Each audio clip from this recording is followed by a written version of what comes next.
1. The Giant. Aegis of Asticles stopped his mount and wiped the grit from his stinging eyes, certain his vision had betrayed him. A steady wind rasped across the Balikan Peninsula, its hot breath bearing long ribbons of lust from the Sea of Silt's southern estuary. To make matters worse, dusk had settled over the rocky barrens an hour before, leaving the road ahead swaddled in purple shadows and half-buried in drifts of plum-colored dust. A short distance ahead, a craggy ridge formed a wall of black rock. It stretched for miles in both directions, rising so high that Aegis had to crane his neck to see the stars glimmering above the summit. To his relief, the caravan trail did not climb the steep hillside, but entered a narrow canyon slicing directly through the heart of the bluff. An immense boulder sat in the middle of the trail, blocking the entire gorge. Its shape resembled that of a seated man, save that it was larger than the gatehouse guarding the entrance to Aegis's estate.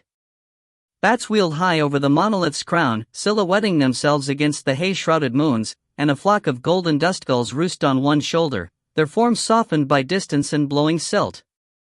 The nobleman could just make out two huge males pecking at each other with rapier-like beaks. As Aegis watched, the pecking contest erupted into a true battle. The angry birds rose into the air, slashing at each other with beaks and talons. The larger gull used his bulk to good advantage, relentlessly driving his foe back until the bird was trapped against the crag above their roost. For the second time since Aegis had spied it, the boulder shifted, and the noble knew that his eyes had not deceived him earlier. A massive hand rose from the dark silhouette to slap at the gulls. It caught both birds in its palm, smashing them against the shadowy crag. The blow landed with a resounding crack that made the ground tremble and sent runnels of sand cascading off the canyon walls. With a mad chorus of screeching and squawking, the rest of the flock launched itself into the air and fluttered about in anger, only to return to their roost as soon as the enormous hand crashed back to the ground. The noble remained where he was, his Kank's carapace quivering beneath him. The insect was twice the size of a man, with 6 cane-like legs, a jacket of chitinous black armor, and a pair of bristly antennae on its blocky head. Although the drone's bulbous eyes were so weak it could hardly focus on the ground beneath its mandibles, Aegis was not surprised by its alarm. The beast's drum-like ear membranes would be rumbling painfully from the thunderous slap that had killed the 2 gulls. Aegis urged the mount forward by tapping its antennae. "I don't care if that is a giant," he said, keeping his brown eyes fixed on the bulky form ahead. "We must get past him." As the Kank scurried forward, the details of the hulking silhouette became more clear. The giant's body was lumpy and stout, covered with gravelly skin and gnarled muscles that resembled nothing quite so much as the crags of a cliff. Long braids of greasy hair hung from his head, while scattered tufts of coarse bristles sprouted on his chest and back. The enormous face seemed a peculiar mix of human and rodent, with a sloped forehead, drooping ears, and a pointed nose ending in 2 cavernous nostrils. His eyes were set deep beneath his brow. Even under their closed lids, they bulged out of their sockets. A dozen jagged incisors protruded from beneath his upper lip, while a moss-like beard dangled from his recessed chin. All in all, Aegis found the giant the ugliest individual he had ever set eyes upon. Upon reaching the figure's side, the noble halted his drone and dismounted. The entire gorge stank of unwashed flesh, and each time the giant exhaled, the fetid draft of his breath made Aegis gag. The titan sat squarely on the road, with a massive elbow resting against one wall of the canyon. His feet were pressed against the other. Cupping his hands around his mouth, Aegis yelled, "You're blocking the road." The giant's only response was a gusty wheeze that made the noble's long black hair wave. Aegis drew his sword, a magnificent cutlass as ancient as the Dry of Tyr, with a basket of etched brass and a long steel blade engraved with the weapon's history. He stepped forward and gently pushed the tip into the enormous thigh blocking his way. A sonorous growl rolled from the giant's throat, then the behemoth lifted his hand. Aegis barely had time to jump away before an enormous palm slammed into the leg he had pricked. The giant scratched his thigh, then his hand dropped back to the ground. He did not open his eyes. Aegis stepped over to the hand. The palm alone was the size of a large shield, while the fingers were almost as long as the sword in his hand. The noble took a deep breath and brought the flat of his blade down on the thumb joint, striking with all his strength. A surprised bellow echoed off the canyon walls, then the hand shot high into the air. The giant's eyes opened. He sniffed at his thumb with his cavernous nostrils, then licked the joint with a carpet-sized tongue. "Pardon me for disturbing you," Aegis shouted, prepared to leap away if the giant attacked. "But you're blocking the road. I must get past." The giant glared down at Aegis. His enormous eyes looked like a pair of moons, white with deep craters of darkness at the center. "Philo, sleep," he said in a booming voice. "Go round." The giant folded his hands across his stomach and closed his eyes. "That just won't do," Aegis called. Philo ignored him. Within moments, deep snores were rumbling at regular intervals from the giant's mouth, grating over the noble's eardrums and shaking the entire canyon. Realizing that courtesy would get him nowhere, the noble sheathed his sword and stepped to his kank's side. Aegis closed his eyes and focused his mind on his nexus, that space where the three energies of the way, spiritual, mental, and physical, converged inside his body. He visualized a tingling rope of fire sprouting from this nexus and running up into his throat, creating a pathway for the mystic power of his being. When he felt his neck pulsing with energy, Aegis opened his mouth and shouted, "Move!" The word broke over Philo's sleeping form with the force of a thunderclap, scattering the dust gulls on the giant's shoulder and reverberating down the canyon in a series of ear-splitting barks. The titan sat bolt upright and peered into the murky canyon, his weak chin hanging slack in bewilderment and fear. "Go away!" he yelled, addressing the receding echoes of Aegis's voice. "Philo strong as wind." "There's nobody in the canyon," called Aegis, this time yelling in his normal voice. "I'm over here." The giant looked toward Aegis and breathed a sigh of relief, blasting the noble with a gust of foul breath. "Philo say go round," he snarled. "Tune for sleep." Aegis shook his head. "Not until you let me pass. I'll keep you awake all night if I must." The giant frowned. "Philo smash you like bear." Aegis raised his brow. "You mean like Never mind," he said. "It'd be much easier to let me pass. All you need do is raise your legs so I can lead my kank underneath." The giant shook his head stubbornly.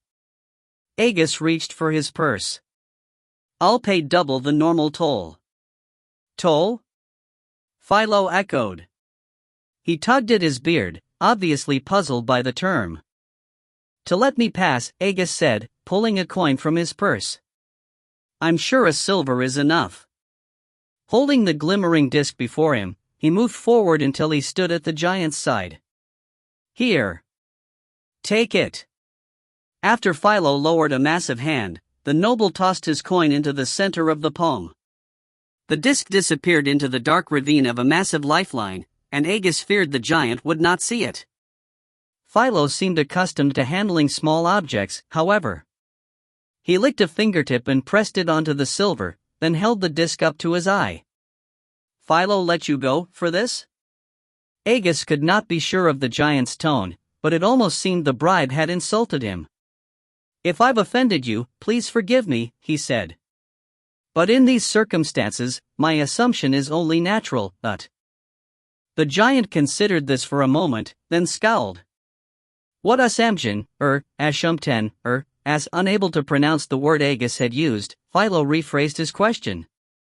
"What d'you mean?" Aegis ran his hand through his long hair, stalling for time. If the dull-witted giant did not already realize that this was an ideal location to coerce money from travelers, the last thing the noble wanted to do was suggest it to him. "I mean, you don't look very comfortable," Aegis said. He pointed toward the open desert behind him. "Why don't you sleep over there and let me pass?" "Philo not sleep," the giant said, an unexpected air of pride in his voice. He stuck the finger with Aegis's coin into a satchel made from the untanned hides of a half-dozen sheep, then looked down at the noble. "Philo guard road for friend." "What friend?" Aegis asked. Instead of answering, the giant lowered his head to peer more closely at the noble and began whispering to himself. Black hair, straight nose, square jaw. As he listed each feature of Agus's face, he extended a finger as though he were counting. When his gaze fell on the noble's brow, he frowned. What color eyes? What does it matter to you? The noble replied, hoping the moonlight was still pale enough so the giant could not see that they were brown. Someone had obviously taken pains to be sure Philo would recognize him, and Agus suspected that he knew that person's identity. Does your friend happen to be called Tithian? No. The giant replied, much too quickly. His eyes darted from side to side, and he pressed his jagged incisors over his lower lip. Friend not called Tithian. The obvious lie made Agus smile, not because the giant's ineptness amused him, but because it confirmed that he was on the right trail. 7 days ago, Neva and a small party of dwarves had arrived at his estate, demanding that Tithian answer for sending slavers to raid their village. The noble had been unable to grant the request, for the king had mysteriously slipped out of the city a few days before the raid had taken place. Neva and the dwarves had declared that they would track the king down themselves, but Agus had insisted that only a Tyrian should bring the ruler to justice. Given Tithian's popularity in the city, any attempt by Cled to punish him could easily lead to war. After a contentious argument, they had come to a compromise. Neva would wait at Agus's estate while the noble and a dozen other Tyrian agents fanned out to search for their errant king. If they did not bring the king back within 2 months, the dwarves were free to take matters into their own hands. Fortunately, it appeared that Agus would return the king within the allotted time, provided he could get past the giant. He retreated to his mount, wasting no time pondering how his quarry had discovered that he was being followed. Tithian was a cautious man who had no doubt left a network of spies to watch his back rail. To Philo, Agus said, "It doesn't matter who your friend is. You've taken my money, and now you must let me pass." Philo made no move to obey. "No," he said. "You, Agus. What makes you say that?" the noble asked. A cunning sneer crept across the giant's face. "You look like him." "There must be 100 men who look like Agus," the noble replied, tapping his kank's antenna. As the nervous beast shuffled forward, he added, "Now kindly lift your legs or return my silver." Philo touched the satchel into which he had slipped Agus's coin, then frowned and scratched his head in indecision. Finally, he shrugged and raised his legs, bracing his feet against the canyon wall. Agus guided his mount forward. His heart was pounding like a stonecutter's hammer, and a dusty taste had suddenly filled his mouth. Keeping his hand away from his waterskin only through a conscious exertion of will, the noble looked straight ahead and ducked under Philo's knee. No sooner had he passed beneath it than the giant's second leg dropped to the ground, blocking the way. "Let Philo see eyes," the giant said, reaching for the noble. Agus's hand strayed toward his sword hilt, but he quickly realized that his meager blade could do no more than slice the tip off an enormous finger. Instead, he allowed the giant's hand to clasp his body. With surprising gentleness, Philo lifted him into the air, leaving the noble's trembling kank corralled between legs as thick as tree boles. 2 dust gulls swooped down to see what the giant had plucked off the ground. They were hideous birds, with scaly red heads, hooked beaks filled with teeth as sharp as needles, and talons dripping filth and ichor. As the pair sailed past on their tattered wings, they watched Agus with red, rapacious eyes, clattering their beaks in gluttonous delight. "Go away," the noble whispered. "There'll be no scraps for you tonight." After lifting Agus to the height of his own head, Philo raised his captive into the pale light of Athos's 2 moons. The giant bent his head forward, squeezing a platter-sized eye into a squint, and tried to peer beneath the noble's shadowed brow. Agus closed his eyes and began to summon spiritual energy from his nexus. The hand tightened, making it difficult for the noble to draw breath. "If Philo squeeze, head pop off like lions," the giant warned. "Open eyes." Agus did not obey. Instead, he visualized his own face, though with blue eyes instead of brown, and with dun-colored hair instead of black. "Let Philo see." The giant insisted. If that's what you want. When Aegis complied, he found himself looking into a huge pupil. Immediately, he tried to lock gazes with the giant, but the distance between Philo's eyes was so large that he could not look into both of the great orbs at once. Instead, the noble focused on the closest one. At the same time, he concentrated upon the image inside his mind, using the way to make the giant see the effigy instead of his true face. Scowling in confusion, Philo crossed his eyes, and Aegis knew that his ruse was not working well. He had not penetrated the giant's intellect deeply, for that required more time, and by then Philo would know the color of the noble's eyes. Instead, Aegis was using his talents to contact only the part of the giant's mind that controlled his vision. Apparently, since he could look into only one eye at a time, the Titan was seeing a different image in each one. Philo turned his face to the side, trying to look at his captive with just one orb. A moment later, he snapped his head around to study the noble with the other. When Aegis smoothly shifted his attention from the first eye to the second, the giant whipped his head back and forth in an ineffectual attempt to glimpse his prisoner's face without locking gazes.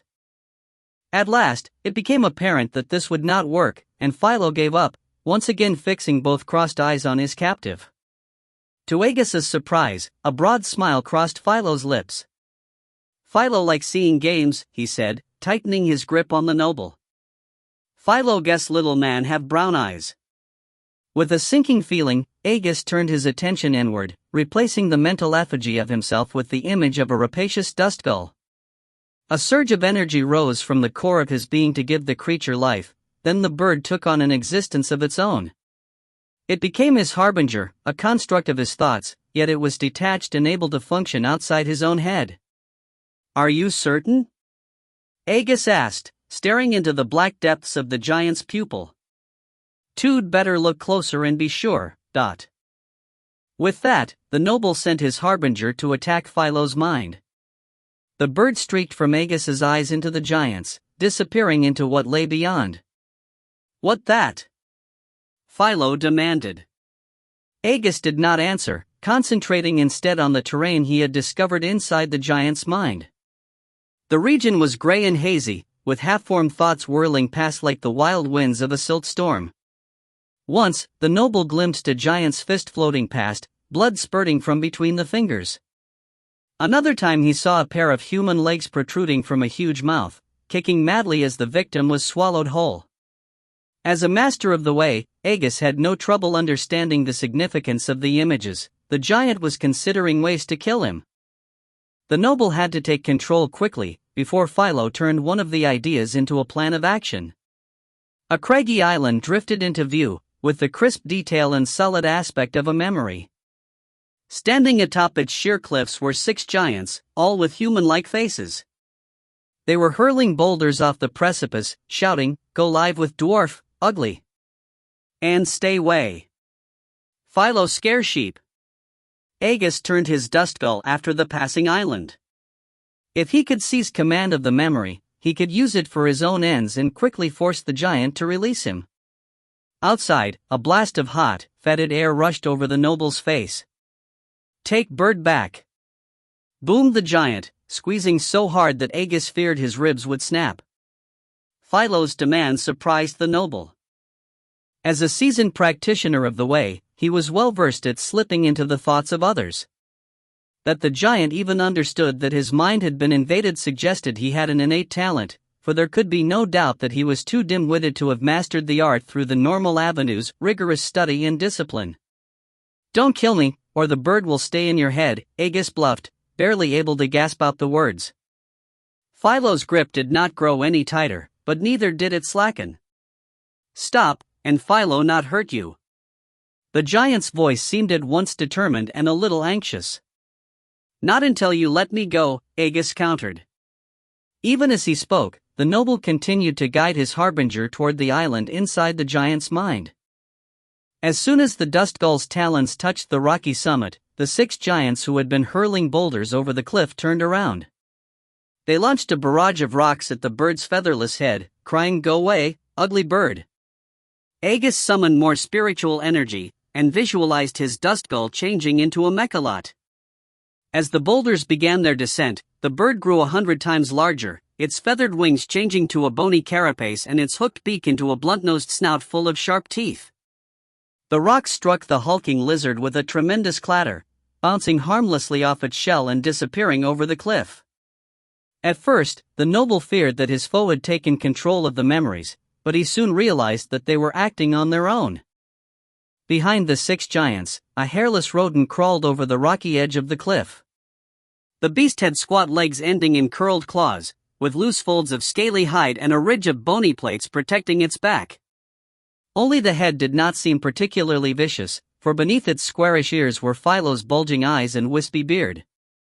The rodent construct rushed Agus's mechalot, but 2 giants seized its tail as it passed, bringing the beast to an instant halt. It straggled to continue forward, its curled jaws clattering on the stony ground. "Philo not make good tembo," scoffed one of the giants, dragging the rodent backward. "His face too ugly." Taking advantage of the distraction, Agus moved forward, away from the cliff edge. The 4 giants who were not busy with Philo charged. The noble stopped his harbinger, then waited until they reached him before lashing out. He snagged one in his bill-shaped mouth and, with a flick of the lizard's head, snapped the victim's back. His attack did not even slow the other giants. The remaining 3 slammed into the mechalot's flank and shoved it toward the cliff edge, angrily shouting, "Go away, stupid lizard." The noble tried to counter, dropping the crippled giant in his construct's mouth and planting the beast's huge legs firmly on the rocky ground.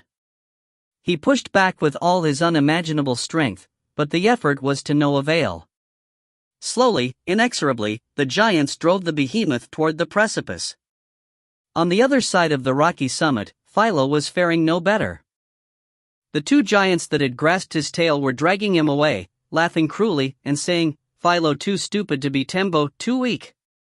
As his foes pushed him to within a few yards of the cliff edge, Agus visualized the top of the crag turning to a dust sink, leaving only a narrow rim of rock around the outer edge. A terrific swell of energy coursed through his body, then the stony ground of the summit dissolved into a powdery muck. The memory giants cried out in surprise, as did Philo, and they all tried to leap for the solid ground ringing the pit. The agitation only caused the surface to become even less firm, and they sank to their waists almost immediately. Although the mechalot's stubby legs disappeared into the muck as quickly as those of the giants, Agus was prepared for the surprise and began to change form instantly. His construct's shell, already half submerged, was replaced by oily black scales. The bulk faded from his torso until his body became slender and ribbon-like, with a wedge-shaped head at one end and a ridge of spiked fins running along the serpentine spine. As Philo and the giants continued to sink, Agus's ill slithered across the dust to the rocky rim, coiling up on the solid ground just in time to see the heads of his foes vanishing into the mire. The noble allowed himself a deep sigh, confident that he had won the battle. His efforts had tired him terribly, but he still had enough strength to take control of the island. Outside the giant's mind, a horrible groan rumbled through the canyon, then Philo's grip loosened, and Agus nearly slipped from his captor's grasp. The noble saved himself from a long fall only by throwing his arms over the giant's trembling finger. "Release me," Agus said, looking into a bloodshot eye. "Now that I've captured one memory, it's only a matter of time before I control your whole mind. All I have to do is shape the island into your image, and—" "No," Philo hissed, his lips quivering with fatigue. "You can't win," the noble said. "Losing a harbinger isn't so different from losing a limb, save that it's spiritual energy instead of blood gushing from the wound. You can't fight me any longer." "Philo not done," the giant roared. Inside Philo's head, the dust sink began to churn and froth. Agus slipped his eel over to the edge of the pond. Never before had he seen a foe create a new mental guardian after the first had been destroyed, but he feared Philo was doing exactly that. The noble summoned the energy to meet the attack, but it flowed slowly from his spiritual nexus, for the battle so far had been a tiring one. Before he was ready to change the pool back to stone, a pair of huge jaws shot from the dust and locked onto his eel. Agus tried to writhe free, but the more he struggled, the more deeply the pincer's barbs impaled him. Finally, he stopped squirming and allowed himself to be lifted off the ground. As Philo's new construct crawled from the dust sink, Agus saw that it faintly resembled a mammoth dune crab. Instead of 4 eye stalks, however, only Philo's head protruded from the top of its biscuit-shaped shell. Agus lose, proclaimed the crab, his pincers tightening on the noble's eel. Then we both lose. Agus whipped his head around and clasped his mouth on his captor's neck. As the barbed pincers sliced through his body, his eel's teeth tore into the throat of Philo's construct. His mouth filled with the taste of blood, then his body exploded with pain. The sound of his own screaming filled his ears and everything went white. It took Agus several moments to realize that he had not died. Even then, he felt disoriented and sick, unsure of whether he had returned to consciousness inside Philo's mind or outside it. His entire body ached with a fierce, stinging pain, and his stomach ached with a queasy emptiness, as if part of it had been removed. Slowly, as Agus regained his senses, he realized that he was lying in Philo's open palm. The nobleman rose to his knees, intending to run for his kank until he realized that the beast was far below. The giant's hand rested upon his mountainous knee, high above the ground. Agus turned toward Philo's face and found the giant's haggard eyes watching him. Philo hurt, the giant commented. Agus, too, the noble admitted. And we're going to keep hurting. It'll take days to recover from our losses. Philo groaned at the unwelcome news. Then why Agus attack? He asked. Because I must catch your friend Tithian. Not Tith. Agus raised his hand to stop the giant. There's no use pretending, he said. You know I'm Agus of Asticles, and I know who hired you to kill me. The giant considered this point for a moment, then lifted Agus closer to his face. Okay. But Tithian not say kill Agus, he said. Only stop. You can't expect me to believe that, Agus scoffed, using the giant's thumb to steady himself as he rose unsteadily to his feet. The king's not the type to balk at murder. Philo tell truth, said the giant. Tithian say stop friend Agus, but don't hurt. Protect. Protect me from what? Agus asked. Philo's demeanor suggested that he was being honest about his instructions, which only puzzled the noble.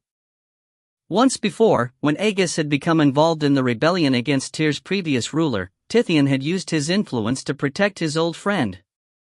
But that had been many years ago, before the noble had assumed leadership of the Council of Advisors and become the king's most effective political enemy. After considering Agus's question for a moment, the giant shrugged. Philo forget why Tithian want you protected. Philo never knew, because Tithian didn't say, Agus said. He's not protecting me. He's trying to keep me from catching him.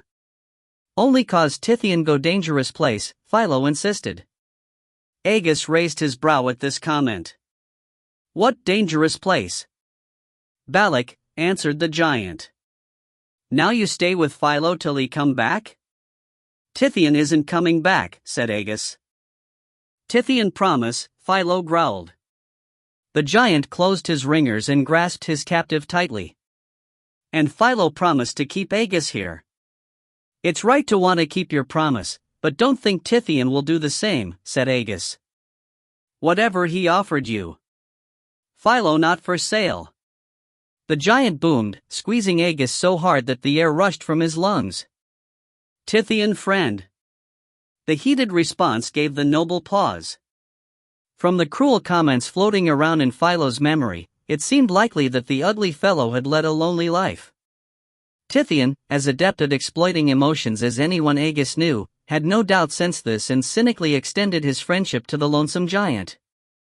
Once, I thought Tithian was my friend, Agus said, laboring against Philo's tight grip to draw breath. But if's not true. Tithian has no friends. Me! Bellowed the giant. Philo Tithian's friend. Agus shook his head. No, Philo is Tithian's pawn, the noble said. And after you've done his will, he'll never trouble himself over you again. Liar! Philo screamed. Tithian, come back soon. Poor Philo. Your loneliness has blinded you, Agus said. The noble gasped as his captor's fist tightened, then he added, I can prove what I say. Philo relaxed his grip. How? I've known Tithian since we were boys, Agus said. I'll let you send your harbinger into my mind, and you can see what he's like for yourself. No, the giant replied. This trap to hurt Philo. We're both too tired for another thought fight, Agus said, shaking his head. Besides, by letting you inside my mind, I'm taking the greater risk. If you think it's a trap, all you have to do is withdraw. As he spoke, Agus pictured a vast, deserted plaza inside his mind, trying to create an open terrain where the giant would not be concerned about ambushes.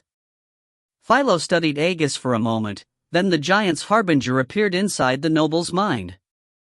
It had a flat, disc-shaped body that undulated like a cloth in the wind, with a long tail that ended in a sharp point. The thing's mouth was on the underside of its body, while there were a dozen eyes spread along the rim of the topside. Waving its flexible body like a pair of wings, Philo's construct began to fly over the vast plaza inside Agus's mind. Where Tithian? The harbinger demanded. Agus summoned his memory of the king. A foul, brown liquid seeped up from between several cobblestones. The stain formed itself into the shape of a man, then Tithian's gaunt visage appeared on the head. The face was not so different from that of the Phil Agus had created earlier, with bony cheeks, a slender hooked nose, and a small puckered mouth. The eyes were beady and brown, at once wary and probing. As the giant's strange harbinger glided down toward the memory, Tithian's image solidified into the full form of a man's thin body, then stood. Philo stopped his descent just out of arm's reach and slowly circled the figure. That looked like Tithian, the giant said, pointing his harbinger's slender tail at the memory. But maybe you make him lie to Philo. No, the noble said. I'll release him. You can take control of the memory. That way, you can examine him as carefully as you want, and you'll know that I'm not interfering. When Philo continued to circle without responding, Agus pressed, if you're afraid of what you'll discover, Tithian can't truly be your friend. Philo not afraid. Let go. Agus created a small falcon from one of the figure's hands. After transferring his own consciousness into it, he fluttered off and landed a short distance away. Philo descended on Tithian's figure, completely engulfing it. The harbinger began to pulsate as he examined the memory, apparently confirming that Agus had truly yielded control of it. Several moments later, the giant finally seemed satisfied. He unfurled his harbinger and let it dissolve, transferring his consciousness into Tithian's form. As Agus watched, Tithian became a young boy of no more than 6 or 7, with short-cropped auburn hair. His squarish ears stuck out from the sides of his head like half-opened hinges, and his hawkish nose seemed much too large for his small head. He had one hand raised as if an adult were holding it. This is Agus, said a man's voice, which the noble dimly recognized as that of Tithian's father. You and he are going to be friends. Young Tithian ran his eyes up and down, as if inspecting a doll, then he scowled. Father, if you can't afford the best, I don't want a friend. The image aged a decade. Now, Tithian was a young man, with a somber brow that always seemed furrowed in anger, wearing his hair in a long braided tail. He was dressed in the gray robe that he and Agus had worn as novices when they had studied the way at the same academy. His eyes were glazed with exhaustion and pain from a particularly rigorous lesson with their master. I don't know what happened, Agus, said Tithian. When the agony became more than I could bear, I thought of how well you were doing. Then my pain just vanished. Honestly, I didn't know I was transferring it to you. Again the image aged, this time only a couple of years. Tithian was wearing the red robe of a mid-level student. In his hand was a spiny pharaoh branch, a symbol of passage to denote that he had succeeded at an important test of his abilities. You're my best friend, Agus. Of course I shifted some of my pain to you, he said. Besides, it's not really cheating. After all, we didn't get caught. The image continued to age, showing a constant stream of the king's earlier years. Tithian appeared in the black cassock of a king's Templar, denying that he had been responsible for the murder of his own brother. Later, wearing the gilded robes of a High Templar, he came to Agus's estate under the pretext of friendship only to confiscate the noble's strongest field slaves. Another time, Tithian admitted, without any trace of shame, that he had been using Agus's most trusted servant to spy upon the noble. After this last scene, Philo separated from the figure of Tithian, forming a new construct that resembled his own body. "No!" he bellowed, swinging a huge fist at the object of his anger. "Tithian liar!" The blow knocked the king's image to the ground. Philo began to kick and trample it, apparently determined to destroy the memory altogether. "Wait!" Agus cried, through his construct's break. "I need that." Still in the form of a falcon, Agus quickly returned to the king's figure and merged with it. He allowed Tithian to melt into the cracks between the cobblestones, then raised another construct shaped like himself. "Do you believe me now, Philo?" The giant did not answer. Instead, his harbinger turned away and began to walk across the deserted plaza. With each step, he grew more translucent, and vanished completely after a dozen paces. Agus barely had time to turn his attention outward before he felt himself being plunked onto his kanks. "Back! Go!" boomed the giant, raising his legs to let the noble pass. "Leave Philo alone." Agus urged his mount forward. Once he was safely out of reach, he stopped and looked back. "Philo, don't be so glum," he called. "Tithian's fellowship was false, but you have a good heart. Someday you'll find a true friend." "No," the giant replied. He gestured at his homely face. "Philo half-breed. Too ugly for father's tribe, too dumb for mother's tribe." "You may not be handsome, but I'd say you're far from dumb," said Agus. "You recognized your mistake with Tithian. That's pretty smart, Dot." This seemed to cheer the giant. A thoughtful look came over his face, then he fixed his eyes on the noble. "Maybe Philo and Agus could be friends?" "Perhaps, when we have more time to spend together," the noble allowed. "But right now, I must catch Tithian before he hurts someone else." Philo smiled, then reached down and laid an open palm in front of the noble's kank. "Let Philo carry you," he said. "Catch Tithian together." 2.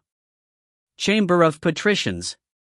Tithian stood in the anteroom of the White Palace, peering through a casement, counting the number of ships in Box Harbor.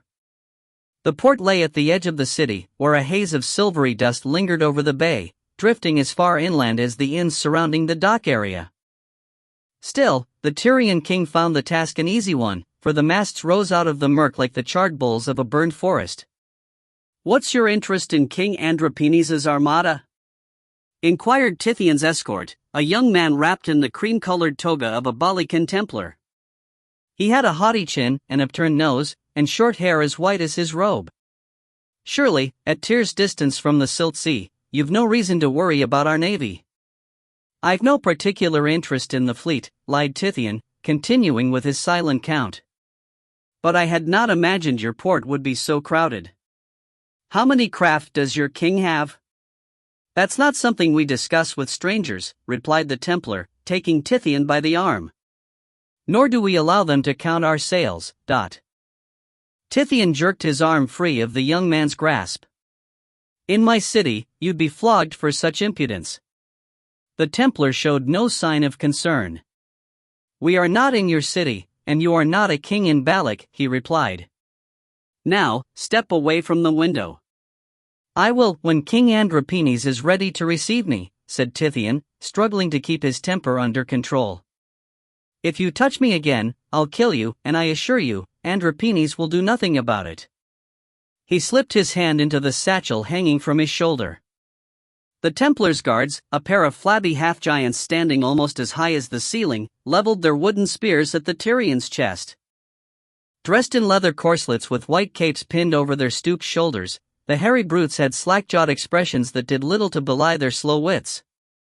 Tithian gave them a contemptuous sneer, then returned his attention to his escort. "Give this to your master," said Tithian. He withdrew a small medallion of copper that had been molded into an 8-pointed star. It was the crest of Kalak, the sorcerer king from whom Tithian had usurped the throne of Tyr. "Tell him I have grown tired of waiting." The Templar remained unimpressed. "I'll relay your message and you shall wish I hadn't." With that, the man spun on his heel and left, leaving his charge in the custody of the half-giants. "You made a big mistake, Tyr King," said one of the brutes. That was Morris, chamberlain to His Majesty. Tithian gave the guard a wry smile. "I think Morris is the one who made the mistake." The king returned his attention to the masts. From what he could tell through the haze, the harbor seemed unusually full, with no empty dock space available and dozens of craft moored offshore. To fulfill his needs, he would require only a small portion of the armada gathered in the bay. Now that he felt certain he'd be able to procure enough troops and ships, Tithian allowed his gaze to wander over the rest of Balak. The city shimmered with a pearly light, for its blocky buildings were faced in blonde marble and its avenues paved with pale limestone. Encircling the White Palace's fortified bluff were the pillared emporiums of the merchants' quarter, as striking in their size as in the clean lines of their architecture. Beyond this district lay the dingy warrens of the Elven Market, the stadium, the workshops of the artisans, and the chamber houses where most of the city's population lived. All in all, Balak seemed a prosperous and pleasant metropolis, one which Tithian would have been glad to call his own. One day, he chuckled silently, "I might." When Morris did not return for several more minutes, the king allowed his thoughts to wander to the man who had been stalking him in the desert.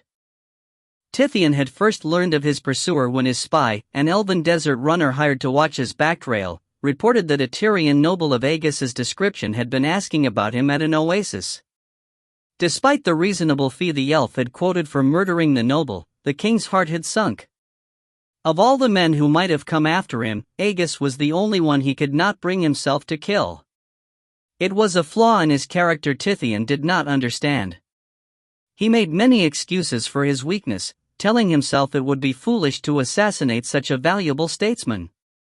When that did not seem enough, the king reminded himself of Agus's superior knowledge of agriculture, which made Tyr's farms more productive than those of any other Athasian city. Other times, he thought of the riots that would be caused by the noble's death, or of any of a dozen other equally valid reasons for leaving Agus alone. Still, Tithian knew he was lying to himself. Agus had incited the council of advisors to defy the king in 100 matters, from letting paupers drink free at city wells to converting royal lands into charity farms.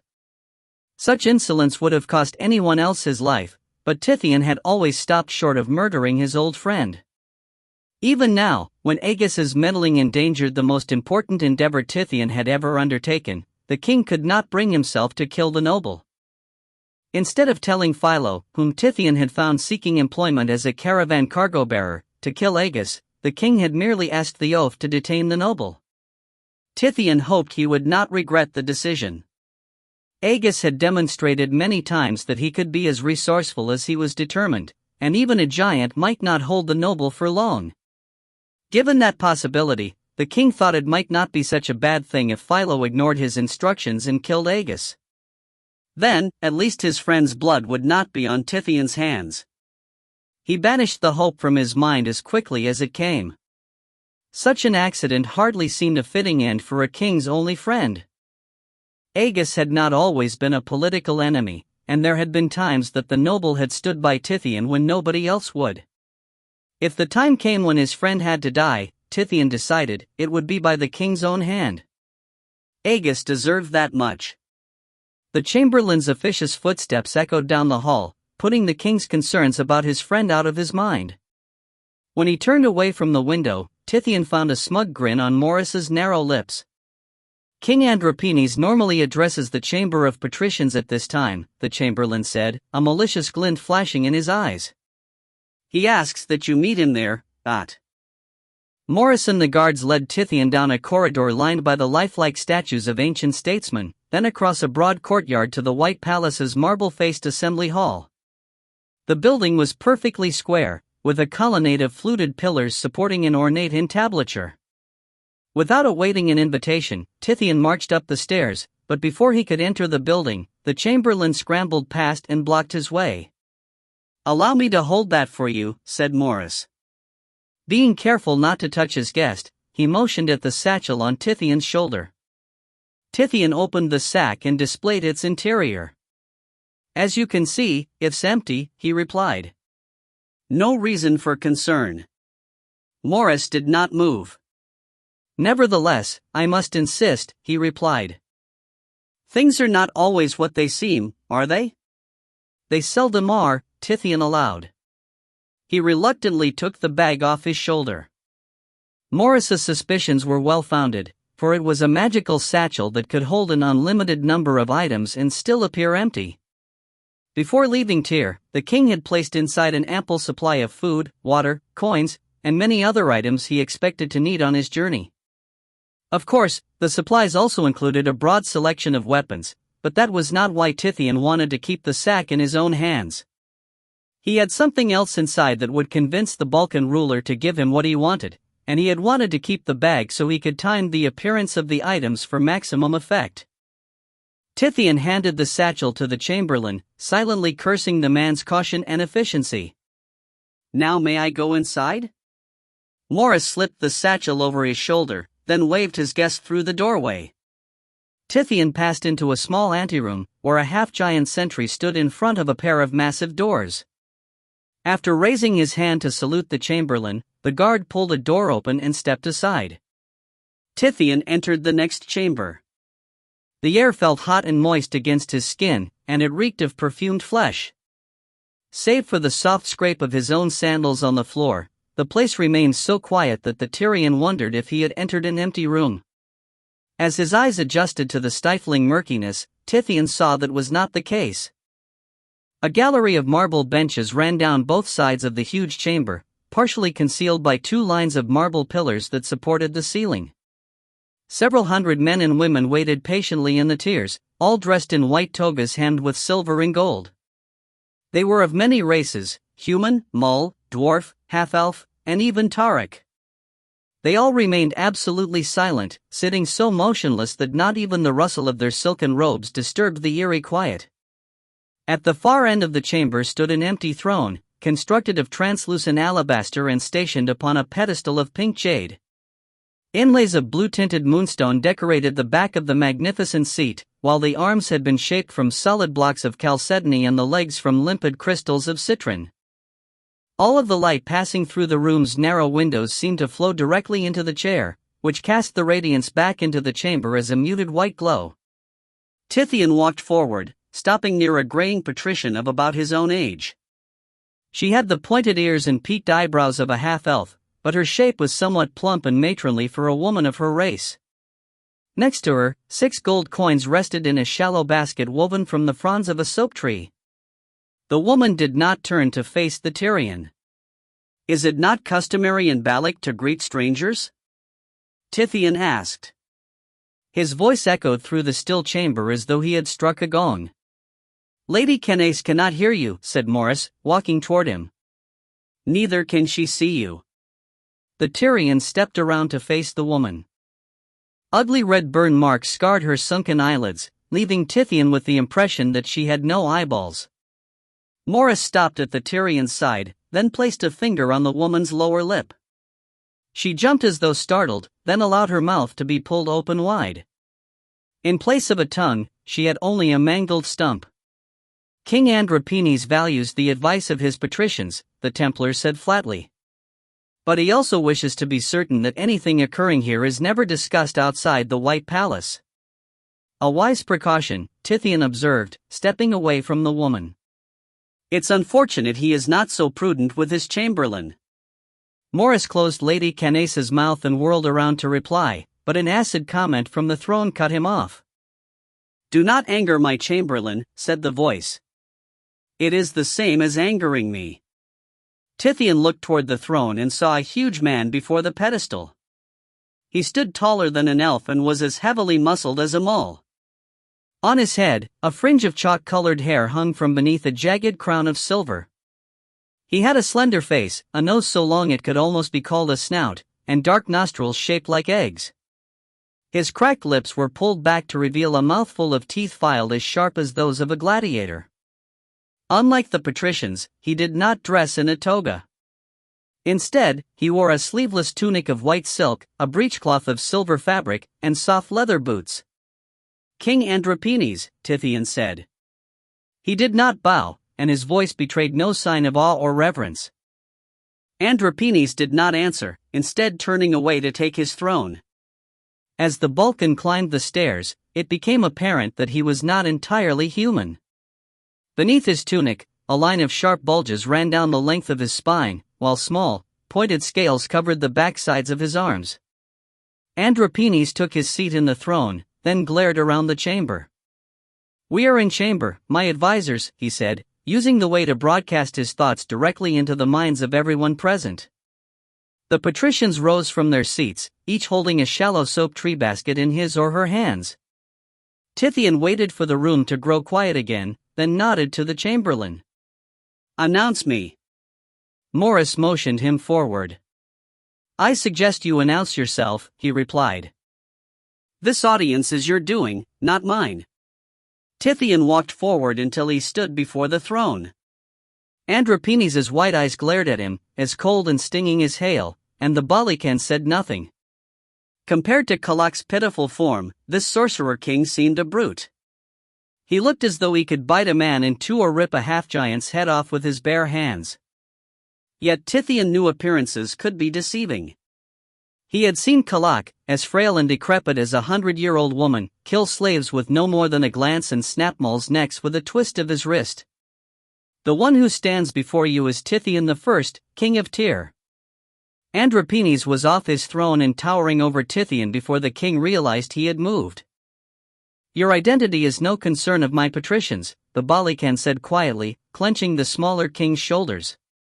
His fingers dug into Tithian's flesh like talons, and his breath smelled as though he had been eating burnt cork.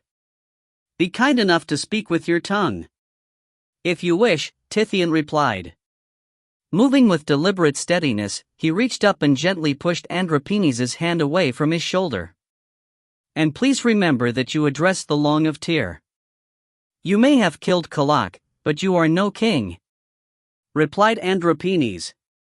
He circled Tithian slowly, looking him up and down. "You know nothing of being a king." "I know enough to have won a war with Hamanu of Uruk," the Tyrian answered. Strictly speaking, it had been Ricus who had won that war, but Tithian had been claiming credit for the victory so long that he had forgotten the distinction. "And I have won the favor of Boris of Ebe, the dragon of Athos." Andropenes stopped at Tithian's side. "You should not banter the dragon's ancient name about," he warned, hissing into his guest's ear. "I did not come to banter, as you shall see if we may discuss the reason for my visit," Tithian replied. Andropenes nodded, then stepped toward the gallery where his nobles stood. "We will discuss it while I accept gifts from the patricians." Tithian went into the tiers at Andropenes' side. Morris fetched a large wooden basin from behind the throne, then followed a step behind the two kings. The trio stopped at the side of the first patrician, a wizened old man whose basket contained several glistening rubies. Andropenes selected the largest gem and held it up to the light. "What do you want in Balak, usurper?" he asked, addressing his guest without looking at him. Tithian's answer was direct and to the point. "I need 2,000 soldiers and the craft to carry them over the Sea of Silt." Andropenes raised a brow, then took all the rubies from the old man's basket and dumped them into the basin in the chamberlain's hands. "What makes you believe I would give them to you?" Tithian gestured at the satchel on Morris's shoulder. "If I may?" Andropenes considered the request for a moment, then nodded. "But if you draw a weapon?" "I'm not that foolish," Tithian said. He took the satchel from Morris's shoulder, then slipped a hand inside. He closed his eyes for a moment, picturing one of the sacks of gold he had placed in the satchel before leaving his own palace in Tyr. When he had a dear image of it in his mind, he opened his hand. An instant later, he felt a wad of coarse cloth in his palm.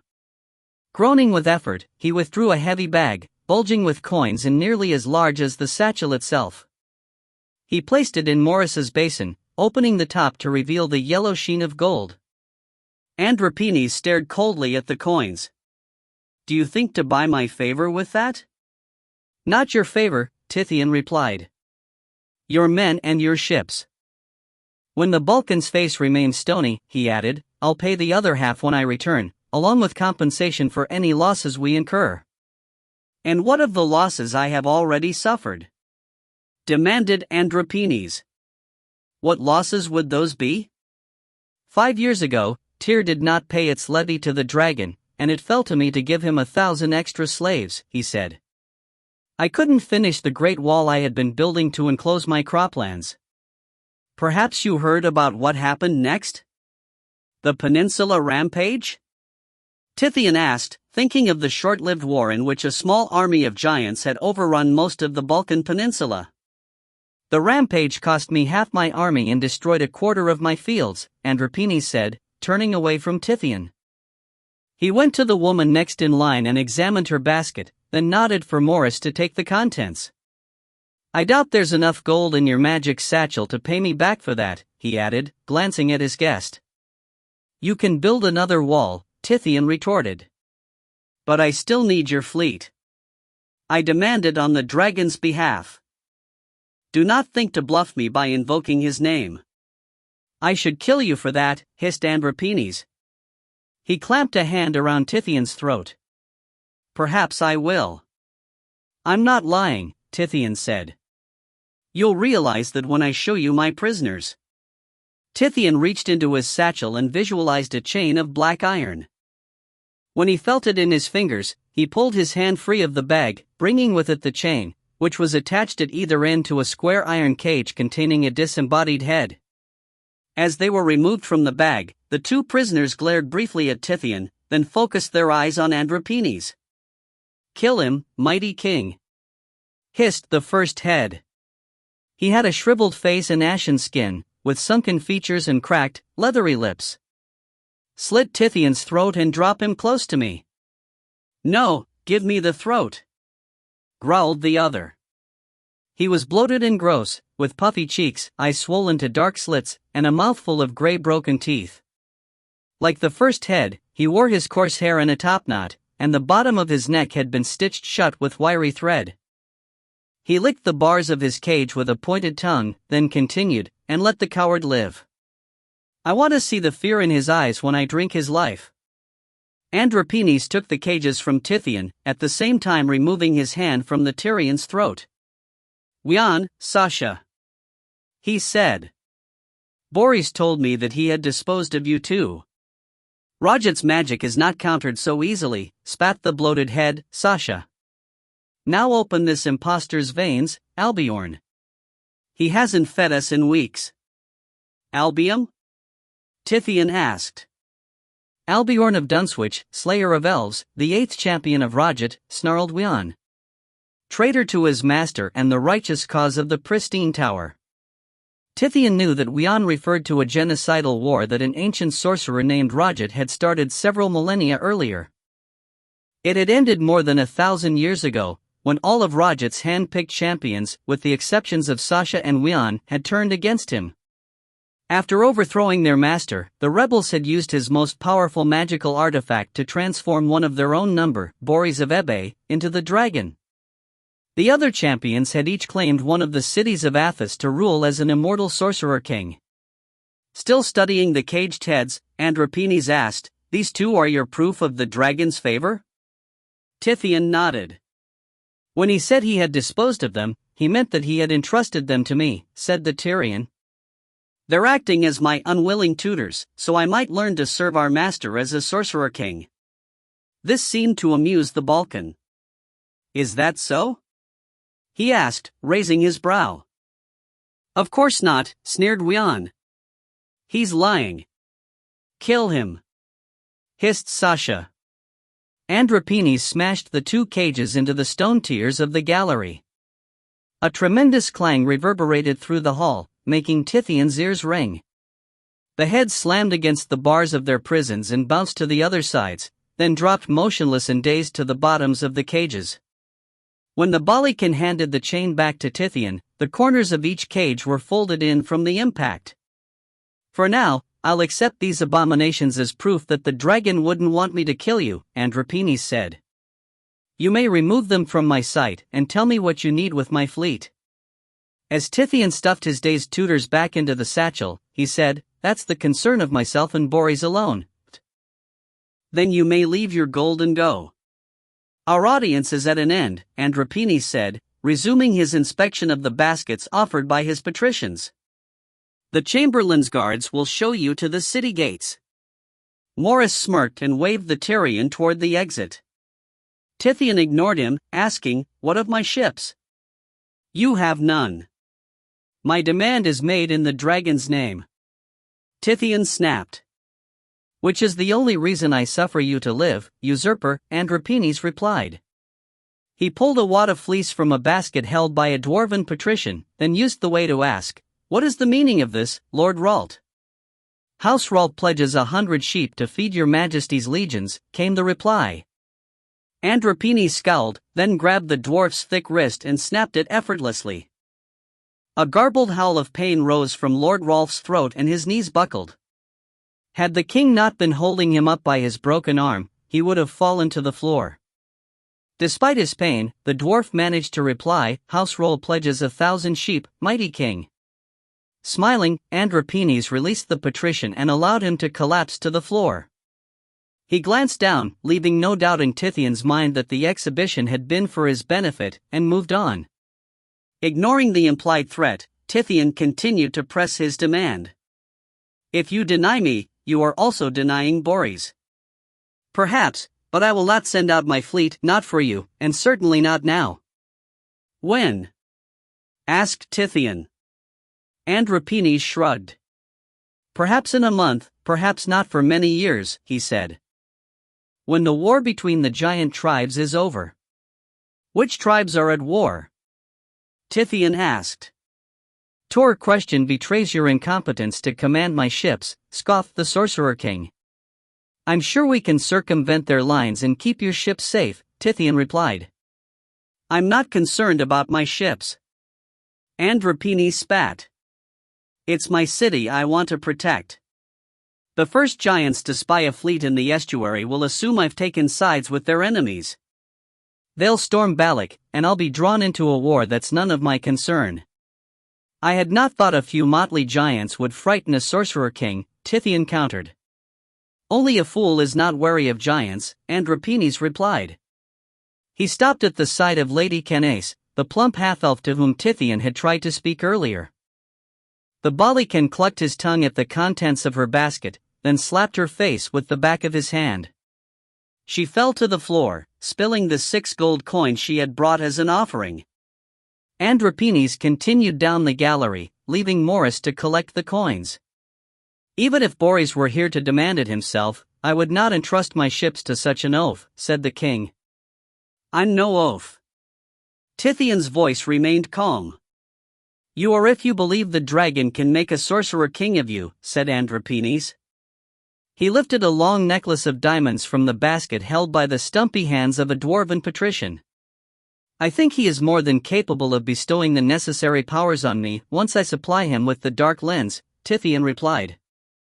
The dark lens was the ancient artifact which Rajat's rebellious champions had used to imprison their master, and to transform Boris of Ebe into the dragon.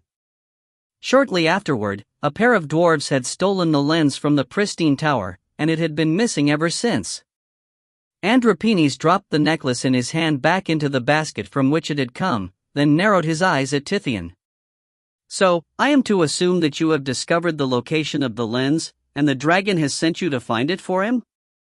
he asked. "Yes," Tithian replied. He had hoped to avoid revealing so much to Andropenes, but it had become clear that the Sorcerer King would risk trouble with the giants for nothing but the most important of reasons. "Boris said you would cooperate by giving me the ships and men I need." The Balikan studied his guest for a moment, then said, "If you are truly attempting to recover the lens on the dragon's behalf, then tell me where it is so we'll know where to look if you fail." Tithian gave Andropenes a wry smile. Do you really want me to do that? The dragon had warned him never to reveal the dark lens's location, for the artifact's ancient thieves had placed a powerful enchantment on it to prevent Boris and his sorcerer kings from discovering its location. Andropenes returned his guest's smile, revealing a long row of sharp teeth. Perhaps the dragon did send you, he said. It took him many centuries to understand the magic protecting the lens. Certainly, without his help, you would not have learned its nature in a single lifetime. Boris warned me of the enchantment, Tithian confirmed. From what I understand, it accompanies the knowledge as a stomach worm accompanies a slave. You cannot own one without owning the other. Andropenes nodded. Before we understood how powerful it was, I watched the brains of 100 agents run out their ears when they tried to tell me what they had learned. Tithian swallowed, glad that he had followed his instructions carefully. Boris had warned him that describing the location of the lens would be fatal, but had not elaborated on the gruesome details. Suppressing a shudder, he turned his thoughts back to the purpose of this meeting. So, you'll give me the fleet? I'll give you the men and ships you seek, Andropenes said. But don't return to Balak, or you'll wish that I had killed you today. My city won't be the one that suffers when Boris destroys the lens. Agreed. Andropenes glanced at his chamberlain and nodded. Morris stepped to the Tyrian side. A guard will escort you to a guest house. I'll have a messenger contact you as soon as the necessary arrangements have been made. When Tithian made no move to leave, the chamberlain waved a hand toward the exit. This way out, he said. Tithian ignored him and kept his attention focused on Andropenes. Yes? Asked the Balikan. Is there something else? Tithian sneered at the chamberlain, then said, It would be best if what passed between us could not be repeated, King Andropenes. My task will be difficult enough without the Veiled Alliance interfering. Morris is trustworthy, replied the Sorcerer King. To you, perhaps, said Tithian. But he has shown me no respect, and I'm the one who's sailing into giant territory where it would be an easy matter to arrange an ambush. In Boris's name, I must insist that your chamberlain's tongue be silenced. Andropenes shook his head at Tithian's boldness, then said, Perhaps you will become a sorcerer king after all, Tithian. He motioned for the chamberlain to step toward him. Morris dropped the wooden treasure basin he had been holding and turned to flee. Please, my king. Andropenes slipped past Tithian to clamp a huge hand over the Templar's shoulder. Long claws sprouted from the Sorcerer King's fingertips, then he used the way to address the entire chamber of patricians. Young Morris, my chamberlain, is to be congratulated, he said. I am bestowing the title of patrician upon him. The applause was so thunderous that it shook the building. 3. Nymos. Aegis stood at the quay's end, squinting out at the harbor. There, a ghostly thicket of white sails was just fading from sight, shrouded by the distance and a murky pall of dust that cleaved to the bay's surface like a ground fog. The sun had barely risen, shooting tendrils of blood-colored light across the emerald haze of the morning sky, and already the flotilla had reached the far side of the cove. On one of those ships, the noble felt certain, sailed the fugitive king of Tyr. Aegis had entered Balak the previous night, leaving Philo several miles outside the city. He had begun searching for Tithian immediately. Bribing dozens of street paupers to answer his questions, he had traced his quarry first to the Sorcerer King's citadel, then to the harbor district. The trail had ended there, and the noble had spent more than an hour trying to find it again. Finally he had learned that, for the first time in a year, a Balkan military fleet had sortied earlier that night. Given that Tithian had been seen traveling from the White Palace to the harbor, the departure had seemed more than a coincidence. Aegis had concluded that the king of Tyr was sailing with the flotilla. The noble started back down the quay.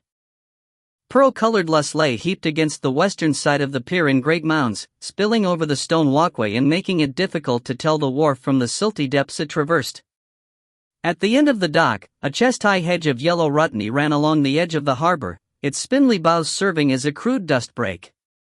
As Aegis approached the end of the pier, he came upon a group of rugged men seated on crates. They were talking quietly among themselves, twining rope and repairing sailing tackle. They had tied scarves around their mouths and noses to keep out blowing dust, and their eyes seemed pinched into permanent squints. "Hail, stranger," said one, speaking the trade tongue with a thick Balikan accent. Although he looked at Aegis as he spoke, his thick fingers continued to dance, twisting 3 yards of black cord into a rope. "Are you looking to hire a craft?" "Perhaps," Aegis said. "Before you hire Sallust, take a look at his boat," said another, with broad red cheeks peeking over the top of his dusty face mask. "My own bark is 2 craft down. She's as dust-worthy a vessel as you'll find in this harbor." The man gestured to the left side of the pier. There, dozens of boats lay scattered along the edge of the bay, sails furled and centerboards raised so the hulls could rest flat in the dust. All were half-buried, with mountainous heaps of silt piled against their high-sided gunwales. In many cases, the loss had spilled over the tops, completely filling the passenger compartments and giving the craft the distinct impression of derelicts. "I'm not sure I want to hire any of those boats," Aegis commented. "If you're going to steal one, take Marta's," commented Sallust, staring at the red-cheeked man. "You'd be doing us all a favor, especially his family. That way, they won't lose their father when he drops his dingy into a sinkhole." This elicited a round of laughter from the other men, who encouraged Sallust and Marta as they continued to trade insults. Aegis paid them little attention, for his thoughts were on more important matters. "Can any of your boats catch the fleet that left this morning?" he interrupted. This silenced the small crowd. "Why would you want to?" asked Marta. "A criminal from my city sailed on one of those ships," explained Aegis. "I must take him back to Tyr to answer for his crimes." "Let him go," said Sallust. "I promise you, he'll find punishment enough with the fleet." "What do you mean?" Aegis asked. "The giants." Before Marta could explain further, a pair of Balikan Templars stepped onto the quay, leaving an escort of 6 half-giants behind at the Rutney hedge. The sailors fell immediately silent, each man fixing his eyes on his work. When the Templars reached the group, one of them pointed at Aegis. "You. How long have you been in Balak?" She was a hard-eyed woman with sour, harsh-looking features.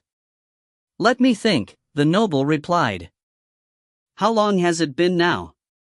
He rubbed his chin, stalling for time as he prepared to use the way.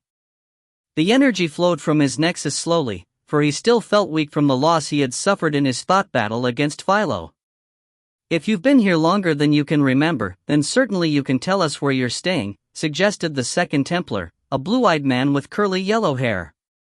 Aegis pointed in the general direction of the harbor's entrance, where he had seen a single large inn stretching along an entire block. He did not speak, however, knowing that the name he gave for the building would probably be incorrect. As in most cities of Athos, Balk's sorcerer king forbade common citizens the right to read. Consequently, the city's trade signs depicted pictures or symbols suggesting the establishment's name without actually providing it. So, while Aegis remembered that the carving of a lion lying on its back hung on the inn's wall, he had no way of knowing whether the name was the dead lion, the sleeping cat, or something entirely different. When Aegis did not volunteer the name, the female Templar said, "There must be 24 inns in that direction." "Which one?" "I'm thinking of the lion," Aegis said, hoping an abbreviated name would suffice. The woman's eyes narrowed, but before she could press for more detail, Marta said, "He means the lion's back, ma'am." "We didn't ask you," snapped the woman's companion. Marta lowered his gaze. "I'm sorry," he said. "I was just trying to help. I've met milord there many a morning." The posture of both Templars grew less tense, and they shrugged at each other. To Marta the woman said, "I'll let your mistake pass this time, but let us know if you see any other strangers in the quarter." A Tynan left his giant in the fields of House Balba, and the oaf refuses to leave.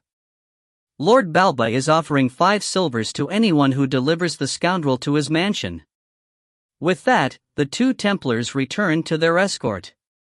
As soon as they left the quay, every sailor in the group spat into the bay.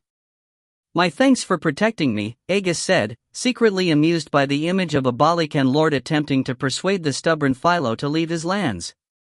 "We weren't protecting you," said Marta. "We were repaying the king for his ill treatment of us." "Andropenes won't let more than 5 of us leave port in a day," added Sallust. "And when we get back, his Templars confiscate half our cargo." He nodded toward the shore, where the Templars' heads and shoulders protruded above the Rutney hedge as they moved down the street. "Tariffs," growled another sailor. Again, they all spat into the bay. Aegis nodded in sympathy, then looked to Marta. "Could your bark catch the fleet carrying my criminal?" The sailor shook his head. "Not mine, or the ship of any man here," he answered. "But rest assured, no one on that fleet, including the man you seek, will live to set foot on solid land again. The giants'll see to that." "Perhaps, but that won't satisfy the people he's wronged," Aegis said. "I must return him to stand before those whose laws he has broken." "Then you'll have to hire a smuggler," said Sallust. "That'll be no easy task for a stranger." Aegis reached into the purse beneath his cloak, withdrawing a silver coin. "Perhaps you could help me?" "I might show you where to look," said Sallust, reaching out to take the coin. Marta slapped the hand down. "Don't waste your silver, stranger. You can't trust any smuggler who consorts with the likes of Sallust." He pointed toward one of the many buildings on the close-packed harbor front. "If you want to find one who won't slit your throat for the coins in your purse, go to the Furled Sail Tavern and ask for Nimos. He knows that side of the harbor better than most." "Many thanks." Aegis started to hand the coin to Marta, but the sailor shook his head. "Save it for Nimos," he said, smirking at Sallust. "You'll need it." The noble slipped his silver back into his purse, then stepped off the quay into the crowded harborside lane. Despite the Rutney siltbreak, several inches of purlilus covered the walkways, and so much dust clung to the building placards that Aegis could barely make out the pictures engraved on their surfaces. Nevertheless, he could usually tell the nature of the business he passed by peering inside. In the tackle shops, ropes, sails, oars, pulleys, and 1,000 similar articles hung suspended from the ceiling, so that the patrons had to stoop over or push merchandise aside as they moved about. The warehouses contained huge bundles of untwined giant hair, stacks of rough-cut lumber, mounds of freshly shorn wool, and almost any product that could be traded for a profit. Only the taverns did not seem busy, with closed doors and window shutters fastened tight against blowing dust. Aegis came to a sign bearing the image of a sail furled over a yardarm. Like the other taverns, this one appeared closed, but the noble heard chairs scraping against stone as someone cleaned the floor. He knocked on the door, then stepped back to wait. A moment later, an unshaven man with a round stomach and red nose peered out the half-open door. In one hand he held a broom, in the other a sword of sharpened bone. "What?" "I was told to ask for Nimos," Aegis replied. "So. I have something for him," the noble said, withdrawing a silver coin from his purse. The innkeeper's face lit up. "Good," he said, snatching the coin from Aegis's hand. "I'll put this toward his bill." With that, the man pulled the door open and stepped aside, then waved the noble toward a ladder in the back of the inn. "I let him stay on the roof. Keeps the birds off." Aegis climbed the stairs and stepped onto the inn's roof. It was a relatively flat surface of baked clay, enclosed by a waist-high wall and littered with shattered broy mugs. In one corner, the sun-bleached bones of hundreds of dust gulls lay heaped around the blackened scar of a small cooking fire, with a water jug and a few pieces of chipped crockery sitting nearby. A short distance away, a canopy of untanned hide hung over a nest of gray straw. At the front wall stood a josel. The short, two-legged reptile had cocked his slender head to one side, and he held a three-fingered hand cupped to his earslet as though listening to something in the street below. He had an elongated snout full of needle-sharp teeth, a serpentine neck topped by a jagged crest of hide, and a long skinny tail. In contrast to his bony arms, he had huge, powerful legs, each ending in a three-clawed foot. His eyes were covered with the milky film of blindness, and his free hand rested atop a slender walking stick. The innkeeper said I'd find Nimos up here, Aegis said, walking to the reptile's side. The Josel jumped as if someone had shouted into his ear, bringing his walking stick around to defend himself. Aegis blocked the swing, then grabbed the cane to prevent the creature from making another attack. As the noble did so, he glimpsed the reptile slipping a small, spiral-shaped shell into a skin pouch on his belly. The Josel disengaged his walking stick from Aegis's grasp. I'm Nimos, he grumbled. What do you want, Tyrion? The noble drew a second silver coin from his purse and placed it in Nimos' small hand. Marta said you could use this, he said, guessing the Josel had identified him by his accent. I'm looking for a smuggler with a fast ship who can follow the fleet that left last night. Nimos rubbed the coin between the 3 fingers of his hand. It'll cost you more than a silver. I'll give you another when I find a captain I like, Aegis countered, wondering how the blind reptile could tell that he held silver instead of gold or lead. Nimos slipped the coin into his stomach pouch. I'm more interested in magic, he said. You wouldn't have anything enchanted, would you?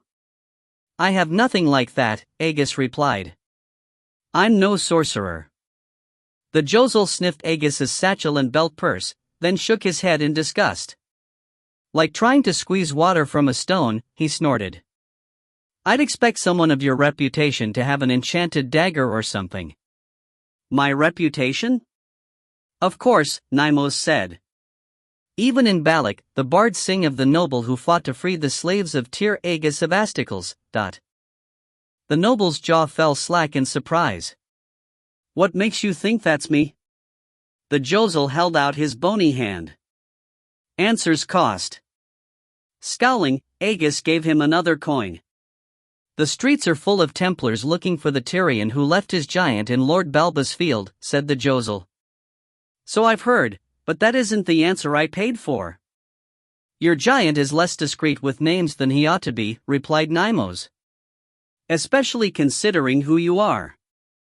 I'm Tyrion, but that doesn't mean I'm that one, he said.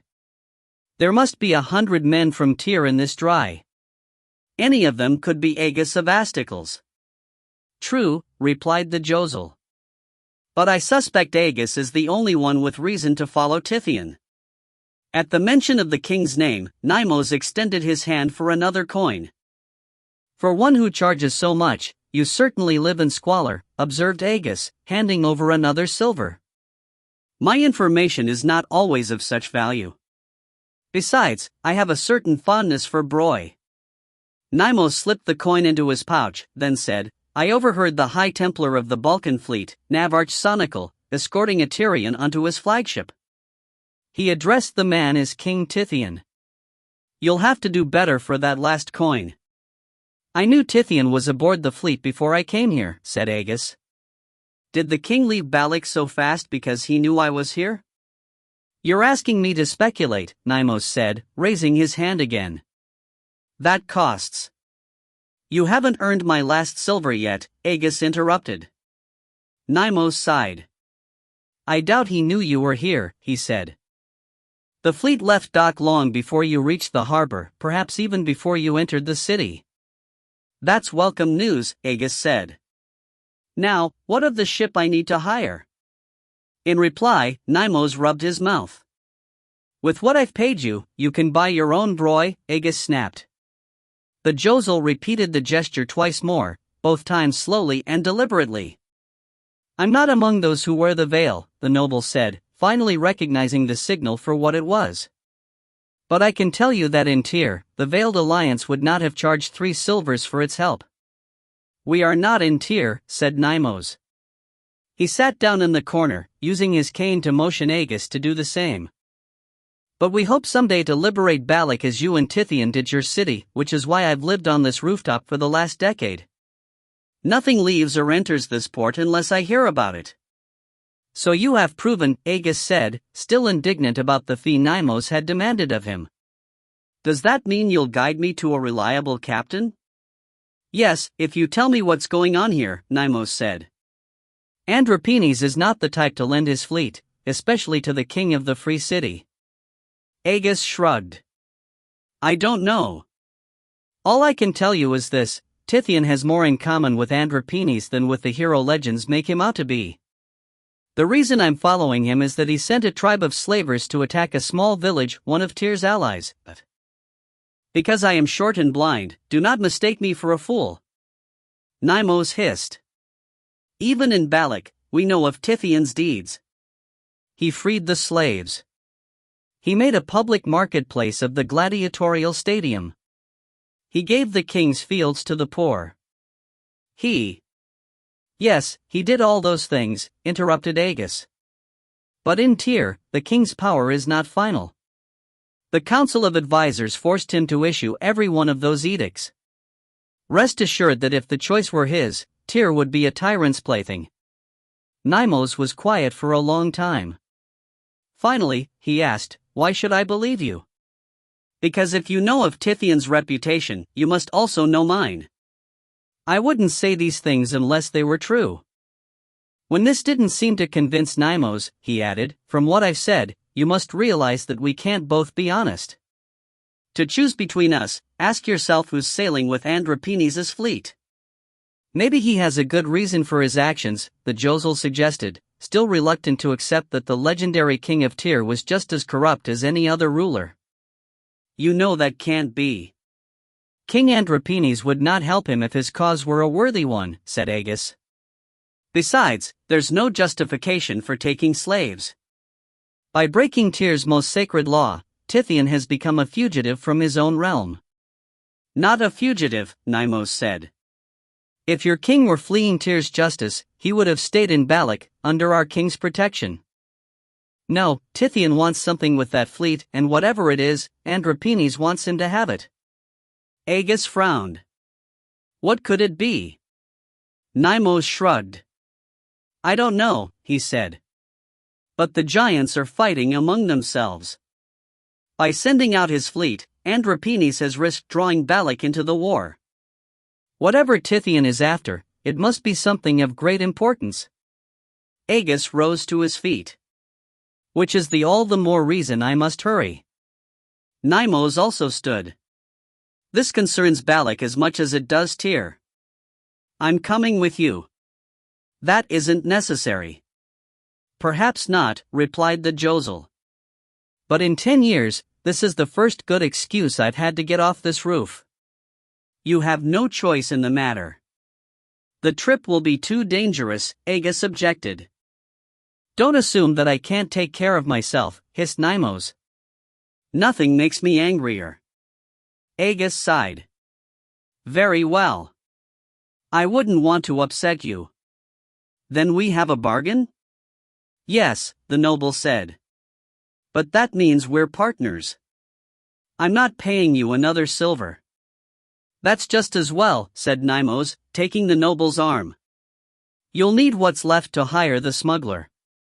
There's only one ship that can follow where the fleet's going, and its captain drives a hard bargain." "Then you know Tithian's destination?" Agis inquired. "Of course, I heard him tell it to Navarch Sonikael," the reptile replied. "It's Libdos, the Forbidden Isle." As they approached the latter, Agis heard a woman speaking in the tavern below. "The Tynan, where is he?" It was the voice of the sour-faced Templar who had accosted him on the quay. "Tynan?" came the innkeeper's reply. "There's no Tyrian here. As you can see, we're closed." "Don't lie," growled Salist's coarse voice. "Martis sent him to see your blind pet." "Pet?" hissed Nymos, pulling Agis away from the opening. "I'll show them who's a pet." The reptile turned his hand toward the rooftop, preparing to cast a spell. The air beneath his palm began to quiver, then a surge of energy, barely visible to the naked eye, rose into his hand. Although it appeared Nymos was drawing his magic from the ground beneath the building, Agis knew that was not the case. Most sorcerers could tap Athos's life force only through plant life. The power for the reptile's magic came not from the land, but from the Rutney hedge along the edge of the bay. The ground, and the building which sat upon it, were only the medium through which the energy passed. From the room below, Agus heard the sound of an open hand striking the innkeeper's face. "Where hide you hidden the Tyrian?" demanded the Templar. "The roof," replied the innkeeper. "Nymos sleeps up there." Nymos continued to draw the energy for his spell. Agus was surprised, for if the reptile took too much power, the Rutni would wither and die. The ground holding the roots of the plants would become sterile, staying barren until the blood and sweat of hundreds of slaves restored the soil.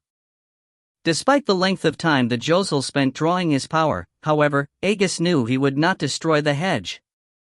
The Veiled Alliance was dedicated to preventing such desecrations, and no member of the group would do such a thing lightly. The top of the ladder jiggled as someone began to ascend. Nymos closed his hand, cutting the flow of magical energy into his body. He grabbed a pinch of silt and spit on it, then daubed the mixture onto the corner of the hole. At the same time, he uttered his incantation. The dab expanded into a sheet of orange clay and sealed the opening, drawing a muffled cry of surprise from below. "That should hold them," said Nymos, motioning for Agus to follow him. The sorcerer led him to the other side of the roof, where a bone ring had been set into the wall, with one end of a coiled rope tied into it. As Nymos threw the cord over the side, a series of dull thumps sounded from the clay sheet blocking the opening to the roof. "Always knew I'd have to leave in a hurry," the Josel said, tucking his cane under his arm. "We don't have much time before they hack through my stopper." Agus grabbed Nymos' arm and did not let him climb onto the rope. "One moment," he whispered, peering into the cramped lane below. The sorcerer's rope hardly seemed necessary, for the alley was half clogged by drifts of silt that would serve to cushion any fall. A single, hard-packed path ran down the street, winding its way past dust heaps, rubbish piles, and the few back entrances that determined shopkeepers kept clear. In one direction, the trail led deeper into the harbor district, a maze of lanes similar to the one below. The alley ran about 50 yards in the other direction before opening onto the harborside street, where the hulking figure of a half-giant blocked the exit. The brute towered almost as high as the roofs surrounding him, with a helmet of albino conch shell covering his head. For armor he wore a corselet of bleached leather, leaving his loins concealed by nothing more than a dingy gray skirt. He carried only one weapon, a bone club spiked with obsidian shards. "Which way are we going?" Agus asked. The sorcerer hesitated before answering. "I'm not really sure," he said. "It's been years since I've been off this roof." "Then how are we going to find our ship?" Agus demanded, watching the half-giant lumber down the alley. "I've heard that it's docked in front of the Red Mechalot." "Which is where?" "Just down the street from the Blue Cloud, which is around the corner from the Grey King, which is 2 blocks past the—" "Just go, but not toward the harborside street," Agus said, releasing the Josel's arm. "There's a guard coming from there." Nymos nodded, then climbed onto the rope. Agus hazarded a glance back toward the center of the roof. The clay stopper remained in place, but the sound of the Templars hacking at it had grown less muffled. He summoned the spiritual strength to use the way.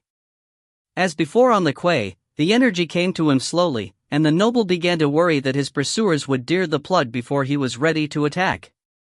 The half-giant's voice drew Agus's attention back to the alley.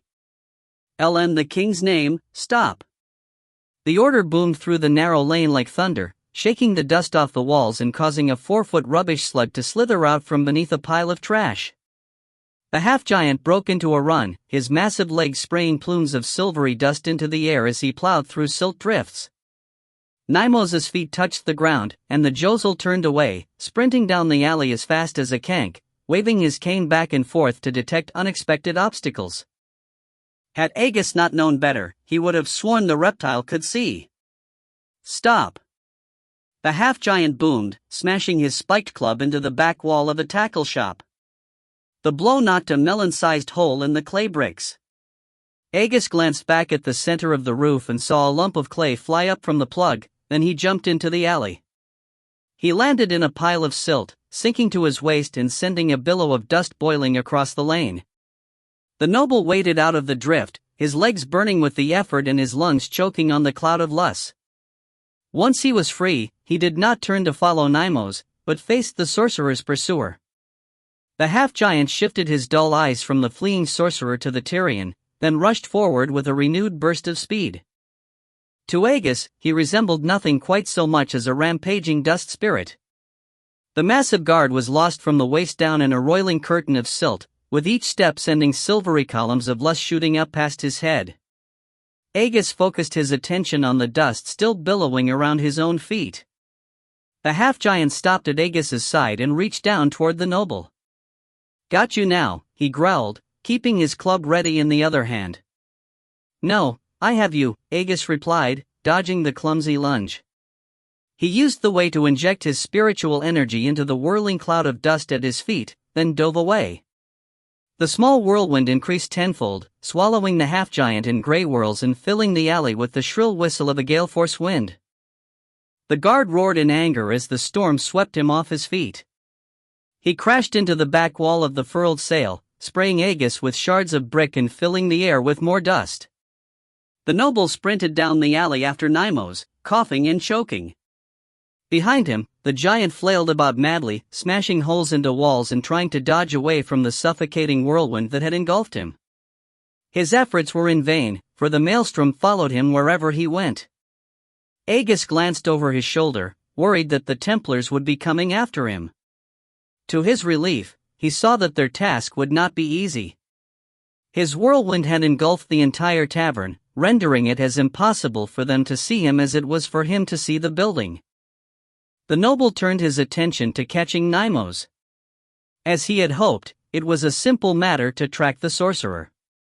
The morning was still young, and not many feet had trod the back alleys. Aegis soon picked out the Josel's three-clawed footprints, then followed them through the maze of crumbling shanties that constituted the harbor district. It quickly became apparent that Nimos had no dear idea of where he was going. The Josel's tracks often doubled back on themselves, or circled around three sides of a block before continuing down the same lane that he had been in originally. At times, the trail became so confused that Aegis could not follow it, and he would give a coin to a dirt-smudged child or grimy-faced mother in return for telling him which way the reptile had gone. On several occasions, he even asked directions of someone who told him that Nimos had asked how to reach a particular inn or tavern. Finally Aegis emerged from the shanty warren at the edge of the harborside road. Across the street lay a long wharf, along which rested 6 sloops with towering masts and huge sails furled on their yardarms. Slaves were busily laboring at each ship, unloading building stone, timber, wool, and even a flock of tall, flightless birds with sharp beaks and huge legs. Near the end of the dock, a 2-masted caravel hovered on the surface of the bay. Its square sails hung unfurled and flapping in the breeze, ready to be drawn tight. The figures of more than a dozen men crawled over the rigging, making the ship ready to sail. The helmsman was looking down the quay, as if awaiting some signal to set the craft in motion. Nimos was nowhere in sight, his tracks lost in the hundreds of others crisscrossing the road. "I'm given to know you're looking for a ship," said a gravelly voice at Aegis's side. The noble turned to face the speaker and found himself looking into the savage eyes of a Tarak female, as powerfully built as a mole and with arms so long the knuckles dragged in the dust. The Tarak had a square, big-boned head, with a sloping forehead and a massive brow ridge. Sharp fangs filled her domed muzzle, while her flat nose ended in a pair of red, flaring nostrils. From the lobes of her barbed ears hung 3 copper hoops, a substantial exhibition of wealth for this part of the city, and one that suggested the woman was the match for any cutthroat who might take it into his head to steal the prized metal. She wore a filthy silken breechcloth with a broad belt around her waist, and her 4 breasts were covered by nothing but a leather harness holding several bone daggers. "At the moment, I'm looking for a blind Josel," Aegis replied cautiously. The Tarak nodded toward the caravel. "Nimos is aboard," she said, slipping a hand inside Aegis's cloak and reaching for his purse. The noble clamped a hand around the Tarak's arm, but did not have the strength to prevent her from plucking the sack off his belt. "I don't lack the skills to protect my wealth," Aegis warned. "And I don't lack the strength to take it," sneered the Tarak, pulling the purse out. "But that's not what I'm about. Before I take ye on, I'll have a look to make sure ye can afford me ship." She opened the sack and peered inside, then raised an approving eyebrow. Kester's my name. She plucked 15 silver coins from the bag, then handed it back to Agus. This covers the first week. That's rather expensive, Agus answered, not closing his purse. In fact, it's outrageous. It is, Kester assured him, slipping the coins into the purse hanging on her belt. But you won't be hiring any other boat to follow the king's fleet to the Isle of Libdos. I suppose not, Agus replied, closing his purse. I trust you're worth it.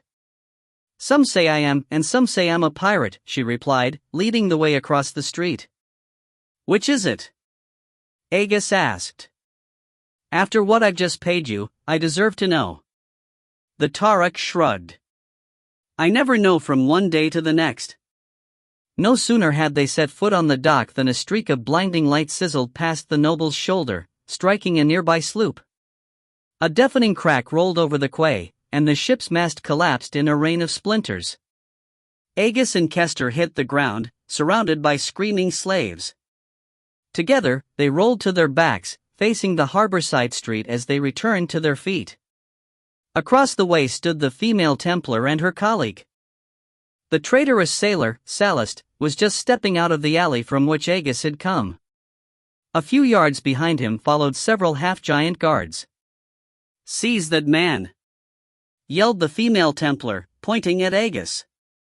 I command it in the name of King Andropenes.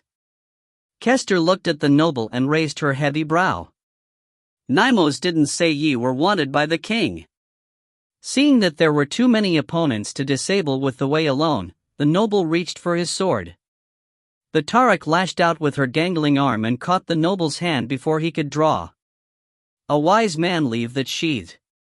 Agus fixed his eyes on Kester's face, summoning the energy to use the way. I see you've chosen pirate today, the noble replied. An indignant frown flashed across Kester's face, but the Tarak kept her eyes turned toward the Templars and made no response. Sallust slipped between the Templars. The bounty is mine, he said, pointing at Kester. I'm not splitting it with that smuggler. Kester snarled at the man, then motioned for the Templars to come forward. If there's a reward, I'll be wanting my share. And you shall have it, said the male Templar. He and his companion started up the quay, accompanied by the bitterly complaining Sallust. The trio's half-giant escort started to follow, but the woman signaled them to wait on the street. We have things under control, said the sour-faced Templar, picking her way past a heap of building stone. You'll just be in the way, Kester abruptly released Agus's hand, then pulled a dagger from her chest harness. I'll take the woman, she hissed. With a flick of her wrist, the Tarak sent the dagger sailing straight to the Templar's throat. The woman clasped her hands around the wound and dropped, gurgling, to the ground. Even as she fell, Agus reached for one of Kester's daggers. The noble had no delusions about being able to throw a dagger accurately over such a distance, but he had other means of delivering the blade. After pulling the weapon from the Tarak's chest harness, the noble tossed the knife at the second Templar, then used the way to guide its path. The dagger took its victim in the same place the Tarak's blade had taken the female. Sallust paled and started to back away. At the same time, the half-giants waiting on the street screamed in fury, then stepped onto the quay. They did not rush, however. The half-giants were too large to run without the risk of tripping over a slave or stack of cargo. Thanks for standing by me, Agus said. Ye paid me already, the Tarak replied in a gruff voice. She pulled another dagger from her harness. Next time, I won't be so fast to take your silver. With that, she threw her weapon at Sallust. The blade sank deep into the sailor's breast. He collapsed, clutching at the leg of a passing half-giant. The brute angrily shook the dying man off, then hurled his club at Kester. The Tarak ducked easily, and the big cudgel bounced off the hull of a nearby ship. Agus drew his sword, bracing himself to meet the half-giants. Kester grabbed him by the arm. No need to fight, she said. Those oafs can't catch the likes of us. Then why'd you kill Sallust? Agus said, glancing over his shoulder. Slaves and dockmasters were cringing in terror as the half-giants stepped over them, shoving cargo off the pier and cursing in anger.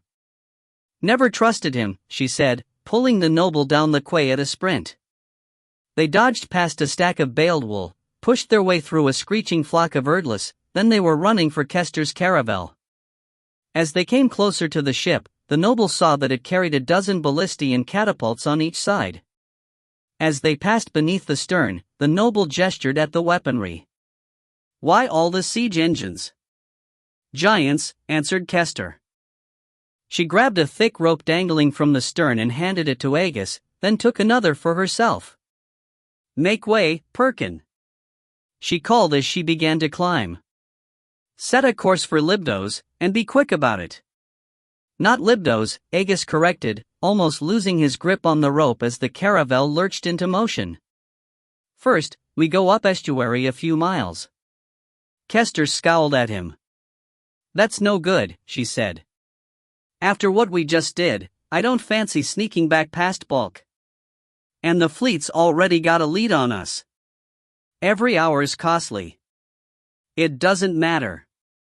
Before we leave, I have a promise to keep," Agus said, throwing an arm over the gunwale. "Besides, with a little luck, a friend of mine just might be able to stop the fleet cold." "If that's what you want," Kester said, dangling from her rope with one hand and using the other to push the noble over the railing. "But it'll cost extra." 4. The Strait of Baza. To Tithian, the dusky shape to the Silt Lion's leeward side did not appear to be a boulder. For one thing, it seemed to be moving parallel to the ship, and for another its profile resembled that of a massive head sitting atop a pair of colossal shoulders. Still, though the distance separating them was less than 50 yards, the king could not be sure of what he saw. For the 5th day straight, a heavy wind was ripping across the sea, lofting so much dust into the air that it was difficult to see clearly from the stern of the schooner to the bow. Tithian turned to the ship's mate, who was holding a large cone of solid glass to his eyes. "What's that over there?" the king asked, indicating the direction in which he had been looking. "A giant," the mate reported. "But don't worry. We're in the Strait of Baza. As soon as we pass into deeper silt, he won't be able to follow." The catch in the young man's voice belied his anxiety. "Let me have the king's eye," Tithian said, ripping the cone of glass from the sailor's hands. "But the ship's blind without it, King Tithian," the sailor objected. "The dust is shallow here." Ignoring the mate's complaint, Tithian pulled the dust shields off his eyes, replacing the grimy lenses with the broad end of the cone. He pointed the tip at the shape he had been watching. Thanks to the magic Andropenes had instilled in the glass, the silt haze no longer obscured Tithian's vision. The thing was definitely a giant, with long braids of greasy hair hanging from his head and tufts of coarse bristle sprouting on the gravelly skin of his shoulders. His face seemed a peculiar mix of human and rodent, with a sloped forehead, dangling ears, deep-set eyes, and flat nose that ended in a pair of cavernous nostrils. A dozen jagged incisors protruded from beneath his upper lip, and a moss-like beard hung over his recessed chin. "There can only be one giant that ugly," Tithian growled. "Philo." He turned to the ship's mate and ordered, "Stop the ship." Nabarch Sonical, High Templar of the King's fleets, stepped to the Tyrian's side. Even for a half-elf, he was tall and slender, towering 2 full heads over Tithian. Beneath the grimy glass of his dust shields, the commander's eyes were pale brown and as fiery as embers. He had lean, sharp cheeks and a bony nose, but a silk scarf hid the rest of his face, protecting his airway from the dust. "The Silt Lion is no dingy, Your Highness," he said with forced courtesy. "We can't stop her at a moment's notice." He took the king's eye and returned it to the mate. "If you please, Sachet needs the eye to guide the ship." "Then bring us around," Tithian ordered, pointing into the haze on the leeward side of the schooner. "I must speak to that giant." Sonical rolled his eyes. "In the Sea of Silt, you avoid giants, Your Highness," he said. "Failing that, you run for deep silt, or fight if you must, but you don't talk to them." "This giant belongs to me," Tithian said, putting his dust shields back in place. I must find out what he's doing here. He's supposed to be taking care of an important matter outside Balak. Very well, Navarch Sonical sighed.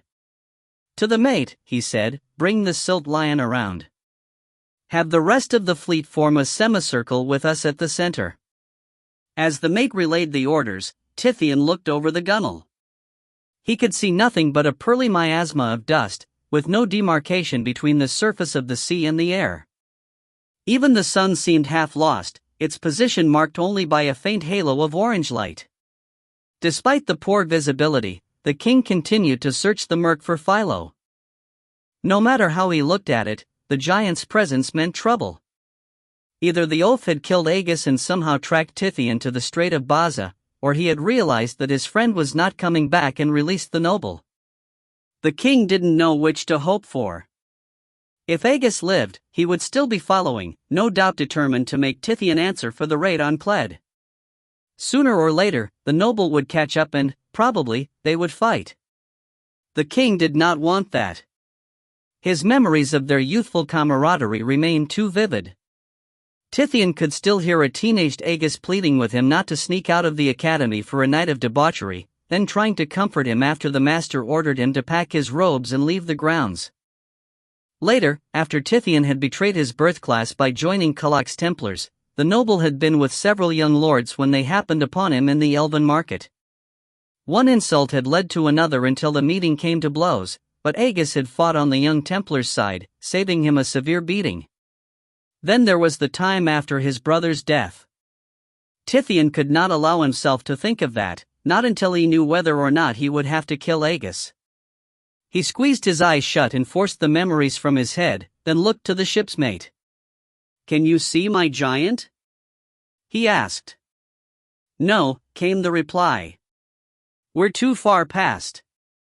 Tithian turned to berate Navarch Sonical for allowing Philo to disappear, but the High Templar was ready with a response. "With 20 ships looking for him, we won't have any trouble finding your giant again." To the mate, the half-elf said, "Ready the catapult slaves, all ships to do the same." "I don't want Philo killed," Tithian objected. "Not yet, anyway." "I have no intention of killing him, but he may be disinclined to talk," said the High Templar. "Until we have persuaded him to behave, perhaps you should join Ictines. The floater's pit is the safest place on the command deck." The High Templar pointed to a shallow cockpit in front of the helm, where a gray-haired man named Ictines sat with his palms resting on a table-sized dome of polished obsidian. Although he had the haggard aspect of a pauper, the gold rings on his fingers betrayed his true status. Ictines was a ship floater, a mindbender especially trained to use the way to keep the schooner from sinking into the dust. He kept the ship afloat by sending his spiritual energy through the dome and into the hull. The task was a difficult one, requiring both physical endurance and psychic strength. Tithian slipped into the chaperone seat, a small bench where the floater sat while training his apprentices. During the last 5 days, the king had passed much of his time in this seat, learning Ictines' art. He was not so much interested in keeping the ship afloat as in understanding how the dome worked, for it resembled the obsidian ball sorcerer kings used to tap into the life force of their subjects when they cast their most powerful magical spells. Having begun his study of sorcery only 5 years ago, Tithian did not yet know any enchantments so potent that he could not cast them through the conventional means. But the thought had occurred to him that he could increase the effectiveness of his limited abilities by using an orb. Besides, he suspected that the sooner he learned to control the flow of mystic energy through obsidian, the easier it would be for him when the time came to learn the most powerful spells. Ictines suddenly looked up from the dome, his red-rimmed eyes opened wide in alarm. At first, Tithian feared that the old man had fallen ill, but the ship floater twisted his head toward Sonical's station to relay a message that he had received through the dome. Captain Phaedrus reports that as he began his turn, he saw a wall of giants blocking the exit to the strait. "High one," said Ictines. "What type?" demanded Sonical. "How many?" Ictines turned his gaze back to the dome. His eyes glazed over, then he called, "Perhaps 50, all beasthead." "Beasthead?" Tithian asked. "The giants are divided into 2 tribes, the humanoid and the beast head," explained the sailor at the helm, an anonymous young woman whose face remained hidden beneath her dust shields and silk scarf. Although her voice was calm, she clenched the will so tightly that the veins showed in her forearms. Sonical scowled and peered into the dusty haze ahead. "So many," he said, shaking his head. "They must have come from Libdos." Tithian climbed out of the cockpit. "What for?" "To ambush us. We're only a couple of days from Libdos, and the beastheads don't allow visitors to that island," the High Templar explained. "Now I must ask you to return to the floater's pit." Tithian shook his head. "I prefer to see what is happening." "Then stand aside," snapped Sonical, gesturing toward the gunwale. "We've a battle to fight." Tithian started to object to the rude treatment, then held his tongue and did as he was asked. There would always be time after the battle to chastise the High Templar. Sonical looked to the ship's mate. "Terrain?" "7 low islands to port," he said, peering to the left side of the bow. He swept the king's eye to the right, then added, "Scattered boulders, no, make that giant's a half-mile to starboard." "Another 50, I would guess." He lowered the glass cone and looked at Sonical. "They're closing on our flank." "Chain the catapult slaves to their weapons," said Sonical, his voice strangely calm and quiet. "Have the wizard brought up and tell him to prepare the Balkan fire." The ship's mate blanched and swallowed hard. "As you wish, High One." While the mate relayed the order to the rest of the ship, Sonical spoke to Actines. "Close the line. The Lin song is to lead a run for the islands, but no one's to break formation. All ships are to use Balikan fire in their catapults." "Yes, High One," replied Actines. He returned his attention to the black dome, and his eyes grew vacant. Tithian went to the quarterdeck rail to watch the battle preparations, hoping the crew would keep the ship afloat long enough for him to find Philo. The king did not know what part the big oaf had played in this ambush, but it could be no coincidence that the giant happened to be crossing the Strait of Bazet at this moment. On the main deck ahead, a half-dozen crews were laboring to ready their catapults. The skein cords creaked in eerie protest as powerful dwarven slaves pushed against long levers, struggling to wind the cup arms down and lock them into place. With each weapon stood a Templar overseer, complicating the dwarves' task by popping his whip over their bald heads and yelling for them to work faster. Behind each catapult rested a stone vat, half filled with grainy powder, while the ship's wizard, an old man with a bushy head of gray hair, stood at the far end of the deck. With him were 2 assistants, one pushing a cart-mounted tub of black sludge and the other carrying a long ladle. Under the sorcerer's direction, the first assistant stopped his cart, and the second poured a ladle of sludge into the vat of powder behind the first catapult. The wizard turned his palm toward the deck in preparation for casting a spell. The process took a little longer than usual, for few plants grew in the sea of silt, and most of the energy had to come from a distant island. When the sorcerer finally had enough energy, he uttered his spell over the concoction.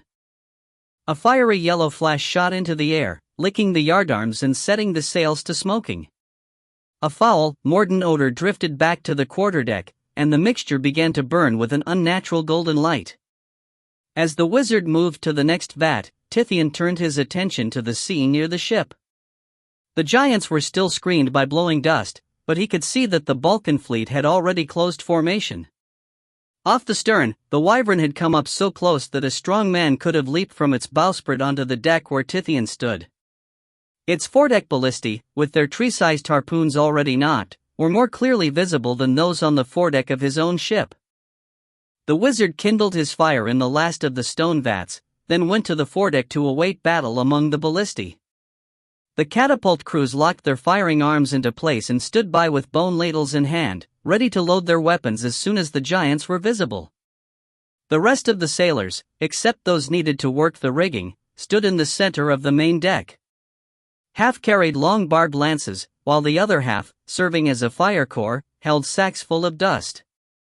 The flapping sails and crackle of Balkan fire were the only audible sounds. "Captain Phaedrus is firing his catapults." There was a short pause, then Actines completed his report. The Lin Song has gone down. So fast? Tithian gasped. Sonical nodded, and the ship fell even more silent than before word had come of the Lin Song's fate. Tithian stepped over to the gunwale and peered into the featureless haze. Tell me, Sonical, how many giants will we take with us? A handful, the High Templar admitted, his voice emotionless. And the fleet won't survive? Tithian asked. Not realistically, Sonical answered. We have shallow silt all around, so we can't maneuver away from our attackers, and no one has ever survived a battle with 100 giants.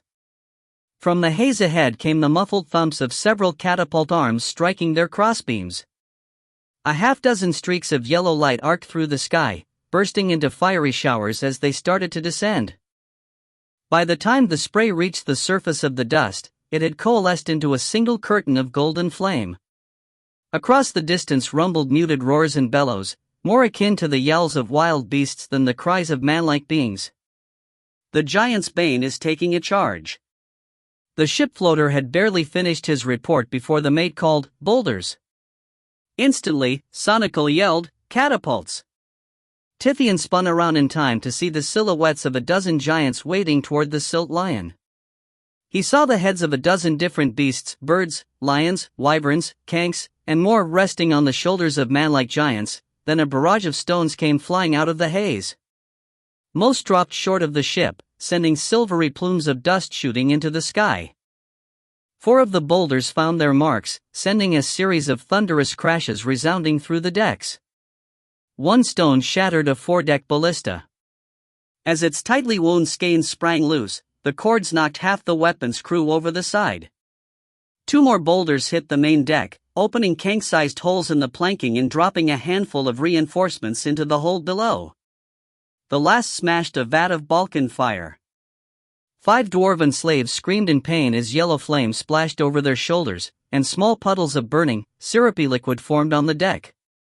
The fire corps rushed forward, pouring their bags of silt over the flames to smother them. At the same time, the catapult crews pulled their release cords to return the giants' barrage. Even the dwarves who had been burned unleashed their missiles, still howling in agony. The Balkan fire streaked away from the ship with a loud sizzle, lighting the sky and filling the air with such a caustic stench that Tithian choked on the acrid fumes. As the fiery balls reached their zenith, the ship's wizard raised his gnarled finger and cried, "Shower!" The globes exploded, spraying burning gobs over everything beneath them. For a moment, all was quiet, then a portion of the sea itself erupted into fire and greasy black smoke. A chorus of pained screeches rolled across the silt and broke against the hull. Then, as the flames slowly sank beneath the dust, the cries died away. When the smoke cleared, the 12 giants that had attacked the silt lion were gone. The reinforcements stopped battling the fire long enough to give a rousing cheer. The dwarven crews simply began to pry their catapult arms down again, though the 5 who had been burned earlier lacked the strength to succeed, no matter how hard their Templar overseer lashed their charred backs. Tithian turned to Sonical. "I thought you said we were doomed?" "Our wizard's timing was remarkable this time," the High Templar said, pointing over the stern. "But when his good fortune runs out, so does ours." When Tithian looked in the direction Sonical had indicated, a cold hand closed around his heart. In the heat of the Silt Lion's exchange, he had lost track of the rest of the battle. Now, he found himself looking on in horror as 8 giants charged the Wyvern. Each carried a large battering ram in his hands. The Wyvern's foredeck ballistae fired. One tree-sized lance lodged in the breast of a goat-headed giant. Another harpoon pierced the scaly throat of a serpent-headed giant. Both attackers fell immediately, vanishing into the silt as if they had never been there. The remaining 6 hit the ship with their rams, opening great breaches in the hull and shaking the masts with the force of the impact. Dust poured through the holes in rivers, but the ship floater continued to hold the schooner aloft. Dozens of sailors rushed forward to thrust their lances at the giants, while the catapult crews used their ladles to fling Balkan fire over the side. Neither effort was to much avail, for the giants slapped the lances aside and easily dodged the clumsy attempts to pelt them with flame. They pushed upward on the rams with which they had punctured the hull. The schooner, still levitated by the ship floater, tipped easily. Men, catapults, cargo, and everything else not firmly attached to the decks went tumbling into the silt. After the ship floater and his dome fell away, the Wyvern itself settled into the dust. When it was about 3/4 buried, it touched bottom and stopped sinking. Survivors immediately swarmed to the portion of hull still showing above the dust, but it was clear they would not live much longer. As the Silt Lion sailed away from the wreck, the giants were using their rams like clubs to smash the hull into tiny bits. Tithian turned to Sonical. "Cancel the order to flee toward the islands," he said. "Tell each ship to engage the giants at Dos Quarters. They're to move the vats of Balkan fire to the gunnels and dump them over the side as the giants rip their ships." The High Templar stared at him as if he were mad. "That's suicide," he gasped. "Without a ship. The giants will sink our ships anyway." "We may as well take as many of our enemies with us as we can," Tithian replied. He looked to the ship's mate and helmsman, then added, "Does anyone else prefer a fighting death to that of a coward?" The helmsman was the first to reply.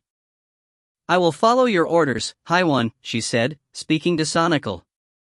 "But I prefer a fighting death."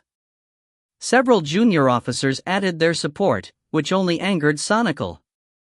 "Silence," he ordered. He switched his gaze back to Tithian. "King Andropenes commanded me to follow your instructions, so I have yielded to your wishes up to now. But what you ask is madness. I won't do it." "That would make you a mutineer," responded Tithian. He allowed his hand to drift toward his satchel, but did not put it inside. "Refusing to squander my fleet is not mutiny," countered the High Templar. "Your fleet will sink anyway," Tithian said, stepping toward Sonical. "What is there to be afraid of? Dying an honorable death? There is always the hope." "Truly?" Tithian scoffed. He looked to Actines and asked, "How many ships remain?" 11, answered the ship floater. "No, now only 10. Your schooners are sinking like stones, Navarch. The only men who stand a chance of surviving are those who can cross the silt without a ship." Tithian glanced at the young officers crowding the quarterdeck, then asked, "Who would that be?" "Your sorcerers, your ship floaters, and perhaps your captains?" The High Templar's face darkened to an angry crimson, while bitter whispers of speculation rustled through the gathering of officers. "I'm sure you have a magic ring or talisman that will see you to a safe place," Tithian pressed. Although he did not know whether or not Sonical actually possessed such an item, it seemed a logical assumption, and that was what would matter to the crew. "Perhaps that's why you don't want to fight at close quarters. When the ship sinks, you can escape. But your magic won't save you if a giant grabs you. One more word and I'll have you launched from a catapult." The High Templar hissed. "Now return to the floater's pit and let me command the fleet. So your crew can die while you escape?" Tithian replied, shaking his head. "No. Take this passenger below," Sonical commanded, motioning for his first mate to obey the order. Before the man could step forward, Tithian stared him straight in the eye. "Andropenes himself loaned me this fleet," he said. "By refusing to obey me, Navarch Sonical is defying your king. Do you wish to join him in that?" When the mate remained where he stood, the High Templar cursed and reached for his dagger. "Enough." "I don't think so," said the first mate, grabbing Sonical's wrist. "If I'm going to die, then I will do it as I have lived, at King Andropenes' pleasure." With that, he handed the king's eye to the helmsman, then picked up the Templar and pitched him over the side. Screaming in fear, Sonical thrust a hand into the pocket of his robe. The dust swallowed him before he could withdraw the object hidden inside. "Prepare yourselves to die like soldiers," Tithian said, giving his crew an approving nod. "And take us into battle." As the astonished officers obeyed, Tithian had his ship floater relay his attack orders to the surviving ships. Next, he took the king's eye from the helmsman and began to scan the haze. "What are you looking for?" she asked. "My giant," Tithian replied. It did not take the king long to find what he was after. Within a few minutes, he saw Philo's ugly form leading an attack against another ship. The giants had already thrown their boulders and were plowing forward through the silt, their rams cradled under their arms. As Tithian watched, the ship fired its catapults, but the wizard mistimed his command word and dropped the flames behind the giants. Nevertheless, the king could see that the battle was far from over. Vats of Balkan fire were lined up all along the gunwale, ready to be dumped on the attackers, and the ballista crews were holding their fire until the giants came closer. Tithian gave the king's eye to a junior officer. "Which ship is that?" "The king's lady," he replied. "Good," he said, pointing at Philo's ugly face. "Do you see that giant? The one whose head looks sort of human?" "Yes." "Keep us pointed toward him," Tithian replied. Next, he turned to the ship floater.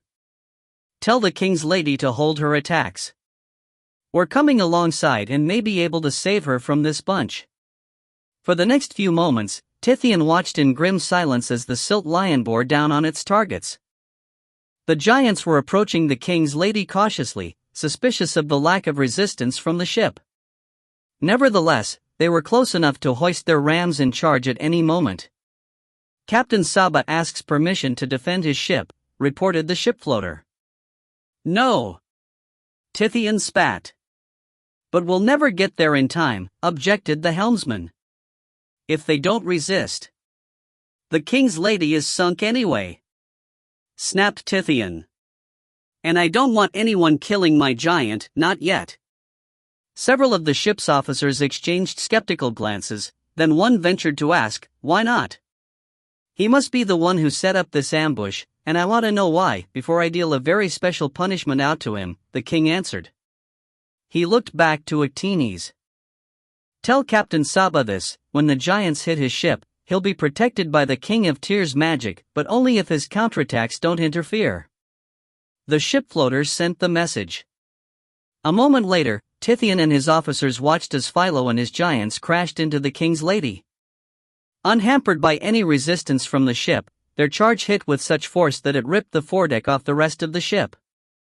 The ballistae discharged harmlessly and the vats of Balkan fire toppled, instantly creating an inferno on the decks.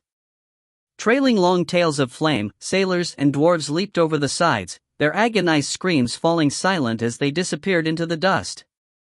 A burly man stepped toward Tithian, his silk scarf hanging loosely around his neck. His jaw was set, and his puffy cheeks were pale with the horror of what he had just witnessed. "You said you'd save them," he gasped. "Come now," Tithian replied.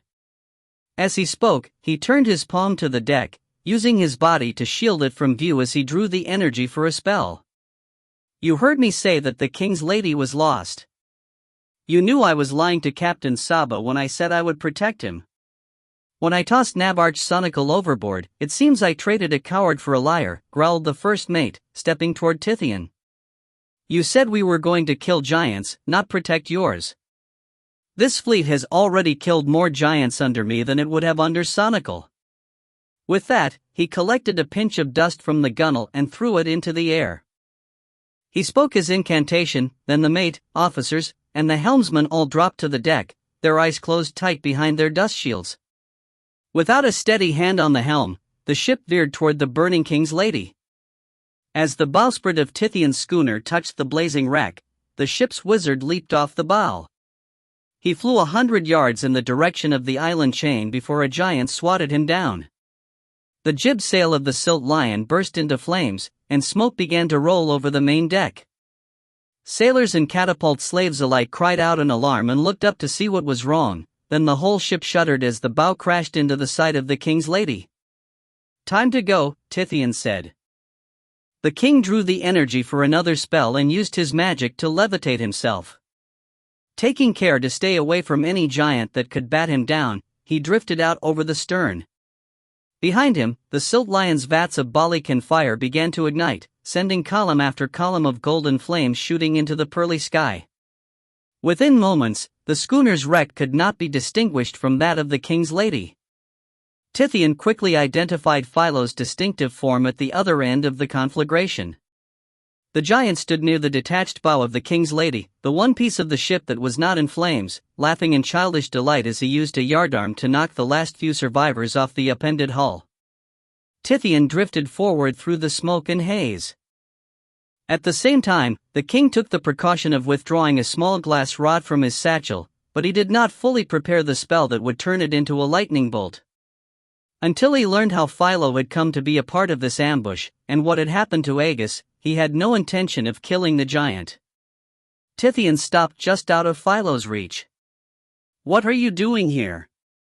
he demanded, yelling to make himself heard across the distance. The giant stepped away from the wreck, raising his yardarm to swing at the king. "Traitor!" Tithian dodged back. The huge club sank into the silt with a muffled whump, raising a curtain of pearly dust. "Why are you attacking your friend?" the king asked, resisting the urge to cast his spell. Philo narrowed his eyes, gauging the distance to his target, then shrugged and turned back to the bow of the king's lady. "Tithian liar, not friend," he said, using his yardarm to push a dwarf into the silt. "Agus real friend." "What does Agus have to do with this?" Tithian asked. He felt both relieved and angry, for the giant's comment implied that he had released the noble and not killed him. "You promised to guard him." "Make promise before Agus show real Tithian to Philo," said the giant. "Then we go to Balak, and Agus tell Philo about fleet going to Libdos. He say warn giants. Maybe they let Philo live with them." The half-breed brought his pole down on a Templar, crushing the man like a beetle. "Him right. Now Philo can live on Libdos, with beast-head friends." Tithian could not contain himself. "What makes you think anyone could tolerate a hideous moron like you?" His eyes bugging out in anger, Philo threw his yardarm at Tithian. The king tried to dodge, but the pole glanced off his shoulder, sending a terrible ache shooting down his arm and knocking the glass rod from his hand. He plummeted toward the sea, barely regaining control of his body in time to prevent himself from plunging into the dust. Philo was on him instantly, grasping Tithian tightly in his massive fingers and preventing the king from reaching into his satchel for another spell component. "Agus like Philo." The giant snarled. "Beast heads like Philo." Tithian shook his head sadly. "I'm sorry," he said. "But Agus is just using you. So are the beast heads. When all this is done, they'll send you away. Philo will be alone, just like before." "No." Despite the retort, the giant looked crestfallen. "Yes," Tithian insisted. "I'm the only one who could like you. Everyone else thinks you're ugly." Philo shook his head. "Tithian liar. Tithian do terrible things to his friends in Cled." "Did Agus tell you that?" Tithian asked, continuing his ploy. "I guess it shouldn't surprise me. He's been jealous of me ever since I became king. But what really hurts, Philo, is knowing you believe him." The giant looked surprised. "It does?" Tithian nodded. "More than you can know," he said. "One has so few friends when he's a king. I thought that you and I," he let the sentence trail off, then lowered his eyes. "Philo thinks so, too once," said the giant. He returned to the bow of the king's lady, then plucked the last Templar off the upturned hull and tossed the unfortunate fellow to the wind. "What are you doing?" Tithian asked, alarmed. "Agus warned Philo you try another trick," the giant answered, squeezing the king so tightly that he could not draw breath. "Agus say leave you here. You can't betray me. Philo get even before he go to live on Libdos," the giant chortled. "Goodbye, friend." He flicked the king's head with his huge index finger, and Tithian felt himself settling into a gray haze. 5. Old friends. In the shallow trough between two dust swells lay the severed bow of a Balkan schooner. It rested on its side, blanketed by a gray mantle of silt, its bowsprit rising into the air at a shallow angle. On the hull lay a man, fully exposed to the crimson sun and as still as the sea itself. "There he is!" Aegis cried. The noble pointed toward the debris. Kester, standing with him and Nymos on the Shadow Viper's quarterdeck, turned her heavy brow to the caravel's port side. Her eyes quickly fell on the wreckage, for the day was a calm one, almost barren of wind and more stifling than a kiln. "You're sure that's him?" the Tarak asked. Although the distance was too great to see the prone man's features clearly, Aegis nodded. "I haven't seen any other survivors, and Philo promised that he'd leave Tithian where I could find him." The caravel began to slide down the dust swell slip face, and the noble added, "Bring us alongside." The Tarak shook her head. "He looks dead. Living or not, I'm taking him back to Tyr." "Not on the Shadow Viper," said Kester. "Ye hired me to capture a live man, not a dead one. I'll not have his spirit plaguing me ship." "Then I won't pay you for the trip home," the noble threatened. "Ye will pay, or I'll set ye off over there." She pointed at a scrub-covered island less than a mile away. Aegis shook his head. "Our agreement was that you'd help me capture Tithian, and it doesn't matter whether he's alive or dead." Kester reached for a knife, but Nymos interposed himself between the Tarak and the noble. "This is foolish," said the sorcerer, his blind eyes focused on neither of them. "Why don't we go and see what Tithian's condition is? If he's not drawing breath, then you can argue." "A prudent suggestion," said Aegis. Kester scowled for a moment longer. Then she shrugged her shoulders. "I'll bring us about." The Tarak turned her attention to the main deck, where the ship's canvas hung furled to the yardarms. 20 crewmen toiled along each gunwale, thrusting wooden poles, each as tall as a giant, into the silt alongside the ship. After the long rods touched the shallow strait's bottom, the haggard slaves marched sternward, pushing the caravel along at a mechalot's pace. To keep everyone in step, the first man in each line chanted a deep-throated dirge, "Push ho, push ho, push ho, or die." As the two singers reached the quarterdeck, they changed the chant. Stop ye, time to rest, mate." Both lines of slaves halted and withdrew their poles from the dust. After everyone had stopped moving, the man at the front of each group cried, front now, to work with ye." This sent them all scurrying forward to plunge their poles into the dust and start over again. When the Shadow Viper's bow reached the bottom of the dust swell, Kester braced herself against the gunwale and yelled, "Hard to port, Perkin." The helmsman spun his wheel, and the slaves along the left gunwale withdrew their poles from the silt. The caravel pivoted so rapidly that Aegis had to grab Nymos' arm to prevent the reptile from tumbling overboard. Despite the sharp turn, the noble could see that the bow would plow into the next dust swell before the ship completed the maneuver. Growling in anger, Kester leaped past her ship floater and took a long whip off the rail. She jumped down onto the main deck and savagely lashed at the men on the port side. Each time the scourge's tail popped, a slave howled in pain and a welt rose on his naked back. "I said hard to port!" the Tarak yelled. The portside slaves angled their poles forward and pushed, as though trying to move the ship backward. The Shadow Viper's bow snapped around instantly, the bowsprit just missing the next dust swell. Kester continued to lash her crew members, cursing their slow response and making sure to open a cut on the back of every man in line. Aegis went down to Kester's side and laid a restraining hand on her whip. "Don't you think that's enough?" he asked. "It's bad enough to crew your ship with slaves, but they don't deserve such abuse." Kester bared her fangs. "This is my ship," she snarled. Her breath was rancid, for long journeys were difficult on the Tarak system. Instead of live lizards or snakes, she ate salted and dried meats, which were only slightly better for her than the moldering farrow her human crew ate. Aegis suspected that the Tarak's diet fouled more than her digestive system, for Kester's temperament had been growing steadily worse since leaving Balk. "I'll run her as I hie." "Not while you're under my hire," Aegis replied, taking the whip from the Tarak's big hand. These men were convicts before they became slaves, said Nimos, speaking from the rail of the quarterdeck.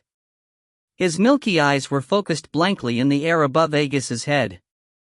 They deserve what Kester gives them, and they owe their lives to her. That's right, agreed Kester. Every one of them would have had his heart cut out in the arena if not for my purse. Saving a man doesn't give you the right to brutalize him, countered the noble, returning to the quarterdeck with the whip. I won't stand for it, not even from the captain of a ship. Kester followed him. As he returned the whip to its peg, she pointed at the flotsam ahead and asked, I suppose what ye planned for your friend isn't brutal? The shadow viper was so close to the wreck that Aegis could see Tithian lying on his face, his long braid of auburn hair coiled over one shoulder. I have nothing planned for Tithian, except to take him back to answer for his crimes, replied the noble. And to find out what he and Andropenes are doing, Nimos added. Your aversion to brutality had better not keep you from loosening his tongue. There are other ways to make Tithian speak, replied Aegis. Besides, no amount of pain can make him tell the truth if he doesn't want to. Especially not if he's dead, added Kester. The Tarek's eyes were fixed to the starboard of the shadow viper's bow, which was just passing alongside Tithian's motionless body. She allowed her ship to creep forward a few more yards, then barked, dead stop. The crewmen lifted their poles, then angled the long shafts forward and plunged them back into the dust. The caravel lurched to a stop, its quarterdeck just aft of the derelict. The starboard slaves peered down on the wreck in weary silence, studying Tithian's inert form. Kester jumped off the quarterdeck and grabbed a long plank. She pushed it through a slot in the bottom of the gunwale, guiding it toward the wrecked bow. Motioning Aegis to the plank, she said, Ye be careful. Just because the silt's shallow and the hull rests on the bottom doesn't mean she won't shift. If ye fall in, there'll be nothing we can do to save ye. What about tying a rope around my waist? Aegis asked, climbing over the gunwale. I told you once, I'll not have any corpses on me ship, Kester replied testily. By the time we dragged ye back, your lungs would be full of silt. Why don't you use the way to fly or levitate? Suggested Nimos. Aegis shook his head, more to himself than to the blind sorcerer. That's not one of the areas my meditations have led me to explore, he answered. And the king's too heavy for me to move with other forms of the way. If I want to take him back to Tyr, I'll have to walk over there and get him. The noble turned his attention to the plank of mechalot rib in front of him. It was about as wide as his shoulders and more than 10 yards long, with a weathered surface the color of ivory. Below it lay a pearly layer of dust, so loosely packed that it looked more like an oasis mist than a silt bed. The other end of the gangway rested near the midpoint of the derelict bow, which lay with a steep slant toward the aft end. Because of the angle, only one corner of Aegis's plank rested firmly on the wreck. The other hung without support a few inches above the wooden hull. Tithian lay on his belly in the center of the wreck, his satchel strapped across his chest and his face turned in the opposite direction. The king's auburn hair was matted with blood, and the golden diadem around his head had been badly dented by a blow. Aegis released his hold on the gunwale and shuffled forward, his heart pounding in fear each time the gangway wobbled. As he crossed the halfway point, the plank twisted under his weight and began to slip down the hull of the wreck. He dropped to his stomach to spread his weight out more evenly, then pulled himself the rest of the way across without rising. It seemed to take forever to reach the end, but when he finally did, he breathed a deep sigh of relief and crawled onto the bow. A muffled groan rumbled up from the timbers. The aft end slowly tipped more steeply toward the sea. Tithian's motionless form slipped closer to the silt, and Aegis nearly lost his balance. The noble scurried forward and caught the king by the shoulders, pulling him toward the bowsprit and stabilizing the wreck. Aegis shook Tithian's shoulder. Wake up, he said. You and I have places to go. When there was no response, Aegis rolled the king onto his back. The body turned limply, with no hint of tension in the muscles. If not for the shallow rise and fall of his chest, Aegis would have thought him dead. Tithian's eyes were sunken, and dried blood caked both cheeks. From between his cracked lips protruded a dun-colored tongue, hugely swollen with thirst and as dry as the sea of silt. Even from here, he looks as dead as a toppled giant, called Kester. Push him into the silt and let's be gone. It's not wise to tarry in these parts. He's alive, more or less, Aegis reported. He looking back to see Kester, Nimos, and half the crew standing along the gunnels. It's just that I can't wake him. Wet his lips, suggested Nimos. Thirst is a powerful incentive, even to an unconscious mind. Since no waterskin lay in view, Aegis opened the king's satchel and peered inside. Despite its bulky outward appearance, it was empty. The noble closed the bag, then looked back to the ship. Throw me a waterskin. Kester took a half-filled waterskin from a hook on the mainmast, then tossed it toward Aegis. The heavy sack fell short of the noble's grasp and dropped on the king's chest with a dull thump. Tithian did not stir. If that didn't wake him, nothing will, said Kester. Ye'll have to carry him. If we don't hurry, that wreck'll sink beneath ye. Casting a wary eye toward the unsteady plank, Aegis said, let me try Nimos's way first. The noble sat down and cradled Tithian's head in his lap, then poured a small amount of water over the king's mouth.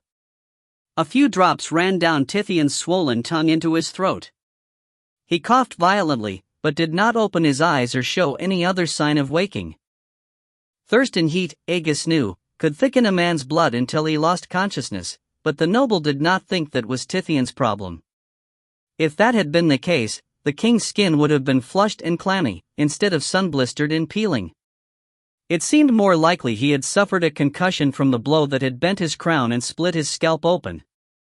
Aegis pulled a tangle of blood-matted hair away from the crown and gently tried to remove the diadem. The circlet moved only a fraction of an inch before the dented section snagged on the edge of the king's wound. A distressed groan escaped Tithian's lips, and he instinctively tried to pull his head away from the noble's grasp. Encouraged by this development, Aegis slipped a finger under the bent diadem and began to pry it off. A gaunt hand flashed up from the king's side, seizing the noble's wrist. Don't touch my crown! Croaked Tithian, his broken fingernails digging into Aegis's flesh. Although his eyes had opened, they remained glazed and unfocused. Aegis released the diadem. I think you'd return from the dead to keep this paltry circlet on your head. Tithian released the noble's arm, struggling to focus his eyes on Aegis's face. You! He gasped weakly. Traitor! Aegis dumped a stream of water into Tithian's mouth. I'm not the traitor here.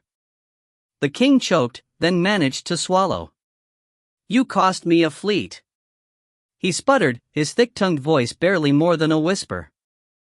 As Tithian struggled to push himself upright, his eyes rolled back in their sockets, and he groaned in pain.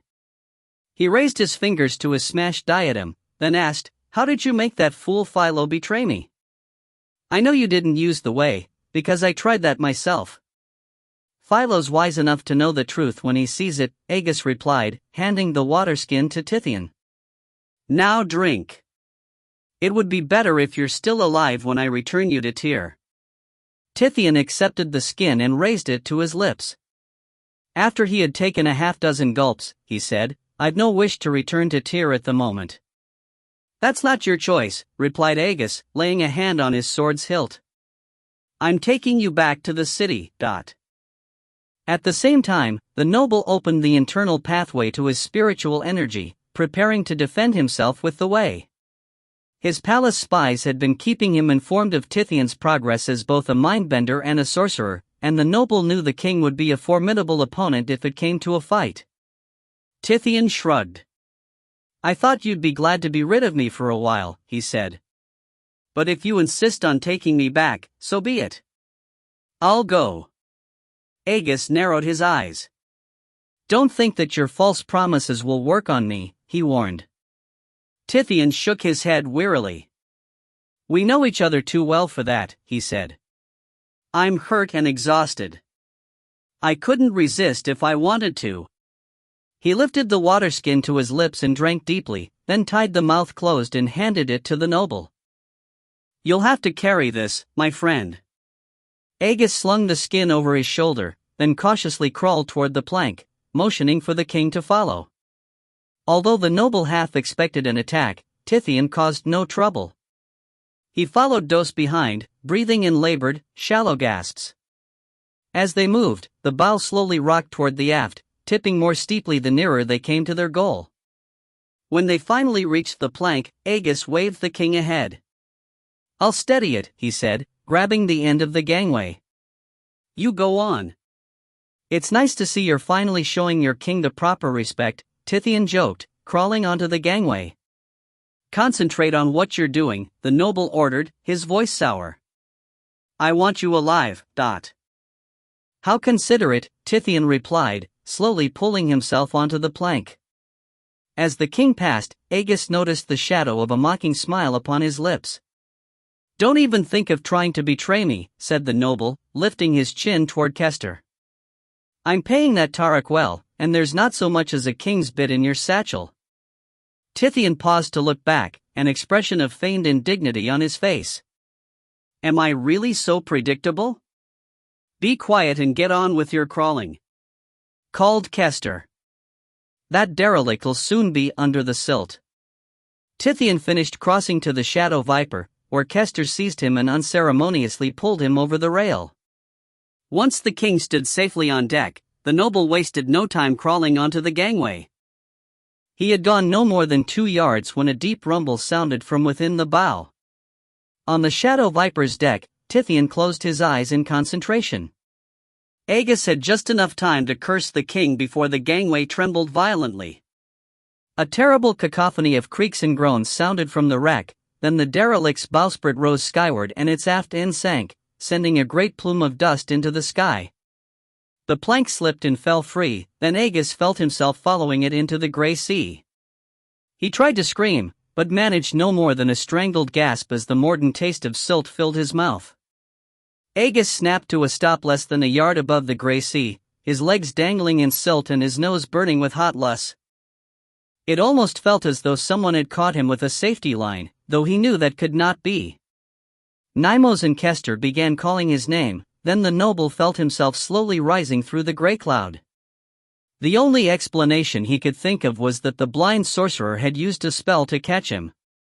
As Aegis rose through the roiling cloud of dust, he prepared a mental attack, determined to prevent Tithian from launching another assault on him. By the time he finished, the Shadow Viper's hull was visible through the haze. He could barely make out the forms of the Tarak captain and the others standing at the edge of the deck. Tithian was staring at him with a look of intense concentration, while Kester was grasping the gunwale and peering at him through the dust. Nymos stood at the Tarak's hip, his earslet cocked toward Aegis.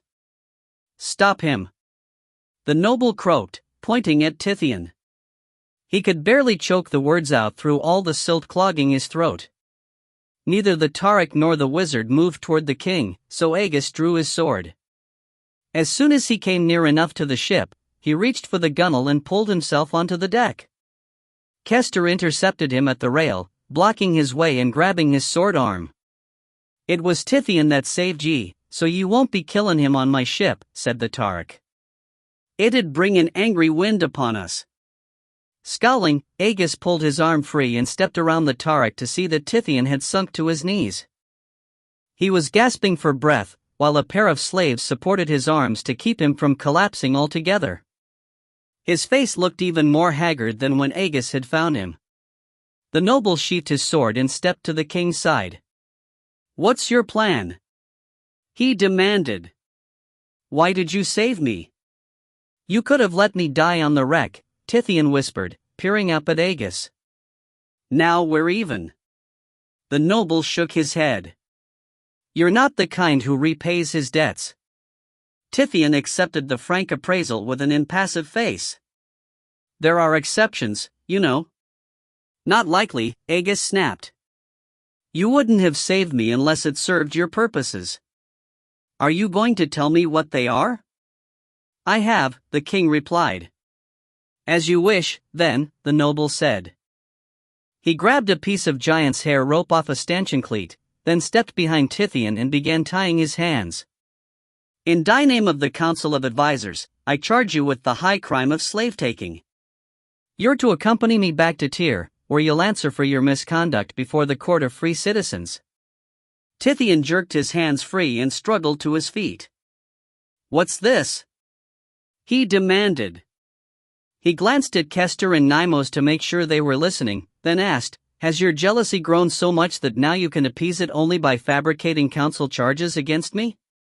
Save your breath. Your act won't fool anyone here. Pled was an accident, Tithian said. My raiders weren't supposed to attack it. Then why did they do it? Aegis asked. Tithian stared at the noble for a long time, then asked, you mean you haven't figured it out? Tell me. Boris, replied the king. They were collecting prisoners to fill the dragon's levy. Why do you think he hasn't shown up since Sadira returned from the pristine tower? A knot formed in Aegis's stomach. It might have been anger or pity, or even guilt, he didn't know which. Thank you for being so frank, he said. I'm sure the court will want to know that you've been buying Tyr's peace with innocent lives. Tithian broke into a fit of laughter. I fear your wits have left you, my friend. He chortled, shaking his head in disbelief. Do you really think a court of free citizens will condemn me for sparing them the wrath of the dragon? Yes, he answered. You've broken Tyr's most sacred law. Tithian grasped Aegis's arm as if they were friends. Then you're a fool, he laughed. If you give a man the choice between his family's safety and someone else's pain, the stranger will die every time. Your court will declare me a hero, not a criminal. This is a matter of law, Aegis replied confidently. It's the foundation of the free city, and I'll personally make sure that our court understands the gravity of your crime. And will you present a new plan to spare our citizens Boris's ravages? Tithian inquired. Perhaps you found the dark lens? Are you ready to kill the dragon? Aegis bit his lip, angered more than he liked to admit by the king's mocking tone. Together with his friends Rikus and Sadira, he had spent much of the last 5 years searching for the lens. They still had no idea where it was. However we protect Tyr, it won't involve slave-taking, Aegis replied. Tithian sneered. Then I'll be glad to stand before your court of fearful citizens, he scoffed.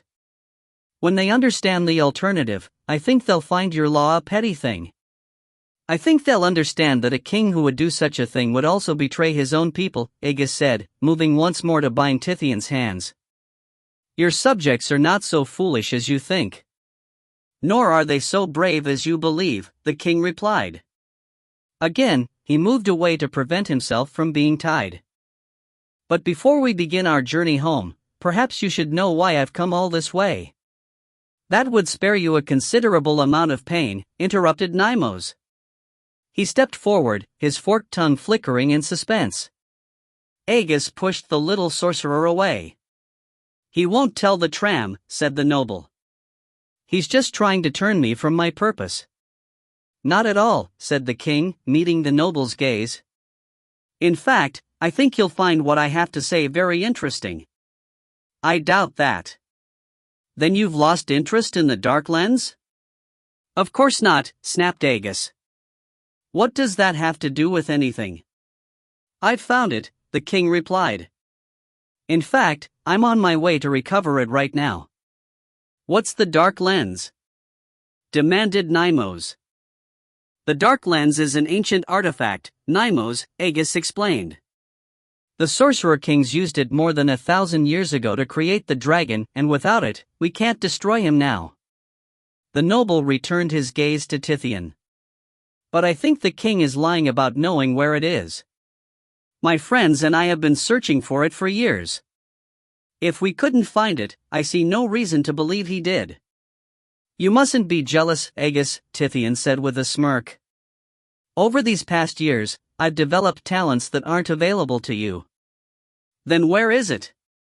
Aegis demanded. Tithian wagged his finger at the noble. I won't say, he replied. But I'll tell you how I found it. That will protect my secret and convince you that I'm telling the truth. I'm listening, Aegis replied. Although he maintained a calm outward appearance, the noble's heart was pounding fiercely. The dark lens was the key not only to safeguarding Tyr, but to revitalizing the rest of Athos as well.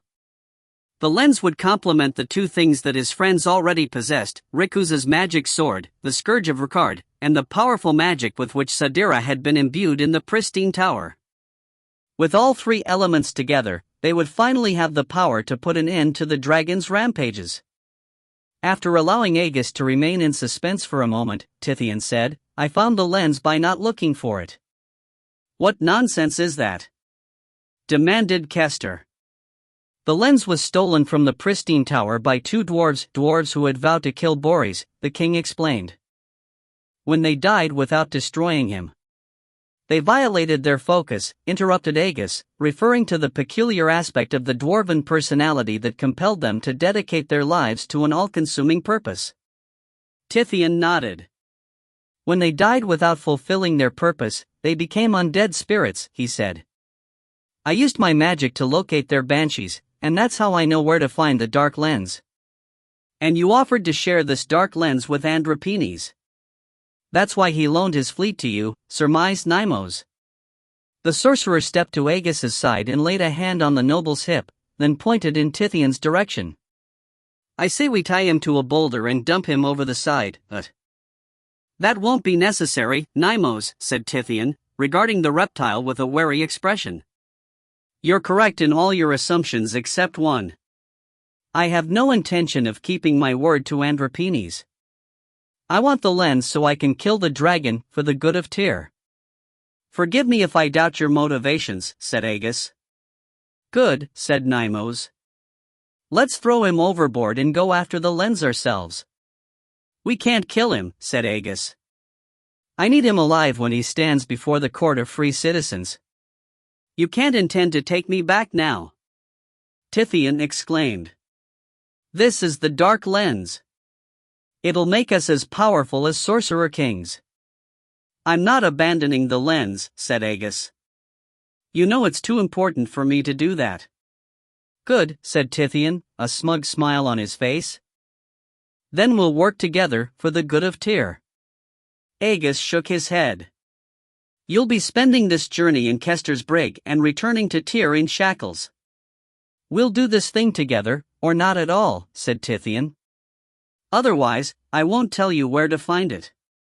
What happened to your concern for Tyr's welfare? Aegis asked.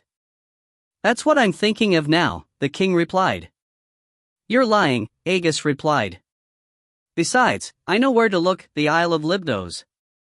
Tithien's eyes opened wide. You fool! He hissed. You can't succeed without me. We can and we will, Aegis replied, smiling. I'm sure you'll find the brig comfortable.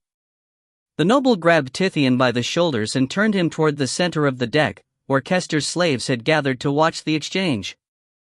I'll try not to make the rest of your journey too unpleasant, he said, looping his rope around the king's wrists. I'm sure you'll do your best, Tithien replied, his voice rather distant.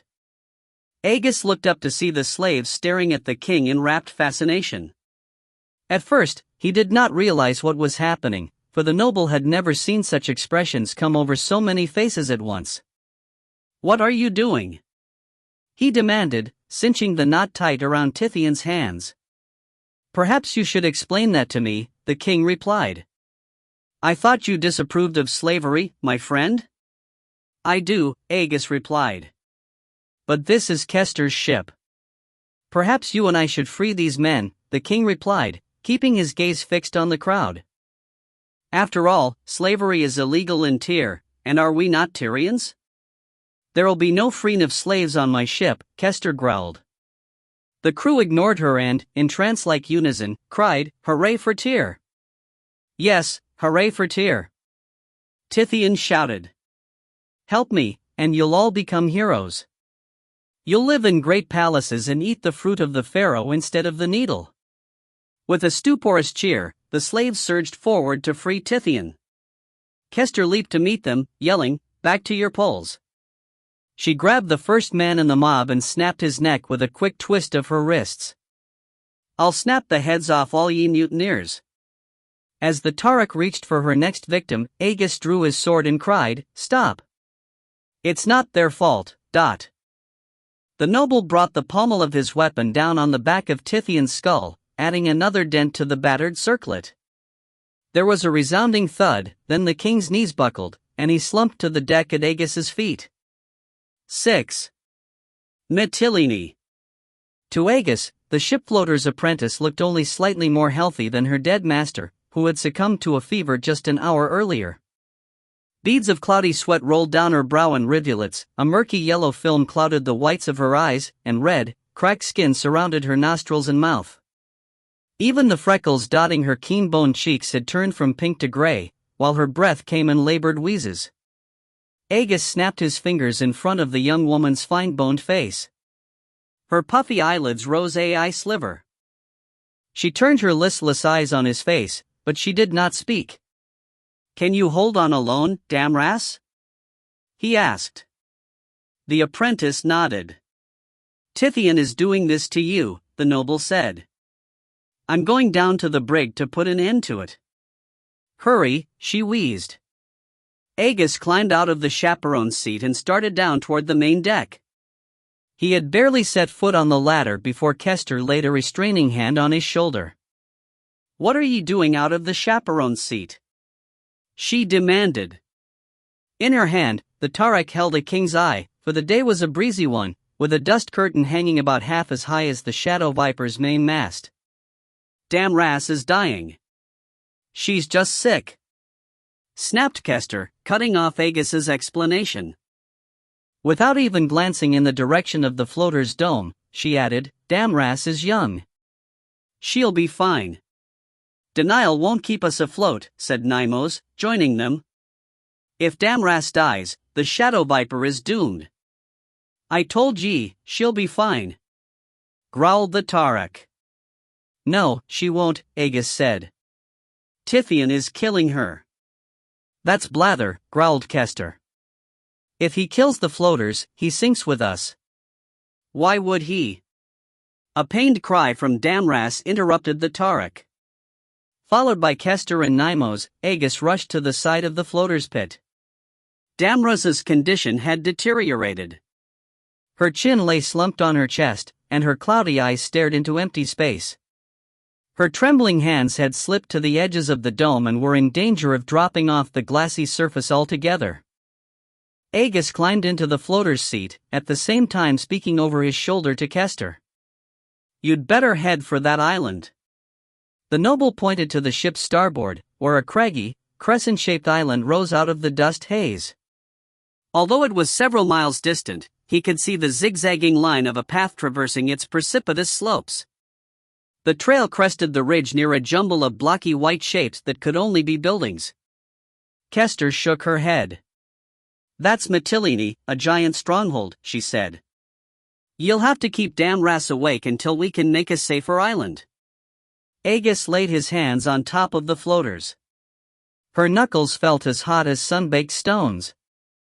"Damras will never make it to another island," he warned, moving the floater's hands back toward the center of the dome. "Neither will we, if we land on this one," replied Kester. "Ye'd know that if ye had ever seen how giants treat strangers." Damras focused her jaundiced eyes on the noble's face. "Can't last, but Kester is right about Mytilene," she said, too weak to speak the words aloud. "Help me." "I'll go after Tithian right now," Aegis said. The floater shook her head. "No. The Shadow Viper will be under dust by then. I need you here." "Tell me how," the noble answered, swallowing in apprehension. "To Kester and Nymos," he said, "Damras is going to teach me how to float the ship." Kester and Nymos both winced, then the Josel said, "We'll see to Tithian." "No," said Aegis. "The king has obviously recovered from his ordeal, and he'll attack you with the way. Neither of you are powerful enough to resist him." "I have my magic," the reptile insisted. "And Tithian has his," the noble replied. You can't open that brig until I'm there to counter his mental abilities. Otherwise, he'll take control of the crew again. The brig stays closed, said Kester. I'll not have another mutiny on my ship. She stepped toward the helm, motioning for the Josel to follow her. Once they were gone, Damras placed her hands on top of Agus's, leaving his palms in direct contact with the obsidian. An eerie chill spread from his fingers and into his wrists as icy tendrils of pain writhed up his arms. They spliced themselves into his bones, drawing the strength from his muscles and the heat from his blood. Let the dome draw on your life force. Damras's thought came to him distant and weak, and he felt her hands slip away. See the ship's hull in your mind. Gritting his teeth against the numbing pain in his arms, the noble pictured the weathered planks of the Shadow Viper's hull. At the same time, he opened a pathway to his nexus, allowing the dome free access to his spiritual energy. A warm stream of life force rose from deep within himself, coursing through his body and down into his arms. The tendrils in his arms grew warmer as his energy flowed into them, then a golden glimmer flashed beneath his palms and sank into the depths of the dome. Suddenly, it seemed to Agus that the ship had become a part of him. You must witness the sea as it was. Inside Agus's mind, the dust curtain engulfing the ship suddenly lifted, replaced by a sparkling expanse of grayish blue. He heard the lapping of waves, then felt himself rocking back and forth to the gentle sway of the ship. The sky turned the color of sapphires, and a briny, wind-blown spray stung his cheeks. The noble licked a few droplets of the liquid off his lips and tasted water, salty as blood, but water nonetheless. The sight took Agus's breath away. In all directions, stretching to every horizon, he saw nothing but water, as endless as the sky and as featureless as the salt flats of the Ivory Triangle. This sea was a stark contrast to the real one, alluring and majestic instead of foreboding and bleak. When he had finally recovered from his shock, Agus asked, "What is this?" "The Sea of Silt, long before the Sorcerer Kings," Damras explained. "That can't be," Agus replied. "The time before the Sorcerer Kings was that of Rajat. The world was green and covered with trees. I've read descriptions." "Your descriptions were wrong," Damras interrupted. "But we have no time to argue. The world was covered with water. You must accept that." "Very well." As the noble spoke the words, a primeval attraction stirred deep within his spirit. He felt a restless longing as painful as it was powerful, and he almost did not notice as the crack of flapping sails sounded inside his mind. An instant later, a floater's cockpit materialized around him. Agus found himself seated in a chaperone's seat within his mind as well as that of the Shadow Viper. Slowly, the rest of the ship began to appear inside Agus's mind. An unimaginable weight settled upon his spirit, so terrible that his heart, stomach, and all his organs ached as though they would burst. He cried out in alarm, but his pain prevented anything more than a strangled gurgle from escaping his lips. "You are the water," instructed Damras. "Your strength carries the Shadow Viper." As the floater spoke, the foul odor of rot rose from the craft inside Agus's mind, and his stomach churned in protest.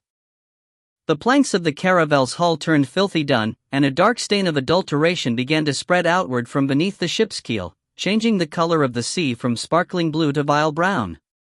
The stench of decay grew stronger than ever, filling his nose with such fetor that he had to fight to keep from retching.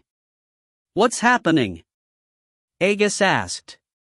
"The fever," Damras replied. "It comes from the ship."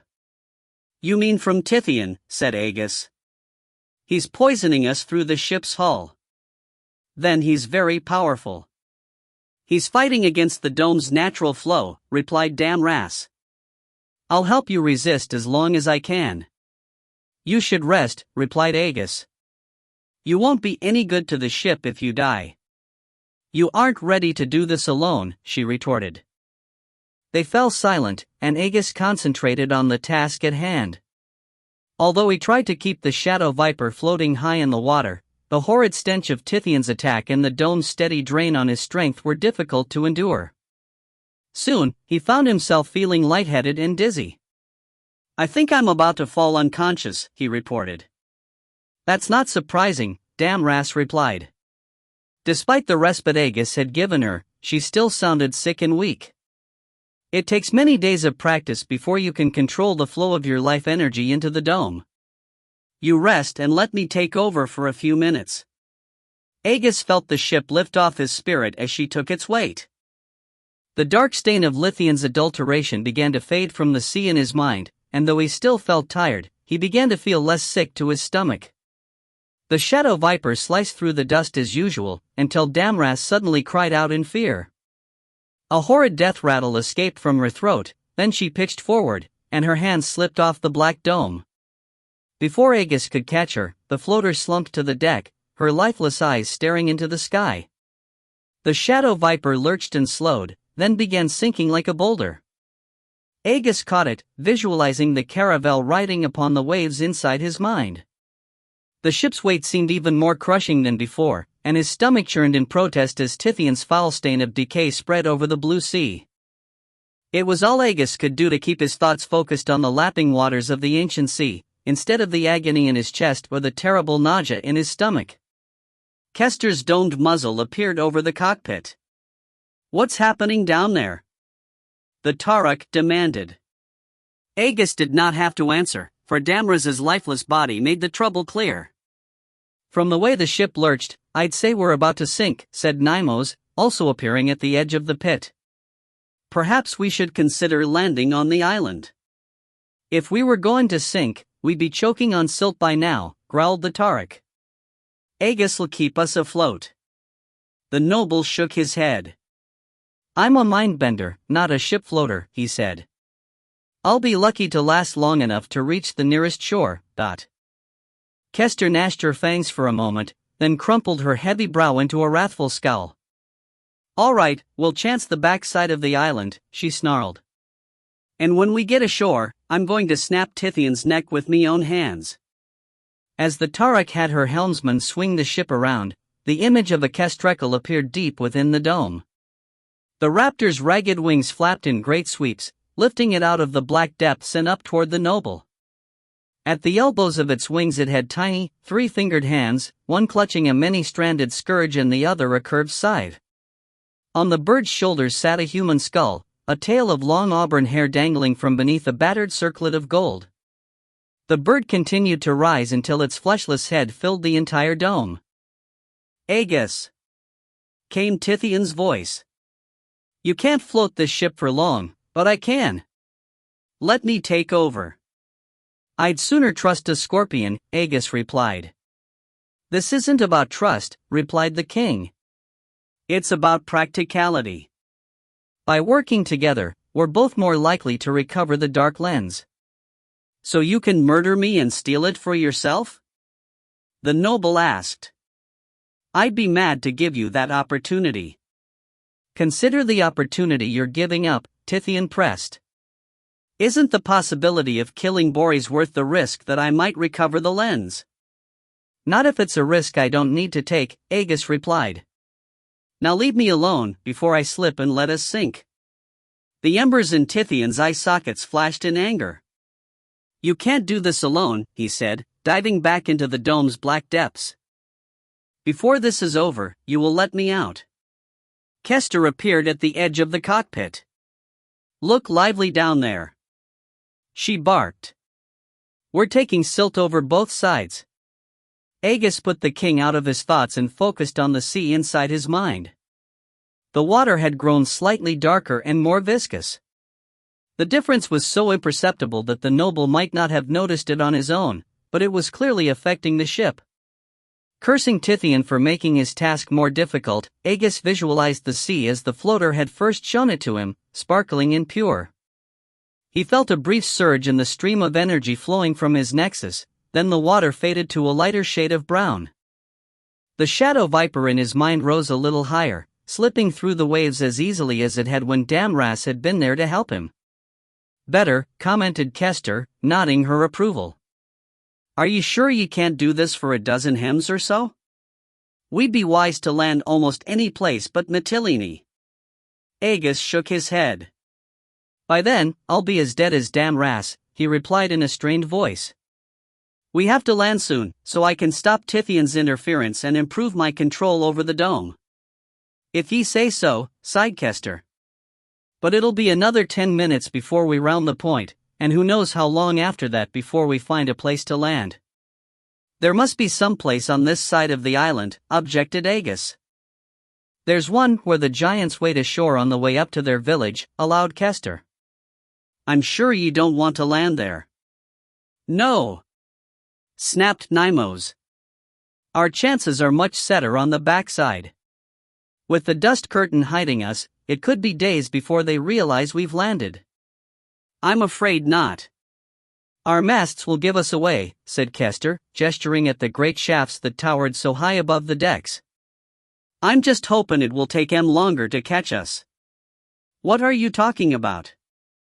Asked Nymos, turning his slender head from side to side in an attempt to gain some sense of Kester's concern. The masts extend above the dust curtain, Aegis explained. I don't suppose you could hide them, could you, Nymos? The Josel thought for a moment, then said, I can't hide the masts. He pulled a small wand from his stomach pouch. At the end of the stick was a tiny mask. But I can disguise them as giants. Kester rubbed her lumpy head in thought, then shrugged. Go ahead and try, she said. I don't see how ye can make matters any worse. With that, the Tarak returned to her usual station, and Nymos scurried off to work his magic on the masts. The Shadow Viper skirted Mytilene's shore slowly, steadily riding lower in the dust as Aegis grew sicker and more fatigued. Soon, in addition to his nausea, the noble felt feverish and weak, and rivulets of bitter-smelling sweat ran down his brow. He began to think he would have to call for a chaperone to keep him alert, then Kester's voice boomed across the deck. Foredeck squads to their ballistae. She ordered. Crew 1, raise the keel. All others, furl the sails. At the far end of the ship, a dozen sailors worked the ballistae windlasses, cranking back the arms on 3 separate engines. Within moments, the weapons were loaded with heavy harpoons, the ends ripped with barbed heads as thick as a dwarf's body. On the main deck, a group of nervous slaves gathered around the capstan and leaned into the crossbars, winding a thick black rope around a massive wooden drum. As the line was gathered up, it pulled the keel, a mechalot's shoulder blade, out of the deck's center slot. The bone had been laboriously carved into a fin-like shape, and polished to a smooth sheen to keep silt from clinging to it.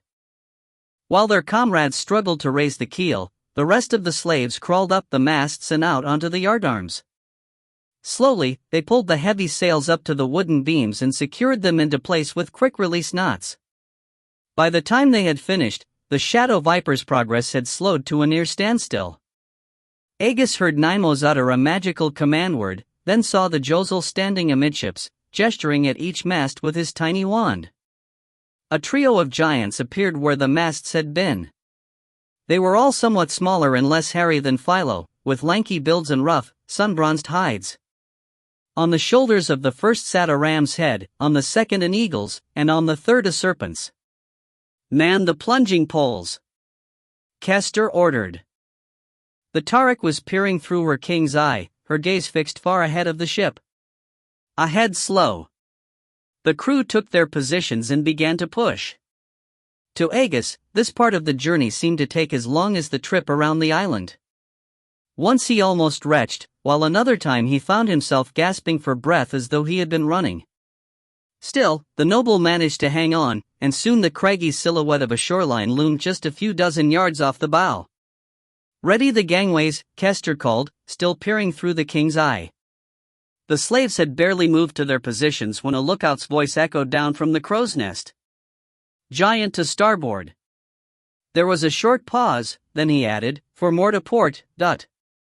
So much for disguises, Kester growled, lowering her king's eye. How close?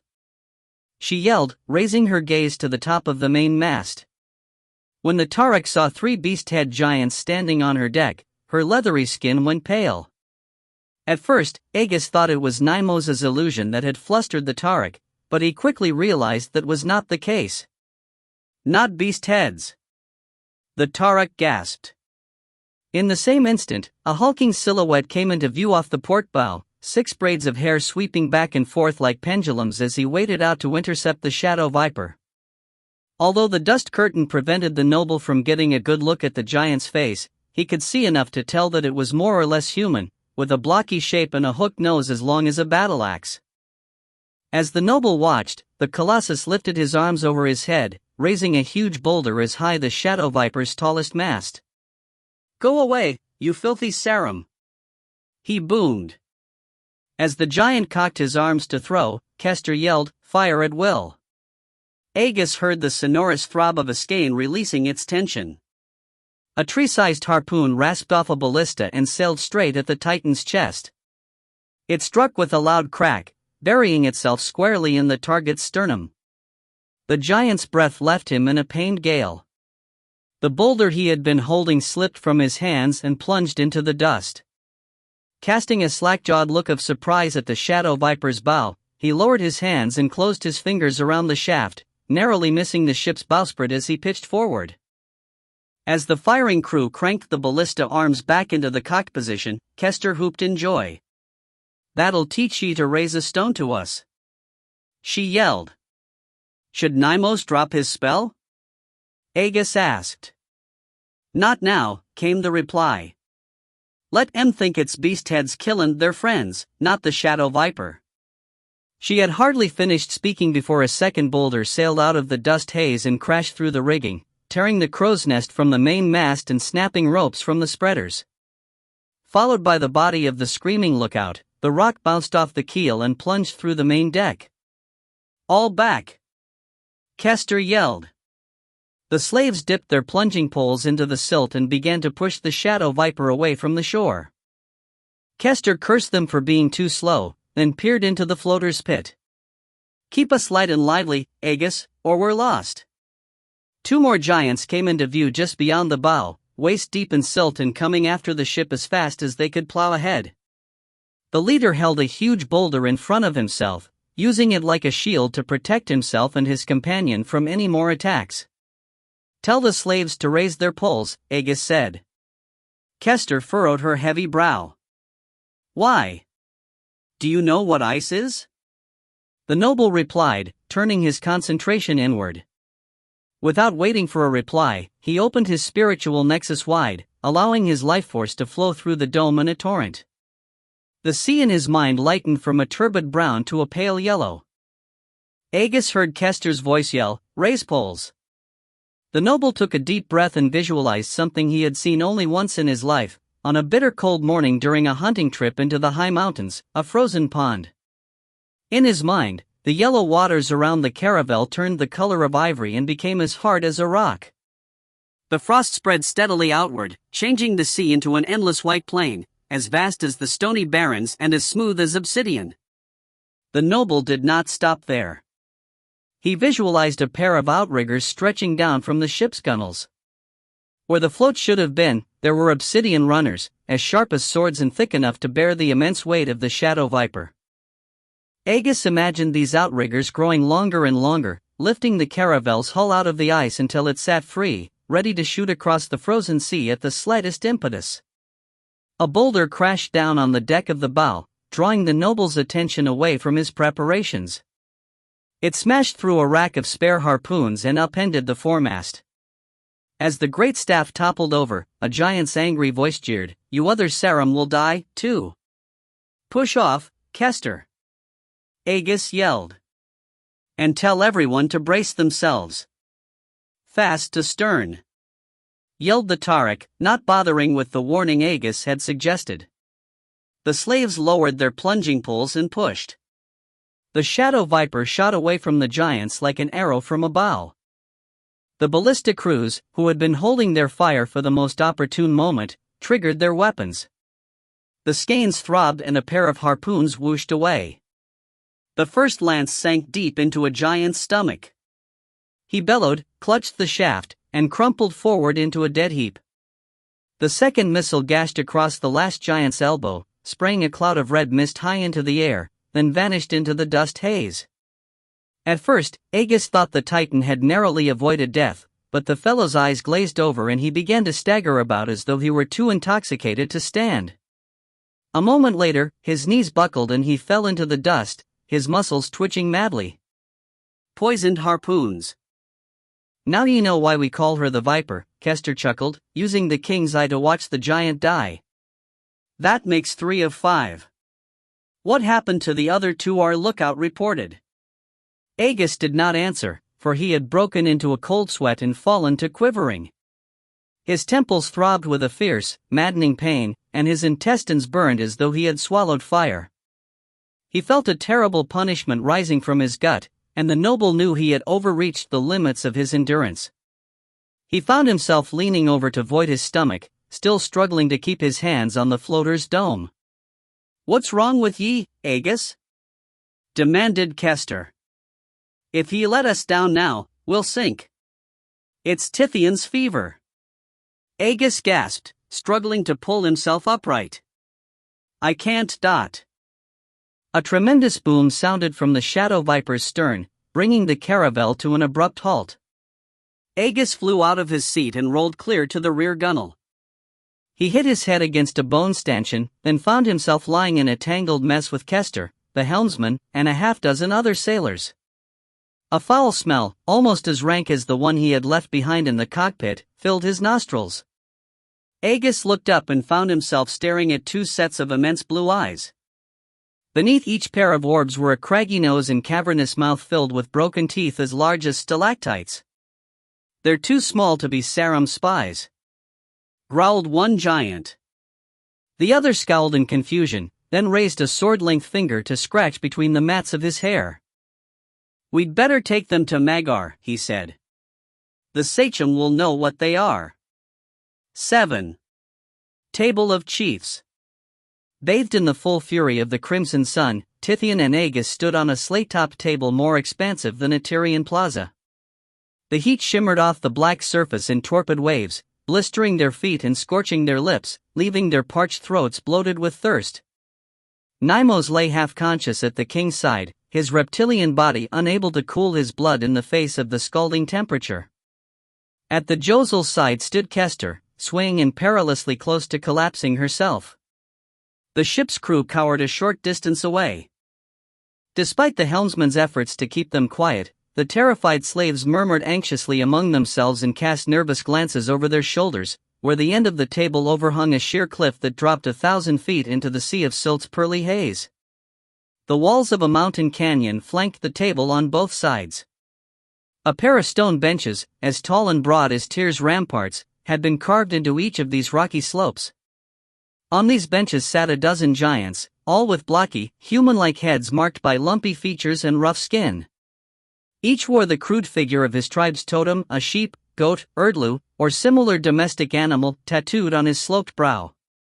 Most wore their hair and beards in the long, snarled braids coveted as raw material by Balikan ropemakers. Their angry shouts rumbled back and forth over the table like thunder, so loud that Tithian could understand only half of the words. "We've been ignored long enough," Tithian growled. The king started across the broken slate toward the head of the table, where a round-faced giant sat upon a throne of black basalt. Carved from the shoulder of a volcanic peak, the great chair was as large as the golden palace itself. On the titan's clean-shaven head rested a circlet of tree boughs woven into a brown-leaved garland of royalty, identifying the wearer, Tithian supposed, as the monarch. The giant's eyes were witless and dull, with puffy lids and brown irises that showed life only when they flashed in anger or malice. From his bloated cheeks sagged great jowls, hanging well over his fleshy neck and trembling like a loose sail whenever he bared his jagged teeth to sneer or laugh. Tithian had taken only a half-dozen steps when Aegis's fingers gouged into his arm. "What are you doing?" the noble demanded. "Saving us," the king replied. "You've done enough already," hissed Kester, her eyes narrowed in anger as she joined the pair. "We wouldn't be here if ye hadn't killed my floaters." "I wouldn't have had to, if you hadn't locked me in the brig, but here we are," Tithian hissed. He looked back to Aegis and locked gazes. "I warned you it would be impossible to recover the dark lens without me. Now I'll show you why. The king pulled free and continued forward, stopping next to a clay tankard as high as his chest. The giant in the throne paid him no attention, but continued to bellow at a tribesman near the middle of the table, more than 30 paces away. Tithian casually turned his palm groundward and summoned the energy to cast a spell. On the rocky hillsides above the giants' heads, grassy clumps of daggerblade and balls of yellow tumblethistle began to wilt as Tithian drained the life force from their roots. Within an instant, every plant within the reach of a giant had turned to ash, leaving the canyon walls as black and lifeless as the surface of the slate table. The giant's hand descended like a kestrakel on a sun-bloated corpse. He grabbed his tankard and flipped it over, spilling 5 gallons of golden mead over Tithian's head, and placed the vessel over the king's shoulders. "No magic!" he boomed. Inside the mug, the muffled voice echoed painfully in Tithian's ears. "Too late!" Tithian hissed. The Tyrian brought his hands up and plucked a stray thread from the hem of his cassock, then wrapped this around the tip of his index finger. Pointing the digit at the giant, he uttered a spell and pulled the thread down past his first knuckle. Again, the giant's voice reverberated through the tankard, this time screaming in surprise as his crown slipped down around his throat and began to constrict. Cries of alarm erupted all around, and the table began to shake as giants to both sides leaped to their feet. Tithian smiled to himself and twisted the ends of the thread, tightening the loop until his finger began to throb from having the blood cut off. Tithian felt the tankard being lifted from his head. "Is this your idea of help?" Aegis demanded, tossing the vessel aside. "You'll get us killed. Do I strike you as someone with so little regard for his own life?" Tithian replied. "You strike me as a maniac," sneered Nymos. The little Josel teetered at the noble's side, holding himself upright by clinging to Aegis's belt with a 3-fingered hand. "Now cancel your magic, before."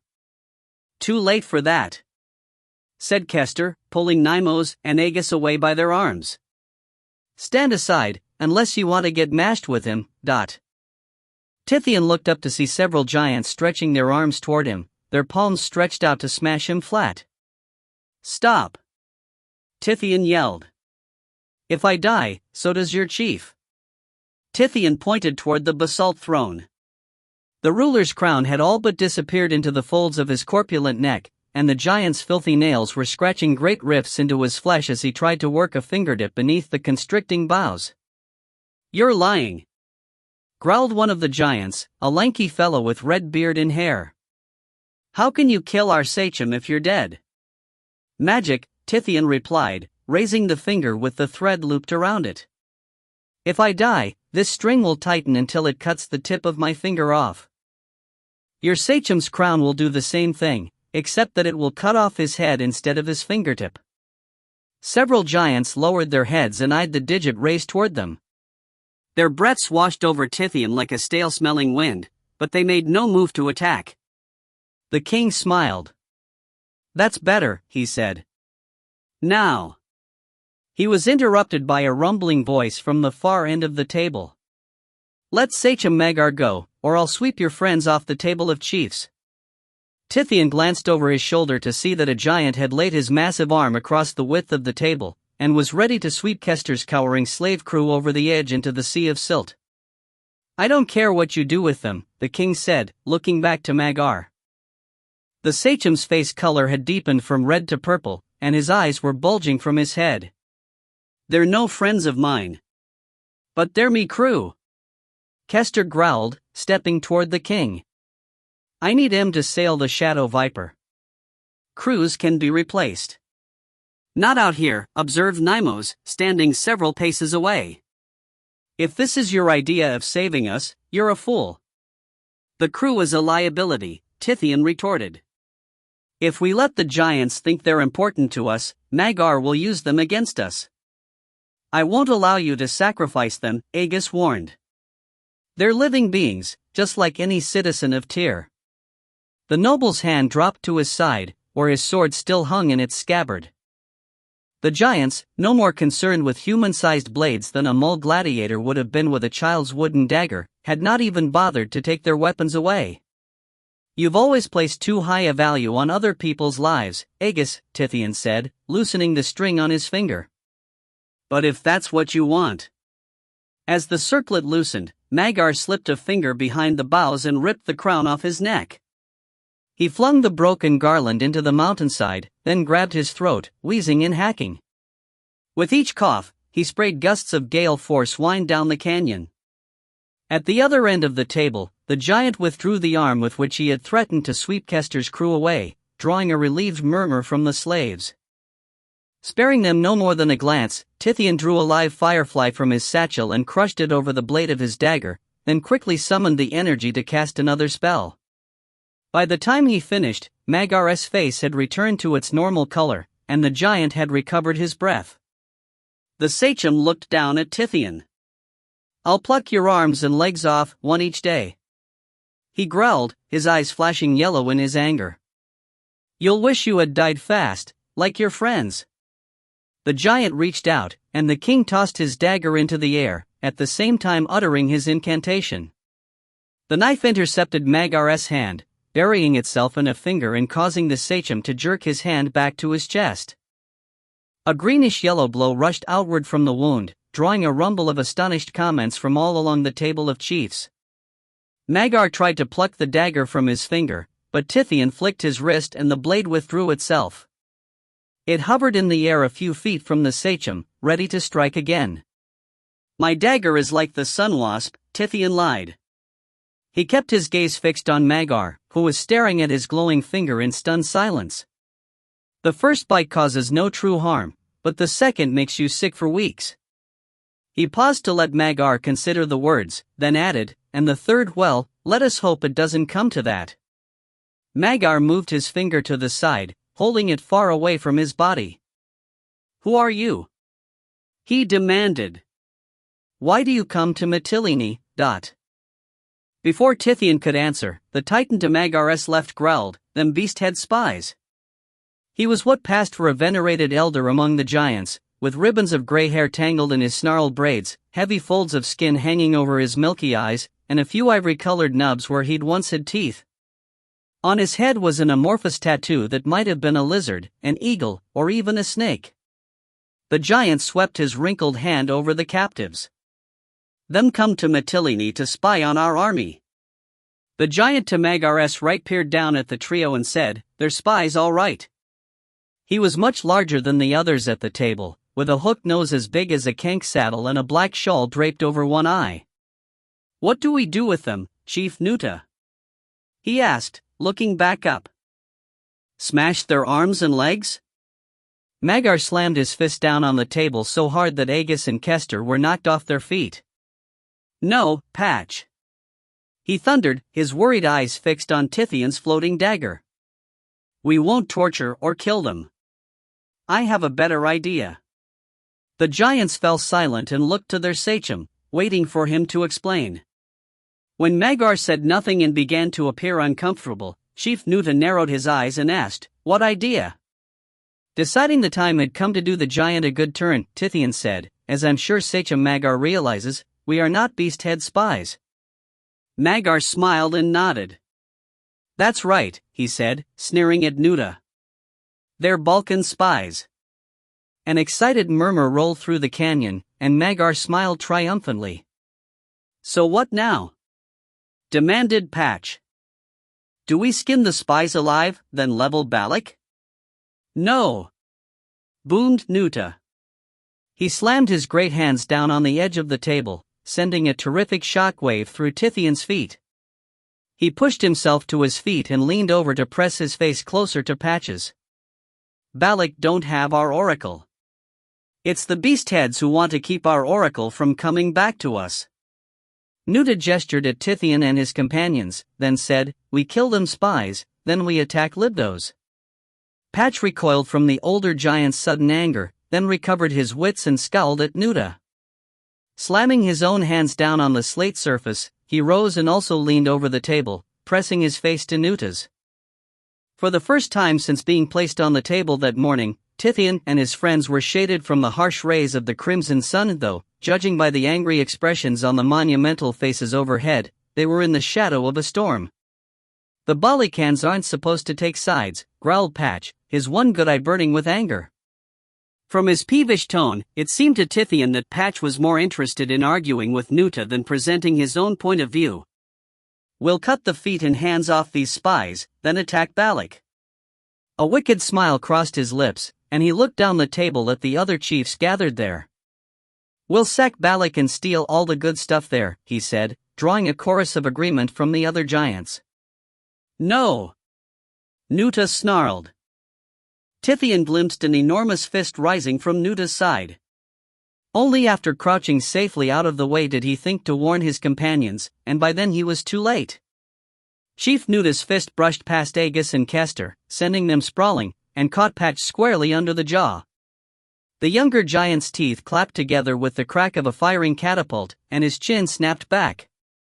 He tottered on the brink of falling backward, then his head slumped forward. Boulder-sized teeth and bucketfuls of blood spilled from his mouth to shower down on the king and his companions. "Look out!" Tithian yelled. He grabbed Nymos by the arm and threw himself toward Magar's end of the table, glimpsing Aegis and Kester as they rolled in the opposite direction. Patch's immense head slammed into the table with a deafening crash. Tithian and the Josel were bounced several feet into the air, and when they came down the slate was still reverberating. "You saved me!" Nymos gasped, his tone more surprised than thankful. "Why?" "Because I had nothing to gain by letting you die," the king answered curtly. He returned to his feet, adding, "Besides, it serves my purposes to keep you alive. I can't reach Libdos alone any more than Aegis can." Without further comment, Tithian turned around and saw Patch's unconscious form sprawled across the table. The shawl across his bad eye had shifted down to cover the good one, and the only thing visible beneath the giant's hairy brow was the scarred pit where his missing eye had once been. His cracked lips gaped open more than a foot, revealing a mouthful of broken teeth and allowing frothy blood to stream down the side of his mouth. "Aegis?" Tithian called. "Are you all right?" Kester peered over the giant's back. "He isn't over there?" Tithian studied the area on his side of the unconscious giant, looking for an arm or leg sticking out from beneath the immense torso. Already, the searing tabletop was heating Patch's blood, filling the air with a thick, coppery smell. In the red pond lay mice, varls, and other stunned vermin thrown off the titan's body by the impact of the fall. Nowhere did the king see a sign of his friend. "I can hear someone groaning, over there," said Nymos. He was holding a small, spiral-shaped shell to his earslet and pointing in the direction of Patch's head. Kester disappeared from sight, then the giant's head began to rock back and forth as she tried to raise it. From the strained sound of her grunts and groans, Tithian did not think she would ever lift it high enough, even with his help. Looking up at Nuta, Tithian ordered, "Lift Patch's head so we can recover our friend." Nuta sneered at him. "Nuta squish you," the giant scoffed, reaching out to make good on his threat. Tithian dived away, somersaulting twice, and coming up next to Patch's motionless forearm. He pulled a glass rod from his satchel, preparing to cast a spell, but was stopped by the feel of a human hand on his shoulder. "That won't be necessary," said Aegis's winded voice. "And I don't see how you're going to keep your promise to save us by angering the giants." The king looked over his shoulder to see the noble standing in the crook of the giant's elbow. He was covered with blood, but other than that he was apparently none the worse for wear. "You're uninjured?" "Thanks to Kester," the noble replied. "She raised Patch's head high enough for me to crawl free. Any longer, and I would have suffocated." From the other side of the giant, Kester cried, "Watch yourselves."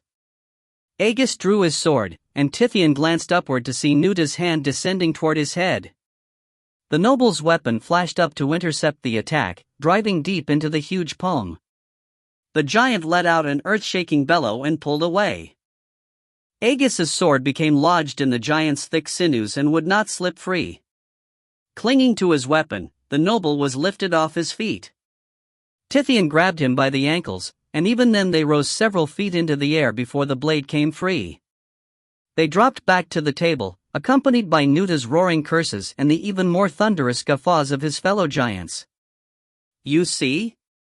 Tithian asked, picking himself out of the blood pool into which he had fallen. "It takes both of us to handle these giants." "I'd hardly say you're handling them," observed Nimos, his muzzle wrinkled in distaste as he waded through Patch's blood. "So far, you're barely staying alive."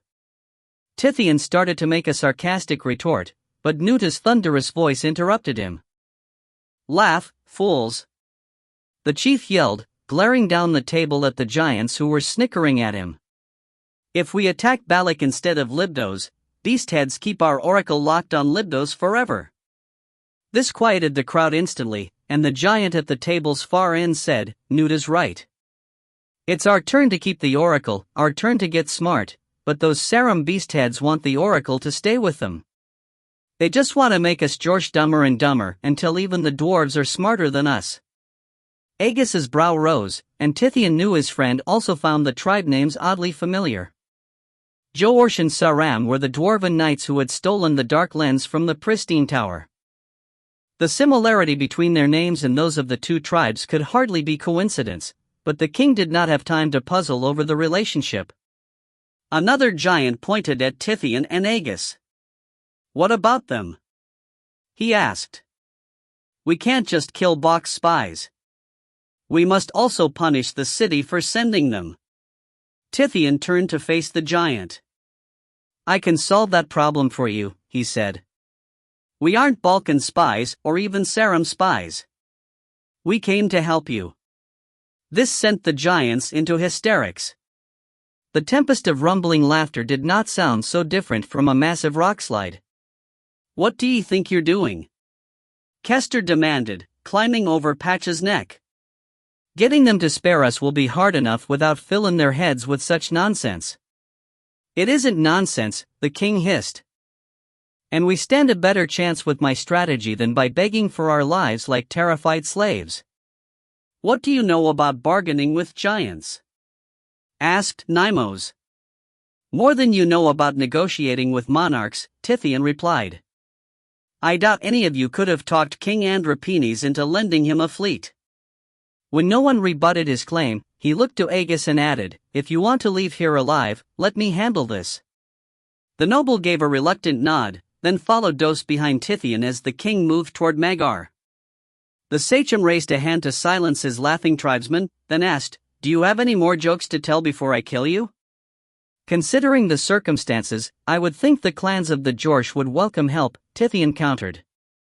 "What can you do to help us?" chuckled the giant, waving a massive hand at Tithian's glowing dagger. "Drill a hole in the Sarum castle with your flying needle?" "Of course not," Tithian replied. "I have already done much more than that. Haven't you heard how my fleet lured the Sarum into the Strait of Baza, where we slew many beastheads?" A giant seated to Nuta's left called, "You lost many ships." He raised all the fingers on both hands for his companions to see, then looked back to Tithian. The U clan watched the whole battle. "You didn't win." The chief who had spoken was far from a powerful specimen of his race. He had limbs as skinny as the trunks of Pharaoh trees, and the sunken cheeks of one who seldom went to bed with a full belly.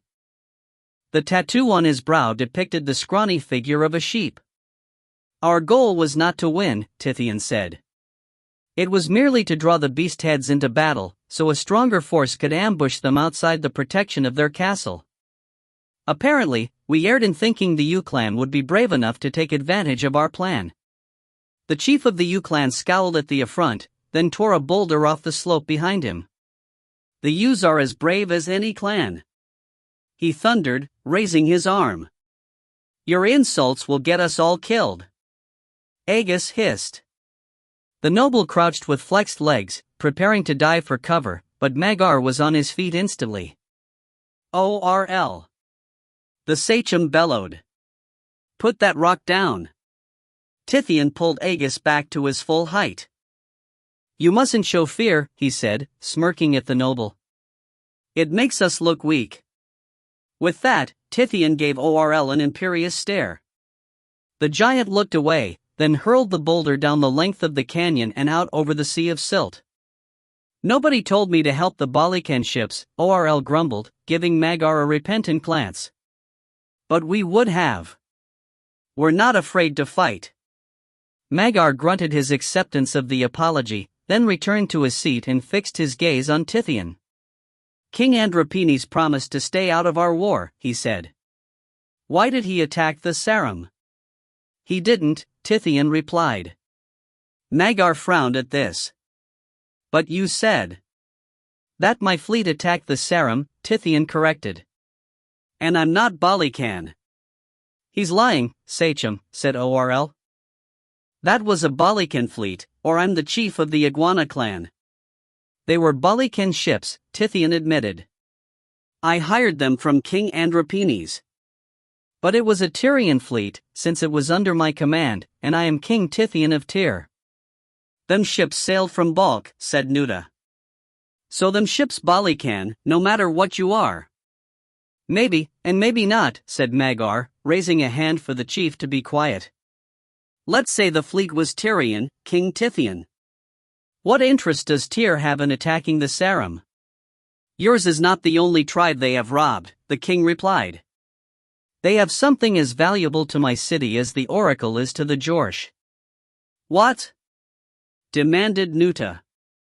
Tithian smiled. I'd be a fool to tell you that. You might decide you want it for yourself, he replied. But from what I've heard here today, it seems clear the beastheads are hoarding people and artifacts that possess powerful magic.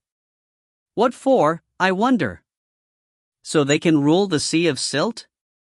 A hush fell over the canyon, then Magar leaned down to inspect the king and his companions more closely. No one rules the Sea of Silt, he said. Not now, perhaps, replied the king. But with what they stole from Tyr, he let the sentence trail off. After a moment's pause, he added, let's just say it would be better for both your tribe and my city to work together to make sure they don't keep it. The giant chiefs muttered quiet comments to each other, studying Tithian and shaking their heads suspiciously. Magar allowed the murmur to continue for a moment, then said, good story, but I have no reason to believe you. Perhaps you'd believe us if you knew the artifact had come from the pristine tower, said Aegis. Tithian cringed, for the noble was gambling that just because their tribes were named after the thieves who had stolen the dark lens from the pristine tower, the giants would know what the tower was. Aegis's strategy seemed to work, however. A squall of concerned whispers rose from the entire gathering of giants, and Magar scowled at his captives suspiciously. What do you know of the pristine tower? He demanded. Very little, save that the legends claim my amulet came from there, Tithian lied. He cast an annoyed glance at Aegis, then used the way to send a message at Ut. Your gamble was a bold one, but unnecessary. I have matters well under control. I'll believe that when they let us go, the noble replied. Despite his acerbic comment, Aegis did not voice any further doubts. When Sachem Magar accepted Tithian's explanation without further inquiry, the king continued, Andropenes loaned me a fleet because he believed what I said. If he was concerned enough to risk his ships, perhaps you should worry, too. The Sarum must conquer you before they capture Balk. No one will conquer the Jorsh, protested Orl. Several other giants voiced their agreement, but Magar remained thoughtful and studied his chiefs for several moments. Finally, he raised his hand for silence and looked at Tithian with something other than spite in his eyes. If we let you live, how will you help us beat the Sarum? The sachem asked. Tithian smiled. That's for us to decide together, he said smoothly. Perhaps your army can lure the Sarum out to do battle while we sneak into their castle. We'll steal what we came for, as well as rescue the oracle for you. Magar shook his head. We'll have to think of another plan, he said. You're too small to carry the oracle. Tithian breathed a sigh of relief. Don't worry about that. Together, Aegis and I can lift even the largest giant here, he said, laying a hand on Aegis's shoulder. Isn't that right, my friend? If we have to, the noble replied, stepping away from the king's grasp. But that doesn't mean we're friends. 8. The bear. As the skiff crept around the craggy point, an unexpected wisp of dank air wafted over Agus's face. In the blackness of the night, it took him a moment to locate the source of the breeze, the gaping mouth of a grotto, less than a dozen yards away. The cave opened into the base of a rugged peninsula, a stony bluff that rose straight out of the sea of silt. From Agus's perspective, its sheer cliffs appeared to stretch clear to the sky, but the noble knew better. Earlier that night, as Kester had poled the skiff across the dark bay, he had seen a ring of lofty ramparts crowning the summit. The walls stood twice as tall as a giant, with flying turrets at every bend and jagged crenellations capping the entire length. Agus motioned toward the shadowy cavern. "This one looks small enough," he whispered. "Let's see where it goes." Nymos raised his narrow snout and sniffed at the draft, then a shudder ran down the entire length of his serpentine neck. "That wouldn't be wise," he said. "There's a dreadful odor inside." "What's it comin' from?" demanded Kester, using her plunging pole to hold the skiff motionless. "I'm not sure," replied the Josel. "But it's foul and savage.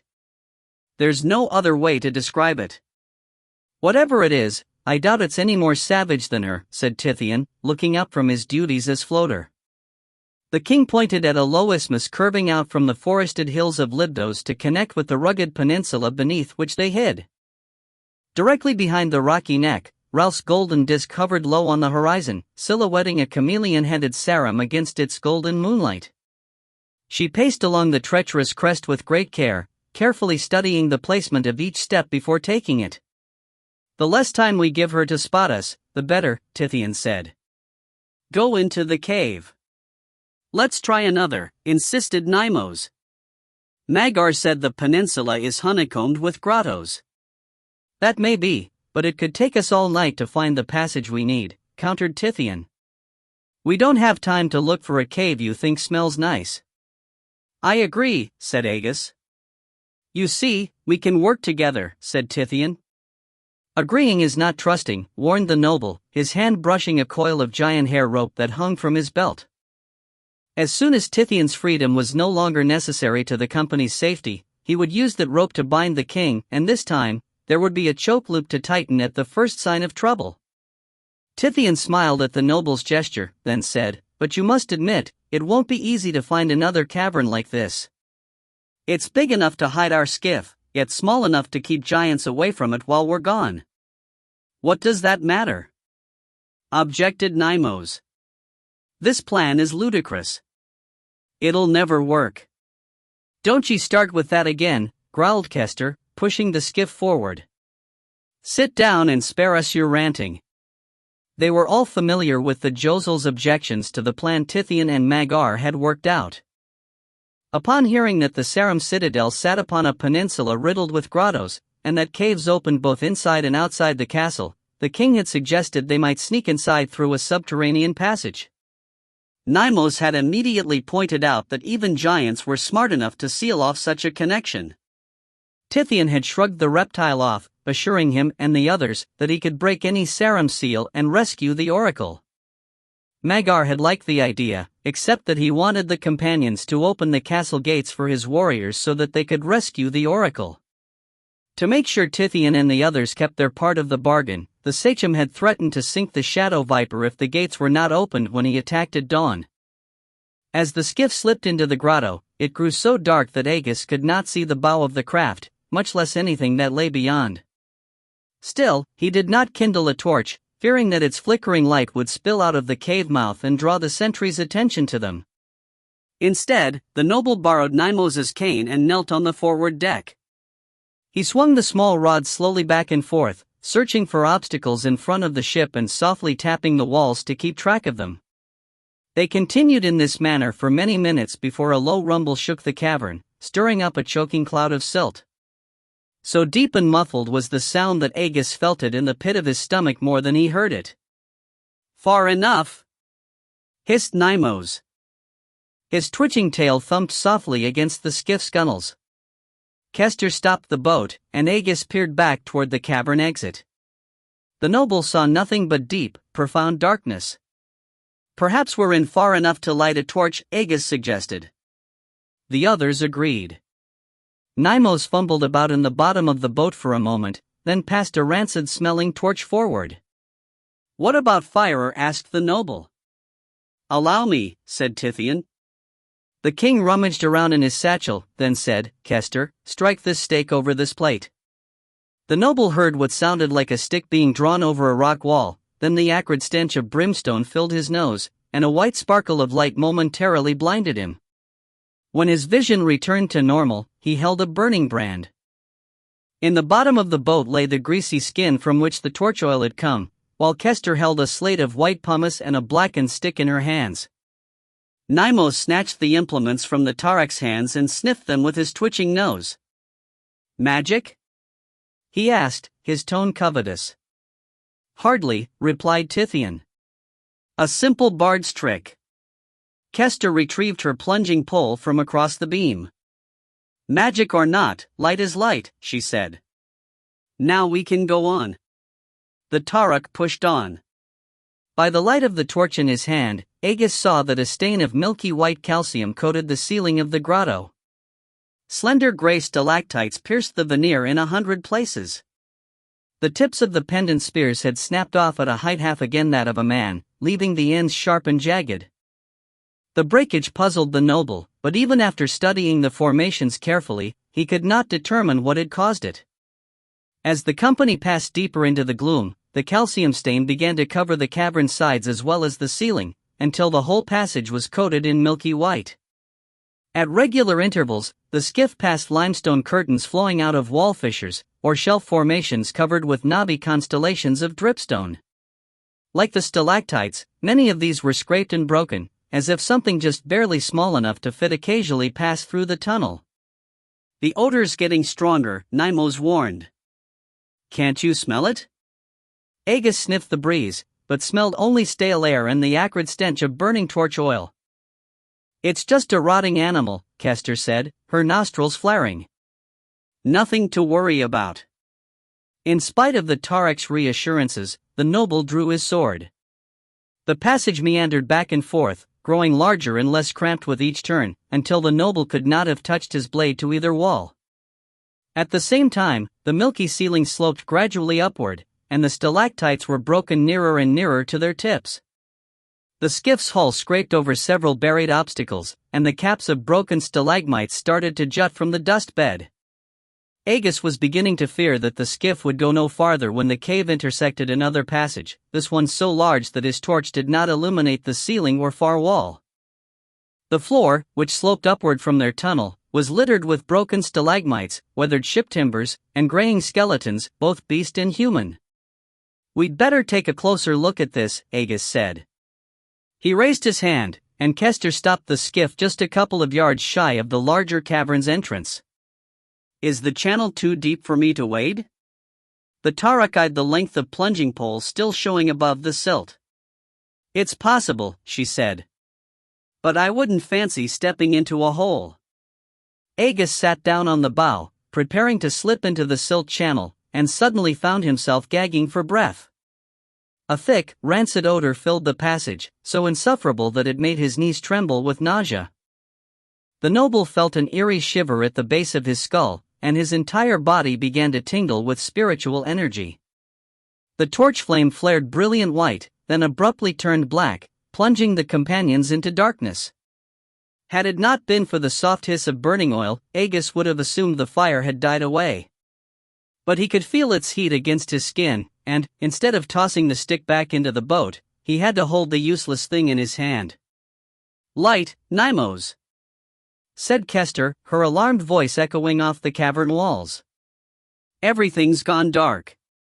Nymos's claws ticked nervously, and he uttered the incantation of a spell. "What are ye waiting for?" growled Kester. "Aegis's sword isn't glowing?" the Josel asked. "No," reported Aegis. "We're fighting the way, not sorcery, but." "I feel it, too," said Tithian. "And the skiff dome is crackling with energy." A deafening growl rumbled out of the larger passage, so sonorous and low that it made the skiff tremble beneath the noble's feet.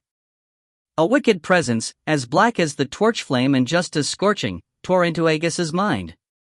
The invader rampaged through his thoughts, attacking from behind its mask of darkness. In its wake, it left nothing except searing anguish and unnatural fear, a fear such as he could not remember feeling before. Aegis tried to form an image of the crimson sun, determined to expose his attacker.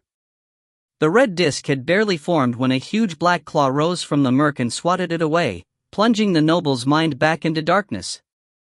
Neimo's shrieked in terror, as did Kester, and even Tithian let a groan escape his lips. Their reactions did not concern Aegis so much as amaze him. He had never faced a mental onslaught of such raw power and could not imagine an attacker strong enough to press 4 such assaults at once. A loud scrape sounded ahead as something huge forced its way into their small cavern. From the grating rasps that shuddered down both walls, it seemed to Aegis the thing filled the passage from one side to the other. The noble tried to lift his sword and found that his arm would not obey his wishes. "Push us back," Aegis said. "I could use a little distance." The skiff lurched into motion. It moved a few yards to the rear, then suddenly stopped. "Kester?" Aegis asked. No answer came. "I think that Tarak is paralyzed with fear," Tithian said.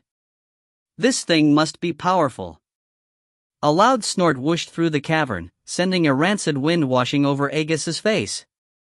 The scraping ahead grew louder and deeper, while the muffled clatter of claws on stone rose from beneath the dust. Aegis called, "Everyone, imagine my sword glowing inside your minds. We all have to fight, or this thing will beat us." As the creature clawed its way toward him, the noble followed his own instructions. For a moment, the blackness in his mind seemed to grow thicker in response, and he could do no better than to visualize the faint gray outline of his blade. Then, as the others joined in, the beast was not strong enough to keep them all plunged into darkness. The noble's sword, both inside his mind and outside it, illuminated the grotto in glorious white light. Still, Aegis could not concentrate on the cavern around him. Now that the neatly ordered halls of his mind were illuminated, he saw the reason for his paralysis. On the bloody floor of a corridor lay his body, or at least he thought it was his body. The corpse had been terribly mauled, so that the noble could recognize it only by his long black hair and the Asrikal's sword clutched in one bloody fist, now glowing with Neimo's light spell. From the gasps of his companions, the noble could tell that each had found a similar image inside his own mind. "See yourselves standing," Aegis said, still fighting to keep the sword lit in his mind. "We've tired the beast, and now we can defeat it, but we must work together." A throaty growl rumbled through the cavern. A heavy paw slapped at the skiff's bow, filling the passage with silt as it fell just a few feet short of its target. The foot sank into the dust with an ominous silence, then a loud scraping sound once again filled the passage as the beast dragged itself forward.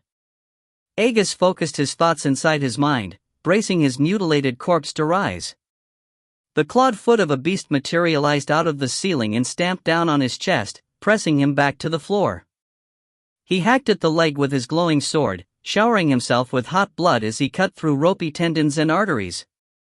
Still, the foot did not move. The noble stopped attacking and spread his arms out to his sides. He visualized his body changing into a spring-loaded leg trap, such as those used by slave trackers, LRR hunters, and others who preferred to catch their quarry without fighting it face to face. A surge of spiritual energy rose from within himself, then his arms became the jaws of the trap. They sprang up and clamped their sharp teeth into the massive leg that had pinned him to the ground. The claw jerked back, but Aegis's trap held fast. The paw twisted and pulled in every possible direction, tearing the flesh away until raw bone lay exposed on all sides. The thing continued to struggle for a few moments, until it became apparent the foot could not be freed. The leg fell abruptly motionless, and the wounds on Aegis's corpse began to heal. The terrible weight on his chest slowly eased, and the paw faded from his mind. "I'm free," Tithian reported. "Me too," Aegis replied. As the noble spoke, the torch in his hand returned to its normal color, lighting the cavern in flickering yellow. Aegis's sword, too, was glowing with the white light of the spell Neimo's had cast on it earlier. The noble shook his head clear, then raised his eyes to the creature that had so nearly used the way to kill them. When he saw what had crawled into the passage after them, Aegis almost wished that the passage had remained dark. He was staring at a fanged behemoth with a black nose the size of his own head and a squarish snout longer than the skiff's bow. The beast's enormous jaws hung parted in exhaustion, the tip of a scarlet tongue just showing from between its lips, streams of drool running off the flews of its mouth. At the other end of the muzzle were a pair of tiny, fatigued eyes, set into a round, thick-boned skull covered by brown fur.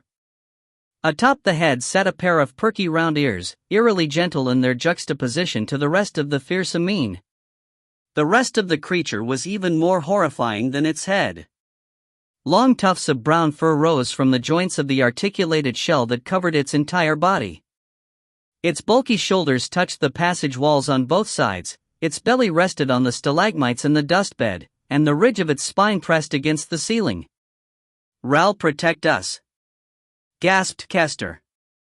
"A bear, dot." Shaking the cavern with a great roar, the beast pulled itself forward and raised a massive paw out of the dustbed. Aegis dropped his torch and leaped off the deck, bringing his glowing blade down in a wild slash.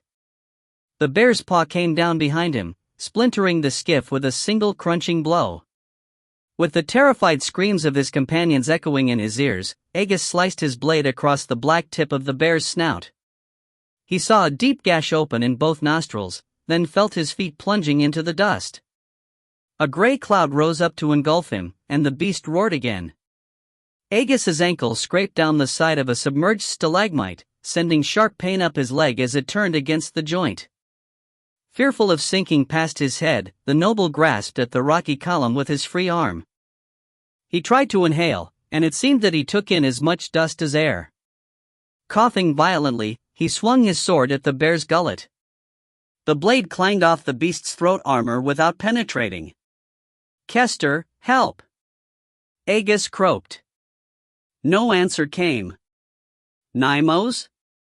The bear opened its maw and lowered its dripping mouth toward Aegis's head. He tried to fight it off with his sword, but the blade did no more than chip the thing's yellow fangs. Wheezing down what he feared might be his last breath, the noble pinched his eyes shut, let his knees fold, and dropped into the dust. He pushed himself blindly forward, grasping at a stalagmite smooth stone with his free hand and kicking at the slippery floor with his feet. With a ferocious snort, the bear thrust its huge maw after him. Aegis felt a swell of displaced silt surge over his body, then a sharp tooth scraped along his ankle. He jerked the limb free, kicking madly with the other leg. His foot found purchase on the beast's snout and sent him forward. The muffled scrape of tooth on stone rumbled through the dust, followed by the muted crack of a stalagmite being snapped off at the root. Aegis pushed himself another step forward and rose. His nose barely cleared the dust before the crown of his head touched the bony armor covering the bear's underside. As soon as he opened his eyes, they were coated with silt and began to bum horribly, but he could still see well enough to make out what was happening around him. He turned around to find a pair of bleeding nostrils sniffing at the dust where he had been standing a moment earlier. Beyond the beast's muzzle lay a few shards of the shattered skiff that had gotten hung up on a stalagmite and failed to sink. The smashed bow had been ignited by the torch he had dropped earlier. By the light of its burning wood, he saw part of Nymos' striped tail curled around the top of a stalagmite. The noble did not see any sign of Kester or Tithian. A knot of remorse formed in the noble's stomach. If the Tarak had died, he would miss her. Even the thought of returning to Tyr without his prisoner sickened him. Assuming he managed to find the king's body, it would be a poor substitute for the public trial he had promised to Neva and the dwarves. Determined to accomplish at least that much, Aegis shuffled forward as fast as he dared. He moved his feet cautiously along the floor, feeling his way around sinkholes and submerged stalagmites, trying not to draw the bear's attention back to himself. When he reached the shoulders, he took a deep breath and plunged the tip of his sword into the creature's armpit, pushing upward with all his strength. The blade sank to the hilt, and hot blood poured down Aegis's arm. The bear bellowed in fury and wrenched its head around, snapping at its attacker with slavering jaws. The noble ducked beneath the maw and, fearing the dying beast would collapse on top of him, dove forward. The bear's paw sliced through the silt after him. It caught Aegis just as he passed the base of a thick stalagmite. The stone pillar snapped with a muffled thud, then the noble's body erupted into pain, and his mouth opened to scream. He found himself choking as silt poured down his air passage. In the next instant, the bear's paw lifted Aegis out of the dust, flinging both him and the broken stalagmite across the cavern. Aegis crashed into the wall, then dropped back into the dust and sank like a stone. Fighting back black waves of unconsciousness, the noble tried to push himself upright. His feet slipped into a sinkhole, and he lashed out with his arms, hoping to catch hold of another stalagmite. Instead, he found a burly leg, a pair of powerful hands slipped under his arms, then he was pulled out of the dust and spun around in one quick motion. Aegis found himself grasped securely in the burly arms of Atarik, his back to her brawny chest and two large fists clasped together over his abdomen. Castor! The name did not escape his lips, for his lungs were burning from the lack of air, and his throat was clogged with silt. The Tarak pulled the heels of her hands into the pit of Aegis's stomach, at the same time bearing down on his torso and sending bolts of agonizing pain through his battered ribs. The last few breaths of air in his chest rushed out of his mouth, carrying along the silt that had been obstructing his air passages. The noble coughed several times, racking his body with more pain, then the breath returned to his lungs. With it came the terrible pain of the 3 deep gashes that the bear's claws had opened along the side of his body. Aegis could only imagine what would have happened to him if the beast had not been forced to tear a stalagmite out by its roots to reach him. Once Castor allowed Aegis to return to his own feet, he realized that he had been knocked a short distance down the passage. By the dim glow of the burning bough, he saw the bear's huge silhouette a few yards away. The beast had collapsed on its stomach, its lifeless muzzle buried beneath the dust and its immense bulk blocking the exit to their small passage. So completely did the creature fill the grotto that only a few feet remained between its back and the ceiling. "Sorry to let ye do all the fighting," Castor said. Beneath the silt, her hand was still on the noble's elbow. "But by the time I got myself out of the silt and cleared my lungs, ye were under the damned beast, and I didn't want to startle it." "It was a remarkable battle," said Tithian, moving into the light of the burning bough. The king, shorter than either Aegis or Castor, barely managed to hold his chin above the silt. "Where were you hiding during the fight?"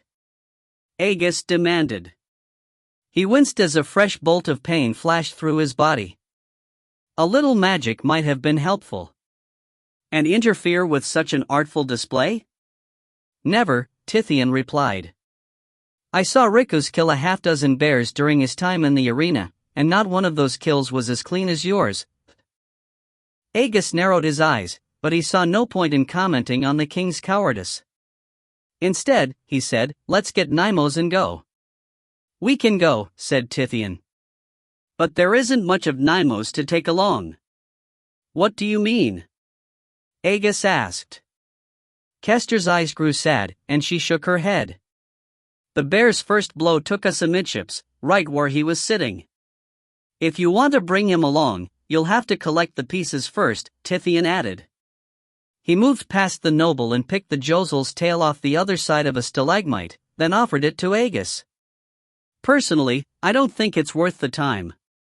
Let's hope the dwarves are as kind to you as the bear was to Nymos," Aegis spat. The noble slapped Tithian's hand away and turned to see if he could climb over the bear's corpse. It was then that he saw 2 huge eyes in the shadows between the bear's spine and the cavern ceiling. "I'm afraid we have company," the noble whispered. Of its own accord, his free hand dropped to his empty scabbard. "So I see," said Tithian. He was already reaching for his enchanted satchel. Castor grabbed the plunging pole and stepped forward. "Mind your own business, beastie," she growled, thrusting the tip into the gap. The eyes vanished, then a mighty groan rumbled through the cavern, and the bear's carcass started to slide back into the larger passage, filling the air with billowing clouds of dust. "Bad men," growled a familiar voice. "Kill bear." The jaws of the 3 colleagues fell open, then Aegis cried, "Philo? Is that you?" The bear stopped moving. "Me Philo," came the muffled reply. "So? Do you know who this is?" Agus called. Bear killers, the giant returned, again tugging on the bear. Philo take you and throw you into Bay of Woe. This is your friend, Agus. The pink gleaming eyes appeared in the gap beneath the ceiling. Agus? What you doing here? Don't answer that, Tithian whispered, pulling a glass rod from his satchel. Philo's eyes darted to the king's form, then they narrowed angrily. Tithian! The eyes disappeared. An instant later, a long arm shot over the bear's back and tried to pluck Tithian from the dust channel. Kester quickly raised a dagger and jabbed it into a huge fingertip. Philo's muffled voice uttered an angry curse, then he pulled his hand away. You and I are supposed to be friends, Philo. Agus yelled. Is this how friends treat each other? Good, Tithian murmured, fingering the glass rod in his hands. Draw him out. All I need is one chance. Agus pushed the king's hand down. No. Tithian not friend, Philo said, peering back over the bear. He had pulled the carcass far enough into the larger cavern so that he could push his entire head into the gap, albeit sideways. And maybe Agus not friend, either. Why kill Philo's bear? The giant's cavernous nostrils twitched as he sniveled in remorse. If you're my friend, why did you let your bear attack me? Agus countered. Philo furrowed his sloped brow, then said, Philo didn't know it was Agus. And we didn't know it was your bear, Agus replied. We were just minding our own business when it attacked. We had no choice except to defend ourselves. Philo considered this for a moment, then said, You invade bear's den. Him just defending home. The giant frowned and began to withdraw. Before the giant's face disappeared entirely, Kester quickly asked, What are ye doing living with a bear, anyway? Philo pushed his head forward again. This time, there was a proud smile on his lips. Philo becoming Sarambawan Nal's own clan, he explained. But first, Philo need new head big one, since him full grown. So Philo make friends with bear, ask him to trade heads. As the giant came to this last part, a sad frown crept across his lips, then he groaned, but now bear dead. Philo not join Saram. Him have nowhere to go again. The giant slumped down on the other side of the bear and fell silent. Tithian came to Agus's side. We don't have time for this, he whispered, holding his glass rod up. Get that dimwit to show himself again. I'll take care of him so we can get on with our business. I know you'll find this hard to believe, said Agus, but I don't betray my friends. Tithian shook his head in disbelief. Pardon me, he sneered. I didn't realize your taste in friends had become so bad, though I suppose I should have, given your penchant for the company of ex-slaves and dwarves. I find it preferable to that of kings, the noble replied coldly. Tithian's eyes flashed in anger. That's your choice, I suppose, he said. But if you're not going to kill this dimwit, at least get rid of him so we can get on with our business. I don't think that would be wise, said Agus. In fact, I think it would be better if I talked with him for a while. Otherwise, he may decide that it's his duty to report us to the Saram. Which is why you should let me kill him, whispered the king. Ignoring the king, Agus waded forward and grabbed the bear's ear, then used it to help him climb onto its shoulders. The effort sent daggers of pain shooting through his ribs, and blood began to ooze from the dust-caked wounds on his torso. Philo, I'm sorry about killing your bear, the noble said. In the flickering firelight spilling through the gap from the burning bough, the noble could barely make out the giant's bulging eyes. Is there anything we can do to make up the loss to you? The giant glumly shook his head. No. If you take the bear back to the castle later, maybe you can still trade heads with it, he suggested. Philo looked up. Bear too heavy for Philo to carry. Tithian suddenly stepped over to the bear's head. Maybe I can help, he said. With my magic, I can lift it for you. It would be difficult, but I could do it if you showed us the way through these caves and into the castle. The giant looked at the king as though he were mad. Philo can't do that, he said, shaking his head. Caves don't go into castle. They go down, under Bay of Woe. What? Demanded Kester. We heard there were caves inside the castle. The giant nodded. Yes. Magic caves, he said. Very pretty, in different kinds of rock, not like these caves. That's it, then, the Tariq groaned. We'll never get my ship back. Aegis breathed a silent sigh of relief. The noble wanted to get inside the citadel as much as Kester and the king, but he would not use his friend to achieve that goal. If Philo helped them get inside and the Sarum found out about it, the giant would certainly meet an unpleasant end. Tithian kept his eyes fixed on the giant, then said, That's no trouble, Philo. I don't need to take the bear through the caves. Don't, Tithian, Aegis said. I won't allow it. The king smiled up at him. Won't allow what, Aegis? He asked. All I'm saying is that I can take Philo's bear into the castle through the gate, but... Really? The giant asked, a hopeful light in his eyes. Yes, the king replied. The giant's expression changed from hopeful to sad. He shook his head sadly, then said, Bawan Nail say bear must volunteer to trade heads. If bear dead, him can't volunteer. Are you saying Nal expects you to lead a live bear into his castle? Asked Tithian, climbing up the beast's snout to join Aegis. He took a seat on the other shoulder blade. Kester remained below, shuffling through the silt in search of the valuable floater's dome. Philo nodded. Yes. Him say bear must come by itself. And then what happens?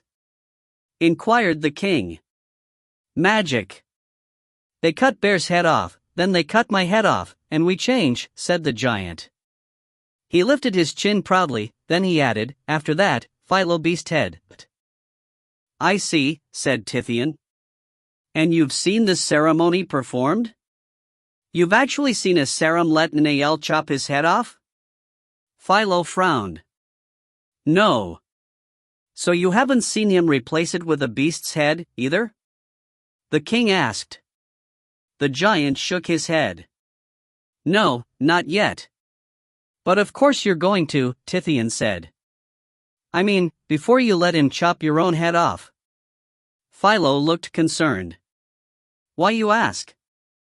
Don't pay any attention to him, Philo, said Aegis, disgusted by Tithian's efficiency in planting such cruel doubts in the giant's head. All you have to do is find another bear, and I'm sure everything will be all right with the Sarum. Yes, I'm sure it will, said Tithian, nodding a bit too eagerly. He looked at Aegis, then said, You know me. Always ready to think the worst, but if I were going to change my head for that of a beast, I'd want to see the ceremony performed on someone else first. You think Bawan Nael tricking Philo? The giant roared. Don't listen to him, Philo, Aegis said, grabbing the king by the collar. He's trying to take advantage of you. Not at all, objected Tithian, patiently disengaging himself from the noble's grasp. I'm just trying to protect our friend. If I were Nael, I'd want to convince everyone that Philo, as big and brave as he is, isn't smart enough to be king. I'd make sure they knew it by playing a cruel joke. The word joke had hardly even left the king's mouth before Philo rolled onto his knees and, bellowing in rage, gave the bear an angry shove. Aegis and Tithian threw themselves flat, clutching at its bony armor to keep from being scraped off its back. Philo! Yelled Aegis. Stop! No! Thundered the giant.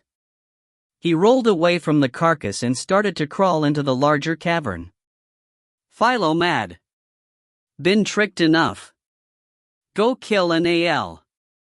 You can't do that. Called Tithian. He's inside his castle and he has too many warriors.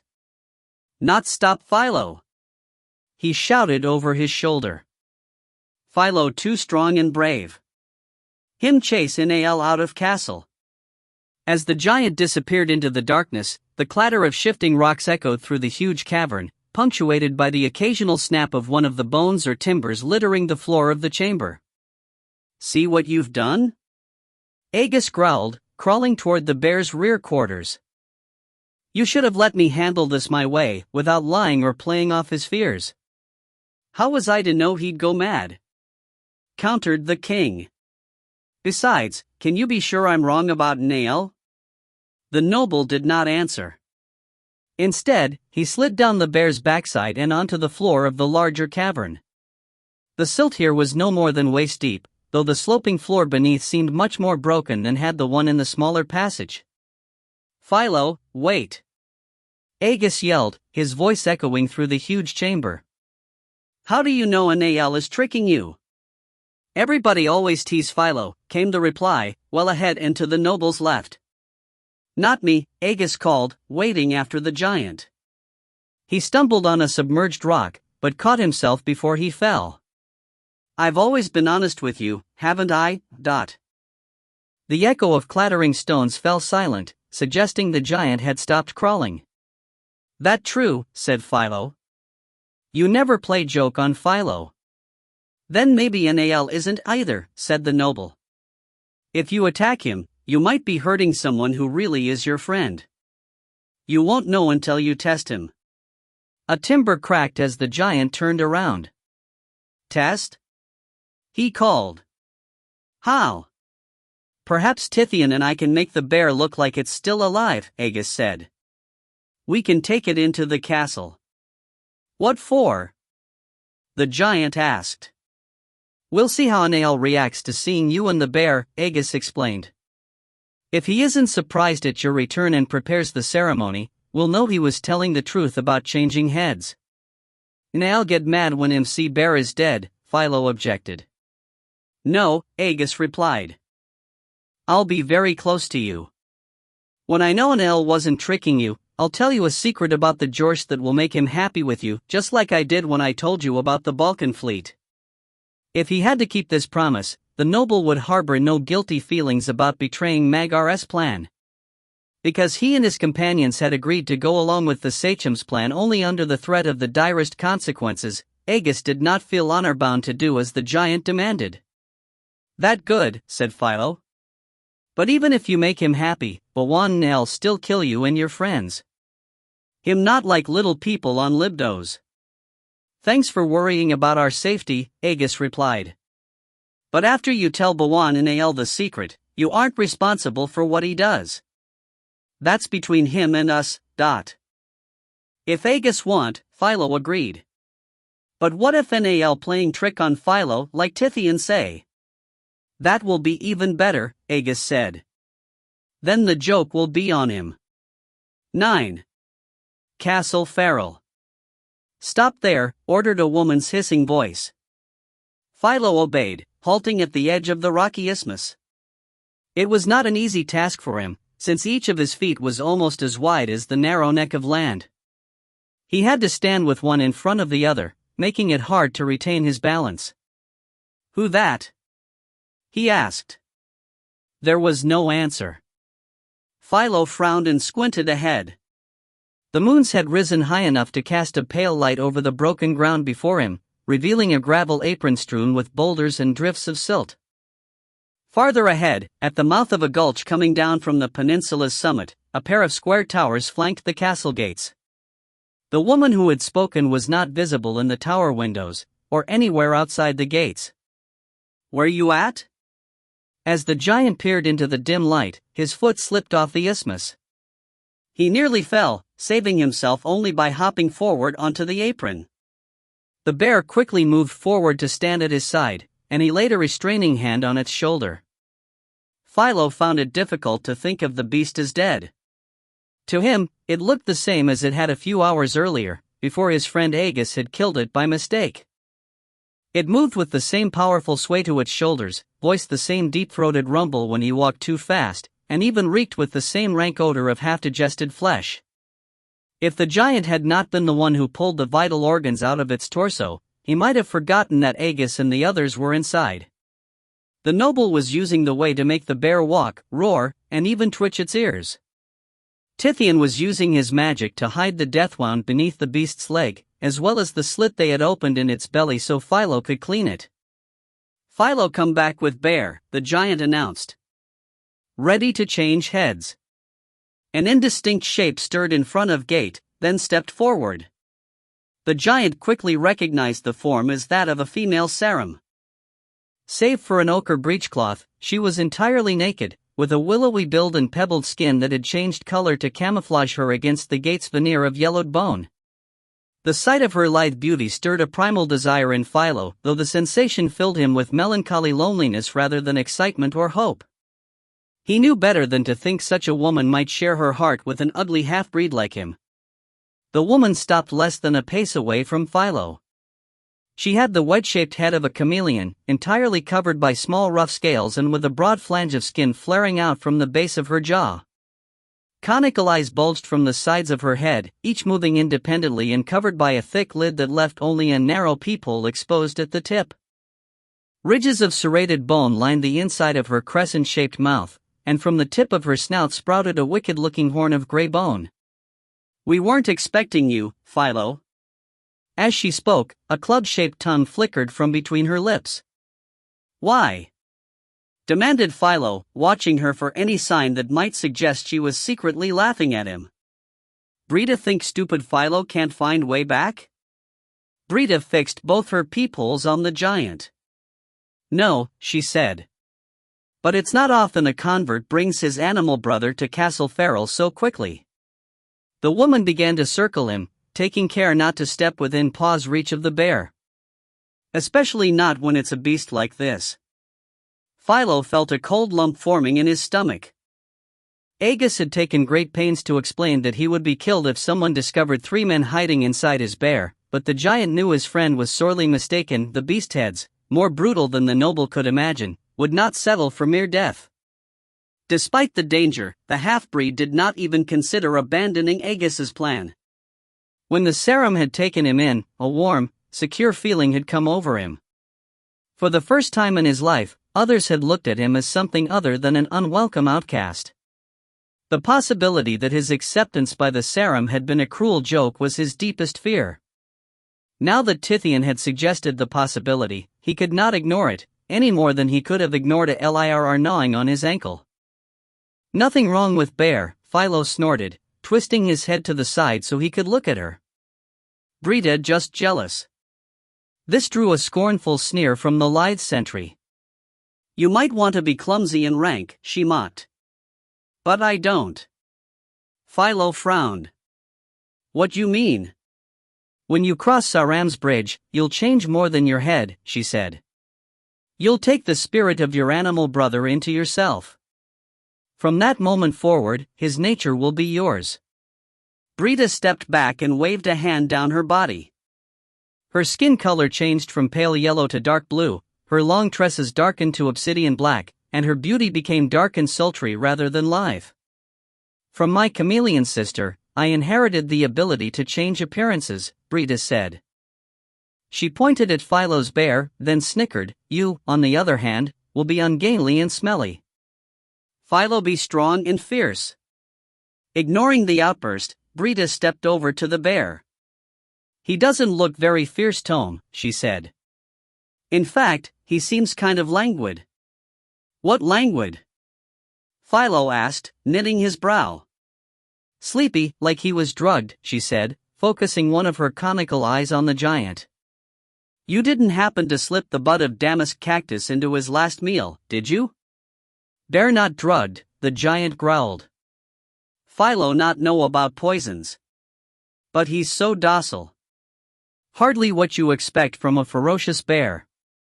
She leaned over to peer into the beast's eyes, and both her eyes darted to the dust-crusted slash on its nose.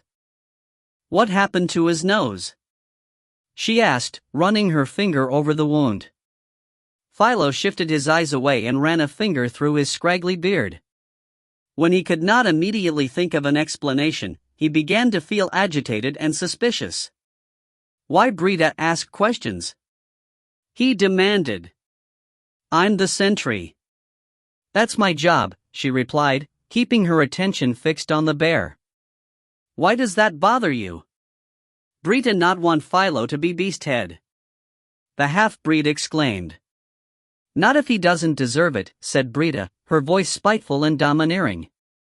"Which he won't, if he can't remember that we call ourselves Sarum, not beast-heads.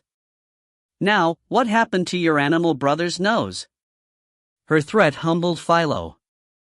"Bear go to Nosto to eat Jorsh and their sheep," he lied, forcing himself to calm down. "Get full and fall asleep. Wake up with knife-cutting nose." Brita flapped the flange at the base of her neck. "You expect me to believe a story like that?" She spat. Suddenly, the bear opened its mouth and roared as loudly as Philo had ever heard it roar in life. It bared its mighty fangs and stepped toward Brita, taking the half-breed so by surprise that he did not move to stop the beast as it followed Brita to the gate. "Don't let it attack," Brita screamed, grabbing a long lance propped against the wall. "Bear!" Philo yelled. As he stomped after the beast, he could not keep from chuckling, for he was imagining how embarrassed the woman would be if she knew she was running from a dead bear. "Leave Brita alone," he said, grabbing it by a plate of shoulder armor. Brita leveled her spear at the beast's eyes. "You can't take that thing inside," she hissed. "You can't control it." A hooting laugh, as loud as it was mocking, rolled over the top of the gate. "If Philo didn't have control over his bear, you'd be dead by now, isn't that so, Brita?"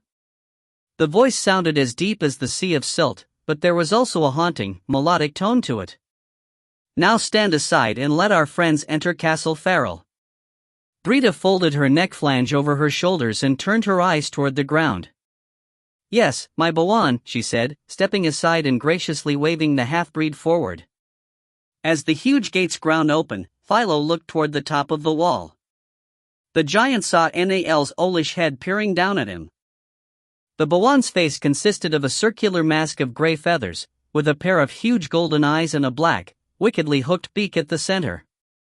His pointed ears resembled nothing quite so much as a pair of feathery horns, which he could turn at various angles according to what he wished to hear. When the gates were at last fully spread, Nal waved Philo inside. "Enter, my friend," he called. "Your return comes much before we expected it, but you are no less welcome." The half-breed obeyed, stooping over to avoid banging his forehead on the gate's crossbeam. At the same time, he heard Nal's voice echoing inside his mind as the Bawan used the way to address the bear. "And will you grace us with your presence as well, my beastly friend?" The question caused Philo to stumble and fall, though his stomach was so knotted in alarm that he hardly noticed. The bear was just an animal, and, even when it had been alive, it had not understood giant language. The half-breed did not doubt that Nal realized this as well as he did, for the Bawan was the smartest giant he had ever met. Why, then, had Nal addressed it in the trade tongue? The bear came up behind the giant and sniffed at him with its nose, then tried to turn him over with its paw. Taking the gesture for a hint from Agus, the half-breed stood. He found himself in a small courtyard, flanked by a pair of lion-headed Sarum armed with spiked clubs and dressed in loincloths of tan hide. Behind the guards rose walls as high as the cuffs that ringed the rest of the peninsula. Philo felt as though he were standing in the bottom of a deep pit. The only route out of the cul-de-sac was a path that traversed a granite cliff directly ahead. The trail ran through a deep trench that had been carved into the escarpment. At the top of the furrow rested a stone ball, as large as a Balkan schooner, that could be rolled down the path to seal the gate tight. High above, Bawan Nal's towering form lumbered across a wall to the top of the trench path. Like Brita and the gate guards, he wore nothing but a loincloth. A layer of downy gray feathers covered his stout body. "Come, Philo," he called. "Bring your brother to his new home." The Bawan's invitation helped soothe Philo's mounting fears, and he obediently started up the path. The bear followed a few steps behind, grunting softly with each step.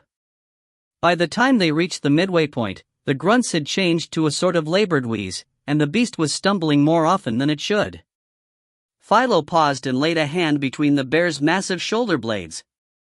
Plan working good, he whispered, worried that the effort of animating the beast was tiring Aegis more quickly than they had expected. Not much farther. The bear brushed past him and kept climbing. Then, 3/4 of the way up the slope, it tripped over a knob in the rocky trail and fell to its stomach. The giant waited for it to rise again, but the creature did not move, and from inside came muted voices. They were so soft that Philo could barely hear them, but that did not diminish his concern. "Get up, bear!"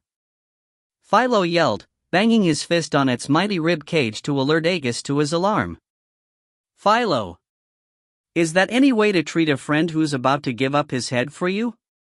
chastised Nail, waiting at the top of the path.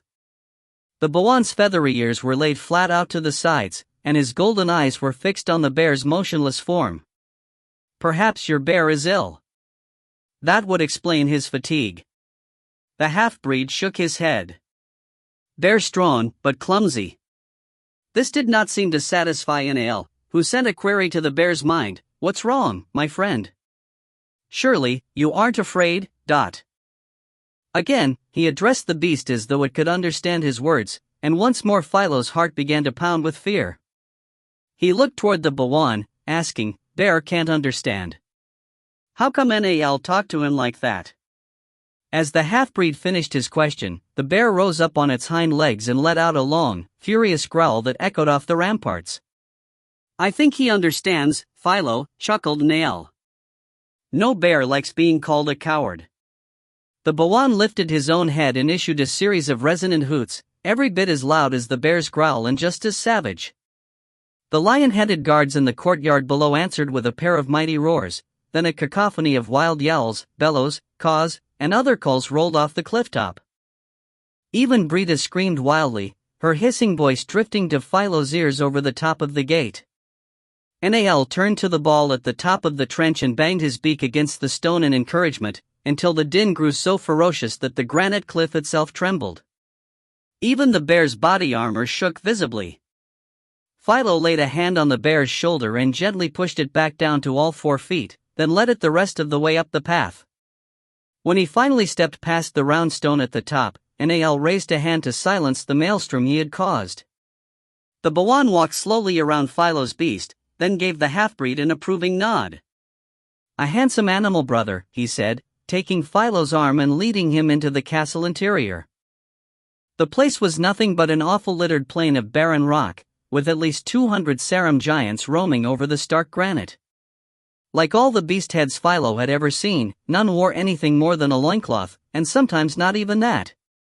They were all going about their business in a state of chaotic disorganization, butchering sheep, sleeping, rolling around in vicious wrestling matches, even making love, with total disregard for what was happening a few feet away. In one place, an eagle-headed mother was trying to lull her newborn infant to sleep, while less than 10 yards away, a dozen of her tribesmen danced in a circle, madly screeching, howling, and chirping at the twin moons. In contrast to their parents, the children all had distinctly human heads, though their features were always marred by some gruesome blemish. Less than 10 yards away, a 7-foot toddler was playing in a dust pit. She looked completely normal, save for the trunk-like extension dangling off her nose. Near her, 2 brothers were playing catch with a full-grown ram. With their dark hair and patrician features, they did not look so different than the few George children that Philo had seen, save that the oldest boy's ears dangled down to the ground, and the right eye of the youngest was so large that it covered the whole side of his face. Beyond the 2 boys, huge walls of crystal stood scattered across the entire plain, each formed from a different mineral and each enclosing an irregular patch of ground.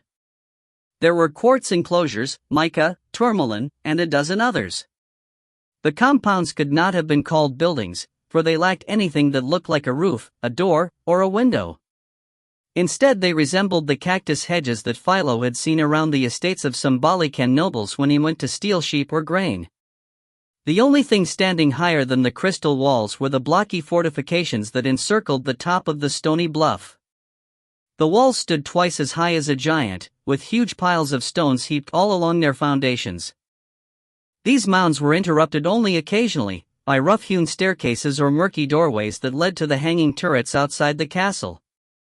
In many places, beast heads were passing boulders up the ramparts, where other giants loaded the stones into huge carts and transported them to strategic locations along the wall. As Bawan and Ael led Philo toward the back of the citadel, he continued to hold the half-breed's arm. "You've done well to win the heart of such a magnificent creature, my friend," he said, twisting his owl-like head almost completely around to watch it. "Soon, you and he shall be the same." "What you mean?" asked Philo, worried that the Bawan meant he would be dead, the same as the bear. And Ael smiled. "You shall see soon enough." Without stopping, the Bawan suddenly tipped his head back and sounded a series of deep hoots that set his feathers to waving. The cries were long and sonorous, more like the trumpeting of a horn than the call of a living creature. A hush quickly spread over the yard. As Ael led Philo and the bear toward a quartz enclosure in the far corner of the citadel, Sarum giants began to fall in line behind them. The beast heads with the deepest voices sang an eerie lyric composed entirely of long, sad howls. Despite the lack of words, the strange song sent shivers down the half-breed's spine. When the procession reached the compound, the Bawan raised a hand to halt the procession. The Bawan stepped into the entrance of the enclosure, an unadorned break in the wall of quartz, and addressed the tribe. "We will soon welcome a new warrior to the Sarum," he said, his eyes gleaming yellow with reflected moonlight. "Philo has already proven his worth to us by warning me of the Balkan fleet, and he has proven himself worthy of our admiration by selecting as his animal brother the mightiest of all Libdoz's beasts, a bear." The crowd broke into a chorus of wild growls. Philo beamed at them in delight, then looked into the bear's eyes. He nodded, signaling Aegis that now was a good time to reveal the secret that would keep Ael from being angry. The half-breed suspected that they did not have long before the Bawan was ready to cut the bear's head off. Ael continued, "As if he had not already done enough to earn our esteem, Philo brought his animal brother to us in a third the time that any convert has ever done it before." The Bawan gestured at the bear. "It only took him 5 days to convince this mighty beast to give up its head." Philo did not miss the note of mockery in Ael's voice, but the wild shrieks and whistles that accompanied the crowd's cheer reassured him that all was well. Ael gestured for Philo to enter the enclosure. "Bring your bear inside, my friend." The proud smile faded from Philo's lips, and he could not tear his gaze away from the bear. He wondered why Aegis was waiting so long to tell him the secret that would make Ael happy. The thought crossed his mind that his friend had betrayed him. Maybe there was no secret. "You give Philo bear's head now?" he asked, already dreading the moment when the Bawan found Aegis and the others inside the beast. "We should wait for dawn," Ael said. "But foolish Magar thinks he's sneaking up on us. The Jorsh army will arrive before dawn, so we'll have to do this tonight." Philo's jaw fell open in astonishment. "The Jorsh?" he gasped. "Here?" Ael nodded.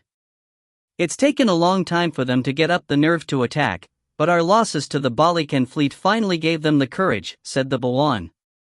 He fluffed the feathers beneath his beak, then eyed Philo thoughtfully. "Strange how that worked, isn't it?"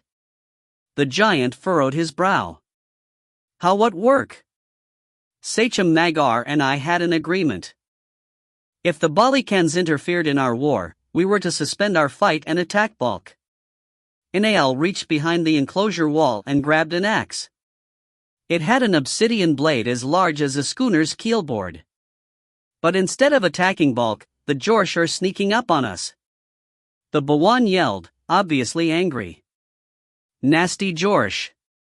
Philo agreed, nodding vigorously. The Bawan laid the axe blade against Philo's neck. "I think Sachem Magar doesn't need the oracle as much as he claims. I think he's smart enough to send you here to warn me about the fleet, so we would attack it and lose a quarter of our warriors." "Philo no Jorsh." Philo gasped. "Sachem Magar filthy." Ael did not remove the blade. "And do you know what else I think?" he sneered. "I think you're not as dumb as you act. It's no coincidence that you returned on the eve of Magar's attack, is it?" Philo's recessed jaw began to quiver, and he shook his head. Not Philo's idea, he said. Bawan and Al snorted. What are you to do? He demanded. Wait until the battle starts, then use your bear to open the gate? Philo shook his head. No. Bawan think wrong. I think right, Al replied, raising his axe. The bear leaped forward, knocking Philo aside and blocking the Bawan's axe with an immense foreleg. The blow took the limb cleanly off.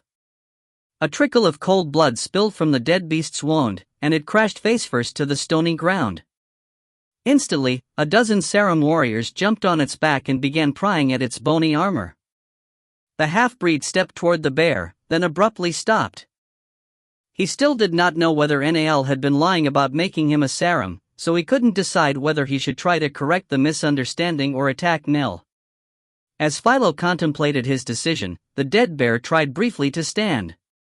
The giants on its back weighed too much for even its great strength, and it collapsed back to the ground. The beast heads attacked with renewed fury, and his shoulder plate went sailing out of the fray. Soon, the half-breed knew they would reach the bear's interior. They were so furious that he doubted they would even notice Agus's small body before they ripped it to pieces. The thought of losing his first and only true friend made up Philo's mind for him. He stepped over to the fray and grabbed a weasel-headed woman, throwing her off the bear. Get up, Agus! He yelled. Behind you, Philo! Came the reply. Don't worry about us. The half-breed spun and saw Nal standing behind him. His axe was raised to strike again, but, astonished by the bear's mental message, he was staring at it in wide-eyed astonishment. Philo gave the Bawan a mighty shove, sending him crashing back into the quartz enclosure. Nal's head hit the wall with a resounding crack, and the axe slipped from his hands. His eyes grew glassy and unfocused, then he reached back to grasp a large crystal and brace himself. Returning his attention to saving Agus, Philo pulled another Saram off the pile, then a second and a third. As quickly as he flung one aside, another leaped into the missing warrior's place. Other beast heads began to attack him, clawing at his gravelly skin and raining thunderous blows down on his head. The half-breed could see that he would never free his friend in this manner, but he did not know what else he could do. The bear's efforts were just as futile. Pinned as it was on its stomach, it could bring neither its 3 remaining legs or its muzzle to bear on them. It tried to roll over and crawl away, but met with no success. The immense weight bearing down on it probably would have been too great for a live bear, and Philo knew that, as exhausted as Agus must be, he would not be able to infuse its muscles with even that much strength. Leave bear! Philo yelled, locking his arm around the lizard-headed Saram. Bear not dangerous, Philo is, not. The half-breed grabbed the warrior's chin and pulled, snapping the neck with a loud crackle. A death rattle gurgled from the beast-head's throat, then he dropped motionless to the ground. The other Saram hardly seemed to notice, save that some of those attacking him added their fangs to the battle. Run, Philo! Agus sent. You'll do us more good if you escape. But do it! Agus commanded. Before Nal attach you again. The half-breed grabbed a Saram attacker and spun around to see Nal leaping at him. The Bawan held his fingers splayed like claws, while his hooked beak gaped wide open for the strike. Philo hurled his captive at the owl-headed giant. Both Saram crashed to the ground with a tremendous rumble, Nal's fingers and beak slashing wildly at his tribesmen. Philo stepped away, pumping his legs hard as he tried to sprint to safety. 3 strides later, a handful of Saram hit him from the side. The half-breed slammed into the ground and heard himself groan as his breath was forced from his lungs. In the next instant, he found a beast-head warrior sitting on each of his limbs, with 2 more straddling his chest. Gasping for breath, he arched his back and tried to roll. His efforts were to no avail. Like his bear, he could not battle the sheer crush of bodies holding him down. Philo looked toward the beast and saw that the Saram had ripped most of its bony plates away. Now they were mercilessly gouging its dead flesh with their fangs and filthy fingernails. The half-breed summoned his remaining strength and made one last attempt to pull free of his captors, but could not liberate even a single limb. Nael came over and stood at Philo's side, holding his axe near the half-breed's head. "I accepted you into my tribe," he hissed angrily. "And you repay me with treachery." The Bawan brought the axe handle down. A loud crack rang through Philo's skull, and everything went black for a moment. His nose went numb, and blood began to stream back into his throat, filling his mouth with a coppery taste. "Please," Philo begged. "Don't let warriors hurt little people." "Little people?" Nael asked. The Bawan struck again with his axe handle. This time, a terrible lancing pain shot through Philo's eye. The lid puffed up instantly. "In bear," Philo said, using his chin to motion toward the beast. "They have secret for Bawan and Nael." Nael stopped hitting Philo and twisted his fluffy head toward the bear. About that time, the half-breed saw a flash of blue, sizzling light glimmer over the beast's entire body. The serum pinning it to the ground screamed in shock and clawed madly at each other in their panicked haste to leap free. With a great roar, the beast rose to its 3 remaining feet and galloped forward in an awkward hobble, heading straight for Philo. Nael stepped between the half-breed and his bear, hefting the axe and hooting an eerie war cry. The bear flung itself into the air, trying to leap over the blade and seize the Bawan's head in its maw. Nael ducked. At the same time, the Bawan brought his blade around in a horizontal slice that severed the bear's remaining foreleg and ripped the bony armor off its chest. The animal's long snout plowed into the rocky ground and stopped, while the momentum of its charge carried it head over heels. Its immense rump crashed into the enclosure wall, and it came to rest flat on its back. "Aegis!" Philo yelled, worried about his friend. The Bawan's axe flashed 3 more times, severing the bear's 2 remaining limbs and its head. Once the beast could cause no more harm, Nael positioned himself above its chest and swung his blade one more time. When it cleaved the bear's sternum, Philo heard a trio of muffled screams sound from inside the beast's body. Nael's ears pricked up. He pulled his axe free with a loud rasp, then reached into the wound with both hands to pull the sternum apart. The heavy bones separated with a sharp crack, and he opened it up like a walnut. "What have we here?" the Bawan asked. He glanced back at Philo with an angry glimmer in his eye, then thrust a huge hand inside the bear's chest. "Lungworms?" 10. The Crystal Pit. An immense sheet of rock crystal covered the pit, its edges melting into the surrounding granite with no visible seam. So thin and pellucid was this lid that whenever one of the amorphous forms beneath slipped up to press against the veneer, Aegis saw the ghostly features of a face. Usually the visage belonged to a child with a soft chin, fleshy cheeks, and hurt, questioning eyes. "Why did you come to Libdos?" demanded Nael. The Bawan stood on Saram's bridge, a stone trestle that arced over the pit. With one hand, he held Aegis's ankles, dangling the noble far above the translucent slab. In his other hand, Nael clutched Tithian and Kester, his fingers wrapped so rightly around their chests that their faces had turned purple. Tithian was the one who answered. "We've already told you," the king declared. "Our ship wrecked on Mytilene. Sachem Magar promised to let us live if we helped him. The Jorsh are attacking at dawn," added Kester. "That's when we're supposed to open your gates." "And what was Philo's part in this plan?" With the hand clutching Tithian and Kester, the Bawan gestured across the pit, where 4 Saram warriors held the unconscious half-breed by his arms and legs. The rest of the enclosure was empty, for most Saram were busy preparing for the next day's battle. "Philo has no part in this," said Aegis. "We tricked him into helping us." "Don't lie to me," Nael hissed. "I'm wise enough to know that you are thieves, and that Philo is a traitor to all giants." The Bawan nodded to the tribesman holding the giant.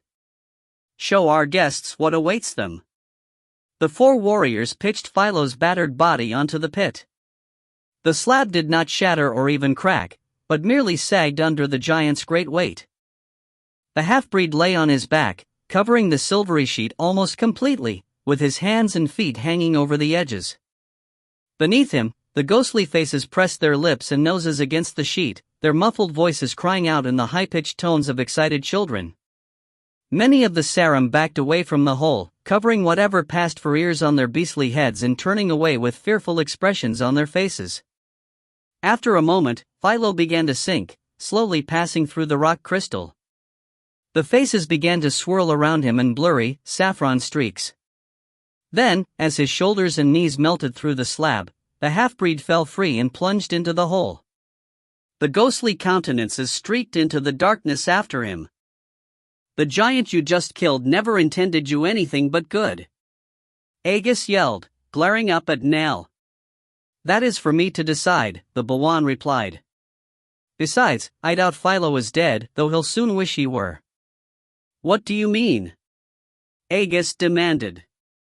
"This is where we keep our deformed heads after we become true Sarum. We must give them playthings so they can amuse themselves, or they will fade away, and us with them," he said, his ears cocked at a cruel angle. "Be assured, the cast-offs will make Philo pay for his treachery 1,000 times over." "I suggest you think carefully before sending us to join him," said Tithian. "If you release us, we can help you defeat the Jorsh. But if you try to punish us, nothing will stop us from helping them defeat your tribe." Nal's eyes flashed angrily. "Your threats are as empty as your promises," he said. "What difference can 3 puny humans make in a battle between giants?" "We may be small, but my magic is not," said Tithian. "It's for you to decide whether I use it to aid you, or to oppose you." Nal's hooked beak clattered in the Bawan's equivalent of a chuckle. "I think you're overestimating the value of your magic," he said. The Bawan leaned over and thrust the hand holding Tithian and Kester toward the pit, then opened his fingers and allowed the Tarak to fall free. A short scream sounded from her lips before she slammed into the slab and lay motionless, the cast-offs swarming up to press their faces to the crystal beneath her body.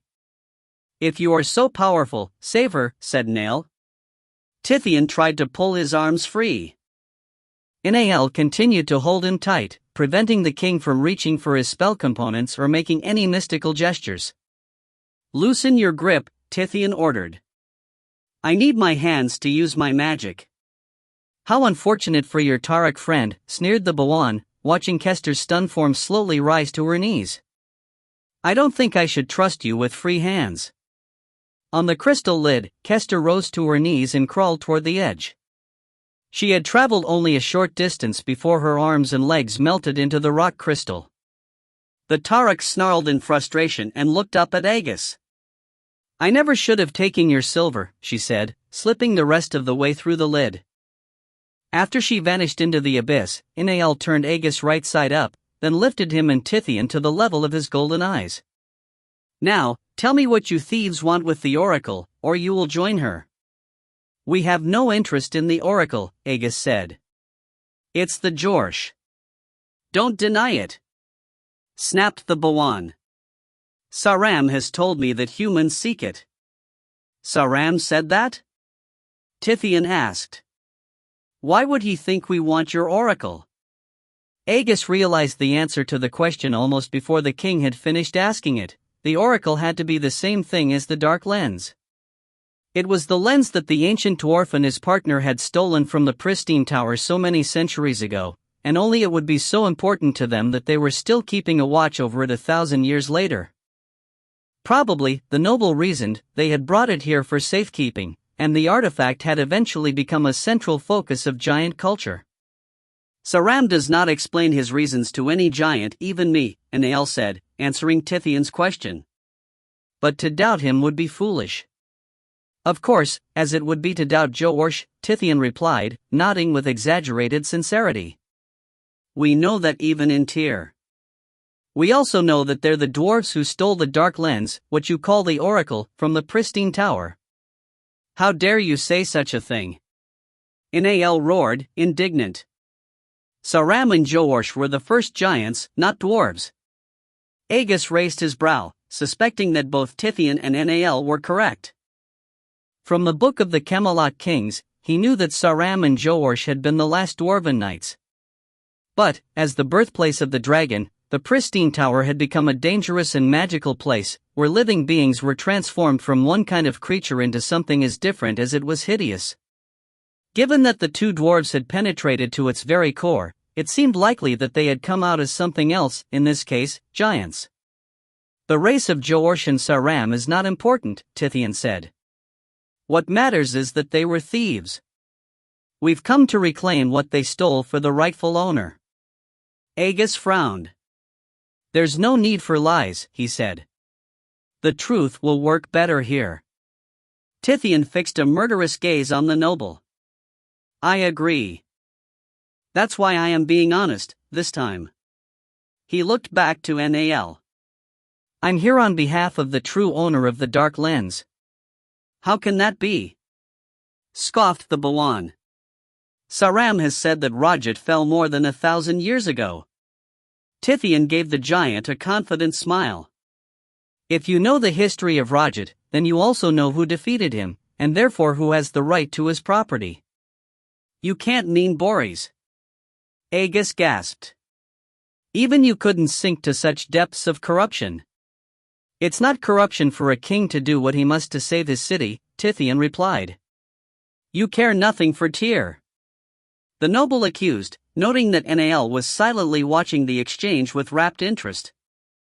By giving the lens to the dragon, you would destroy everything this city stands for, as well as any hope we may have of saving the rest of Athos. What can be worth that? That's not your concern, Tithian replied, pointedly turning his head away. Knowing that he would learn no more by arguing, the noble fell silent and began to puzzle out the king's motivations for himself. Tithian was not the type to serve as an errand boy for someone else, especially not when the task involved dangers such as they faced at the moment. If the king had come here on the dragon's behalf, there had to be a special reward in it for him, and Aegis had to figure out what. Tithian continued his discussion with Nal. I suggest you give the oracle to me now, Bawan, he said. You'll save your tribe a terrible fight with the Joorsh. Nal held the king out at arm's length and let Tithian's legs dangle free. And what happens when I drop you instead? You and your tribe will die, if not at Magar's hands, then at the dragon's, Tithian replied. Had he been back in the Golden Palace addressing his personal valet, he could not have sounded any more calm and sure of himself. You're bluffing, Aegis said. The Bawan nodded. Your friend is right, he said, still holding the king over the pit. I have nothing to fear from the dragon. Saram's magic prevents Boris and his minions from discovering the oracle's location. Am I not Boris's servant? And did I not find the lens? Tithian asked. There are ways to bypass the spells hiding it, as my presence here proves. Nal remained silent. Both Andropenes and Boris know I took a Balkan fleet to search for the lens, the king continued, pressing his argument. When not one ship out of 20 returns, how long will it take them to guess what happened? How many giant villages will the dragon destroy before he lands on Libdos? Your audacity is astounding, Aegis said. No one else would dare threaten his captor in these circumstances, but I suppose I should expect no less. You've always been boldest when the prize was the greatest. A cloud came over Tithian's face.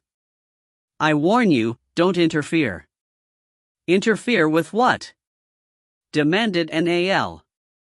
With the arrangements I'd made to keep the dragon from savaging Tyr, supplied Tithian, jumping in with an answer before Aegis could respond.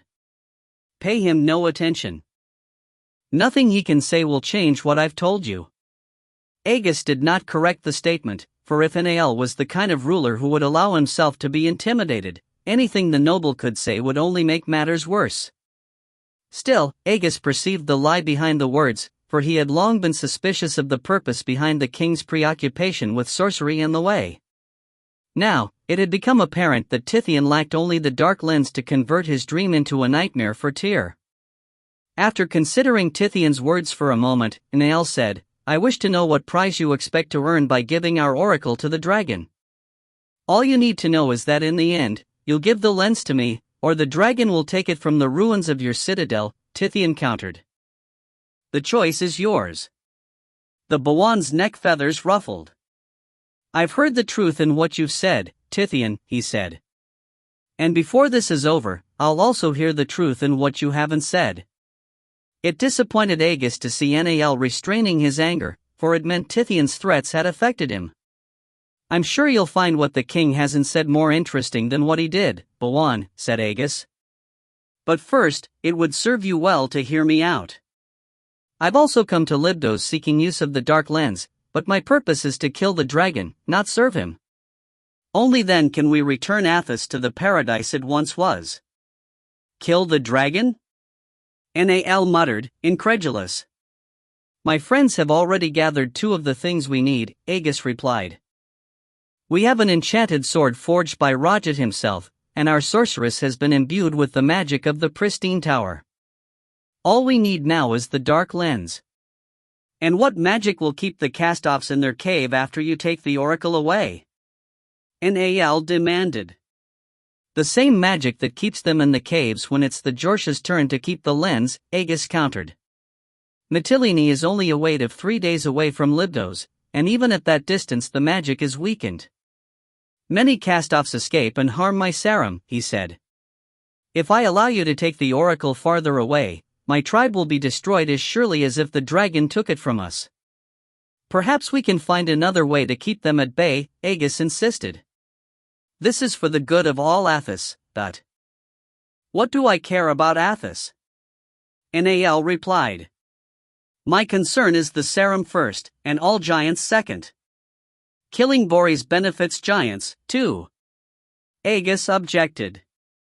Not as much as keeping the oracle where it belongs, replied the Bawan, lowering Aegis toward the pit. No matter how noble you believe your cause, I won't allow you to steal it from us. With that, Nal dropped Aegis onto the crystal lid. The noble's knees buckled as soon as he hit, and he collapsed onto his side.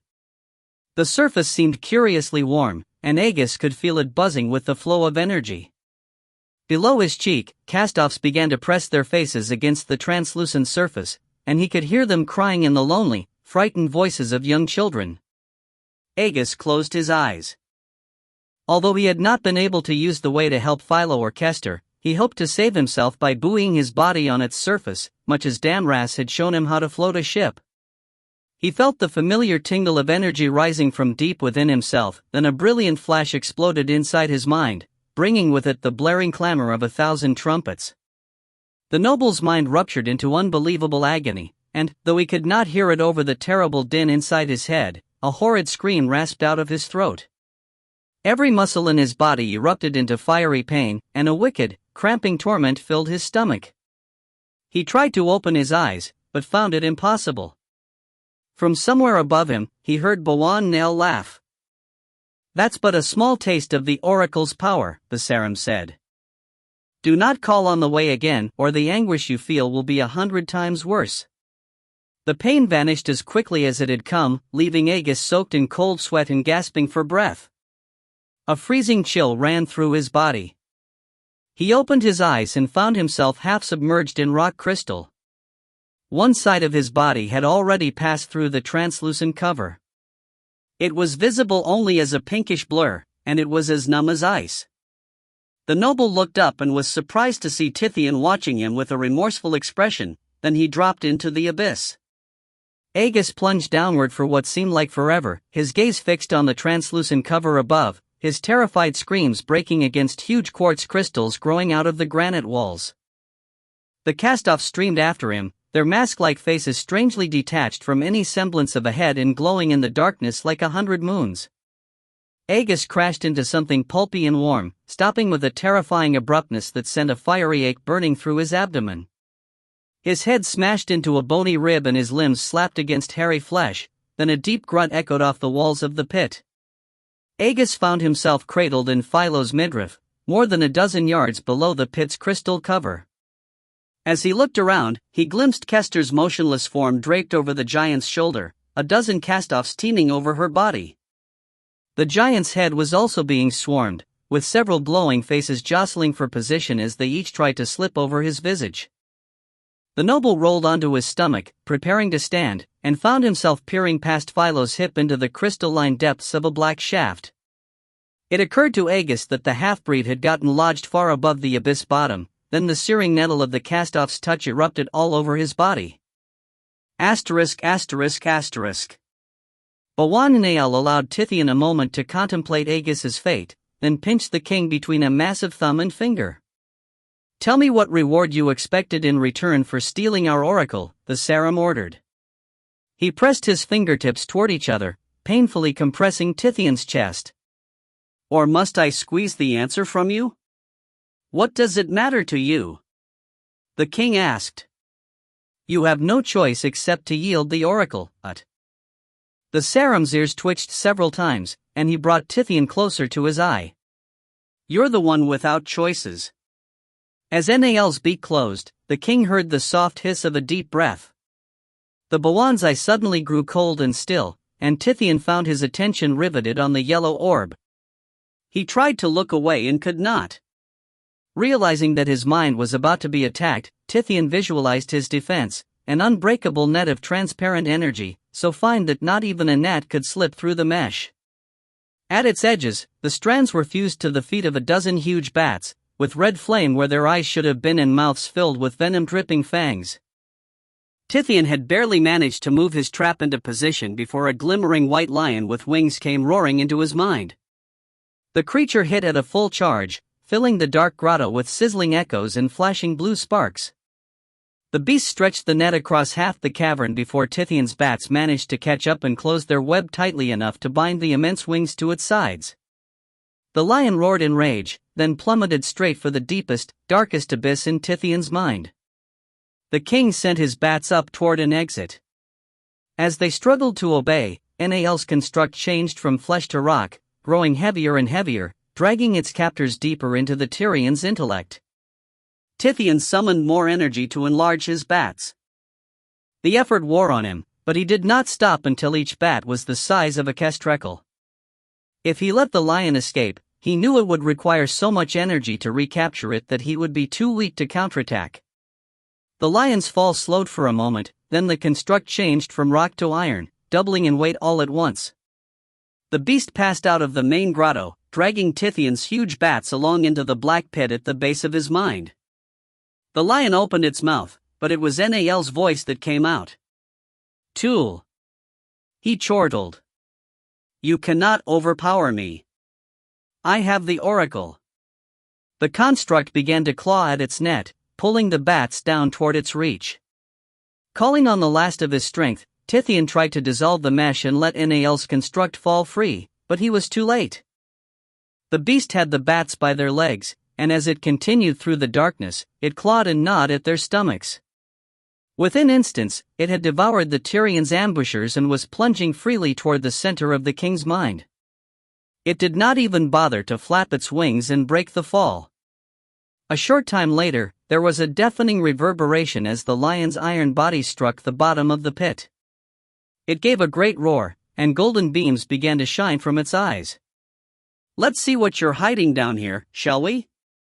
The lion ran its glowing eyes over the pit walls, until it found a single, winding tunnel opening to one side. With a low growl of satisfaction, it bounded away. Venomous lizards leaped out of the shadows and clamped steel-toothed jaws around the beast's legs, while blood-drinking scorpions dropped onto its head to stab at its eyes with dripping barbs. The construct countered by crushing the reptiles underfoot and flinging the arachnids off with vigorous head shakes, but many attacks still found their marks. The attacker's venom did not slow the lion down at all. Beads of syrupy fire dripped from the wounds on its legs, and tears of acid poured from the eyes. Both fluids neutralized the poison long before it could cause any damage to the beast. The tunnel opened into a chamber supported by hundreds of ebony pillars. On each column hung a single torch, burning with a black flame that absorbed light instead of casting it. The only sound was of a man chuckling in a soft, maniacal voice. The fur along the lion's spine stood fully erect. It dropped to its belly and slunk through the murk until it reached the front of the room. There, in a throne of human bones, sat King Tithian of Tyr. In one hand, he cradled the obsidian scepter of a sorcerer king, in the other, the disembodied head of his only friend, Agus of Asticles. Now you know what Boris promised, my heart's desire, said Tithion's figure. A purple light glimmered deep within his scepter's pommel, then Agus's head spoke. You may leave now. His Majesty prefers to be alone. To reinforce the command, Tithion pointed the scepter at the unwelcome intruder's head. The lion opened its maw as if to roar, but the sound that filled the little room was a deep, booming laugh. Asterisk asterisk asterisk. The cast-offs swarmed over Agus, pressing their ethereal mouths to his skin wherever it was exposed. Each touch sent a searing pain deep into his flesh, raising a ghastly red welt that continued to bum long after the agonizing kiss had ended.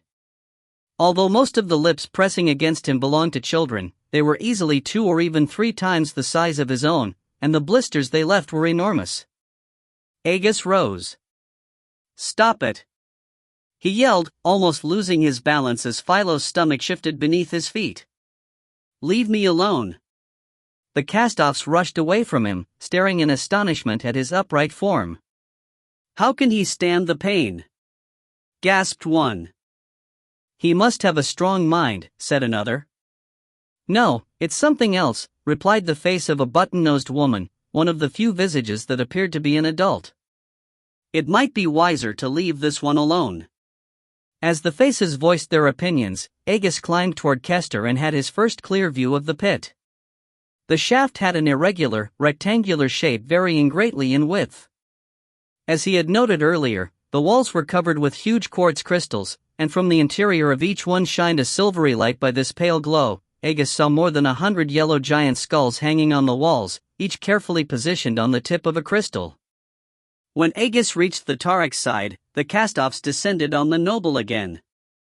They began to rub their cheeks against his skin, causing long streaks to turn brown and slimy. The putrid stains filled him with a dull anguish, and he felt instantly queasy and feverish. Agus closed his eyes and focused his concentration on the core of his being, letting the sickening anguish of decay wash over him without fighting it.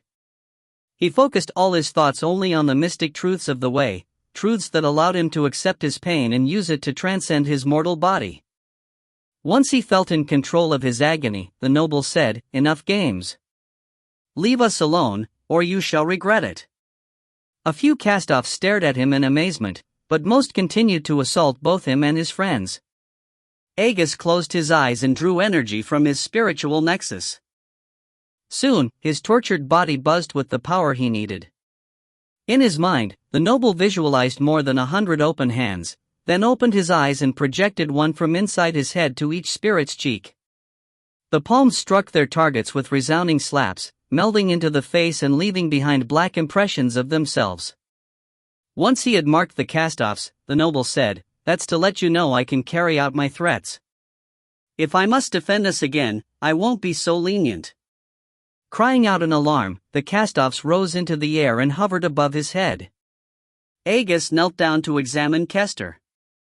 Where the glowing faces had been rubbing against her back and shoulder, her thick hide had shriveled into a desiccated, wrinkled mass. The noble turned her over and found her front side in even worse condition. She had long since fallen unconscious, but her face remained racked with pain. The hide covering her neck and breasts was as grotesquely creased as that on her back, save that the outer layers of skin were falling away in a dusty powder. Agus used a few strands of scraggly beard to secure her beneath Philo's chin, then turned his attention to the giant. The half-breed's face had become as grossly misshaped as that of any Sarum child. One of the eyes had nearly doubled in size and now bulged from its socket with all the precariousness of a ball at the edge of a shelf. The other had grown smaller, sinking so far beneath his brow that it was barely visible. His nose had somehow been rearranged so that it had a separate passage running down to each nostril, with a long cleft in between. Even his buck teeth had not escaped alteration, and now splayed out in opposite directions like the 2 branches of a forked stick. Agus looked up at the faces hovering over his head. "Why have you done this?" he yelled. The cast-offs descended toward him in a slow circle, their immaterial visages twisted into bizarre masks of regret or rancor, he could not quite tell which. Ghostly sobs poured from the lips of several children, while ethereal tears streamed down their cheeks and vanished into the black air. "We're scared. wailed a little girl. And lonely, added a boy. Why did they put us down here? With each cry, a pang of anguish pierced Agus's breast, filling him with a deep sense of regret. Every complaint added to his sorrow, and his heart grew heavy and weak. Soon, he felt like a terrible weight was pressing down on his chest, and it hurt to breathe until the cast-offs continued to pour grief into him, until he felt so gorged with misery that he feared he would burst. "Stop it!" Agus yelled. The noble summoned the energy to use the way and closed his eyes again, this time seeing a hammer with white feathered wings on its handle.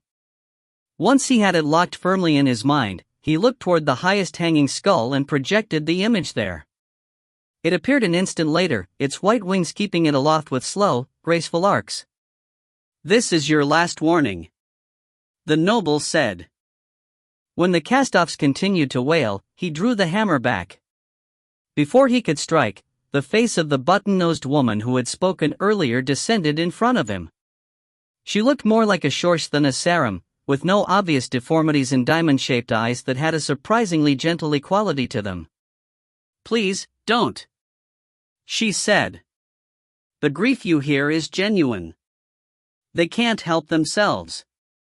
Agus held his blow, but pointed to his unconscious friends. "Could they help themselves when they did that?" he demanded. "I know their behavior seems cruel to you, but you don't know the reason for it," she replied. "Tell me," the noble said, still keeping the hammer poised to strike. The woman shook her head. "I'll try, but how can you understand what you can't possibly feel?" she asked. "You'd be surprised by what I understand," Agus countered. "Not this. Your heart is too good." Agus frowned, wondering if she were trying to flatter him. "What can you know of my heart?"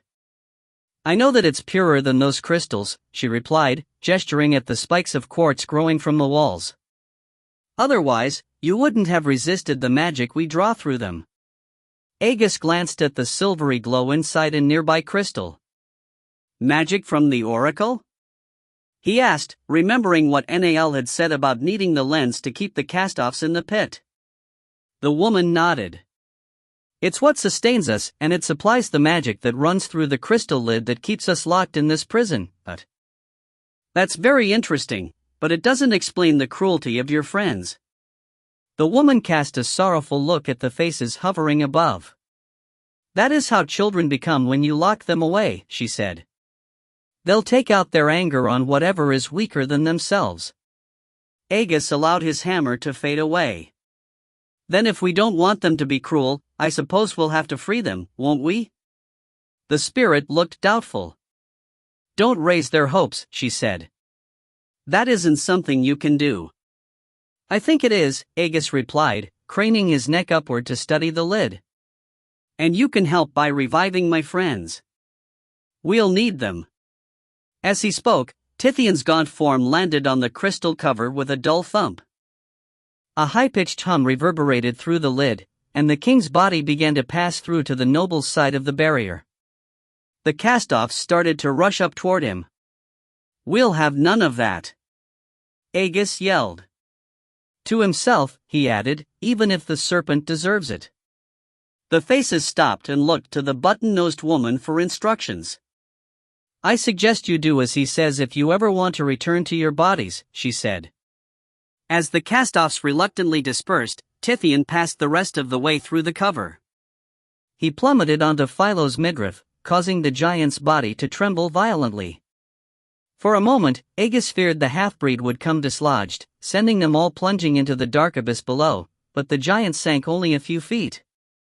If anything, the impact seemed to lodge him into place even more securely. Tithian groaned and tried to rise. Then, his eyes rolling back in his head, he fell motionless.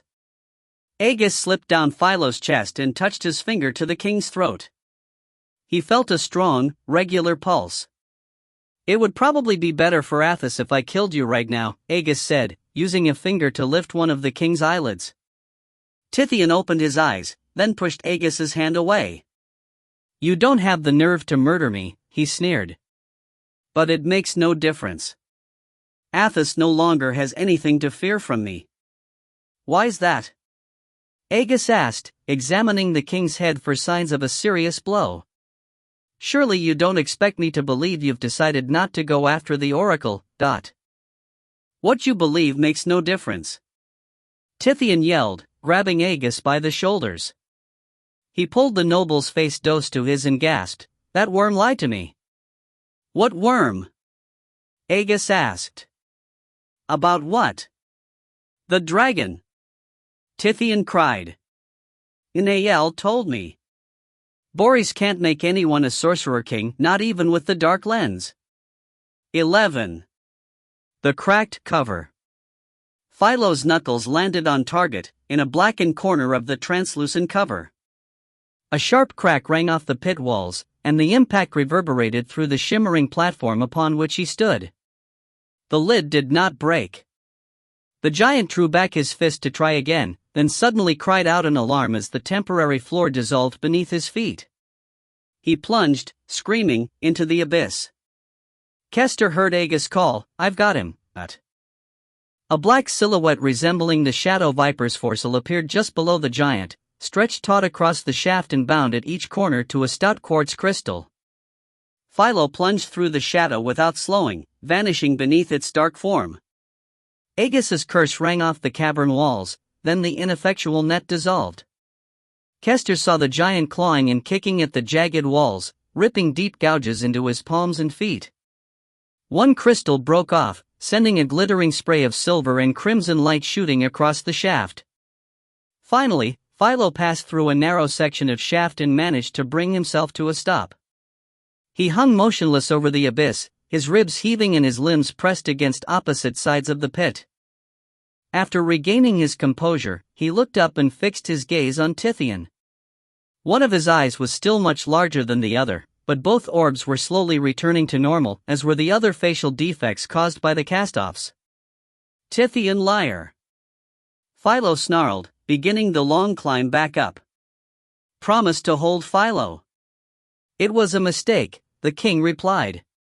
He sat upon a large crystal 25 feet below the lid, at the height of the platform upon which Philo had been standing.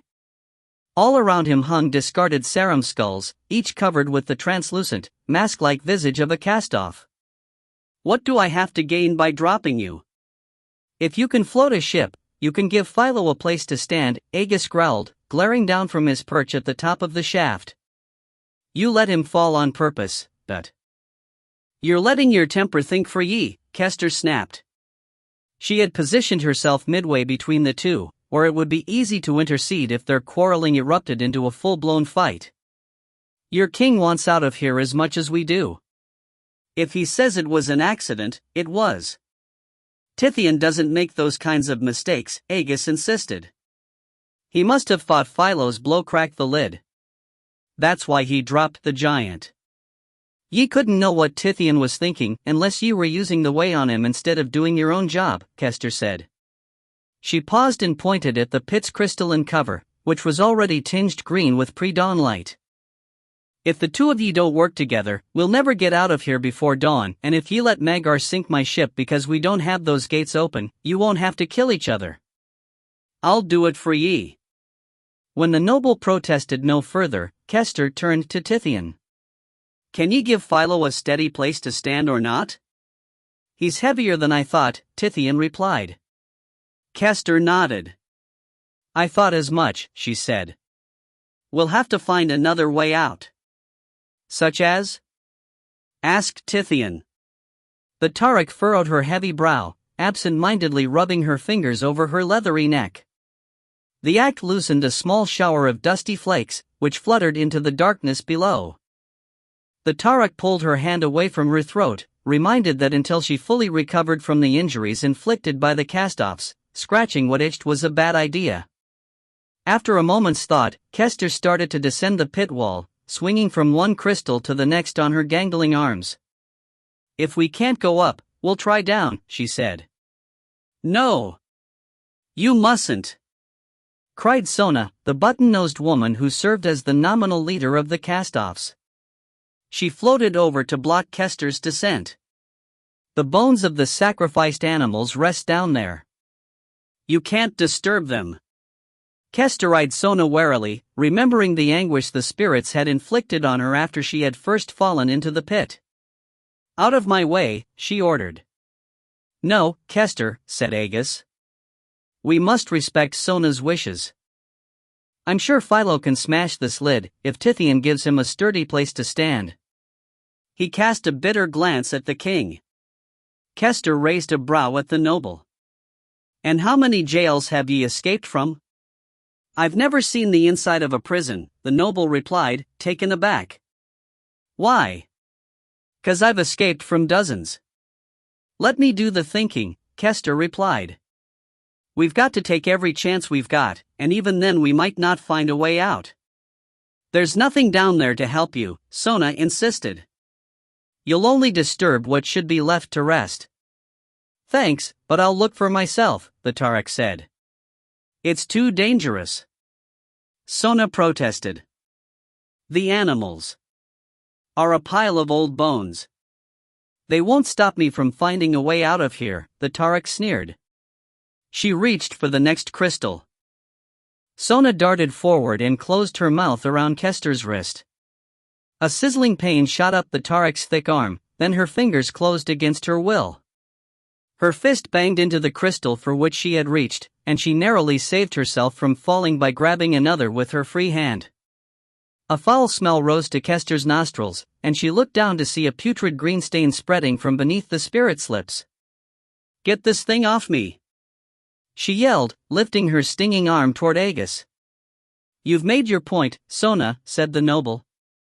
I'm sure Kester has changed her plans. In a Varl's eye. The Tarak hissed, clenching her teeth against the pain. I'm not going to let anything keep me from looking. If we don't find a way out, we'll die anyway. The noble shrugged. Then I can't help you, he said. This is Sona's home, and we must do as she asks.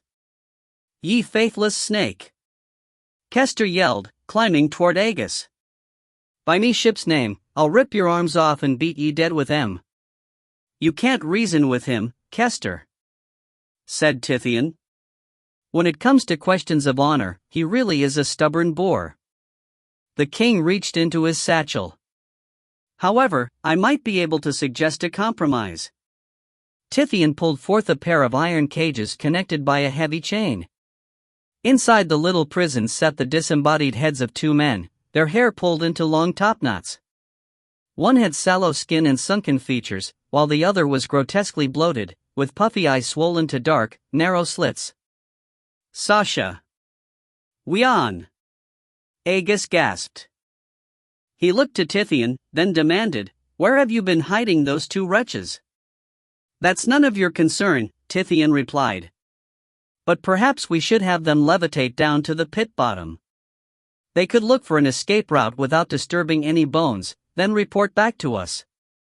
That way, we'd know whether or not there's any point to this argument. We'd rather see you die here, said the bloated head, licking his chin with a long gray tongue. At least we could make a decent meal of you. Sasha's right, agreed the other. What makes you think we'd help you? Tithian fished a key from his satchel.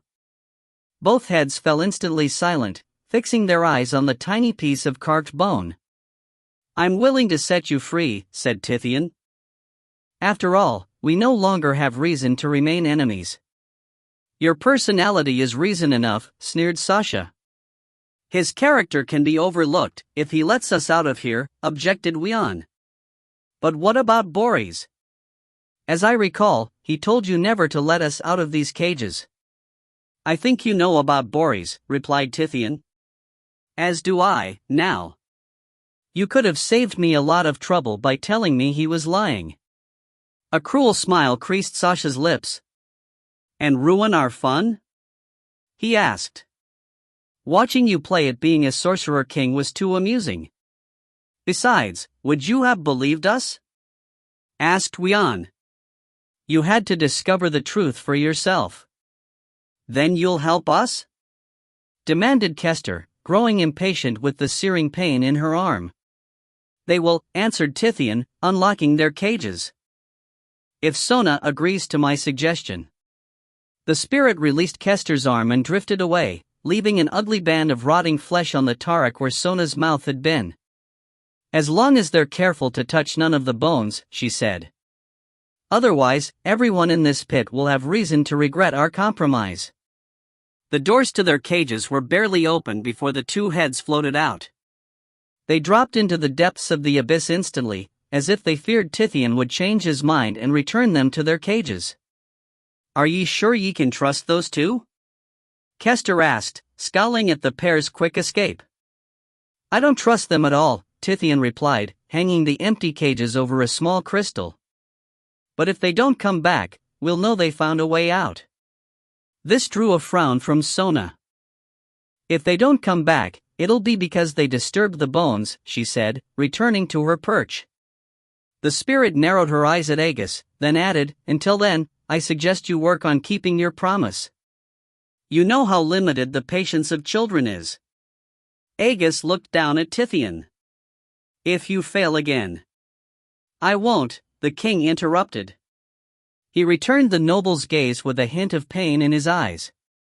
Your treatment of me really is unwarranted, he said. Especially considering what I intended to offer you, had my hopes of becoming a sorcerer king not been dashed.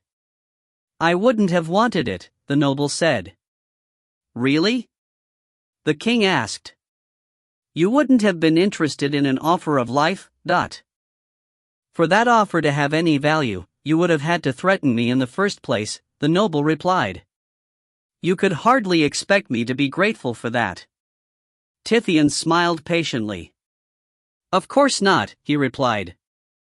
But you misunderstand me. I had meant to offer you life in a different sense, in the sense of living forever. Aegis narrowed his eyes. Now is no time for games, he said. And you should know me better than to think you could buy me with such tactics. A crooked smile creased Tithian's thin lips, and he clucked his tongue at Aegis. So suspicious, he said. It's no wonder our friendship has always been strained. Our relationship has been strained because you're a liar and a thief, the noble countered. And a murderer, as well, Tithian added. But I've never betrayed you. How about when you abandoned your duties to the citizens of Tyr? Aegis replied. Tithian rolled his eyes. You've always placed too much value in the banal tools of appearance, the king sneered. I speak of life without end, and you are more concerned with a few promises we made to a bunch of ex-slaves and paupers. That's right, Aegis said, without hesitation. And with bringing you to justice. That'll be enough arguing, said Kester. She looked up at the green hues glimmering through the crystal ceiling. Think about the job at hand. If we're going to open those gates before Magar sinks my ship, we'd better make this try a good one, or hope Sasha and Wion find a tunnel down below. She glanced at Sona and pulled her muzzle back in a defiant snarl. The trio waited in silence as Philo completed his climb, then Kester directed the giant to wait near Tithian. Aegis pressed a fingertip to the pit's translucent cover and closed his eyes, tracing a wide circle. A black line appeared on the shimmering quartz, outlining the pattern he had traced. Kester nodded to Tithian, who closed his eyes and swept his hand across the pit. A plank of psychic energy appeared where he had gestured, anchored directly into the base of two massive crystals. The platform was about as broad as the king was tall, constantly changing from one translucent color to another. Philo eyed the platform cautiously, then advanced 1 foot onto its surface. The plank sagged beneath his weight, crackling and hissing blue sparks beneath his heel. The giant retreated to the crystals to which he had been cleaving. More solid, he ordered. Tithian opened one eye and glared at the giant. I will, but you must be fast. I can't support your bloated carcass for long. The king returned his concentration to the platform, which settled on an opaque, granite red color and ceased to shimmer. At the same time, the circle Aegis had traced above his head began to fill in, darkening to jet black. Wisps of cold fog trailed beneath it, writhing about like street dancers in the elven market. Now, Philo. Agus gasped, already growing pale from the effort of holding his circle's form against the tides of mystic force flowing through the crystal cover. Casting a wary eye at Tithian's face, the giant stepped onto the platform and squatted down with his hand next to his hip. There was a great rush of air as he filled his lungs, then he fixed his eye on the black circle Agus had created. Inside that circle, there would be none of the magic that flowed through the rest of the crystal lid and made it impossible to break. Philo gave a mighty shout and drove his knuckles straight to the heart of the circle. A terrific boom echoed through the pit, and the half-breed's hand bounced away from the cover. The platform beneath his feet did not waver even slightly, nor did the lid break. "You coward!" Tithian yelled, opening his eyes. "Is that as hard as you can hit it?" Philo scowled and started to say something, but Kester cut him off. "Pay him no attention," she said, noting that Agus's body was starting to tremble from the effort of keeping his circle open. "Try again, Philo. This time ye know the plank won't sink, so ye can hit even harder." The giant looked away from Tithian, then closed his other fist. "Philo, break lid." He promised. The half-breed's knuckles crashed into the crystal. Sharp pops and cracks echoed off the shaft walls, followed by a victorious bellow from the giant. Shards of crystal rained down on Philo's head and shoulders, then tumbled toward Kester and Tithian. The Tarik covered her head and felt several fragments bounce off her forearms, opening a series of sharp cuts in her leathery hide. A moment later, the pit was filled with a lyrical chime as the jagged pieces bounced into the darkness below. Kester felt a cool breeze descending over her body and looked up. She saw a star-shaped fracture centered in the black circle above the noble's head, easily wide enough for a man or a female Tarik to slip through. Ragged shafts of pre-dawn light streamed into the pit, illuminating Agus's weary face in a sickly green glow. To her distress, Kester could also see a few yellow tendrils of morning sunlight streaming across the sky. Castoffs began to leave their perches on the yellowed skulls. They streamed out of the crack in a wild flock, chortling and screaming loudly in mad delight as they escaped into the open air. Even through the crystalline lid, the morbid and spiteful tone of their muffled voices made Kester's hide prickle. "Once more, Philo," she urged, climbing toward the exit. "That's wide enough for us, but not for you." The giant glanced down at Tithian, who now had a steady trickle of sweat dripping from the tail of his long auburn hair. The king gave the half-breed a reassuring nod and returned his eyes, bulging with strain, to the platform. Philo drew his hand back for another blow. A pair of familiar voices spoke from the area beneath his feet. "You're not leaving without us," declared Wian. "You should know better than to play games with us," Tithian, added Wian. "We taught you everything." The sallow faces of Sasha and Wian rose from beneath the platform. They drifted up past Philo's fist and hovered near his head, causing him to hold his blow. "Get out of the way," Tithian said. "We weren't going to leave without you." "Don't lie to us," Sasha hissed. The head clamped his teeth down on one of Philo's dangling earlobes and began to pull, drawing a pained howl from the giant.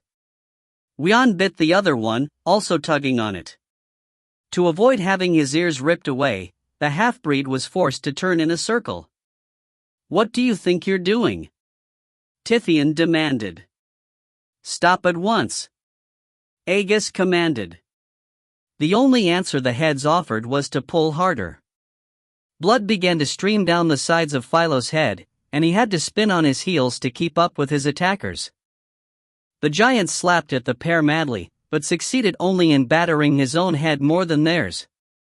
Although Kester did not understand the reason for their vicious attack, she did not let that deter her from responding. She pulled a dagger from her chest harness and flung it at the bloated head. The blade hit its target in the temple, sinking clear to the hilt. Sasha cursed through his clenched teeth, but did not fall dead, nor did he release the giant. Kester looked to Tithian, stunned that her dagger had not dropped the head. "They're your heads. Do something." "Like what?" The king replied. "Let the platform fail?" She lifted her eyes to Aegis and found the noble balanced precariously on the end of a crystal. He was trying to reach out to snatch one of the heads away from Philo's ears, which were at about the same level as he was. Above him, the black circle that he had created earlier was slowly turning gray. Worse, the magic of the crystal lid was flowing across the cracks that Philo had opened, and the star-shaped breach was slowly beginning to seal itself. "Aegis, no!" Kester cried, pointing at the black circle overhead. The noble glanced at the graying circle. Then, without a second's hesitation, he returned his attention to the giant. He barely missed as he snatched at Wion's topknot.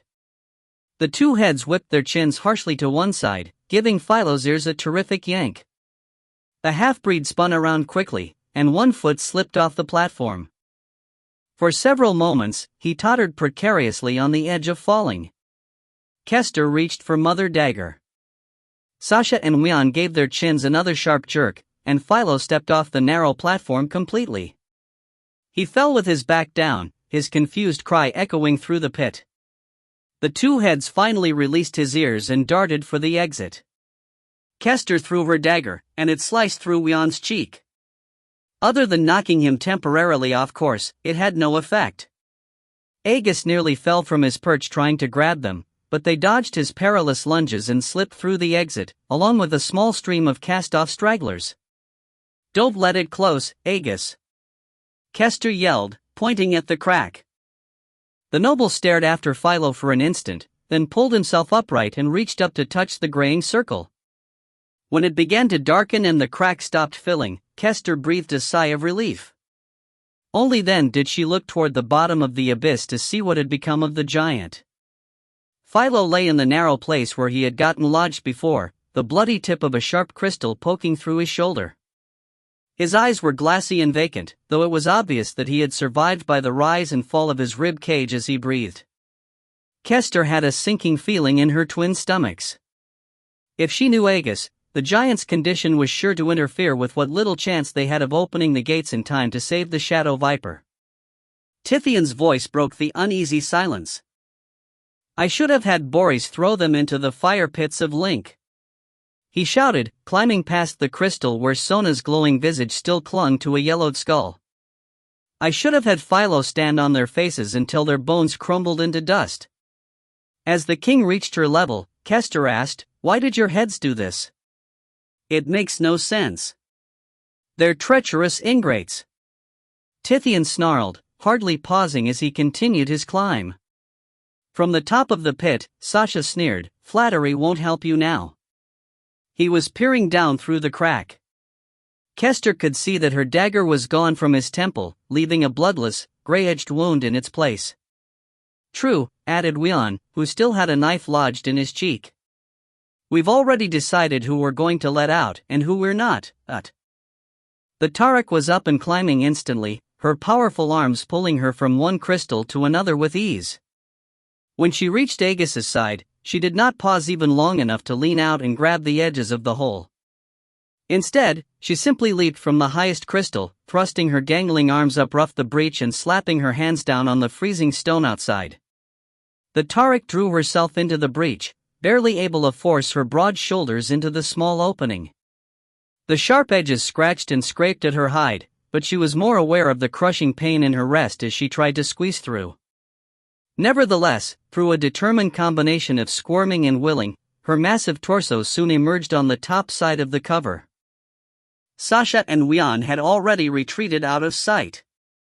Kester found it much easier to pull her hips through, and soon found herself standing atop the crystalline cover. There was no magic running through the lid inside the area protected by Aegis's black circle, so the footing there was as solid as granite. The edge of the pit lay just a short leap away, and a few feet beyond that lay the dagger that had pierced Sasha's temple. Kester slowly turned around, searching for the heads. The sky now glowed with the full radiance of early dawn, casting a harsh yellow light over the around. The Tarik found Sasha and Wion hovering beneath Saram's bridge, where even her long arms could not reach them unless she first crossed a wide expanse of shimmering crystal. The rest of the enclosure was deserted. Even the cast-offs had already gone, though their maniacal chortles were drifting back over the crystal walls. There were no sounds to suggest that the Jorsh attack had begun, and the Tarak dared to hope that Magar would not sink her ship before they could get the gates open. "I'm sending Tithian up next," called Aegis, his voice rising through the narrow crack beneath her feet. "Keep a close watch on him and kill him if he tries anything." The king's gaunt hands reached through the narrow opening and began searching for a hold on the cold stone. Kester grabbed his wrists and pulled. As he rose out of the narrow crevice, the sharp edges of the pit marked him with a trail of red abrasions. "I don't have the hide of a Bazrag," Tithian hissed, clutching his satchel to his chest so it wouldn't be scraped free. "Be careful." "No time to be careful." Kester deposited the king roughly at her side and motioned toward Sasha and Wian. "Keep an eye on your two heads. After what they did to Philo, I don't trust them much." Taking Aegis's advice and keeping one eye on Tithian, she knelt beside the crack and reached through for the noble. Although her action appeared to put her in a vulnerable position, the Tarak was not worried. Between herself and the king, there was not much space left on the black circle of solid ground. If Tithian made any sudden moves, it would be an easy thing to knock him onto the shimmering crystal with a shoulder or leg. Besides, she did not really expect him to attack her. Not only would he need her to command the Shadow Viper's crew if he wished to leave the island, but he had seemed more willing to cooperate with others since his dream of becoming AI Sorcerer King had been shattered. When she did not feel Aegis take her hand, Kesterai demanded, "What are you waiting for down there?" "He won't leave," Tithian answered. He reached into his satchel and withdrew a coil of giant hair rope, surprisingly large for the sack from which it had come. "He wants to save the giant." Kester sighed in frustration, then peered down the hole. "We'll be lucky enough to save ourselves, let alone your giant," she said, addressing Aegis's shadowy form. "We can't leave him like that." The noble gestured toward the bottom of the pit. Although Kester could not see the giant from her position, the image of the bloody crystal protruding through his shoulder remained vivid in her mind. "Now pass me the end of the rope. I'll go down and see if I can get that spike out of his shoulder, then tie him off." "What then?" she asked. "We'll never get him out through this little hole." "At least he might not die while we're looking for a way to remove the cover," Aegis replied. "It's already past dawn," objected Kester. "How long do you think Magar'll wait for the gates to open before he sinks the Shadow Viper?" "He'll wait," Aegis replied. "If he sinks your ship, we have no reason to open the gates, and he's smart enough to know that." "Ye can't know for sure, but..." "I agree with you," Tithian whispered. He knelt at Kester's side, holding one end of the rope out to her. "Perhaps we should open the gate for Magar now." Kester bit her lip, neither meeting the king's gaze nor taking the rope from his hand. "What about Aegis?" she asked. "He can look after Philo," the king suggested, being careful not to look into the pit. "We can come back for him later." Kester fell silent and motionless. Like Tithian, she avoided the noble's eyes, though it seemed to her that she could feel them watching her from the shadows, like the black gaze of an owl. "I can imagine what Tithian's whispering to you," said Aegis, his voice rising through the crevice clear and steady. "Don't listen to him. We have many things to do this morning. Make sure that we all escape the pit, find the dark lens, save your ship. But if we panic and start jumping from one unfinished step to another, we're doomed." Kester remained silent, wondering how the noble could think that everything on his list was still possible at this late hour. "Weren't you the one who said we had to work together to escape?" Aegis pressed. "Did you mean it, or were you voicing the lies of a pirate?" "Damn ye, and damn your giant," Kester growled. "A wise decision," Tithian said, starting to rise. Kester grabbed his arm and pulled him back to her side. "Ye stay here," she said, taking the rope from his hands and pushing one end down to the noble. "Thanks for staying," Aegis said. "You won't regret it, Dot." "No, but you might," Kester growled. "If Magar sinks my ship, you'll buy me another and a good crew to man it." "I'll give you 2 ships," the noble replied, smiling. But you'll have to man them yourself, with hired crews. Kester stood and looked at Tithian. Ye stay here to keep the hole open, and don't think about leaving. If I see ye step 1 foot off this circle, I'll kill ye, she said, fingering the 2 throwing knives left in her chest harness. I'll go tie off our end of the rope. With that, she leaped over to solid ground and walked toward the bridge footings, uncoiling the rope as she went. Tithian watched the Tarak leave, silently cursing her for a fool. Nevertheless, he did as she asked, summoning the spiritual energy to take over Aegis's dudes. Go ahead, he said, glaring down through the crack. But remember, you're wasting precious minutes. Minutes that are not as precious as my life, the noble's muffled voice replied. I'll wait until Kester returns. As you wish, Tithian said. As the king spoke, the last of the cast-offs, Sona, drifted into view. She stopped at the noble's side, casting a faint glow over his weary face, and began to thank him for freeing her and the others. Tithian, even less interested in her gratitude than in saving Philo, stepped away to prepare his escape.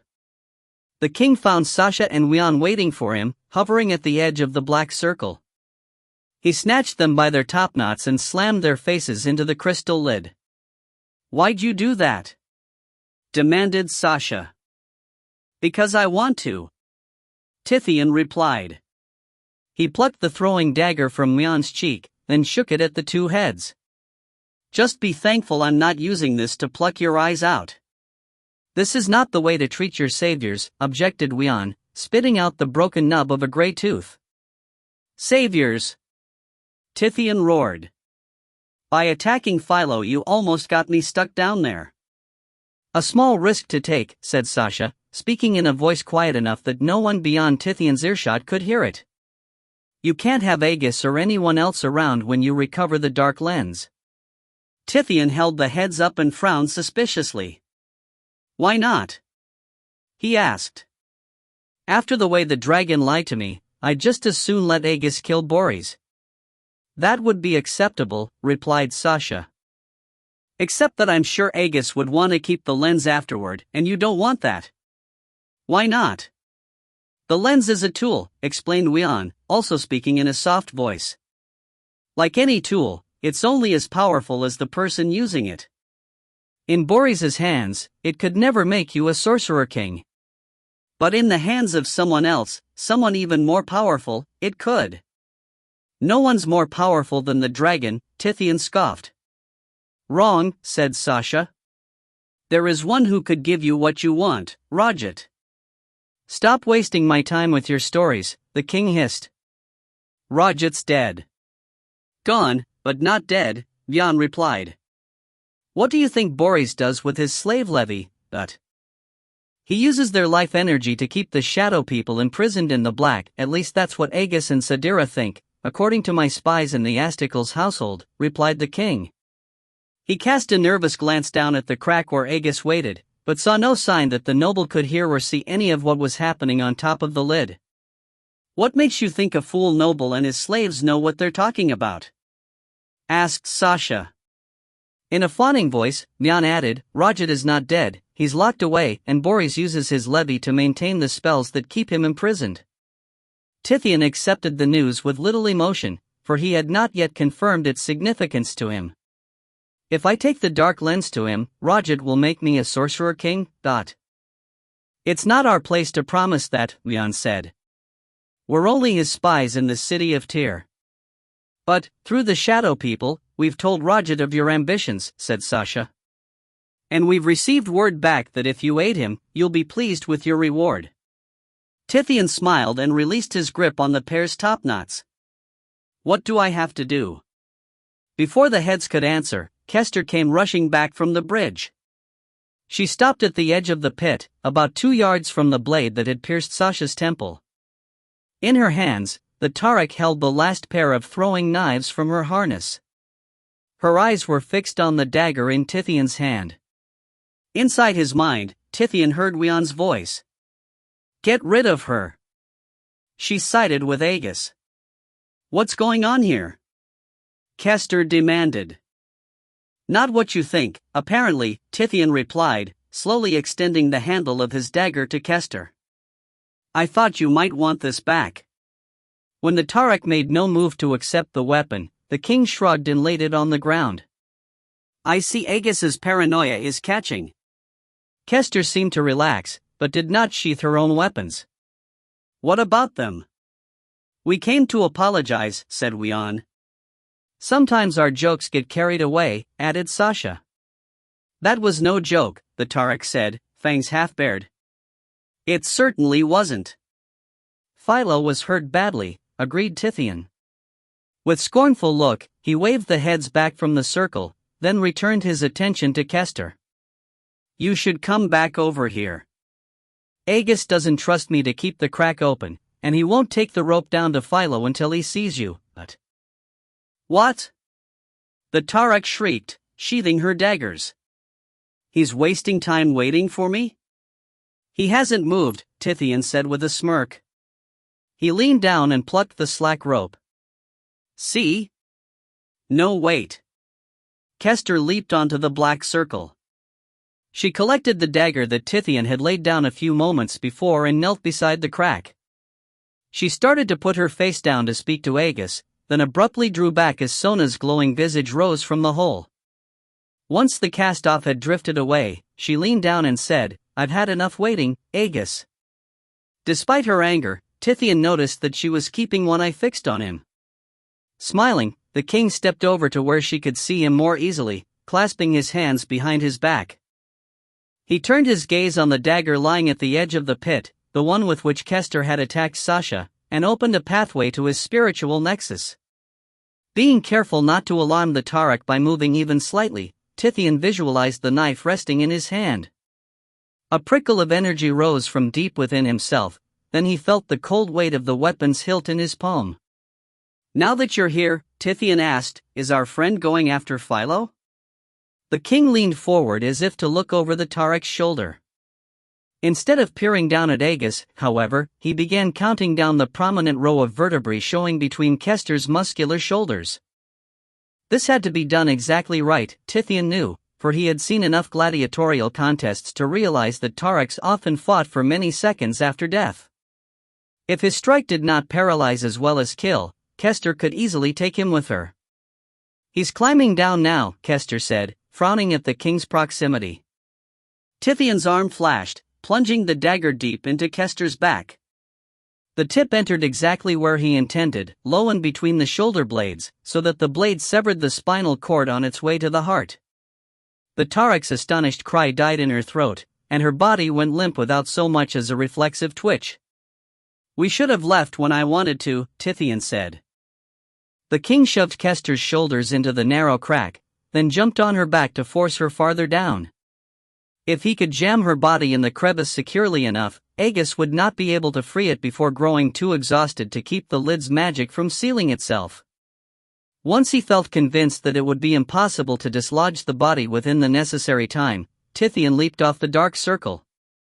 His feet had barely touched solid ground before Aegis's muffled voice sounded from beneath Kester's body. Tithian! The king turned around. He could see Kester's back jerking as Aegis tried to pull her free. Yes, Aegis? He asked, using the way so his words would not be muffled by the pit cover. You haven't changed your mind about my offer of immortality, have you, But? Don't flatter yourself, the noble replied. You could have tried lying, Tithian said. There's a chance that I might have wanted to believe you enough to fall for it. Sasha and Wian floated over to his side and started to urge him to leave, but the king raised a hand to keep them silent. Whatever else you are, you're not stupid, Aegis observed. Besides, I'm not the liar around here. True, but look what your honesty's earned you, the king said. You're too noble for your own good. There was a note of genuine remorse in the statement. When Aegis did not respond, Tithian kept a watchful eye on Kester's body, knowing that his old friend was trying to stall him until the passage could be cleared. Aegis took a moment before answering. I'm not as virtuous as you think, said the noble. Your talk of the dark lens would never have diverted me from my original purpose. The lens is real enough. Tithian objected. I know, but so is my promise to return you to Tyr, Aegis said. By putting that off, I've stained my honor and broken my word, in principle if not in deed. I wouldn't know about such distinctions, replied the king. Perhaps that's the reason you're doomed to fail, while I'm destined to become a sorcerer king. I thought that wasn't possible? Aegis inquired, the tone of his question betraying both distress and suspicion. Come now, do you think I'd betray you for anything less? Tithian asked. He started toward the exit, motioning for Sasha and Wyan to follow along. I'm sorry. I can't stay longer, my friend, but I have an oracle to find. Don't think you've won, Tithian. This isn't over. The king paused and studied Kester's body for a moment. The Tarek's body was still jerking as Aegis tried to clear the exit, but Tithian saw no sign that his friend was close to dislodging the corpse. The king smiled. Of course it's not over, he allowed. I still have plans for you. 12. The First Giants.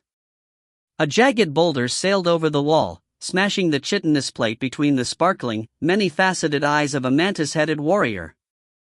The giant bellowed and raised his hands to the wound, stumbling backward until he rumbled off the ramparts and crashed headfirst atop a rock pile. The Saram's neck snapped with a loud crack, then his enormous body rolled onto a pair of boys who had been passing stones up to their elders. The death went almost unnoticed amidst the chaos of the battle. All along the wall, Saram tribesmen stood silhouetted against the yellow sky of dawn, hurling stones and insults at the enemies surrounding Castle Farrell.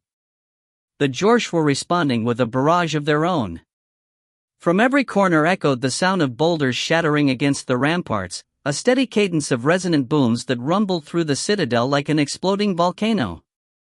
Along with Sasha and Wyan, Tithian watched the fighting from the relative safety of the citadel floor, where they were moving across a small stretch of open ground in the company of a dozen terrified goats. Although far from giant-sized, the beasts were huge for their species, and the king needed to stoop just a little so that his head would not protrude above their shoulders. Hundreds of such creatures, sheep, goats, even Erdlis and Kanks, had broken free of their pens with the thunder of the first Jorsh volley. For the last quarter hour, they had been charging around the castle floor in panicked herds, turning the whole granite plain into a maelstrom of hoofed mayhem. The domestic animals were not the only source of confusion. The cast-offs had spread throughout the castle and were flitting from one beast head to another, searching for the bodies to which their heads had once been attached. Whenever they paused for more than a moment near a Saram, the warrior turned away and fled, crying for Bawan Nil, who was nowhere in sight, to save them. A few spirits had apparently located the correct bodies. Their ethereal visages adhered to the Saram's beastly faces like masks, causing the victims unbearable pain. In one place, a stone hurler had forsaken his duties to bang his reptilian head against the wall. Another warrior stood over a cart of spilled boulders screaming in agony as she plucked the feathers from her tern-like face. As the bird-headed woman tore at her avian features, a small boulder came soaring high overhead. It did not drop until it was well inside the citadel walls, falling just a short distance ahead of Tithian's herd. The projectile shattered instantly, filling the air with mordant-smelling rock dust and blasting the herd with pieces of rock. Bleeding madly, the goats reversed direction and fled, nearly bowling Tithian over in their terror. When they were gone, the king and his disembodied companions found themselves alone, 100 yards of open granite between them and the silvery enclosure they had been trying to reach. 24 burly, vicious-looking Saram came rushing from the compound's gate. All had the heads of fanged and venomous beasts, vipers, spiders, and centipedes of all kinds. One of the giants even had the bony skull of a death's head bat, while the distinctive fangs of a needle-toothed shrew protruded from the narrow snout of another. In their hands, the warriors carried steel-tipped lances as tall as trees, while their bodies were covered by plates of mechalot shell armor. The king turned and sprinted after the goats. ******. Are you ready, Philo? Aegis asked, peering down the sparkling shaft. The giant still lay with the crystal jutting up through his shoulder, blood oozing from the wound and dripping steadily into the abyss. Although his eyes were only half open, they were attentive and turned in the noble's direction. In his good hand, he held the end of a rope stretched taut between himself and Kester.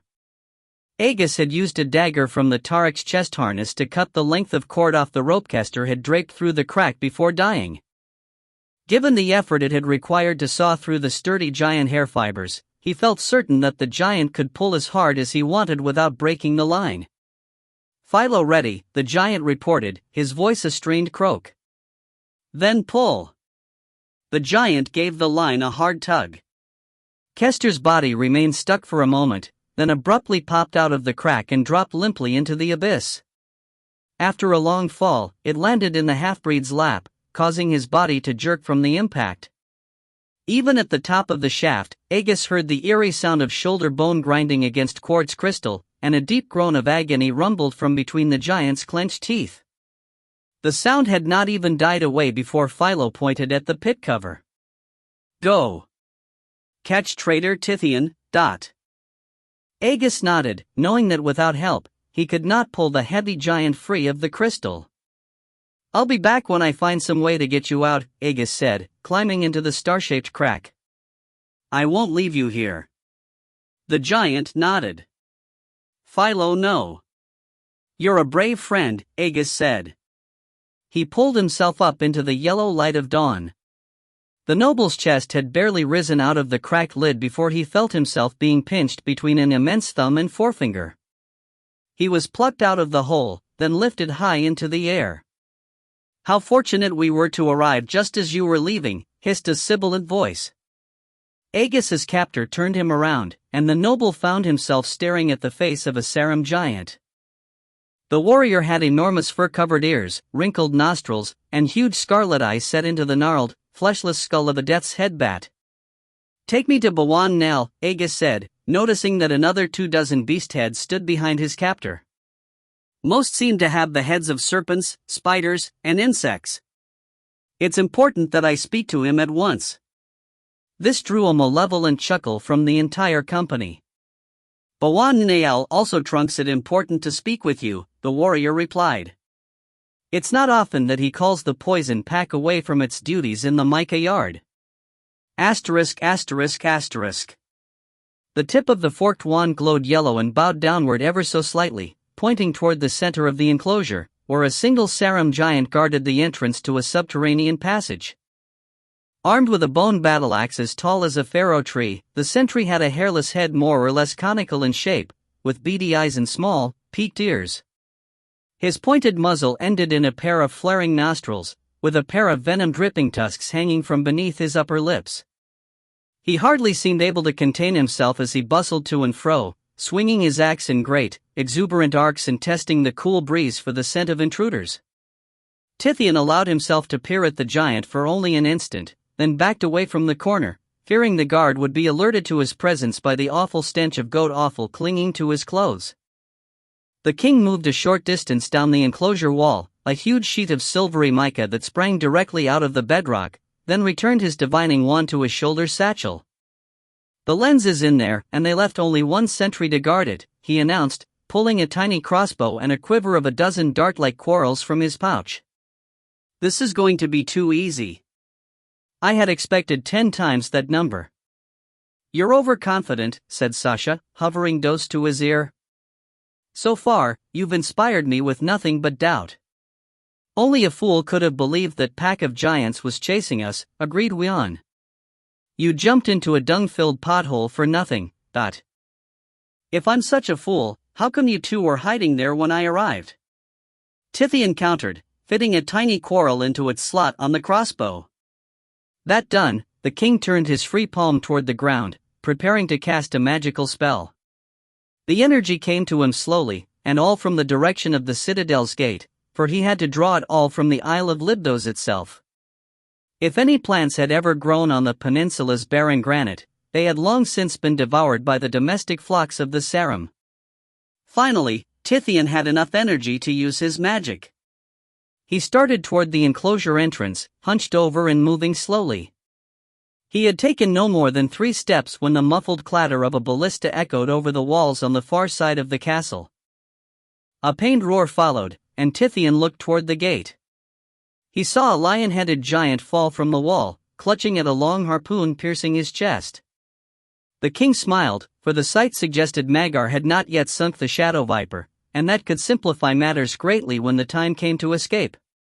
Returning his attention to the task at hand, Tithian shuffled forward and stepped around the jagged corner of the mica wall. He held his hands in front of his stomach, folded over each other and with the crossbow concealed beneath them. The sentry's nostrils sniffed at the breeze, and he squinted in the king's direction. "You're a funny-looking goat," he said. He started forward, adding, "Don't run. It'll only make me mad." "Don't worry," Tithian snickered. "The last thing I have in mind is running." Gnashing his tusks together, the sentry hefted his axe and charged. Tithian waited a moment for the guard to build momentum, then raised his crossbow and fingered the trigger, speaking his incantation at the same time. The bowstring clicked softly, launching the tiny bolt at the giant. As soon as the needle deared the groove, it began to sputter and hiss, spewing blue sparks from its tail. As the needle streaked away, the giant came into range for his own attack, leveling his axe at the king's head. Tithian threw himself down, and the blade clattered against the granite bedrock at the king's side, so dosed that the impact sprayed his face with hot shards of chipped blade. In the same instant, the tiny quarrel pierced its target's chest. The sentry slapped at the puncture as though stung by an insect. Then, absent-mindedly scratching at the wound, he sneered at the king's prone form. "It'll take more than a blue flash to kill Mal." A wisp of grayish smoke shot from the tiny wound, then Mai's ribcage gave a great heave. A muted discharge sounded inside his chest. His beady eyes bulged in surprise, and a horrid gurgle, half growl and half groan, rasped from his throat. The axe slipped from his grasp, his knees already buckling. Tithian rolled. He heard the crash of the bone axe handle striking the granite floor, then saw the dark shadow of an axe head spreading outward around his body. The flat of the blade fell squarely on him, sounding a sharp crack inside his skull. An instant later, the sentry's lifeless corpse fell on top of the axe, and the king's body erupted into agony. The ground began to spin, and a terrible ache throbbed from his skull clear down to his legs. It hurt to breathe, and he felt his mind drifting off into the gray arena of nothingness. With a start, the king realized he was falling unconscious, allowing his mind to retreat from the fiery pain flaring inside his head. He could not allow that, for to sleep now would be to die. Worse, it would be to fail, with the great all but high his grasp. "Stand, you miserable cur!" yelled Sasha. "Die now, and the shadow people shall have your spirit as their slave until Rajat is free," threatened Wian. Tithian seized on their angry words, visualizing his fingers closing around a burning rope. He began pulling hand over hand, hauling himself out of the darkness, into the blinding light and searing agony that was his body. Within moments, he was once again fully possessed by his pain.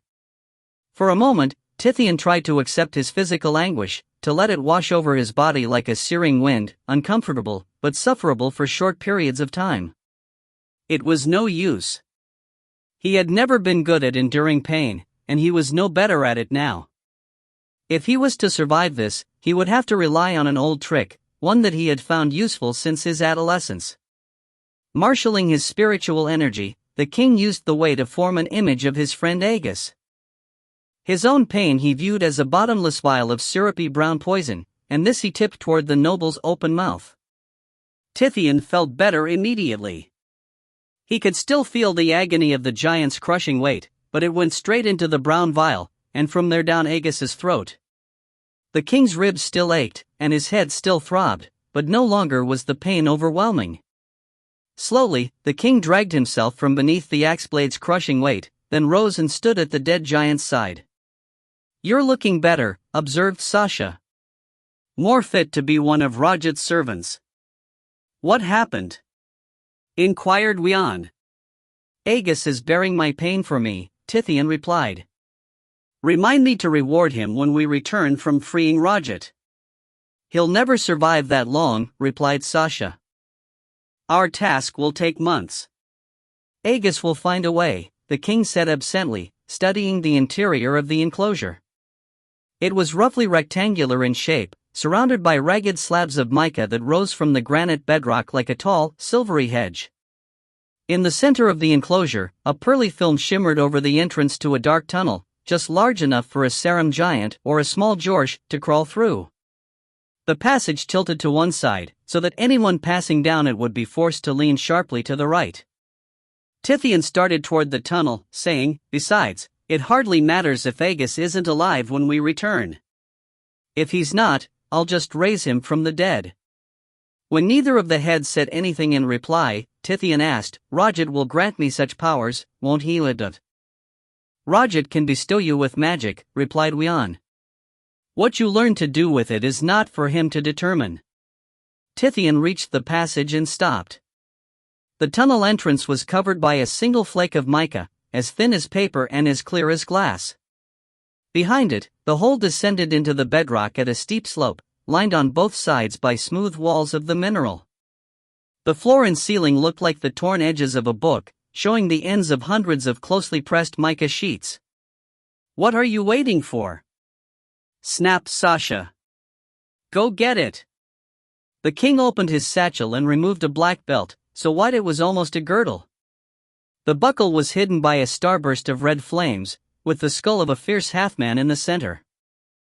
As Tithian laid the belt over his arm, the stiff leather crackled like breaking fingers. "That's the dwarven belt of rank," gasped Wian. Tithian nodded. "A little token for the ghosts of Saram and Joorsh," he replied. "You remember those slavers Aegis is so mad about?" "The ones that mistakenly raided Kled," confirmed Wian. "Yes, except it was no mistake and they weren't after slaves," said the king, smiling. With that, he pressed his fingers against the shimmering mica. He felt a brief burning sensation as they sank through, then he was looking at his hand through the silvery sheet. The membrane reminded him of the lid that covered the pit where he had left Aegis. Remembering how difficult it had been to get out of there, he hesitated before stepping through. "You two wait here," Tithian said to the heads. "I may need you to help me get back through this." "I'll come with you," said Wian. "Sasha can wait here." Tithian considered this for a moment, then shook his head. "Have you forgotten that I found the lens by locating the undead spirits of Joorsh and Saram?" Tithian asked. "I'm more certain of finding them down there than the dark lens. It wouldn't do to have them recognize you from the days of Rajat." "As you wish," replied Wian. "But if you fail, you won't do anything to me that will be worse than what Saram and Joorsh do," Tithian replied. The king stepped through the mica, then looked back toward Sasha and Wian. The two heads continued to hover outside the entrance, watching him with suspicious frowns. "Hide yourselves," Tithian ordered. "I don't want you here when I send Joorsh and Saram out." The pair narrowed their eyes and began to drift away. "We'll be watching," warned Sasha. The king shuffled down the slanted tunnel. Each time he touched the mica's slick surface, a feverish tingle buzzed through his fingers. The air felt sweltering and still, heavy with the stale smell of dankness. There was no sound, save for the whisper of Tithian's breath hissing past his lips, and the soft crunch of his boots on the floor. As he advanced down the corridor, the color of the walls changed from silver to lavender, then to green, brown, and finally, when he had gone so deep that the entrance was only a point of light far behind, the tunnel became jet black. Soon it grew too dark to see what lay ahead, and Tithian stopped to prepare a light spell. When he opened his palm to summon the energy he needed, his whole arm began to tingle with the same burning sensation that he felt whenever he touched his fingers to the walls. Before he could close his fist to cut off the flow, the strange force rushed into his body of its own accord, as if it were being driven into him by some external pressure. Hissing in pain, Tithian opened his palm and tried to expel the searing energy. Nothing happened, save that the smell of his own scorched flesh rose to his nostrils. Fearing he would burst into flames, the king fished a wad of glowing moss from his satchel and cast his spell. A blinding flash filled the passage. The fiery tingle inside Tithian's body faded as his spell consumed the energy that had pervaded his form. The rancid stench of burning flesh did not fade, however, nor did the scalding feeling inside his body. The king found himself sucking his breath through clenched teeth, and the vial inside his mind was overflowing with the brown syrup of pain. To his dismay, the spell did not work quite as he had planned, either. Instead of the soft crimson glow he had expected, the corridor was filled with hundreds of globes of scarlet light, erupting into existence one moment, then, an instant later, expiring in a maroon burst. It took Tithian's eyes a few moments to adjust to the strange illumination. When they did, he almost wished that he were still blind. Crawling up the corridor were two skeletal lumps, about the size of serum giants and warped into shapes scarcely recognizable as manlike. Their legs were gnarled masses, with knotted balls for feet, while the thighs, knees, and calves were all curled together in a single coil. Long, twisted shards of bone jutted out from their shoulders, lacking any sign of elbows, wrists, or hands. One figure had fused ribs and a hunched back, with a slope-browed skull sitting on his squat neck. The other's torso was more normal, except that his neck ended in a knobby stump with no head at all. Regardless of whether or not they had skulls, a pair of orange embers burned where their eyes should have been. Where the chins had once been, coarse masses of gray beard dangled in the air, unattached to any form of flesh or bone. Tithian took an involuntary step backward. His research had revealed to him how to find Joorsh and Saram, what he needed to make them listen to him, even how to force them to forsake the lens, but it had not prepared the king for the horrors he saw before him. Nevertheless, he gulped down his fear, then demanded, "Are you Joorsh and Saram, the last knights of Camelot?" Tithian asked not because he doubted their names, but because he wanted to remind the spirits of who they had once been. The king had learned that after dying, a dwarf who violated his life's focus slowly forgot his identity, over the centuries becoming an unthinking monster. Such oblivion, it seemed, was the only way for him to escape the terrible pain of betraying the very essence of his own being. For Tithian's plan to work, Joorsh and Saram could not be allowed that small comfort. They had to be reminded of who they were. The spirits showed no sign of recognizing their names. Instead, they continued to shuffle forward, stopping less than 2 paces away. They remained motionless for a moment, then voiced 2 deafening wails that sent pangs of fire shooting through Tithian's head. A scorching gale blasted over his face, searing away the top layer of his skin and leaving what had been underneath cracked and wrinkled. He opened his mouth to scream, and a fiery draft filled his lungs. The inferno of pain quickly spread through the rest of his body, charring his bones and searing his flesh, until even his joints erupted into unbearable anguish, burning away the few vestiges of youth that remained to the king. He focused his thoughts on the vial inside his mind, trying to enlarge it so that he could pass more of this new pain on to Aegis. The vial shattered, spilling its contents back into Tithian's body. His mind was filled with a churning torrent of misery. Aegis's face disappeared in the flood, leaving the king feeling feverish, weak, and scorched. Tithian dropped to his knees and brought his satchel around in front of him.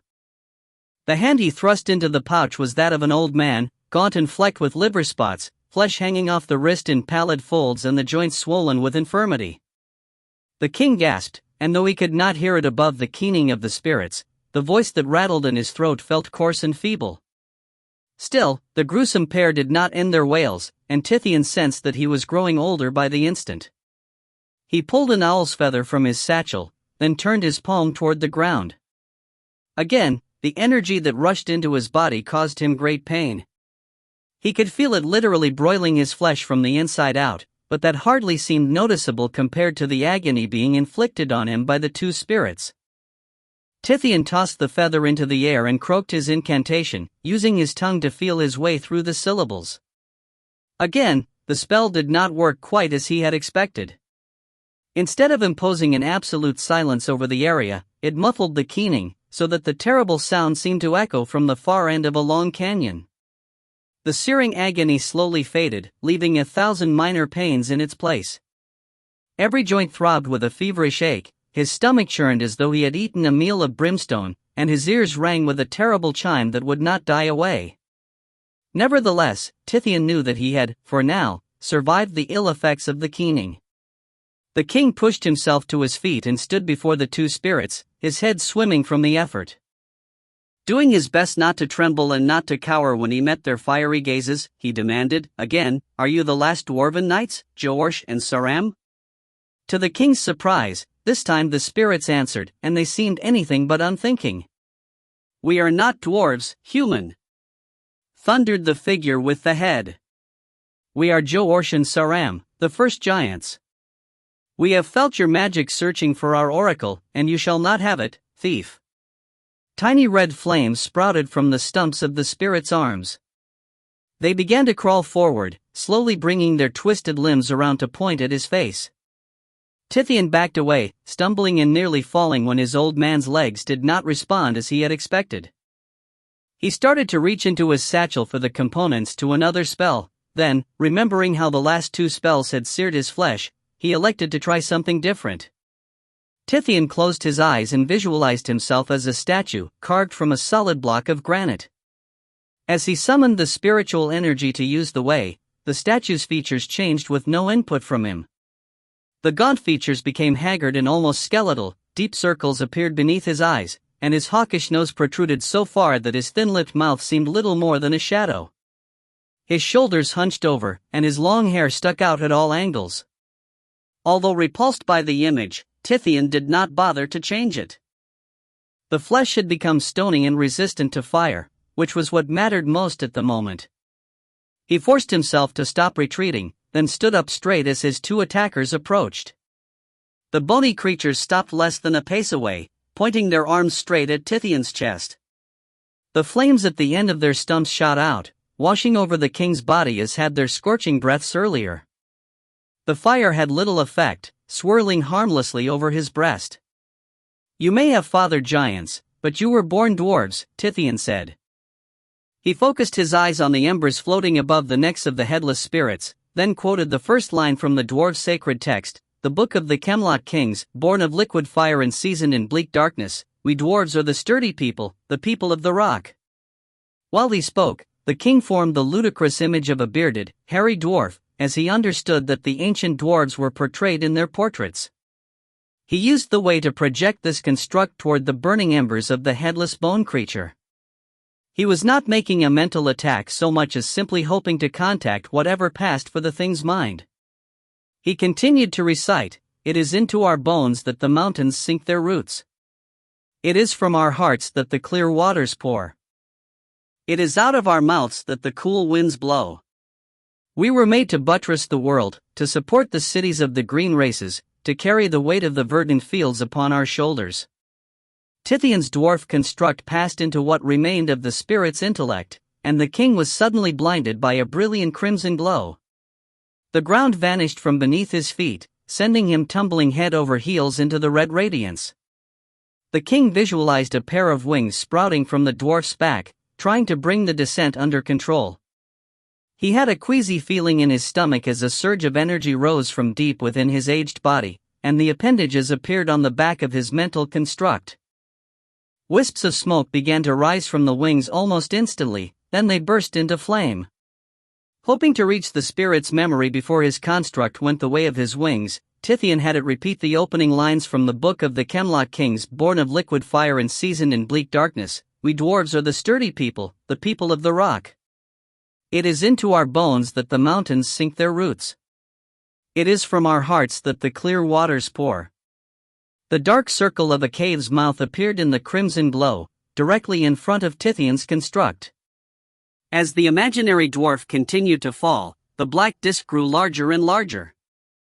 Soon, it replaced the crimson fire altogether, and the king's construct was lost in the darkness. Somewhere in the blackness, a stream of water trickled into a still pond, and Tithian smelled a sweet odor of dampness. On his skin he felt a cool breeze, carrying on its breath the promise of shelter and safety. It was then that Tithian noticed that the spirits had stopped attacking his physical body. They now stood to each side of him, their mangled arms lowered and no longer spouting flame. The orange embers had been replaced by the glowing effigy of true eyes, with bushy eyebrows, long gray lashes, and a calm serenity that bespoke of ancient wisdom and integrity of character. Inside the mind of the headless spirit, a pair of flickering brands appeared in front of Tithian's construct, lighting the darkness for him. To the king's surprise, he discovered that his dwarf was not standing in a simple cave passage, but in a vast subterranean courtyard. Directly ahead lay the arched entrance to a magnificent tower, flanked on each side by a sconce holding one of the torches that lit the area. The keep rose high overhead, its roof joining directly into the ceiling of the cavernous chamber in which it had been built. Tithian took his construct past the bronze-gilded doors and entered the keep. He found himself standing in a dimly lit foyer. To one side of the entrance sat a low stone bench, sized for the short legs of dwarves. On the other side was a higher bench, appropriate to the longer legs of humans. Another door opened on the opposite side, and above this arch hung a pair of crossed battle axes, ready to fall on the neck of anyone who passed through that portal without permission. A pair of dwarves stepped through the inner door. Both were dressed in gleaming suits of steel plate, embossed with simple geometric patterns and trimmed in gold. One of the figures carried his helmet beneath his arm.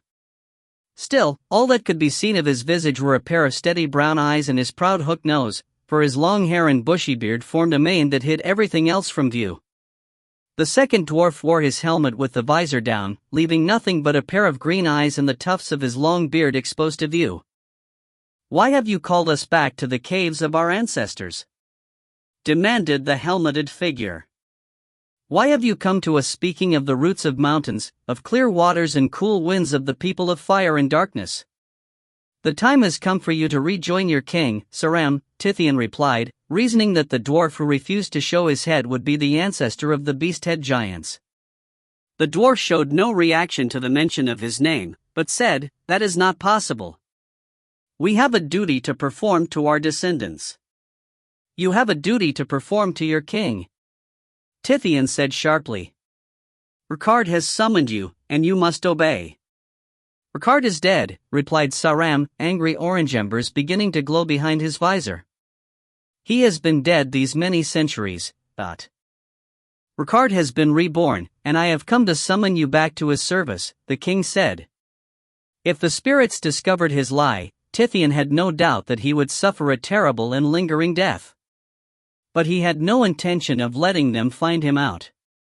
He had come prepared to corroborate his story, or he would never have made such an outrageous claim. "My body holds in its hands the symbols to prove that I speak the truth." Tithian found his construct ejected from the spirit's mind. Once again, he was standing in the sweltering mica tunnel, flanked on either side by a giant-sized lump of fused bone that had once been a dwarf. "These symbols, show them to us," ordered Saram. Lacking a mouth, or even a head to put it in, he used the way to send his message. Tithian held out the belt of rank, draping it over Saram's fleshless arm. "That is the goblin's head," objected Joorsh. His eyes also began to glow orange. "It is the crest of the dwarven general, not the king." "Were they not one and the same when Camelot fell?" Tithian countered. Judging by the orange color returning to their eyes, his plan was not working quite as well as he had hoped. He plunged his hand into his shoulder satchel, then said, "Nevertheless, I feared that one symbol would not be enough. That's why I brought this as well." Tithian pulled a jewel-studded crown of white metal from his satchel, then slipped it over the stump of Joorsh's arm. "Ricard's crown," confirmed the spirit. He sounded strangely disappointed, and the orange glow faded from both his eyes and those of Saram. "What does he wish of us?" "Return to Camelot," Tithian replied, breathing a secret sigh of relief. "There, you'll find a young dwarf human crossbreed with crimson eyes. He is the vessel in which Ricard has chosen to reincarnate himself. You must guard this child from harm, for it is his destiny to unite the armies of men and dwarves under the tower of Buren's banner." Despite what he said, Tithian had no knowledge that Ricard had been reincarnated in any child. Instead, the king had fashioned the lie after several painstaking months researching archaic dwarven legends and interrogating his disembodied tutors. He had based his final story on the ancient dwarven belief that the kings of Camelot would always rise to answer their city's call for protection.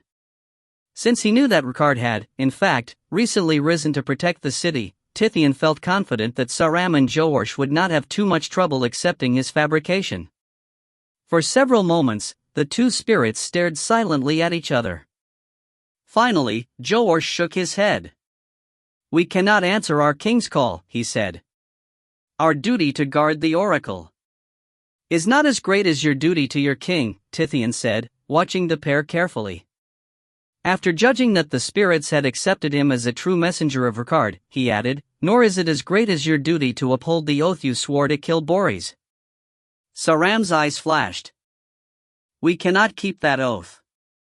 "Not directly, but the time will soon be at hand when Ricard is old enough to assemble the armies of men and dwarves," Tithian said. "The weapons he needs are within his grasp. The Scourge of Ricard, a sorceress with the magic of the pristine tower, and, here on Libdos, the dark lens. All you must do is guard the child until he's old enough to slay the dragon. I'll stay with the lens until you return for it." "No. We have learned that there are worse evils than Boris," objected Joorsh. "Otherwise, we would not have forsaken our pledge to kill him, nor condemned ourselves to this." He ran the gnarled stump of an arm down his skeletal body. "If the dragon dies, Rajat will be freed," Saram added. "He'll resume his wars on the green races and won't stop until all of them have perished. We cannot condemn all the races of Athos to death to avenge the dwarves on Boris, or even to spare ourselves an eternity of suffering. That's why we must all do as the king commands. Ricard has returned to defend not only the dwarves of Camelot, but all the races of Athos as well," Tithian argued, bringing all his persuasive talents to bear even though he cared little for the causes he espoused so eloquently. "The dragon and his champions have turned the land into a wasteland. If we don't kill Boris, there'll be nothing left for the dwarves or any other race to inhabit." "And what of Rajat?" demanded Joorsh. "It will do no good to kill Boris if Rajat destroys the world. We'll find a better way to take care of Rajat." "But even if we cannot, what difference will keeping him locked away make if Boris destroys the world?" Tithian asked. "For too long, we've tried to trade one evil for the other. We must eliminate them both, or Athos will perish as surely as if we had let them both roam free." "His words have the ring of wisdom," Joorsh observed Saram. "He has never fought Rajat," countered Joorsh. "He did not see the massacres of the Green Age." "But your king did." "He's the one who sent me to take over for you here," Tithian countered. When the two spirits still seemed unconvinced, he added, "On the way to Camelot, you'll see what has become of Athos. After your journey, you won't think the world is a better place with Boris free, but—" "And if we do?" asked Joorsh. "Then all you have to do to save the dragon is kill one child and return to the oracle. But I'm sure you'll see that your king is right, or I would never suggest such a thing to you," Tithian said. In truth, it did not matter to him whether the spirits protected Neva's child or killed the young mole, so long as they left Tithian alone with the dark lens. "Now go. You have no choice, for your king has summoned you. You must keep the pledges you made when you were alive." "He's right," Joorsh said Saram. "We must see what has become of the world. It may be that we've done more harm than good. And it may be that we're about to," Joorsh responded. "But we shall see." The two spirits started up toward the surface, Baram carrying the belt and Joorsh the crown. Tithian watched them for a short time, then started down the tunnel. With the two spirits gone, all that separated him from the lens were a few yards of darkness. 13. The Battle of Titans. "Forget Magar. You're going to lose the oracle to Tithian," said Aegis. "The oracle can take care of itself," grunted Nael, paying little heed to his prisoner. Aegis sat in the crook of the Bawan's elbow, where he had been trapped since being delivered by the poison pack. The noble and his beast-head captor were peering out from behind a jagged merlin, watching Jorsh warriors wade back and forth through the Bay of Woe. The giants were filling the sails of Balikan schooners with boulders from Libdos's rocky shores, then slinging the makeshift sacks over their shoulders and returning to their battle posts in the silt to hurl the stones at the Saram castle. As Aegis and Nael watched, a group of Jorsh launched a flurry of boulders in their direction. A half-dozen smashed into the ramparts with thunderous booms, shaking the castle to its foundations and dislodging jagged chunks of wall. One missile knocked a hanging turret from its buttress, plunging the screaming beasthead inside to his death. Two more struck Sarum warriors in the heads, drawing geysers of hot blood and stunned death cries. Another stone shattered the merlin behind which Nael stood, sending a painful crash through Aegis's ears and gashing his face with jagged shards of stone. "It seems the battle is going against your tribe," Aegis observed, using his sleeve to wipe the blood from his face.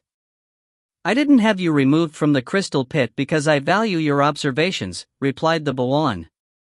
Nael moved past several of his own stone hurlers to find a new position on the wall. He stopped behind a free merlin and peered out over the isthmus connecting Castle Farrell's peninsula to the forests of Libdos. At the far end of the causeway, Sachem Magar stood on the island's shore, as tall as the thorny trees behind him and twice as round. He was flanked by 30 of his largest warriors, all with cankshell bucklers strapped to their forearms and spiked, schooner-mast war clubs resting over their shoulders. In front of this company stood 12 more warriors, 6 to each side of the causeway and waist-deep in dust. Between them, the two lines held a massive battering ram, capped with a wedge-shaped head of granite.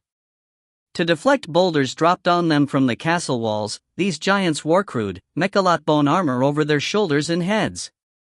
To one side of the isthmus sat the Shadow Viper, half submerged in the silt bay and turned so that its bow ballistae and the port catapults could fire at the castle. Behind the ship stood a pair of Jorsh warriors, using mechalot shells to shield the decks from Sarum boulders and shouting commands at the weapon crews.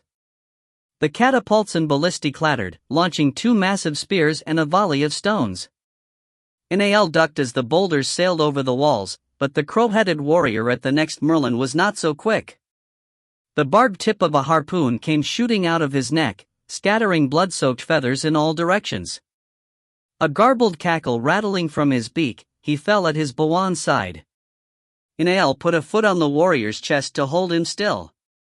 Cradling Aegis in one arm, the Bawan grabbed the base of the spear with his free hand.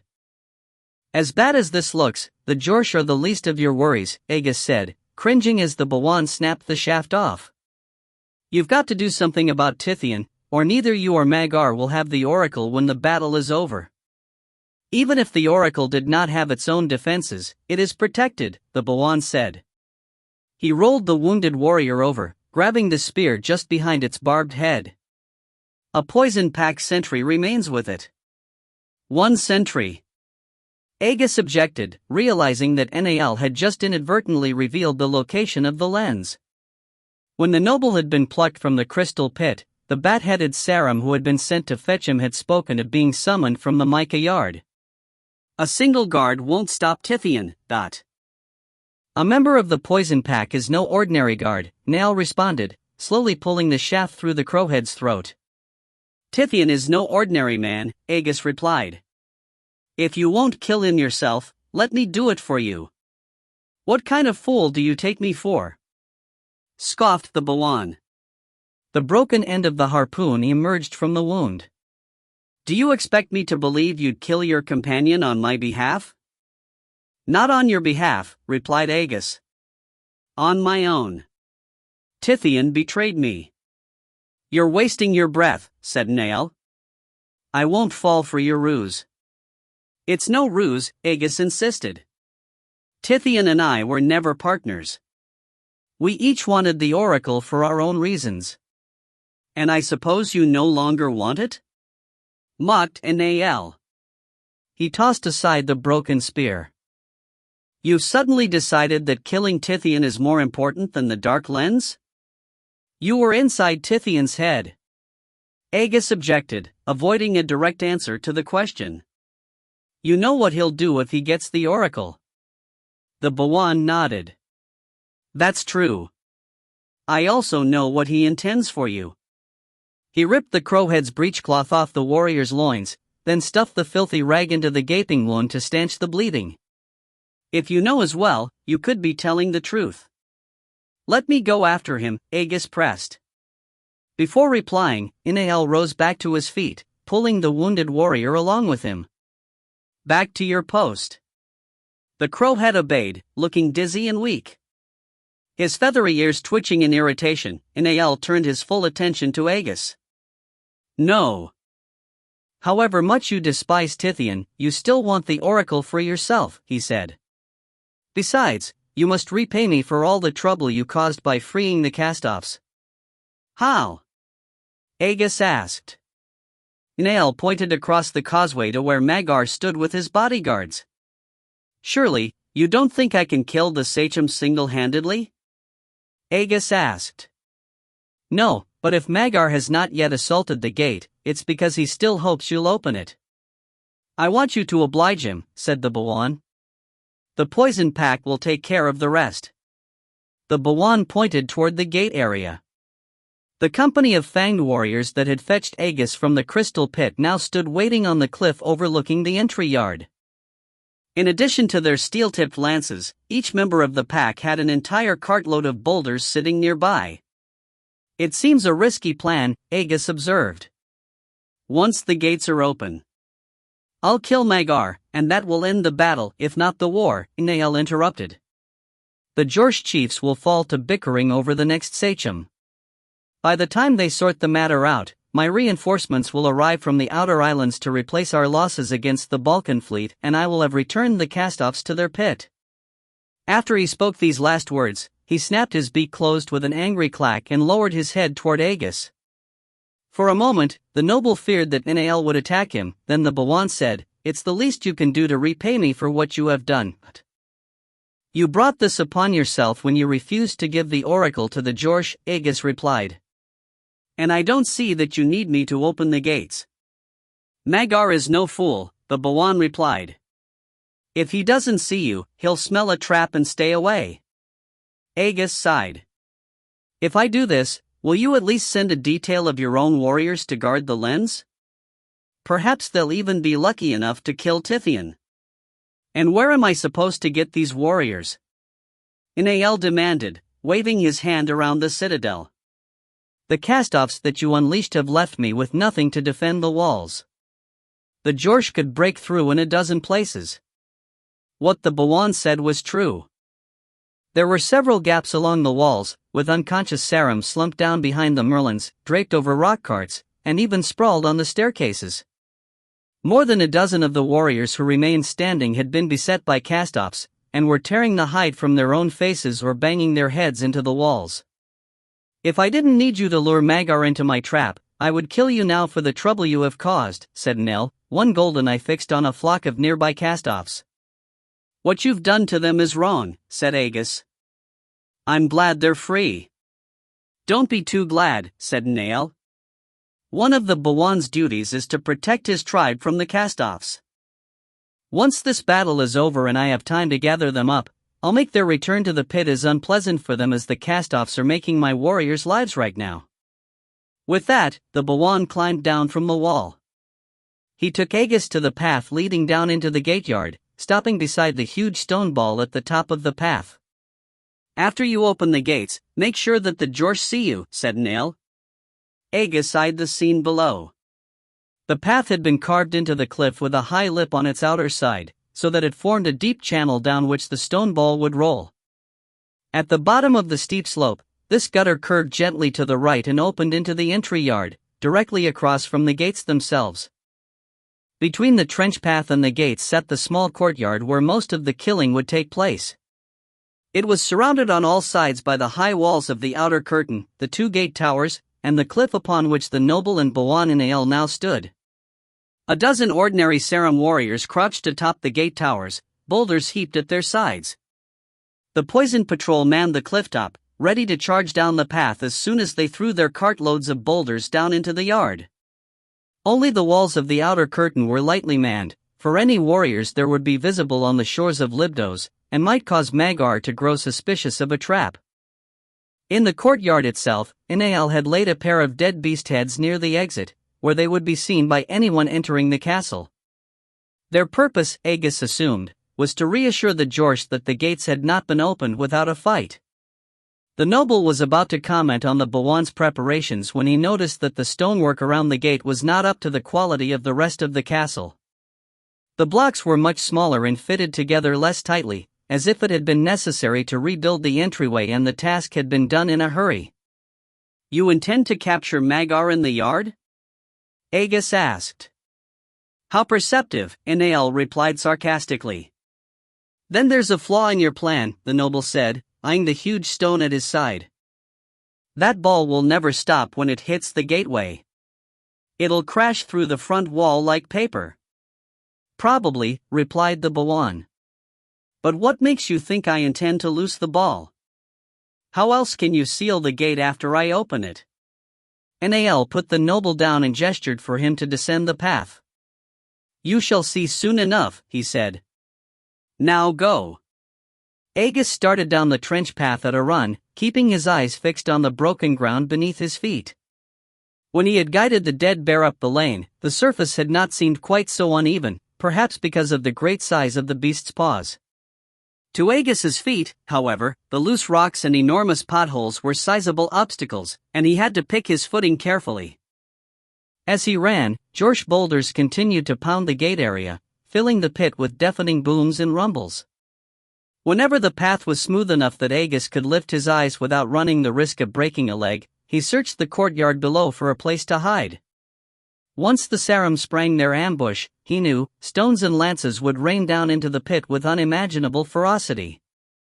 If he had not concealed himself in a safe place by then, it would hardly matter that he now knew where to look for the oracle. To his dismay, there were no doorways or arrow bops into which he could duck, no alcoves where the sentries had once gone to escape the blazing sun, not even any man-sized nooks or crannies in the stone blocks.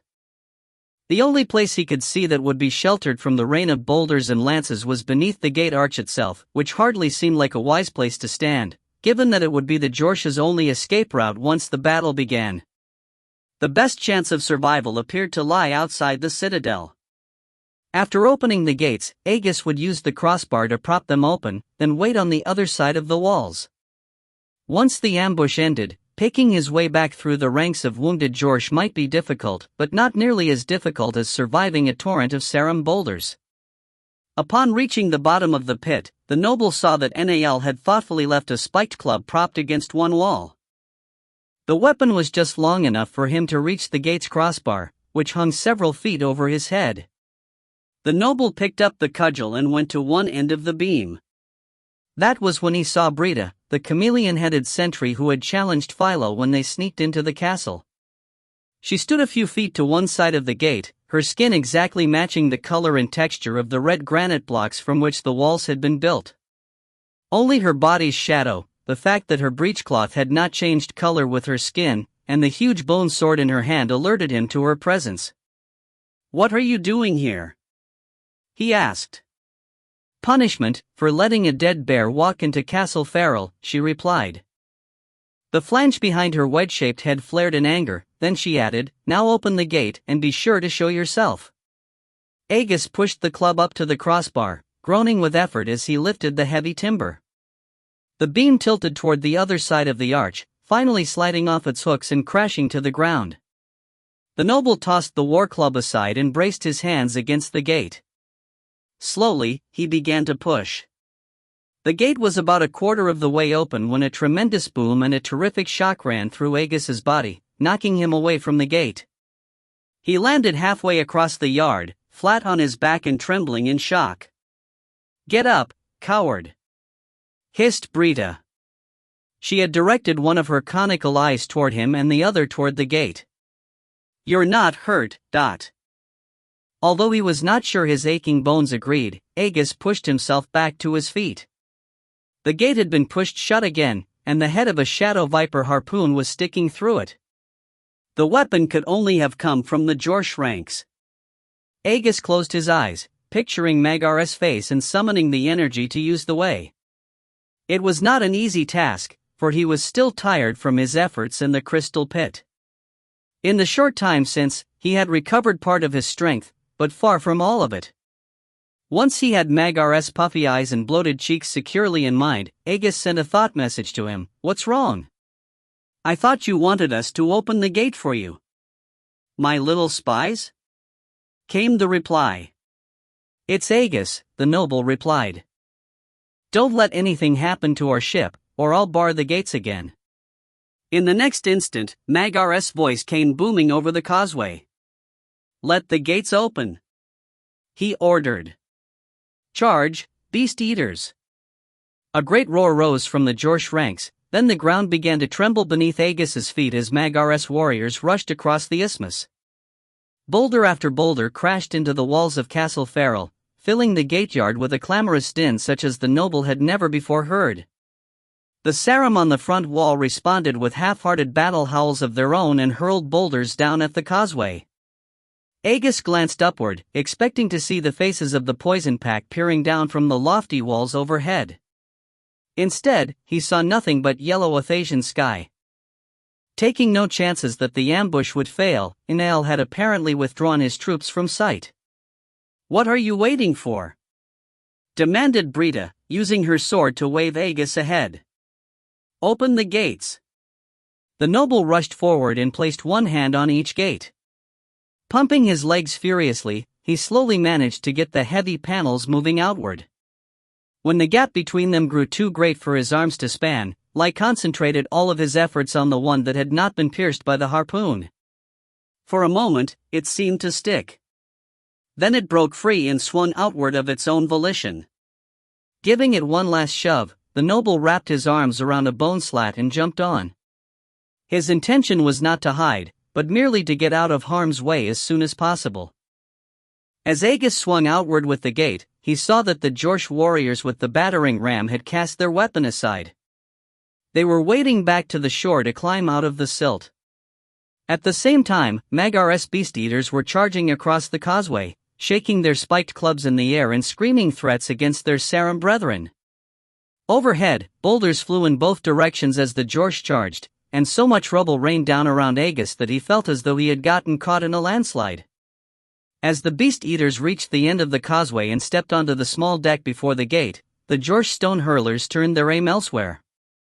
The lull lasted only a moment, for the Sarum quickly began to drop boulders down on the heads of the beast eaters. The invaders responded by raising their conch shell bucklers to deflect the deadly rain. Their efforts met with little success. Aided by the incredible height of the walls over the gate, the boulders came crashing down with a force unmatched by the long-distance hurling that had taken place so far. The Sarum stones smashed through the bucklers as though they were glass, spraying shards of conch shell in every direction, snapping Jorsh arms, and shattering Jorsh skulls with resounding cracks. Within moments of stepping off the causeway, a quarter of the Beast Eater company lay sprawled before the gate, either moaning and writhing in agony, or silent and still, like the rocks that had killed them. The survivors rushed into the courtyard. A few muffled clatters sounded from inside, but it was nothing like the incredible din Aegis expected to hear when the poison pack made their attack. The yard remained relatively quiet for a moment, until a triumphant Beast Eater cheer blasted out of the gate. At the other end of the isthmus, Magar answered with a deep-throated war cry and signaled the second wave to charge. This time, he led the charge himself, waving a huge obsidian sword over his head and lumbering forward in great, swaying strides. Behind him came the giants who had been holding the battering ram, armed with a motley assortment of clubs and lances. Clearly, any of them could have outrun their king, for they were forced to trot at half-speed behind his waddling form. Nevertheless, none of them attempted to pass, though Aegis did not know whether their reluctance was out of respect for their leader, or merely because Magar's immense bulk so completely filled the causeway that they would have had to jump into the dust harbor to get past. Again, Sarum boulders began to drop outside the castle, but the rain was not nearly as thick as before. The small contingent of beast-head warriors were splitting their attacks between the courtyard and the isthmus, with the result that they did not have much effect in either place. Magar, charging through the sparse hail with a jubilant grin on his fleshy lips, hardly seemed to notice the stones that did fall near him. Knowing what would happen once the giant passed through the gateway, Aegis could hardly bear to watch as the sachem waddled to his death. As Magar reached the opening, he fixed his gray eyes on Aegis's form, which was still clinging to the gate. Good. He stretched a chubby arm down to pluck Aegis off the gate. Come, you'll fight at my side. The noble's heart jumped into his throat. He released his hold and dropped off the gate, allowing the sachem's pudgy fingers to close on thin air. Magar frowned and looked as though he would stop to pluck the noble off the ground, but was carried into the courtyard by the momentum of the second wave's charge. Aegis threw himself beneath the gate, then watched from his shelter as the rest of the company rushed into the courtyard. By the time the last giant had passed through the gates, the apron had become, quite literally, a mountain of dead flesh and stony rubble. Only a small space directly in front of the gates remained relatively clear, for it appeared that the Sarum had deliberately avoided dropping any boulders in this area. Aegis found this puzzling, since the Sarum ambush would work better if their enemy's only escape was blocked by bodies and stones. Magar's deep voice began issuing orders inside the courtyard, and Aegis crawled from his hiding place. To both sides of the isthmus, he saw Jorsh warriors wading toward the castle entrance from the Bay of Woe. At the same time, the clatter of boulders dropping into the courtyard increased in frequency, fixing the attention of Magar and his warriors on the walls above their heads. Aegis saw Brita's camouflaged form slip out of the courtyard. She grabbed the gate with the harpoon in it and began to quietly pull it closed. Nal's plan, the noble realized, was even more ingenious than it had appeared. Once Brita closed the gates, the true slaughter would begin, leaving him locked outside the castle, while Tithian remained inside with the dark lens. Aegis rushed over to the body of the nearest Jorsh and pulled the warrior's bone dagger from its sheath. The weapon was taller than the noble, and he had to hold it like a two-handed sword, but he suspected he could wield the blade well enough for his purposes. By the time Aegis turned back around, Brita was reaching for the second gate. Hefting the borrowed blade over his head, the noble rushed forward. The chameleon had turned one eye on him and one on Magar, her club-ended tongue flickering in anger. Paying her gesture no heed, Aegis swung his blade with all his might. The beast had deftly pulled her leg out of the way, narrowly avoiding a gash across her knee, and kicked. The giant's toe caught Aegis square in the stomach, racking his body with pain and causing him to drop his weapon.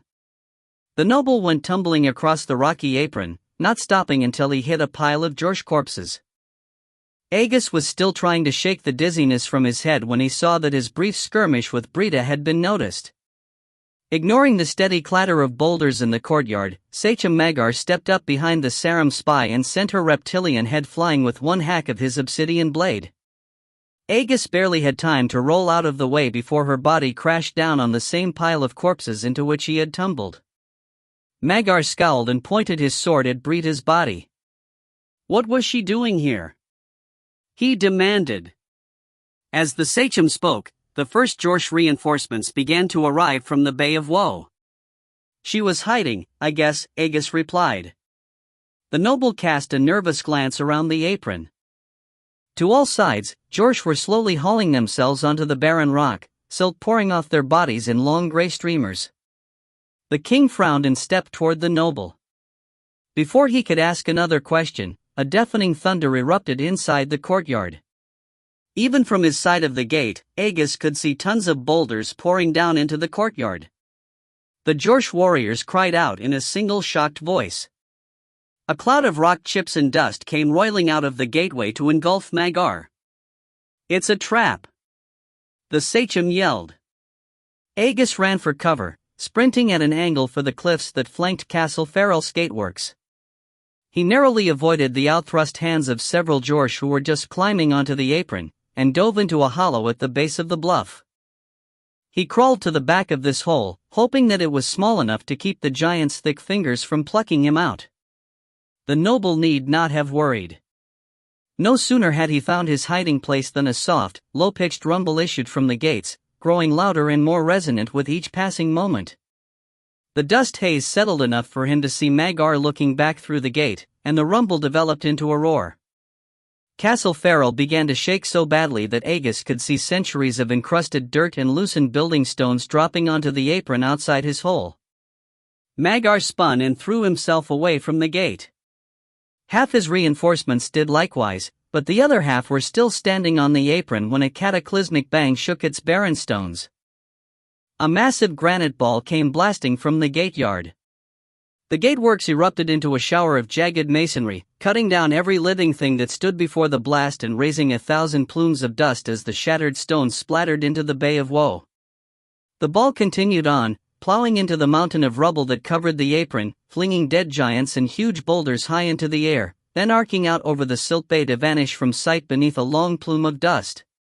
Like Magar and the Jorsh warriors who had survived the explosion, Aegis could only stare in open-mouthed wonder as the debris stirred tip by the stone came drizzling back to the ground. Finally, the shower stopped. Magar appeared from the far side of the gate, a mountainous silhouette lumbering through the dust haze. Behind him came a dozen more Jorsh forms, long spears or heavy clubs clutched in their hands, too dazed to speak and stumbling over the rubble like the survivors of an inferno that had destroyed an entire city. "Come out, spy!" yelled Magar, pulling an enormous dagger from its sheath. "Don't make me search for you, or your death will be twice as painful." Aegis remained motionless and silent in his little alcove, content to take his chances. It would not be long, he suspected, before the poison pack charged to his rescue. Sure enough, the noble soon heard the clatter of stumbling giants coming from the rubble-strewn gateyard of Castle Farrell. The sound was followed by the raucous battle cry of the poison pack, an angry wail so full of hissing and chirping that it sounded almost ghostly. Forgetting about Aegis, Magar raised his sword and charged into the courtyard. The rest of the Jorsh followed, but the poison pack began to pour out of the castle onto the apron. Peals of thunder rolled over the peninsula as the two groups of warriors met, their weapons clashing like bolts of lightning. Angry yells and savage snarls filled the air. Dripping fangs sank into unprotected flesh, while bare hands smashed arachnid skulls and snapped serpentine necks. Soon giants from both tribes were crashing to the ground, their blood running in dark rivers and gathering in steaming lakes. For a few awestruck moments, Aegis watched the battle without moving. Then, once he judged that the giants were too preoccupied with each other to bother with him, he slipped from his hiding place and crept along the wall. Just a few feet away danced the legs of fighting giants, their blows echoing off each other like clashing mountains. Once, Aegis was nearly crushed when a Sarum toppled over in front of him, and another time he was bowled over when a Jorsh tooth, still slick with the giant's saliva, crashed down on his shoulder. Eventually, the noble reached the hole where the castle gate had once stood. The place was even more littered with bodies and rubble, if that were possible, than the rest of the apron. The gateyard was an impassable jumble, except that a valley of crushed stone and flesh marked where the granite ball had rolled through. In the center of this valley, Aegis saw Bawan Nail and Sachem Magar, the only living beings in the gateyard, battling furiously.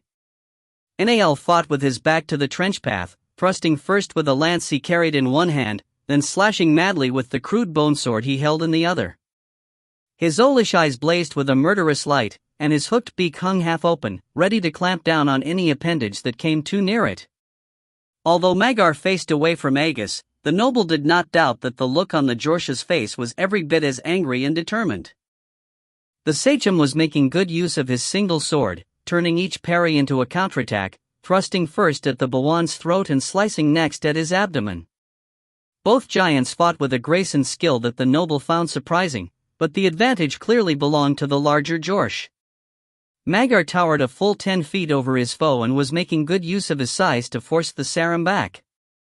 From all appearances, it would take him only a few more passes to drive Nail clear to the trench path, cutting off any hope Aegis still had of catching Tithian before the king captured the Dark Lens.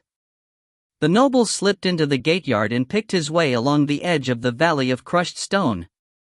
Filled as it was with death and unwashed giant flesh, the place smelled incredibly foul.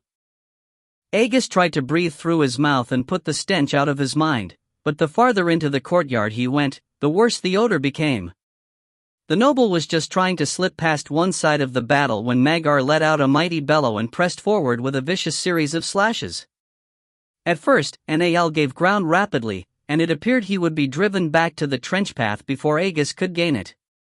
Then the Bawan stopped and ducked a high attack, countering with an abdomen slice that the noble feared would bring an end to the battle.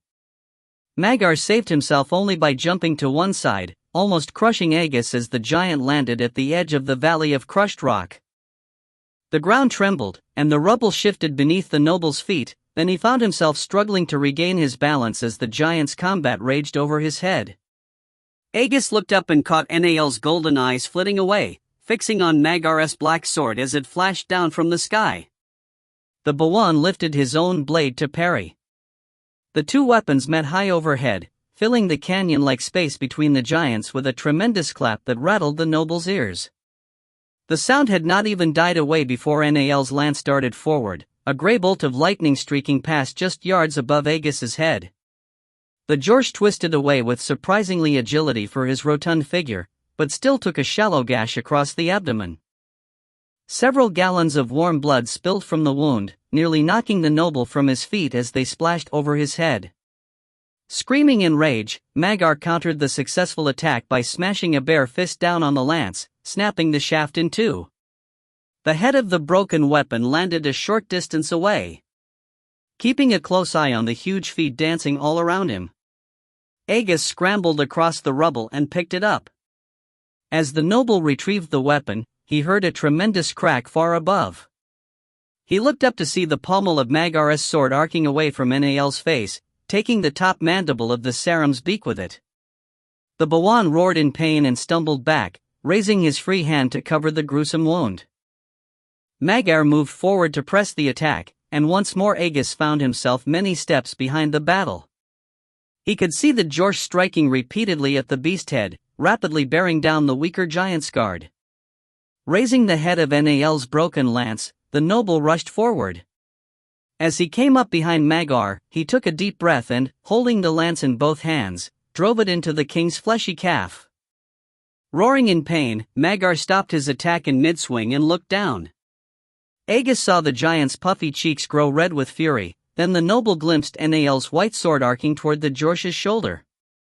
The bone blade bit deep into Magar's stout arm. Magar stumbled back. Agus, diving between the Jorsh's legs, narrowly avoided being crushed. He rolled once, then came to a rest in the no-man's land between the two giants. Nal's blade passed low overhead on its way toward Magar's knees, but the sachem blocked. Shards of obsidian and bone showered down on the noble's head. Nal raised his foot to step forward, lowering it toward Agus. The noble tried to scramble away, but gasped in agony as the giant's heel came down on his left arm. He tried to pull free and heard a bone snap. The giant's swords crashed together over Agus's head once, twice, 3 times. Beads of foul-smelling sweat fell all around. Magar and Nal rocked back and forth, grunting and cursing, smashing each other with their elbows and fists. Agus could do nothing but lie on the ground and scream in pain. At last, Nal raised his leg to smash a knee into his foe's thigh. Letting his arm dangle at his side, Agus staggered away. Keeping a watchful eye on the battle, he saw Magar smash an elbow into Nal's face. The Saram grunted, stumbled back 2 steps, and crashed to the ground a dozen yards away. Agus reached the path leading up to the castle, and stopped to remove his belt. As he tied his injured arm to his side, he watched Magar lumber forward and kick the sword out of Nal's hand. The Jorsh touched the tip of his weapon to the Saram's throat. He did not even pause before pushing the blade in. Agus turned and staggered up the trench path, keeping his head low so that Magar would not see him. 14. The Obsidian Oracle. Tithian stared into the utter blackness of the dark lens, trying to comprehend what he saw, or rather, didn't see. Shaped like an egg and about the size of a small kank, the oracle's surface glimmered with the sheen of polished obsidian.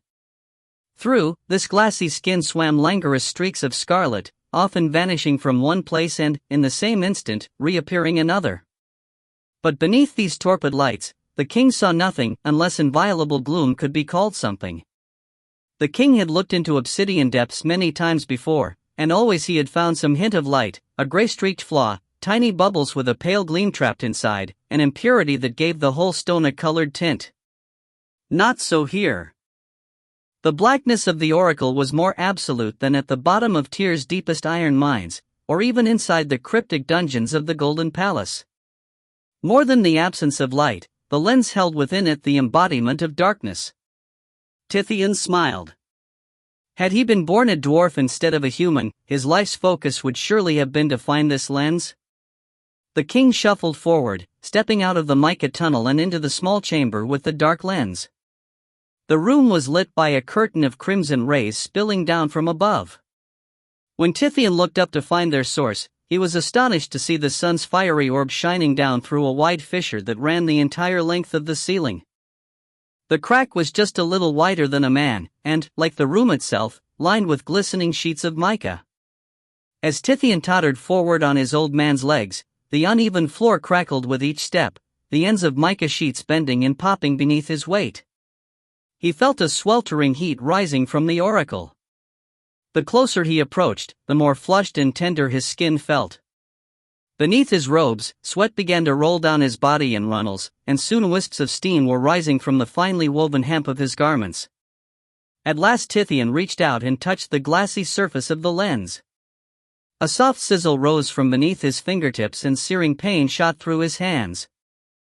Without removing his hands from the hot glass, Tithian worked his way around the lens, his heart pounding with anticipation as he ran his fingers over every inch of its searing surface.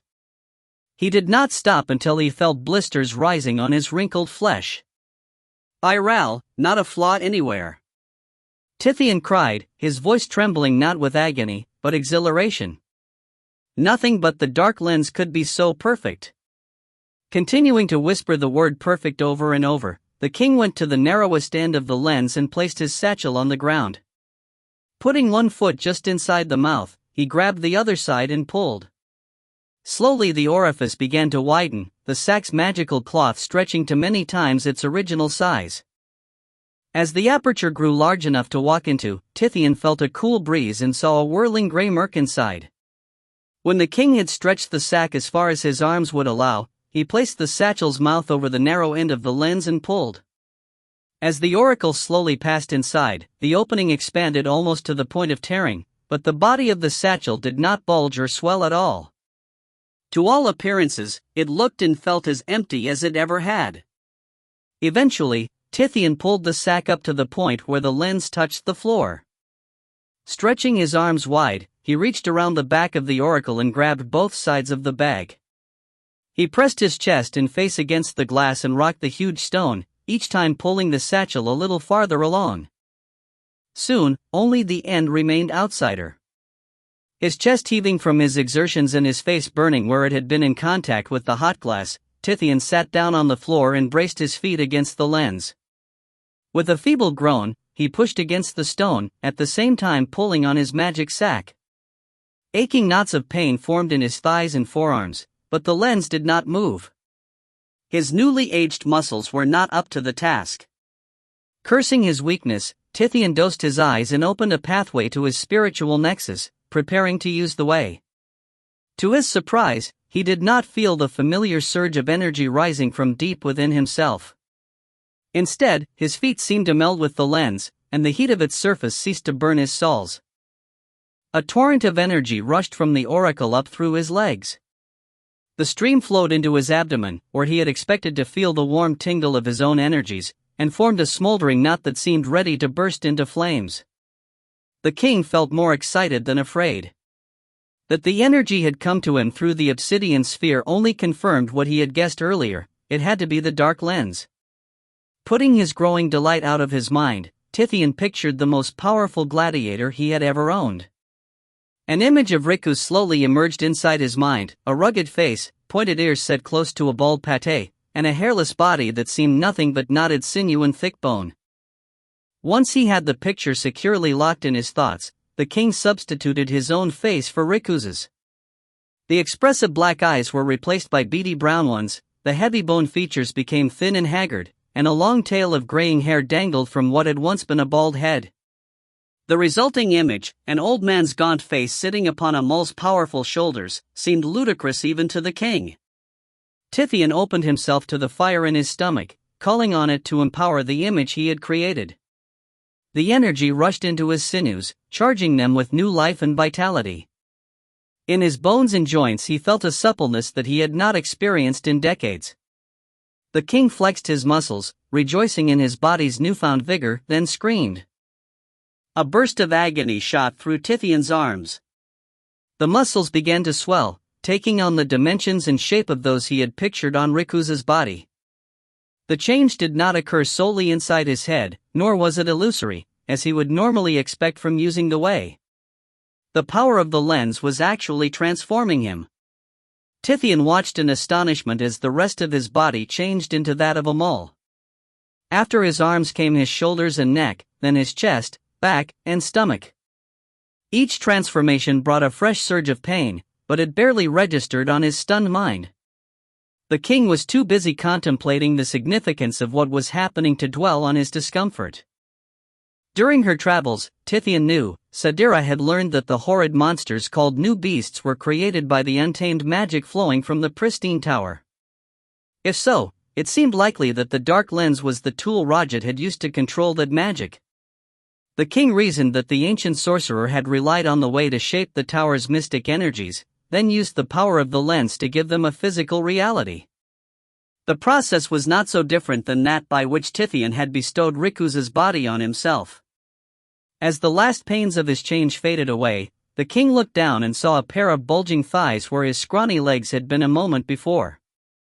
Noting that they were even covered by the thick coppery skin of a mole, Tithian straightened his knees, thrusting the dark lens completely into the bag.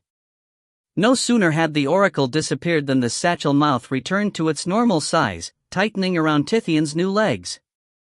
Silently congratulating himself for a job well done, he tried to push the sack down over his knees so he could withdraw his feet. The king suddenly found his buttocks scraping across the floor. Before he realized what was happening, the satchel slipped over his hips and started up his chest. A numbing cold spread over him from breastbone down, save his feet still burned where they touched the lens. He cried out in astonishment and scratched at the floor, cutting his fingertips on the sharp edges of mica sheets. Despite the strength of his new body, Tithian could barely stop himself. The dark lens seemed to be falling, dragging him into the satchel after it. The king tried to kick away from the hot glass, but to little avail. His feet remained fused to its surface. Great clumps of floor tore away in Tithian's hands, and he slipped farther into the satchel. The mouth of the bag came up past his armpits and over his head, engulfing him in a cold, formless world. The king lashed out and caught the edges of the satchel. It began to turn in on itself. Fighting against the tide of panic rising inside him, Tithian tried to break contact with the lens by visualizing himself standing on a granite floor. For an instant, his soles were filled with pain, and he smelled the acrid stench of charred flesh. The oracle separated from his feet. Tithian instantly began to change back into the scrawny, sickly-looking ruin of a man he had been before bestowing himself with the traits of a mole's body. Waves of pain rolled through his limbs and torso as each group of muscles shriveled back to normal size. This time, he felt every instant of the agony acutely. Despite the pain, Tithian retained his grip on the satchel and endured the transformation while floating just inside the sack's mouth. He did not feel the burden of his own weight, and no longer did he experience any sensation of up or down, sideways or forward, or even of past and present. He simply existed, connected to the outside world only by the tenuous grip of his aching fingers. With each passing moment, the dark lens appeared to grow smaller and smaller. Tithian assumed that the change in size meant it was falling away from him, but he could not be sure. In the formless gray world inside the satchel, there was nothing by which he could gauge movement or direction. The lens simply seemed to be shrinking, until it now appeared no larger than his own head. Even through the pain of his ongoing transformation, Tithian realized that it was not normal for an item to fall away so rapidly. Usually, he just opened his hand, and the object drifted away as if buoyed on a cloud.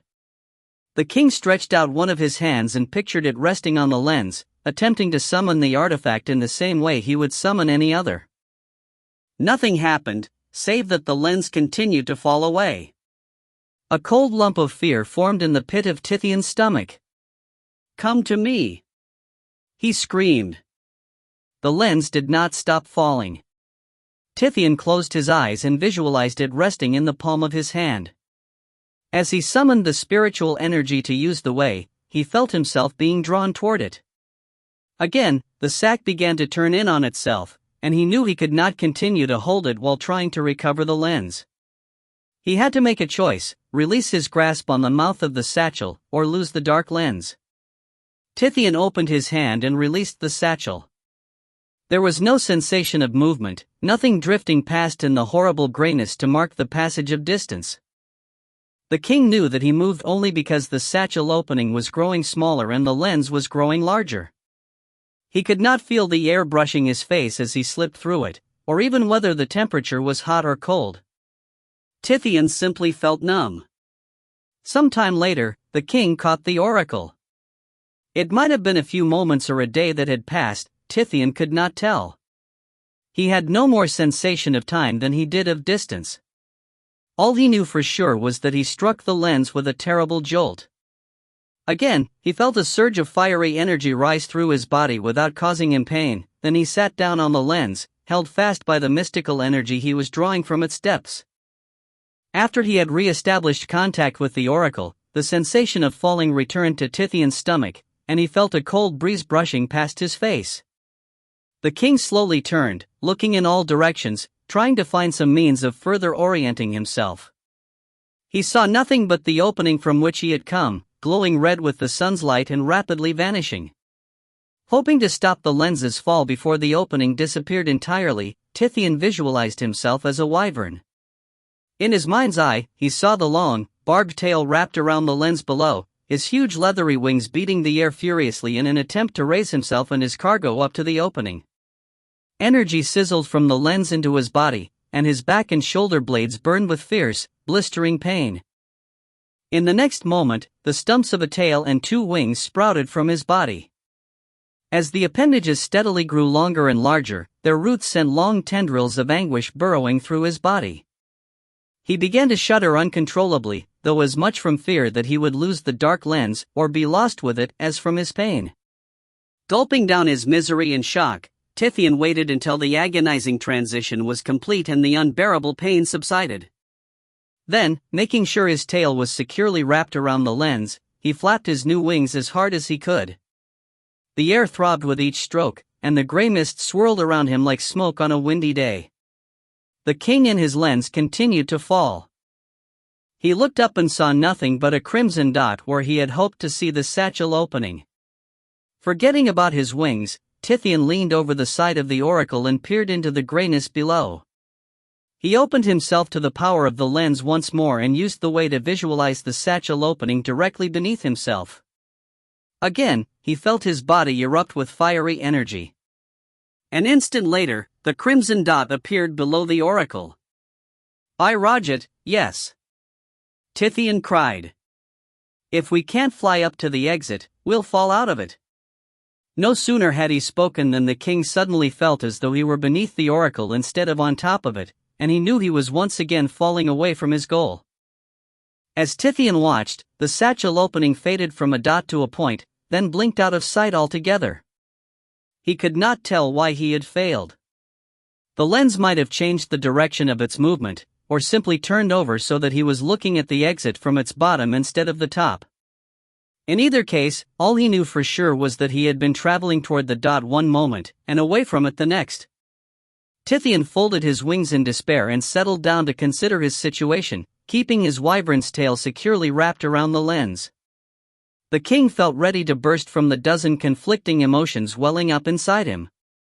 An angry rush filled his ears, and never in his life had he wanted so desperately to kill someone, but who could he blame for his current troubles?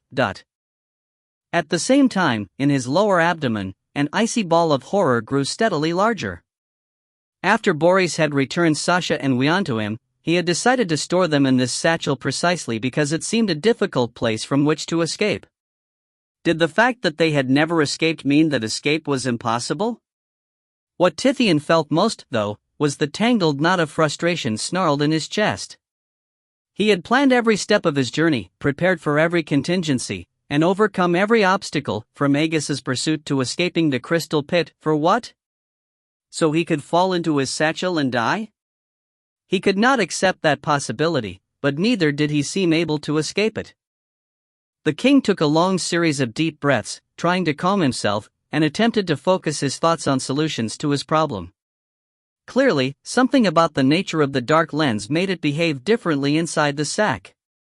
Perhaps it had something to do with the nature of obsidian, the king decided. It seemed reasonable to assume the same properties that made the glassy mineral so useful to sorcerer kings and other powerful mages might interfere with the satchel's mystic nature. Tithian held out his hand and thought of one of the obsidian balls he had placed into the satchel before leaving Tyr. A black dot appeared in the grayness below, then streaked up to land in his palm in the same instant. There was nothing strange about the way it came to him. "It's not the obsidian," Tithian muttered, tossing the ball aside. The globe hovered in the air, lingering behind the plummeting lens and fading out of sight as quickly as it had appeared. Next, thinking the magical nature of the lens might be the problem, the king opened his hand and thought of the forked wand he had used to lead him to the oracle in the first place. Again, it appeared instantly, then simply drifted away when he tossed it aside. That left only the strange red glow swimming through the surface of the lens. Perhaps the artifact's strange energy interfered with the satchel's magic. The king thought briefly about trying to drain it of power, hoping it would behave like an ordinary piece of obsidian, but thought better of that idea. He had no idea how long that might take, or if it could be recharged once he had done it. Tithian removed his black cassock, slitting the tattered shift in the back so he could pull it over his cumbersome wings. When he had finally succeeded, he spread the garment over the top of the oracle. Holding it securely in place with his wyvern's tail, the king reached through a sleeve to touch the hot surface of the lens itself. He visualized his cloak growing larger and darker, spreading over the entire oracle to form a taut shroud, as impervious to energy, mystic or otherwise, as it was black. A fiery surge rose through Tithian's hand, then passed through his body and into the tattered cassock. Before the king's eyes, the many rips and tears in the cloth drew together, sealing themselves so tightly that no sign remained of them. The robe stretched at all comers, creeping over the surface of the lens until it had sealed every inch beneath a seamless cover. Even where Tithian's tail passed through the cover, the cloth melted into his leathery hide without any visible joint. Tithian removed his hand from what had been the sleeve of his cassock. Once he tied it off, he lost all sensation of movement. His body began to drift, and, had it not been for his wyvern's tail still wrapped securely around it, he would have become separated from the lens. Although he was relieved, the king stopped short of crying out in celebration. He had grown familiar enough with this strange place to realize that just because he had no sensation of falling did not mean he had stopped moving. He opened his fingers and thought of the extra dagger he had placed in the satchel. A beautiful bone dirk, intricately carved with the figure of a two-headed serpent, appeared in his palm. Tithian released the weapon, allowing it to drift away from his hand. The dagger sailed away as though he had thrown it. For a moment, Tithian could not quite believe what he saw. His senses told him that he was stationary, and his logic told him that after sealing the oracle's energy within his cloak, it should behave as did everything else in this strange place. Things weren't happening at all as he had expected. The king pressed his palms to his temples and closed his eyes. Fighting back the wave of panic rising in his chest, Tithian tried to think of where he had gone wrong, to identify the crucial detail that would help him understand what was happening to the oracle. The only thing that came to him was a growing awareness of his own frustration. Tithian switched his thoughts to his satchel. He knew even less about it than he did about the lens. He had found it in Kalak's treasury soon after becoming the king of Tyr, along with 100 other magic objects. He had quickly learned how to use it, then forgotten about it until he began to prepare for this trip and realized he would need a way to carry the dark lens. He could remember nothing about the sack that would help him escape. The king raised his hand and thought of the book in which he stored his spells. An instant later he was holding a well-worn volume with a leather-bound cover and parchment pages. Trying to remember all the spells that might help him make sense of his current situation, Tithian opened the book, uttering his angriest curse. This would take time, and time was one thing that he did not have. Sooner or later, the giants would realize that their oracle was missing. Even more dangerous, Aegis might escape the crystal pit and come looking for him.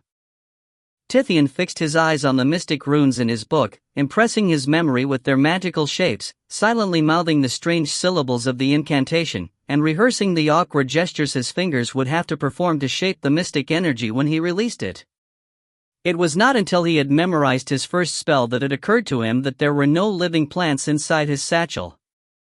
Quite possibly, he would not be able to summon the mystic energy he needed to cast a spell. On the other hand, his experiences in the mica runnel suggested to him that he might be able to use the energy of the lens to cast his spells, albeit with unpredictable results. Tithian put the book aside and reached for the sleeve that he had knotted to seal off the dark lens. The king stopped short of untying it. All around him, above and below as well as to every side, strange eddies had formed in the grayness. They were about as tall as a man, oval in shape, and from the center of each one peered two heavy-lidded eyes. Some eyes were blue, others were brown, green, or black, but no matter what the color, all were equally lifeless and glazed, and all were fixed on Tithian's face. "We didn't expect you so soon, Tithian, but welcome all the same." The voice, issuing from beneath a pair of brown eyes, had a bitter, nasal quality that seemed vaguely familiar to the king. "Where am I?" Tithian demanded, desperately trying to link the voice with a face.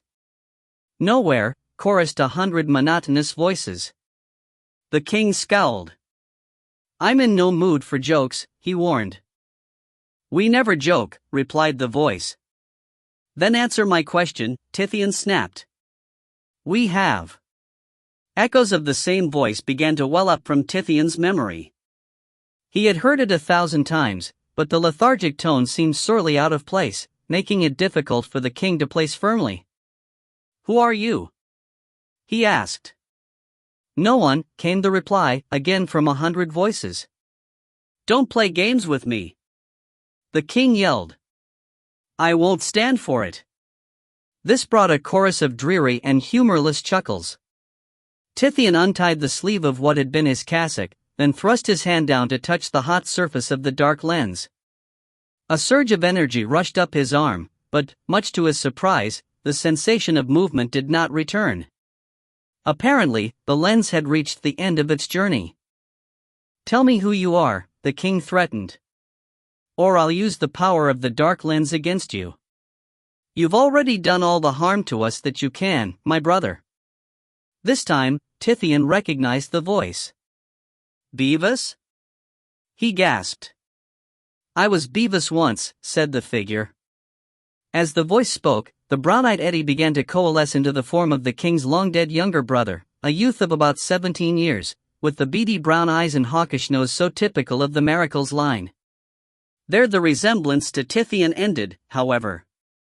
Where the king's features had always been gaunt and sharp, with a hard, bitter edge to them, Beavis's were well-proportioned and warm, with a tender quality that bespoke his sheltered upbringing.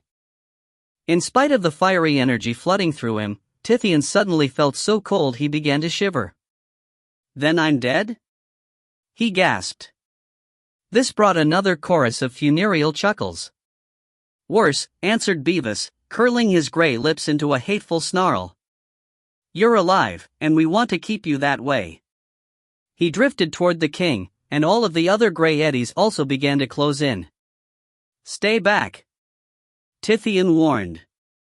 Beavis's face flopped down onto his chest, exposing a bloody, jagged wound in the back of his neck. The slit ran from the base of his skull clear through the spine, stopping just short of the Adam's apple.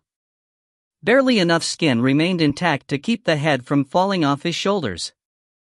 It was, as Tithian remembered, the condition in which the young man's dead body had been discovered. The king raised a hand to shield his face and looked away, unable to bear the sight. "In the name of our ancestors," he cursed. "Think of how you look." "You shouldn't have done it," came the reply. Tithian returned his gaze to his brother. Beavis and the others had stopped advancing. "You think I did that?" the king gasped, gesturing at the gruesome wound. "You deny it?" asked Beavis. His words were muffled and difficult to understand, for he had left his head dangling on his chest. "Yes, I deny it," Tithian yelled. As he spoke, he felt a terrible, icy lump where his heart should have been. "I'm not the one who did that to you, Dot." In truth, the king's recollections of that time were a fog. He had been a young Templar in the Royal Bureau of the Arena when he had learned of his parents' untimely deaths at the hands of a marauding slave tribe. Two of his compatriots had taken him out to console him with drink, and the conversation had turned to his inheritance. He had angrily berated his brother, accusing Beavis of convincing their parents to disinherit his older sibling in his favor. Tithian and his friends had drunk some more. Barely able to stand, they had filled their waterskins with wine, hired some kanks, and ridden off toward the Miracle's estate. That was all King had ever remembered of that night. The next dawn, Tithian had awakened in the desert not far from his family lands. At first, he had thought that his friends had led him into the desert and let him vent his wrath until he passed out from drink and exhaustion. Then he had discovered that the robes of all three were soaked with blood. The king remembered being seized by a terrible sense of disgust and hatred. He had killed his two sleeping companions and gone to the irrigation pond at the Asticles' estate. There, he had washed both himself and his robes. Once everything had dried, he had hiked down to the house and passed the day weeping in the company of Agus and Lord Asticles, who had assumed he was distraught over the death of his parents and warmly offered their condolences. It had not been until 3 days later, after he had returned to his duties in the Bureau of the Arena, that he had heard how someone had brutally murdered his brother. Of course, there had been those who whispered that Tithian had murdered his younger brother to recover the Maride's fortune, but Agus and his father had steadfastly maintained that Tithian could not have been responsible, as he had been at their estate, mourning. No more questions had been asked, since the Asticles' name was well known for honesty, and since King Kalak had seen good advantage in having a wealthy noble serve in the ranks of his Templars. Beavis said, "A man always knows who his murderer is even if the coward hides behind another's face. It couldn't have been me. I passed that night at the Asticles' mansion," he said, falling back on his customary alibi. "You're choking on your own lies," Beavis scoffed. "You killed me." "Never." "And I suppose ye never killed me?" growled a Tarek's lifeless voice. Voice after voice asked the same question. There were nobles who had speculated too openly that Tithian might have been responsible for not only the death of his brother, but of his parents as well. Several voices belonged to Templars who had stood in his way as he climbed the ranks of the king's bureaucracy, and others to slaves who had tried to escape his service. There were even the voices of a few noble ladies and Templar priestesses, heartless women who had laughed at a young man's awkward advances. Tithian recognized all of the voices, and he remembered killing each and every one of them, not by issuing an order or passing a coin over some bard's palm, but murdering them himself. Sometimes, if they were weaker than he was, he had strangled them with his own hands. If they were stronger, he had planted a dagger in their backs at unsuspecting moments. For the cautious ones, there had been poison. For the slaves who had thought dying to be easier than serving their master, always some slow and hideous death to prove them wrong. The king remembered the details of each and every murder right down to what he had been wearing, what the victim had said as he or she fell, even the foul odors that had come from their bodies as they expired. The only exception was the murder of Beavis, which, with the same certainty that he remembered committing all the other murders, he knew he could not have done. "Do you remember now?" Beavis asked, starting to advance again. "Stop!" Tithian yelled, opening his body to the fiery energy of the lens. "I didn't kill you then, but I will now." Beavis stopped at Tithian's side and laid a hand on the king's wing. "You fool, you can't kill a dead man. Do you think we would have brought you into the grave if you could hurt us now? You lured me down here?" Tithian roared. "We called the lens," confirmed Kester's voice. "Ye followed it." "Yes, Kester knew you would," Beavis confirmed. "She said it would be the one thing you valued more than your life."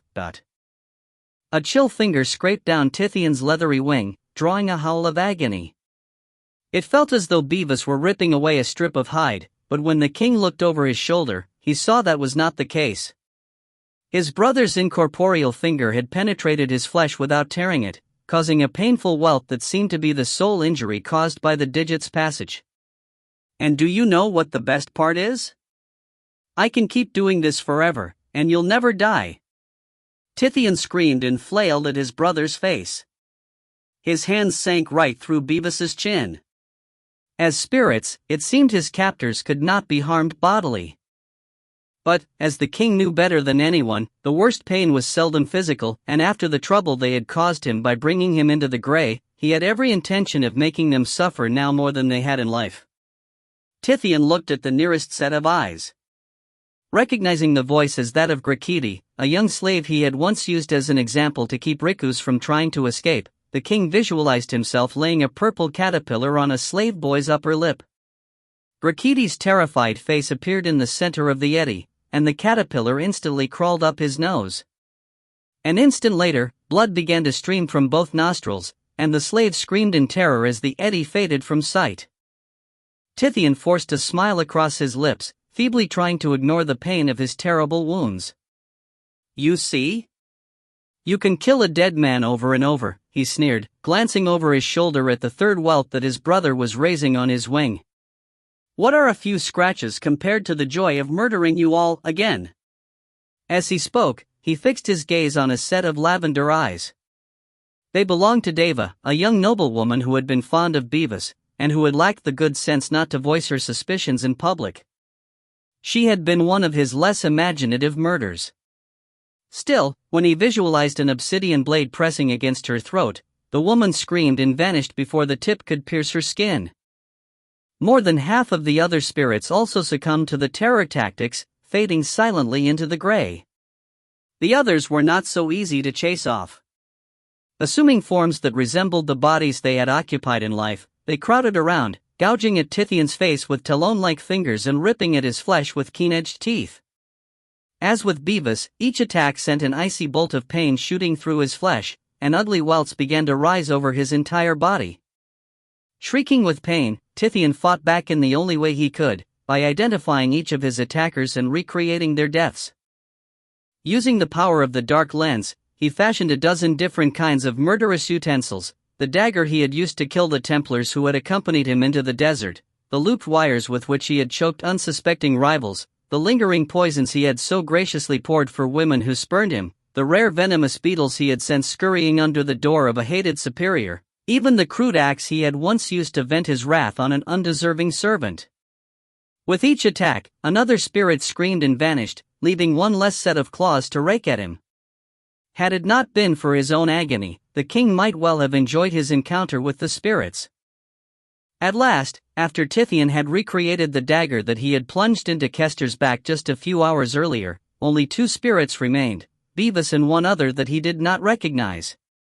Although his brother continued to torment him, slowly running a claw down his spine, the second spirit remained motionless. It had neither spoken nor laughed the whole time, and its beady black eyes did nothing to help the king identify who it had been.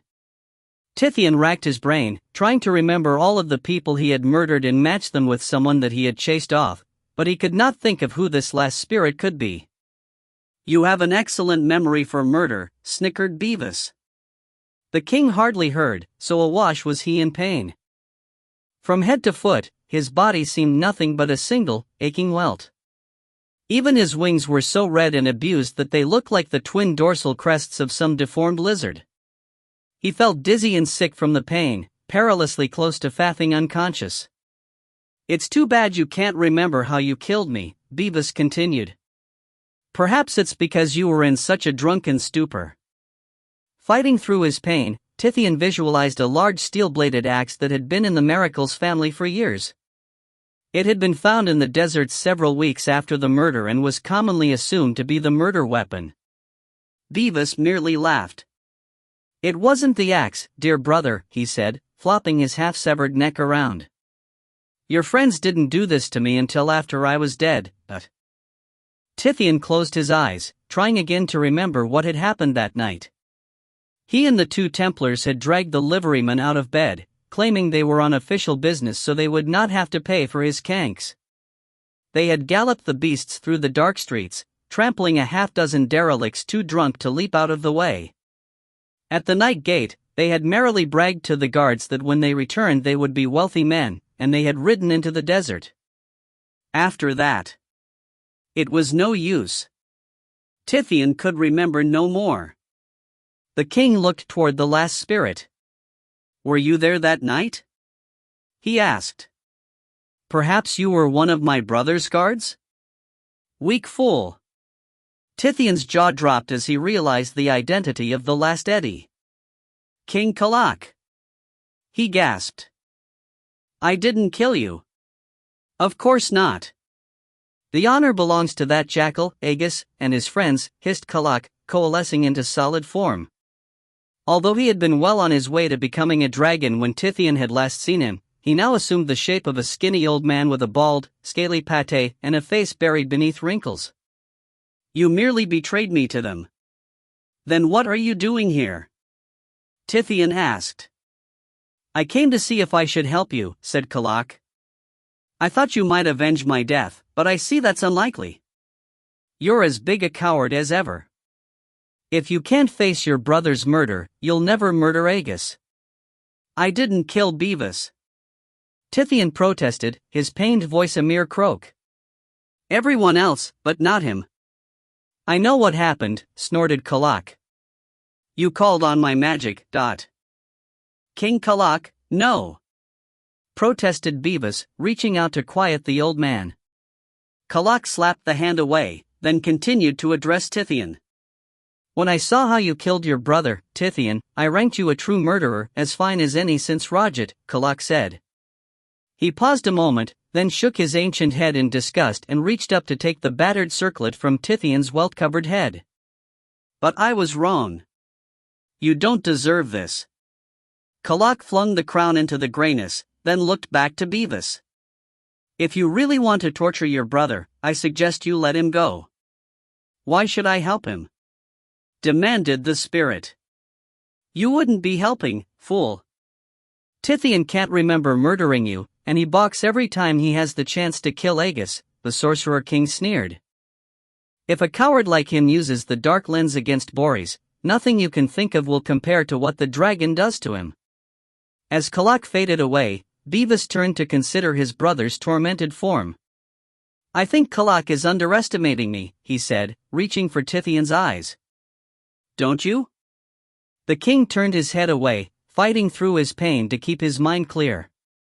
Beavis began to harass him, tracing agonizing circles around the king's eye sockets, moving just slowly enough so that Tithian could always look away in time to save his eyes. As he was tormented, the king focused his thoughts on saving himself. He did not try to remember what had happened the night of Beavis's death, but concentrated only on accepting that the first person he had ever murdered had been his younger brother. A sickening pall of self-loathing settled over Tithian, and for a moment he was more conscious of it than of the physical pain tormenting his body. He felt a foul darkness welling up inside himself, coming from a recess so deep and hidden that he had not even known it existed. As the guilty secret rose into the light, he recognized it for the hideous beast it was, but instead of recoiling from the terrible knowledge, he embraced it as a part of himself. All at once, a placid sense of relief descended over Tithian. He understood what had happened on that brutal night, and why everything since had come so easily for him, his rise through the Templar ranks, his consolidation of the family fortune, even the fortuitous alliance that had made a king of him. And he also understood why, when all else had failed and no amount of treachery or bribery would win him what he wanted, he had always relished the final option, insisting, whenever practical, that he perform the deed with his own hands. Now that he thought about it, Beavis's death had been his starting point, the moment when he had discovered what he really enjoyed in life, and when his destiny had become dear to him. The king raised his arms to embrace his brother, saying, "Come to me." As he spoke, he used the way to change his body into the ghostly semblance of a matronly woman. She had graying hair and sparkling brown eyes, with a slender nose, high cheekbones, and a stem, yet pleasant smile. "Yes, my son," Tithian said, speaking in the soothing voice of his mother. "Give me one last embrace before we say goodbye." As Tithian's arms closed around his brother's shoulders, Beavis looked up with horror-stricken eyes. "No!" he screamed. "Yes," Tithian replied, pressing his lips to the young man's cheek. At the same time, the king raised his hand and summoned his bone stiletto. When the weapon appeared in his hand, he brought the blade down between his brother's shoulder blades. "Goodbye, Beavis." 15. Philo's return. Agus threw the satchel down, then reached out and grabbed Sasha by the topknot, plucking him from midair. "Where are Tithian and the lens?" demanded the noble. "He never left this tunnel," answered the head. "The spineless wretch betrayed us all." Agus smashed his prisoner into a gleaming wall of black mica. "Liar! Would I be down here if I knew where Tithian was, or the lens?" countered the head. "I came to search for them, the same as you." Gripping Sasha's hair with one hand, the noble slowly surveyed the mica-sheathed room, searching every corner and nook for some sign of what had happened to the king. He did not bother to light the shattered harpoon he had brought as a makeshift torch. The crimson sunlight that spilled through the fissure in the roof illuminated the chamber in bright scarlet colors. "You're wasting our time," said Sasha. "Tithian's not here." "I looked." "I'll look myself," Agus said, systematically moving along every wall and peering into every dark corner. When he did not find the king, he returned his attention to Sasha. "If you're telling me the truth, then explain how Tithian disappeared from this room with the lens." Sasha rolled his eyes toward the crevice in the roof. The crimson orb of the sun hung about a quarter of the way from the eastern end. "Maybe he climbed," suggested the head. Squinting against the glare, Agus studied the crack more carefully. Tilted at a steep, almost vertical angle and covered on both sides with slick sheets of mica, the rift would be a difficult, though not impossible, climb. It was just wide enough for a man to scale by pressing his back against one side and his feet against the other, or, in Tithian's case, to ascend through levitation. "You'll have to think of a better lie than that, Sasha," Agus said. "From what Sadira has told me, the lens would never fit through that crack." "It would if it was in the satchel," suggested the head. Agus eyed the satchel. He was tempted to say that the dark lens would never fit inside, but he had seen Tithian draw enough objects out of the bag to know that there was something magical about it. "If the dark lens was in there, Tithian wouldn't be gone," said Agus, casting an eye at the crumpled sack. "He'd never leave it behind." In spite of his words, the noble laid Sasha on the ground next to the satchel, placing a foot on the disembodied head to hold in place. "Still, there's no harm in checking. How does this thing work?" "Put your hand inside and picture the lens," the head said. "If it's in there, it will come to your hand." "What does the lens look like?" the noble asked. "How should I know?" Sasha snarled.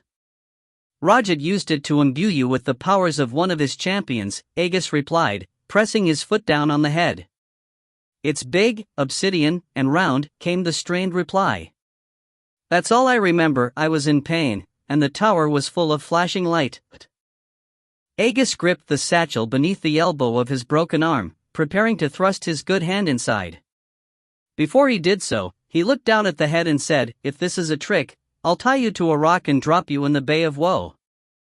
"I want to locate the oracle as much as you do," snarled Sasha. "And to find out what happened to Tithian." Agus put his hand inside the sack and pictured a large obsidian sphere, similar to the ones that they had found in Kalak's treasury when they killed him. An instant later, he felt the cool, glassy surface of obsidian in his hand. The noble pulled his hand out of the satchel and saw that it contained an obsidian ball about the size of his own head. "Too small," hissed Sasha. "Try again." Agus tossed the sphere aside and returned his hand to the satchel. This time, however, as he pictured what he imagined the oracle to look like, he also concentrated on the cool, smooth feel of the glassy stone, hoping the added detail would compensate for never having seen the lens. When nothing came to his hand, the noble shrugged. "Nothing." Sasha looked back toward the ceiling. "Then he had to have taken it out through the crevice," said the head. Keeping the satchel tucked under his broken arm, Agus picked Sasha up again. "What about magic, or the way?" he asked. "Could Tithian have used his powers to take the lens out of here without going through either exit?" "Anything's possible with the lens," said Sasha. "Which is all the more reason we should leave now." Agus frowned. "Why are you so anxious to get me out of here?" Because that traitor Tithian has a good lead on us, sneered Sasha. Let's go. Agus shook his head. I think not, he said. It strikes me that you're trying to hide something. Tithian's still down here, isn't he? Don't be ridiculous, hissed Sasha. You can see for yourself we're the only ones here. And what about Wyon? Asked the noble. I suppose you're going to tell me you don't know where he is? Sasha's gray eyes widened. He was supposed to be watching the entrance to the tunnel, he said. Didn't you see him there? No, I didn't, Agus growled, stuffing Sasha into the satchel. And I'm tired of your lies, Dot. The noble closed the sack and folded the top over to form a tight seal, then, using his knees to help hold it, he bunched it together in a ruffled wad. Next, he tore a strip off his cape and used it to bind the sack closed, using the surest knot he knew. Once that was done, he dropped it near the exit, or he would not forget to pick it up on his way out of the chamber. The noble began searching the chamber again, this time more carefully.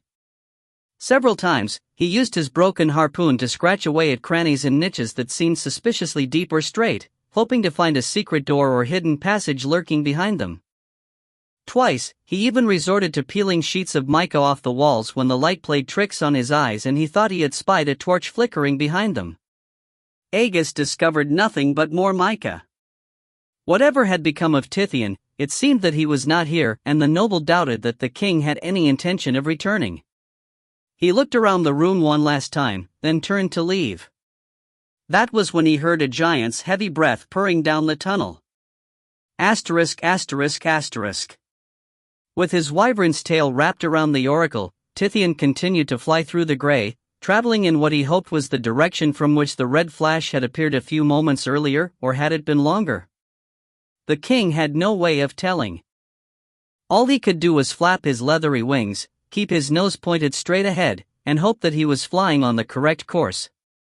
After driving away his brother and the other murder victims, Tithian had rested for a time, he did not know how long. His welts had slowly faded, and with them his pain. By that time, he had regained his strength and was ready to continue his search for the exit. The task had been more difficult than he expected. At first, he had called on the oracle's power to visualize the opening to his satchel. The effort had failed miserably. Although he had created more than a dozen red circles resembling the exit, after passing through them he always found himself back in the gray. Next, Tithian had tried magic, and the results had been even more devastating. Because there were no living plants in the gray, he had turned to the oracle for his power. But when he had summoned the energy into his body, its intensity had burned the flesh from his hand. From that, the king had deduced an important lesson. As a mindbender, he was experienced enough to channel the power of the lens through his body without injury. But as a sorcerer, he could not control the savage energies. Next, Tithian had tried to use the way to make a compass out of his bone-handled dagger. When he balanced the blade on his finger, the tip had always pointed slightly to the left. It had taken him only a short time to realize that by following it, he would do nothing but fly in circles. The king had just decided to stop and try to think of something new when he had glimpsed a faint red flash. Casting aside his useless dagger, he had turned toward the light and flown as fast as he could, pulling the oracle along with him. Tithian had seen no more red lights, flashes or otherwise, since. Cold fingers of despair were just beginning to creep into the king's heart when he spied a small point of darkness in the gray ahead. He redoubled his efforts and flew toward it as fast as his wings would carry him. He did not even allow himself to blink. It was the first substantial form that he had seen since chasing his brother away, and the thought that it might disappear before he reached it terrified Tithian. To his relief, it did not. As he approached, the dark point became then a circle, and finally he identified it as the back of a head, a disembodied head with a long topknot of hair. "What are you doing here?" Tithian demanded. The head slowly turned around, and the king saw by the broad cheekbones and yellowed teeth that it was Sasha. His gray eyes darting to the lens, Sasha said, "I see you found the oracle, though I don't know what you think you're going to do with it in here." Aren't you supposed to be watching the entrance to the tunnel? The king bristled, resisting the impulse to leap too quickly to the question foremost in his mind: how to escape. I did what I was supposed to, Sasha snarled. That's why I'm in here with you. What do you mean? Tithian asked. Somehow Aegis freed himself and located the oracle chamber, the head explained. When we saw him enter the compound, I came down to warn you. All I found was the satchel, with no sign of you or the lens. Aegis showed up a little later and stuffed me in here. Does he know where I am or the lens? No, he thinks you used magic or the way to disappear, replied Sasha. Good, then I'll be able to take him by surprise, snickered the king. Now, tell me how we get out of here. When you put Wian and me in here, there's only one way we ever found, Sasha replied, laughing bitterly. Tithian scowled. And what's that? We wait until someone takes us out. Aegis looked up the tunnel and saw the blocky silhouette of a small Jorsh crawling toward him. Although the figure was not large enough to be an adult, it filled the corridor completely. The noble could see that, even had the giant been willing to let him pass, there was no room to squeeze between the lumpy body and the passage's slick walls, much less to do so without alerting the warrior to his presence. The Jorsh stopped crawling, and Aegis feared that the giant had glimpsed him peeking around the corner. Although his heart began to pound like a Gul'jan war drum, the noble forced himself to remain motionless. If the Jorsh was not sure of what he had seen, the last thing Aegis wanted to do was draw attention to himself by making a careless move. To the noble's immense relief, the giant peered back over his shoulder. I see the oracle, Sachem Magar. He called. His voice was that of a boy, but it was so loud that it shook the narrow tunnel. A red glow, just like you said. It's real bright. What? Magar's coarse reply thundered down the passage with a deafening rumble. You see a bright glow, Bjort? Bjort nodded. Very bright, he said. His tone was not as enthusiastic as it had been a moment before. Something's wrong. The king growled. Before the youth could look down the tunnel in Aegis's direction, the noble backed away from the corner. He picked up Tithian's satchel and slung it over his uninjured shoulder, then he crossed the tiny chamber to where the crevice in the ceiling met the far wall. He paused there to pull his injured arm from its makeshift sling. The limb was in no shape for a climb. From the elbow down it was grossly swollen and discolored, with a huge purple lump directly over the break itself. The noble tried to lift it and discovered that the muscles would not obey his will. The injured arm had become a dead weight. A quick glance at the wall's sheer surface confirmed Aegis's suspicion that it could not be climbed with a single functioning arm. The noble closed his eyes and visualized a healthy, fully functioning limb in its place. He opened his spiritual nexus and felt a surge of power rise through his body, then he guided this energy into his injured arm. A pang of agony shot from the point of the break back through his arm and even into his chest. Aegis concentrated on the image of an oasis pond, keeping his muscles and mind relaxed, allowing his suffering to flow through him like the wind. The edge quickly faded from his pain, and soon the anguish tapered to a dull ache. Aegis opened his eyes again and tried to lift his arm. A surge of spiritual energy flowed into the limb, bringing with it a fresh wave of agony, but his hand slowly rose into the air. He flexed his fingers, curled them into a fist, and opened them again. Then, convinced that his arm would serve in spite of his injury, he stepped over to the wall. Using thick sheaves of mica for handholds, he climbed. Aegis had not healed his arm, he had merely used the way to animate it, much as he had animated the dead bear when they entered the castle. To move the limb he had to summon energy from deep within himself, then consciously direct it to do what he wished. Each time he did so it sent a fresh wave of pain rushing through him, but the noble hardly noticed. He was accustomed to pain.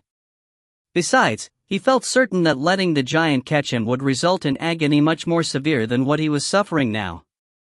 Just a short distance from the ceiling, as Bjort's knees were scraping along the floor outside the chamber, the noble heard a soft hiss from one of his handholds. The mica peeled away from the wall, and Agus felt himself beginning to fall. The satchel slipped off his shoulder, landing on the floor below. He paid it no attention and thrust his good arm up into the crevice, his fingers madly grasping for another grip. He found the edge of another sheet, clutched at it, and pulled. His fingertips scraped along the surface of the crevice, finding purchase in a rough-edged hollow. Agus quickly transferred his weight to this arm and pulled himself up into the crevice, bracing his back against one wall of the fissure and his feet against the other. As soon as he felt secure in his new perch, the noble looked down at the satchel he had dropped. Although he didn't know what Tithian had stored inside, it seemed too valuable an item to leave behind. He closed his eyes, preparing to retrieve it with the way. In the same moment, a rush of hot breath filled the room, and Bjort crawled inside. Agus opened his eyes again and found himself looking down on a mass of greasy braids, as large as a kestrel's nest and just as tangled. The Jorsh boy's shoulders were so broad that he had to turn them sideways to fit through the chamber entrance, and his arms were as long as a normal man was tall. "There's nothing here!" Bjort yelled. His gaze fell on the satchel, and he reached across the room to grasp it. "What's this?" The noble began to climb, leaving the sack to the young giant. Although he tried to move as quietly as possible, he was more concerned with speed. Even if the Jorsh heard him, Bjort would have to turn over on his back before he could thrust one of his long arms up into the rift. The noble ascended quickly and quietly, pushing his back up the fissure a short distance, then bringing his feet up. By the time the young giant had pulled Agus's binding off the satchel and peered inside, the noble was already halfway up the crevice. Stuffing Tithian's satchel into his belt, Bjort craned his neck and peered up into the crevice. Although safely out the youth's reach, Agus climbed even faster. The youth squinted in the noble's direction, trying to shield his eyes against the sunlight with a massive hand. "What's that?" he asked, rolling onto his back. "Come down, you." His heart pounding from the hard climb and the exhilaration of escape, Agus returned his attention to his ascent. He had neared the top of the shaft, where the silvery mica reflected the sun's crimson rays with such intensity that even the air seemed to glow blood red. Just a few more moments, he told himself, and I'll be safe. The ruddy light was suddenly replaced by a shadow. Agus looked up and saw one of Magar's brown, puffy eyes peering down into the rift. "What's wrong, Bjort?" he demanded. "Where's the oracle?" "Ask the man," came the reply. The youth pointed toward the corner of the rift, where Agus had halted his climb, his legs trembling as much from fear as from the strain of keeping his back pressed against the wall of the crevice. His broken arm, no longer needed for the climb up the narrow fissure, hung limply at his side. The sachem's eye shifted to the noble, then his fleshy lips curled into a fiendish smile. The giant thrust his pudgy hand into the crack. He pinched Agus between his thumb and forefinger, plucking the noble from the crevice. Magar was a mess, with dried blood caked around the wound where Inael had gored him. The gash across his huge stomach had been sewn shut with what looked like sail rope. When he looked past the giant, Agus saw that they were in the southern end of the compound, where the mica walls formed a cul-de-sac around the rift from which he had just been plucked. Although the rift ran east-west, directly beneath the sun's path, the silvery sheets of mica surrounding it were all angled so that they would reflect any stray rays down into the cleft. "Where's the oracle?" Magar demanded, drawing Agus's attention back to his bloated face. "It's not down there," the noble replied, keeping his voice, and himself, calm through an act of will. To escape the giant, he would have to keep a clear head. "I know where the oracle is not." The giant bellowed, his breath a hot, rancid wind. He closed his fist around the noble's body and squeezed. "I want to know where it is." Gritting his teeth against the pain in his broken arm, Agus said, "I didn't get here much before you, and all I found was an empty satchel." He gestured toward the cleft below. "Bjort has it now." Magar scowled, then knelt on the ground. "Give me the sack, Bjort." The sachem thrust his long arm into the rift, then returned to his feet with the satchel in his hand. He opened it up and peered inside, then started to toss the satchel away. It's empty. Empty? Aegis echoed, hoping the young giant had not let Sasha escape. The disembodied head inside the sack remained Aegis's best hope of tracking down Tithian and the lens. Let me keep it anyway. The giant shrugged, then handed it to Aegis. What good is an empty sack?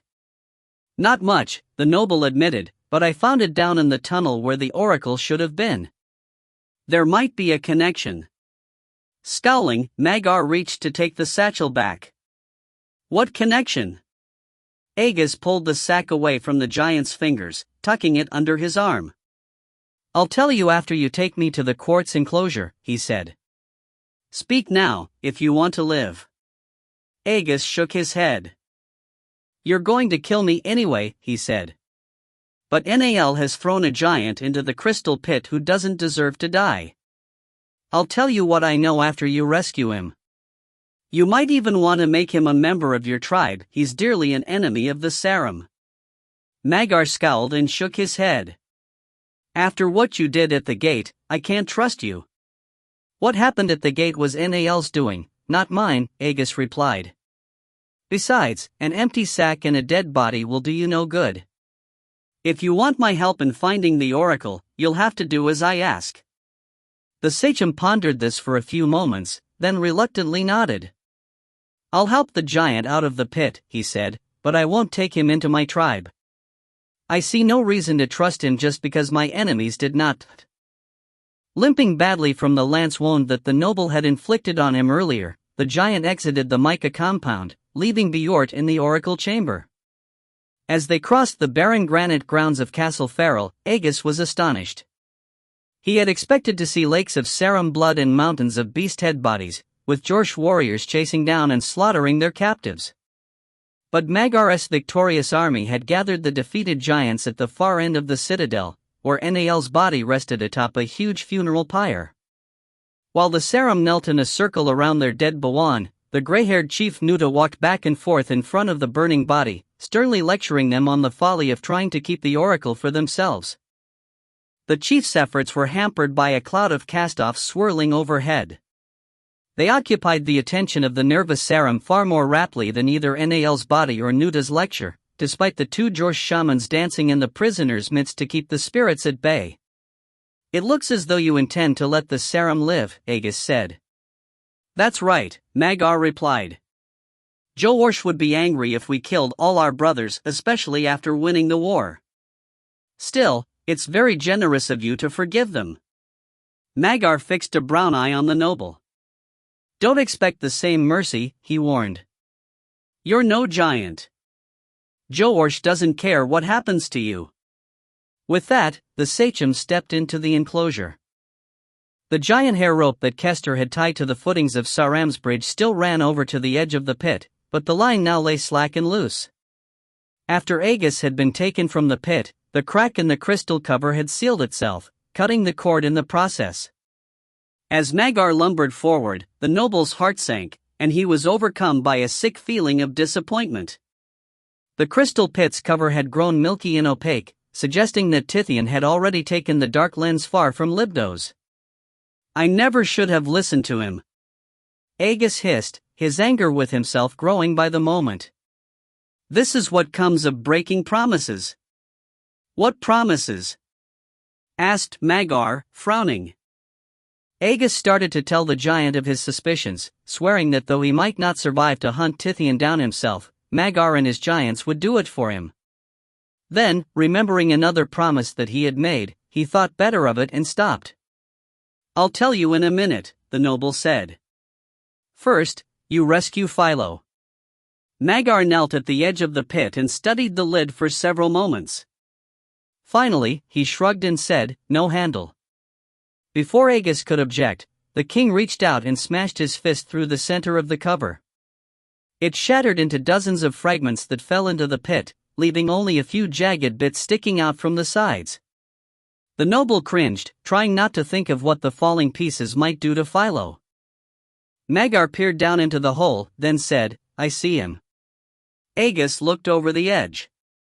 For a moment all he could see were beads of sweat dripping off his brow and plummeting into the darkness, then his eyes grew accustomed to the lack of light and he saw Philo, still lying impaled on the crystal. The half-breed's free arm and his legs were dangling down into the pit, while his eyes were closed and his chin lay slumped onto his chest. Although he had suffered several gashes from falling shards of crystal, none of the cuts were bleeding very badly. "You'll have to go down and pull him out," said Agus. Magar frowned at this idea, then shouted, "Hey, you!" Several yellowed skulls fell from their perches and bounced off Philo's torso, and the half-breed opened his eyes. He looked toward the top of the pit, his gaze cloudy and unfocused. "Agus?" he called. "The sachem of the Jorsh is coming down to get you," the noble replied. When Magar frowned at him, Agus added, "Go on, can't you see that he needs help?" Grumbling angrily, the Jorsh king dropped his captive. When Agus hit the ground, his knees buckled, and he tumbled end over end, landing next to one of the jagged shards of crystal still protruding from the edge of the pit. Tithian's satchel fell at his side. In front of the satchel's mouth, a tiny area of the broken lid began to clear, shimmering with a strange, mystic power. For a moment, the noble simply watched the limpid area expand and grow more translucent. Then he realized what was happening. The magic of the dark lens was flowing into the crystal shard, and it could only be coming from one place, the satchel. As Magar started to climb down into the pit, Agus grabbed the sack and pulled it back. He folded the top over and crawled away from the edge of the hole. The motion attracted the sachem's attention, and the giant promptly climbed back out. "What's wrong?" Agus asked, rising and moving away from the shard into which the magic of the lens had spilled. "I'm no fool," the giant replied, grabbing the noble. He went over to the footing of Saram's bridge and pointed to the rope which Kester had left tied there. "Tie your feet together," he ordered, glancing at the highest point of the bridge. "And make the knot strong, or you'll be sorry." "You don't have to do this," Agus objected. As he spoke, he carefully tucked the satchel into his sling, knowing that even Magar was not a big enough fool to let a prisoner roam free. "I promise." "Tie." Magar growled. Agus did as he was ordered, once again using the way to animate his broken arm, testing the knot several times to make sure it was secure. When he was finished, a fair length of rope remained. Magar used some of the extra line to bind the noble's arms to his sides. Once the king was satisfied that his prisoner could not easily slip his bonds, he carried Agus over to the bridge and tied the other end of the rope to the railing, leaving the noble suspended over the pit. "Now I can watch you while I rescue your friend," the sachem said, chuckling at his cleverness. With that, Magar returned to the edge of the pit and began his descent, knocking more than one skull off the sharp crystals lining the pit. As Agus waited, his broken arm began to throb, and the ache caused him to sweat more profusely. Every few seconds a few beads of perspiration would roll off his brow and vanish into the abyss below.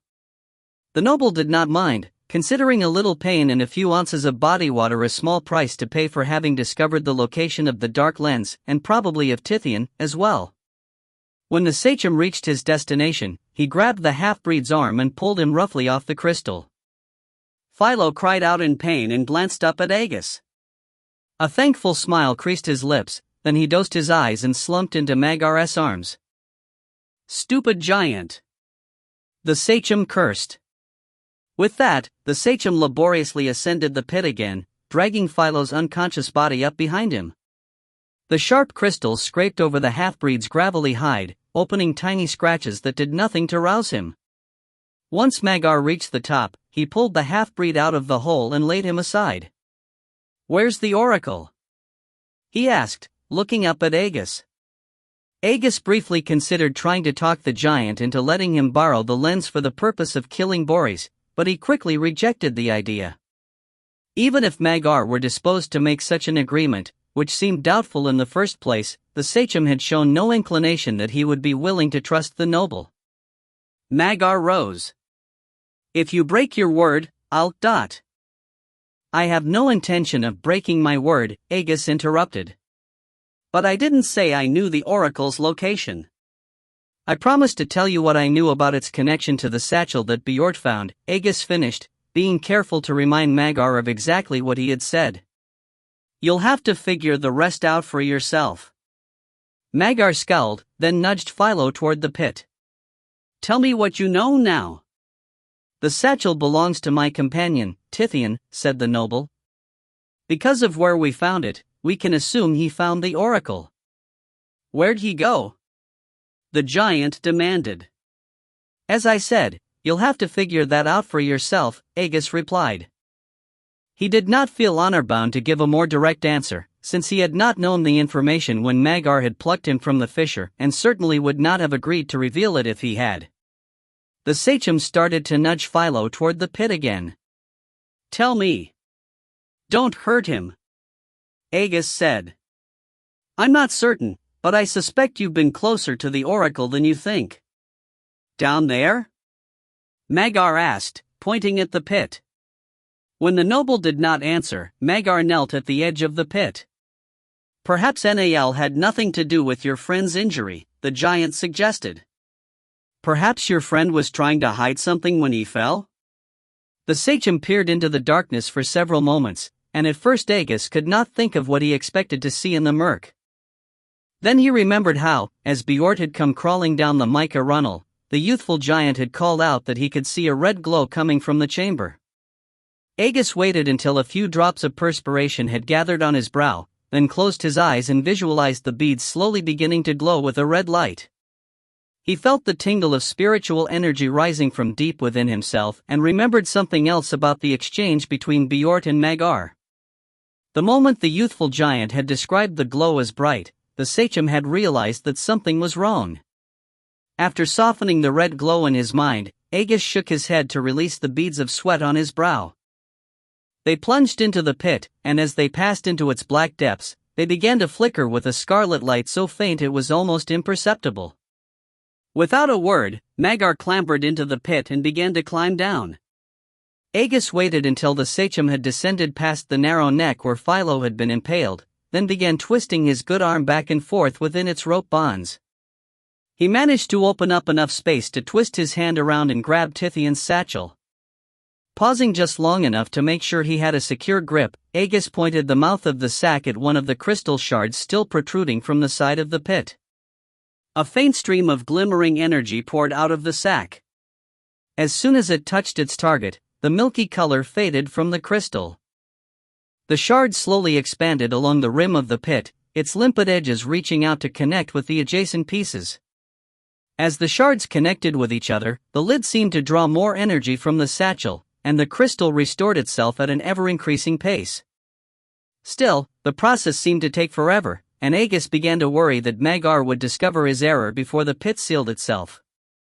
At last, the final sections of the lid connected to each other and formed a complete ring around the edge of the pit. About the same time, a muffled roar of rage rumbled out of the hole, and Aegis knew that the sachem had reached the bottom.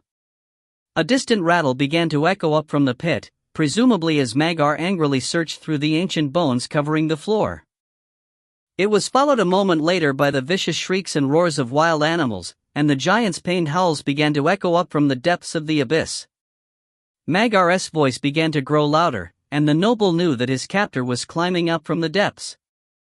Aegis watched helplessly as the crystal ring expanded inward, closing the pit's entrance at the pace of a stoneworm.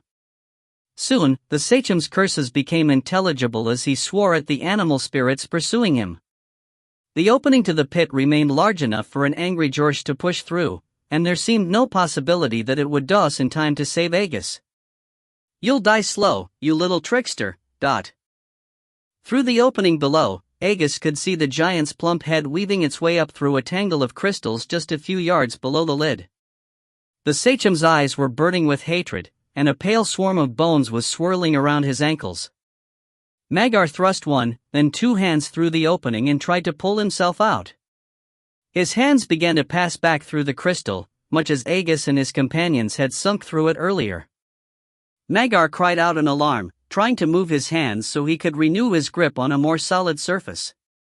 His efforts were in vain, for his fingers were already caught deep inside the crystal. "Brace your feet, or you'll fall and end up like Philo," Aegis called. "Then be patient. One of your warriors is bound to find you sooner or later." But Magar did not take the noble's advice, choosing to glare up at him instead. "You'll never leave the island," he hissed. "My warriors." The giant's hands passed through the bottom side of the cover, bringing an abrupt end to the threat. Magar plummeted into the darkness, his screams ringing off the walls of the abyss. A moment later, his voice fell abruptly silent as the crystal lid sealed the opening through which he had tried to climb. The sound had barely died away when a familiar, antagonistic voice sounded from Philo's direction. "Well done." "I didn't think you were that smart," said Wian, rising into view from behind the unconscious half-breed. He began to drift toward Aegis, his eyes fixed on the stream of shimmering energy pouring from the mouth of Tithian's satchel. "Am I to take it that it was the oracle's power that sealed the pit?" 16. The Shadow Viper Sails. To Aegis, the gnawing sounded like a pharaoh rat gnawing at the stones of a thorn silo, though he stood to lose something far more valuable than a few bushels of needles. Each time Wian's teeth closed on the rope, the resulting vibration grew increasingly sharp. It would not be long before the line snapped, plunging the noble headfirst onto the crystal pit's pellucid cover. "Letting me drop will do you no good," Aegis warned. The noble struggled to hold back the black curtain of unconsciousness. Even without the burden of a broken arm, he had been hanging upside down, sweating in the sun, for too long. His dehydrated body was near the limit of its endurance. No matter how accustomed he was to pain, the time would soon come when he simply fainted. Wian stopped chewing, then drifted down to look into the noble's eyes. "If you don't want to drop, give me Tithian and the oracle." "What makes you so sure I have them?" "I'm no fool," replied Wian. "I saw what happened when you opened the satchel." The magic of the dark lens spilled out to repair the crystal lid. "And if the oracle's in there, Tithian must be, too. He wouldn't let himself be separated from it." "That may be," said Aegis. "But I'm taking him and the oracle back to Tyr." "You'll find that difficult with a broken neck," countered Wian. He started to drift upward. "Wait." The head opened his mouth in the parody of a smile. "Change your mind, Dot." "No," Aegis said, locking gazes with Wian's colorless eyes. "But I'm sure you'll change yours."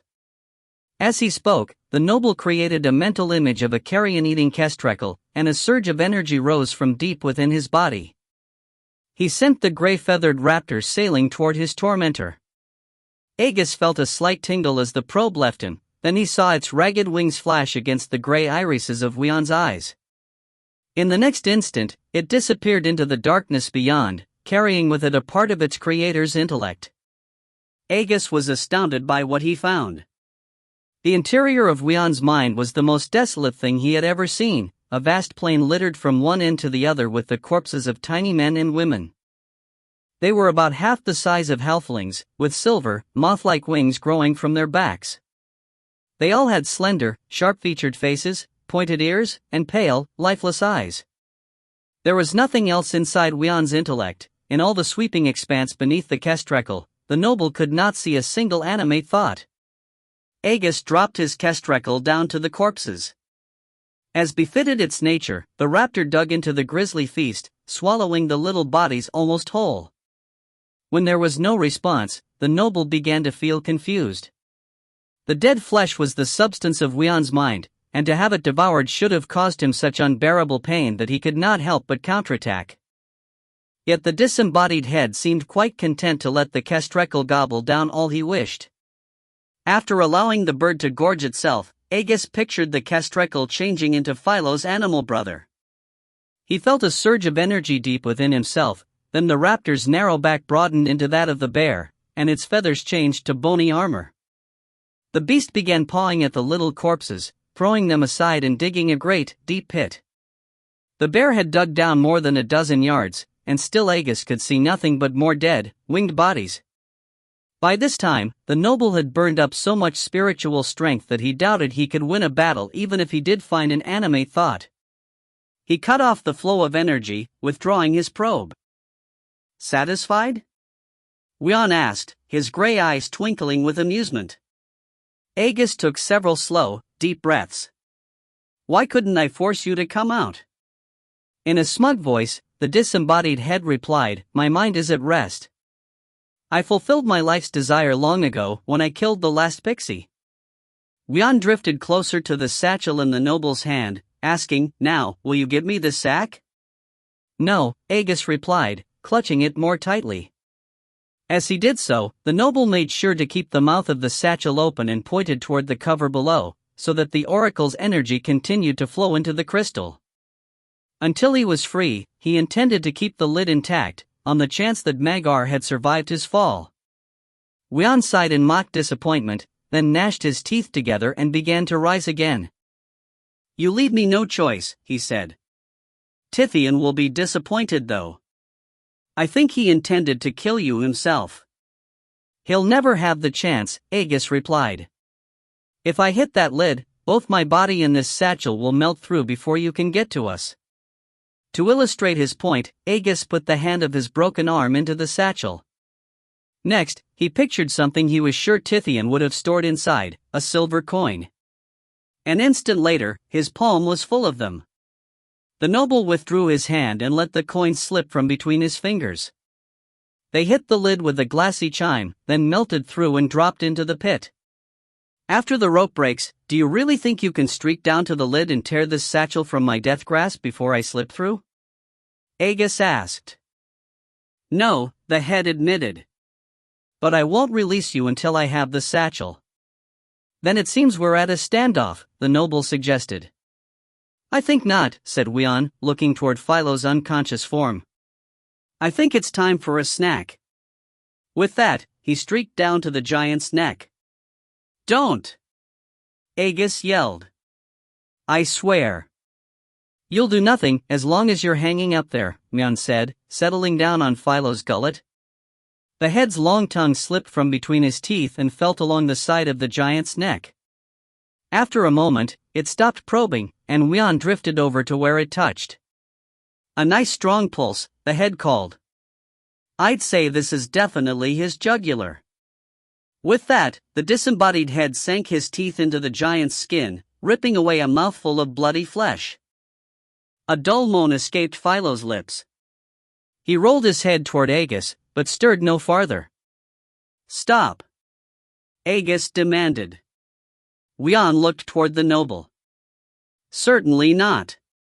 A few more bites, and I'll have my biggest feast in centuries, unless, of course, you give me the satchel, he said. The noble shook his head. You'll never finish your meal, Aegis threatened. Without you here to harass me, it won't take me very long to get free of these bindings. I realize that, said Wyan. But by then, this compound will be awash in a lake of your precious giant's blood. It's a pity Sasha won't be here to share it with me. With that, he buried his teeth in Philo's neck and ripped away another mouthful of flesh. Again, the giant groaned, and this time his eyes flickered. Still, Aegis doubted that Philo would wake in time to save himself. In his own mind, the noble pictured himself as an arrow in a flexed bow, summoning what remained of his spiritual energy to animate the image. Once it was ready, he looked toward Philo, waiting for Wyan's next bite and hoping it wouldn't be the one that sent the giant's blood shooting into the air like a geyser. Wyan spit out the flesh, then started to lap at the wound with his tongue. Tasty, he called. I'll enjoy this. Aegis loosed the arrow, shooting his probe straight into the dark pupil of the giant's eye. Inside, the noble found himself adrift in a black fog, illuminated only by distant, flickering flames of pain. Philo! Aegis screamed.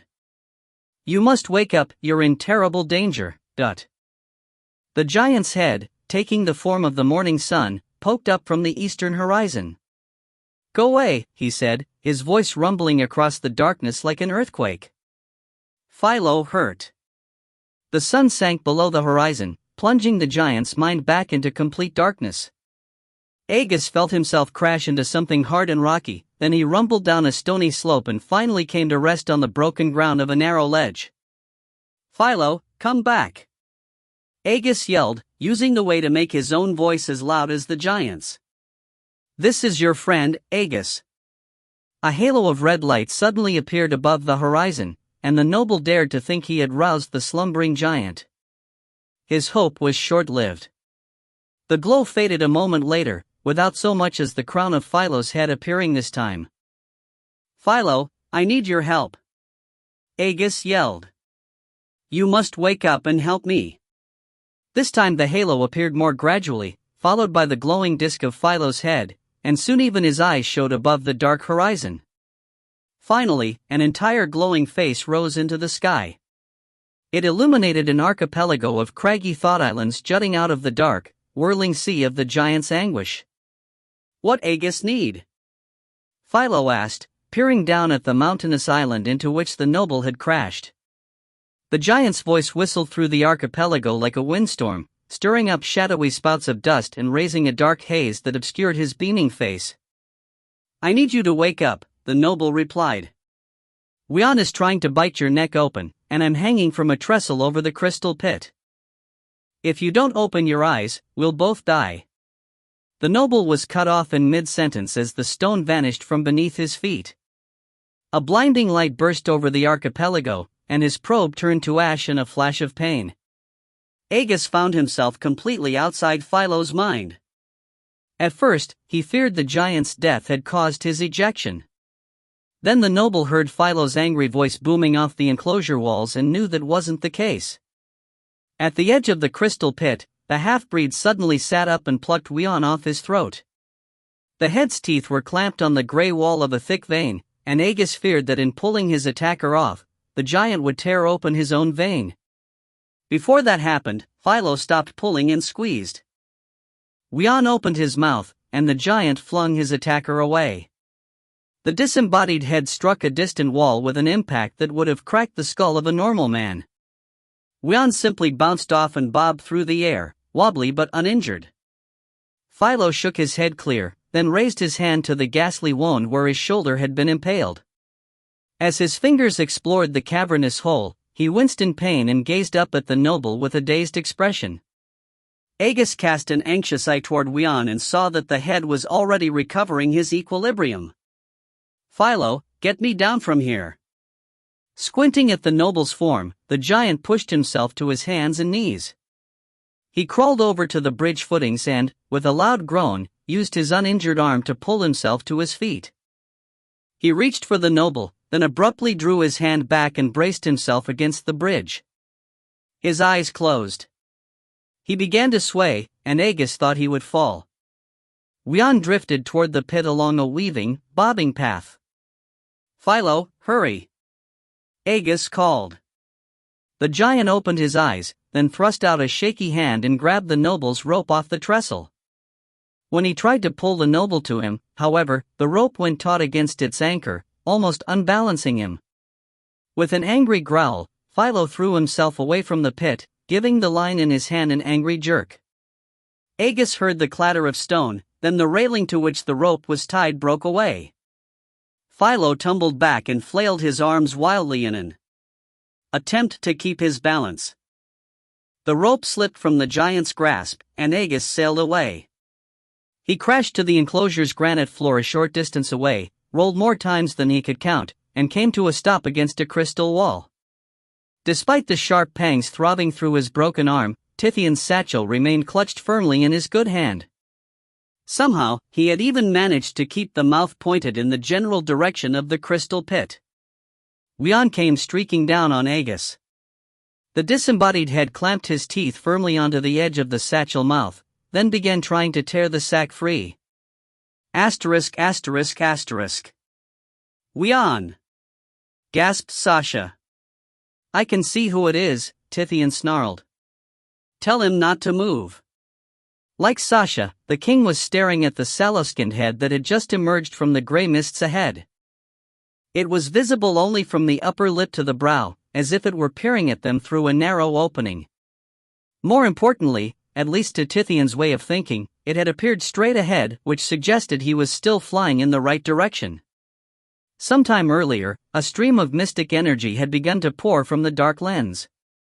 Tithian had started to fly in the same direction as the flow, hoping it would lead him to the exit.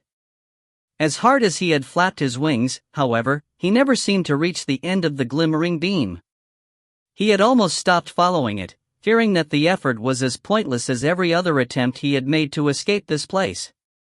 Then the beam had flickered several times, and now here was Wian, peering in at them. It could only mean they were approaching the exit. Tithian beat his wings harder, dragging the lens and Sasha through the gray as fast as he could. "Wian, can you see us?" Tithian asked. "Who?"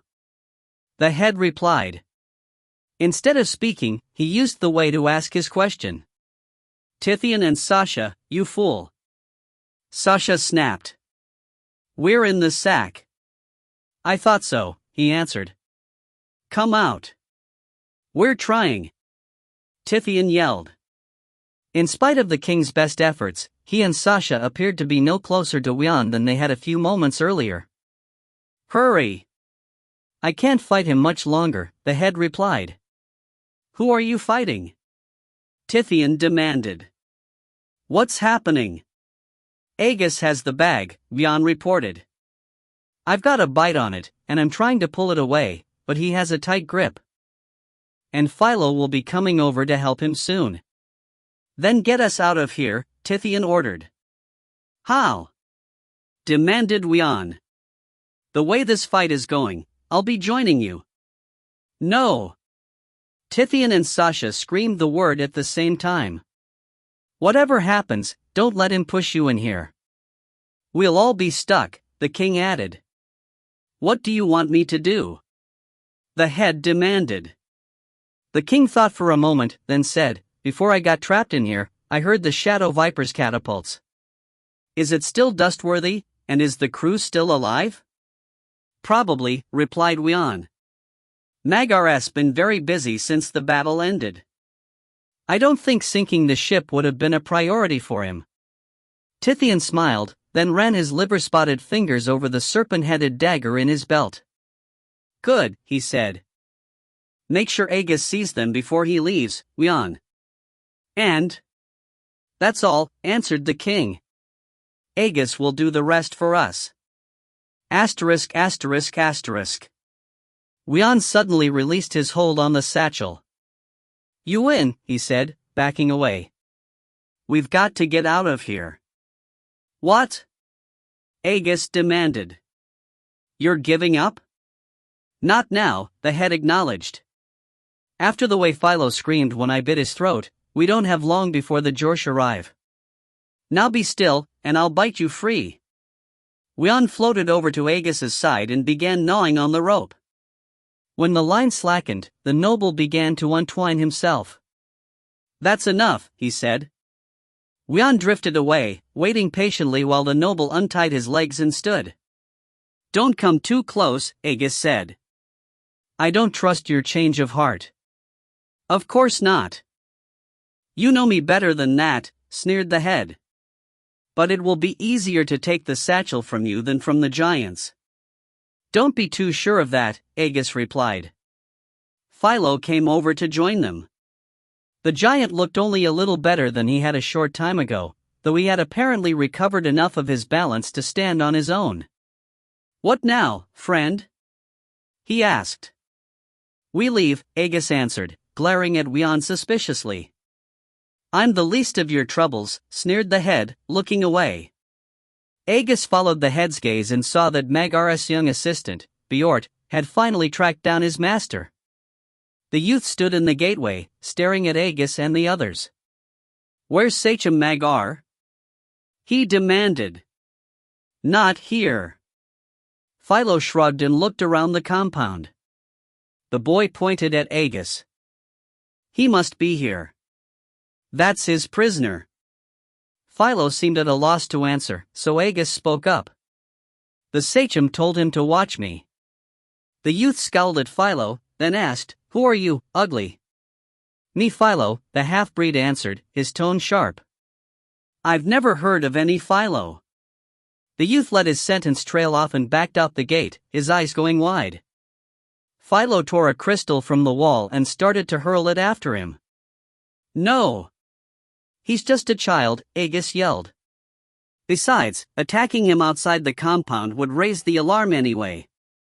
Just pick me up, and let's get out of here. The giant did as asked and limped out the gate. Once they were outside, the noble saw Bjord scrambling toward the far end of the compound, where Chief Nuta continued to expound on the evils of keeping the oracle past the proper time. The young giant was screaming for help, and Jorsh warriors were already turning to see what was wrong. Where go? Philo asked, his eyes searching the citadel for a likely escape route.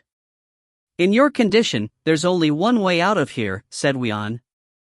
You'll have to go through the gate. Philo's eyes went wide. Sachem Magar smart, he objected. Put guards there. Wian's right, Aegis said. Neither one of us is in any condition to be climbing over walls or down cliffs. I'll tell you how to get past the guards on our way, Adat. By the time they reached the path descending into the courtyard, Chief Nuta was leading a dozen giants after them. The pursuers were still near the back of the citadel, but their angry shouts echoed throughout Castle Feral. In every corner of the fortress, exhausted Jorsh warriors were rousing themselves from their campsites and looking toward the source of the disturbance. Philo remained calm, as the noble had instructed, and brushed his hand over his beard. Aegis grabbed onto a greasy braid of hair and clung there, with Wian hovering close by. Then, without looking back toward his pursuers, the giant picked up a large boulder and lumbered down into the rubble-strewn gateyard. On the other side, 2 weary sentries guarded the great breach where the gates had once hung. They seemed more puzzled than concerned by the commotion above. Although they had risen from the stone blocks on which they had been sitting, their heavy clubs still leaned against the shattered remains of the wall. One of them was not even watching Philo, but instead kept his attention fixed on something outside the castle, in the Bay of Woe. As Philo approached with his burden, the sentry watching him raised a puzzled brow. The half-breed ignored him, keeping his eyes on the ground and attempting to trudge out the gate without having to give an explanation. The sentry, a thick-waisted giant with the tattoo of a goat on his forehead, held out a hand to stop Philo. What's going on up in the castle? He asked. Beast heads, Philo answered. The second guard, who was almost gaunt by comparison to the first, looked away from the Bay of Woe. We know they're beast heads, he said in a sarcastic voice. What are they doing? Philo met his gaze, as if to answer, and swung the hand holding the boulder. The blow caught the guard completely by surprise, connecting beneath the ear, exactly where Aegis had instructed Philo to aim. The giant's eyes rolled back in his head, and his knees buckled. As the unconscious sentry collapsed, his partner reached for his dub with one hand and clamped his other on Philo's shoulder, spinning him around. What are you? The half-breed hurled his boulder at the sentry's foot, and the question erupted into a pained howl. Philo ran for the causeway, following the path the granite ball had cleared earlier as it blasted across the debris-covered apron. Although he was not a fast runner, his clumsy gait was more than adequate to escape the sentry hopping after him. As Philo lumbered across the narrow isthmus, Aegis poked his head from behind the giant's beard. Well done. That was when the noble saw what the gaunt sentry had been watching in the Bay of Woe. The battered shadow viper lay a short distance from the causeway. Without a ship floater, it rested up to its gunnels in silt. Otherwise, the ship sat on an even keel and looked reasonably dustworthy, despite its pockmarked decks and snapped masts. Dozens of slaves stood along the rail, watching Philo's escape with envious eyes. Now that there was no longer a sentry watching them from the gate, a few were probing along the side of the ship with their plunging poles, looking for a place shallow enough that they could wade ashore. Take me to the ship, Philo, Aegis ordered.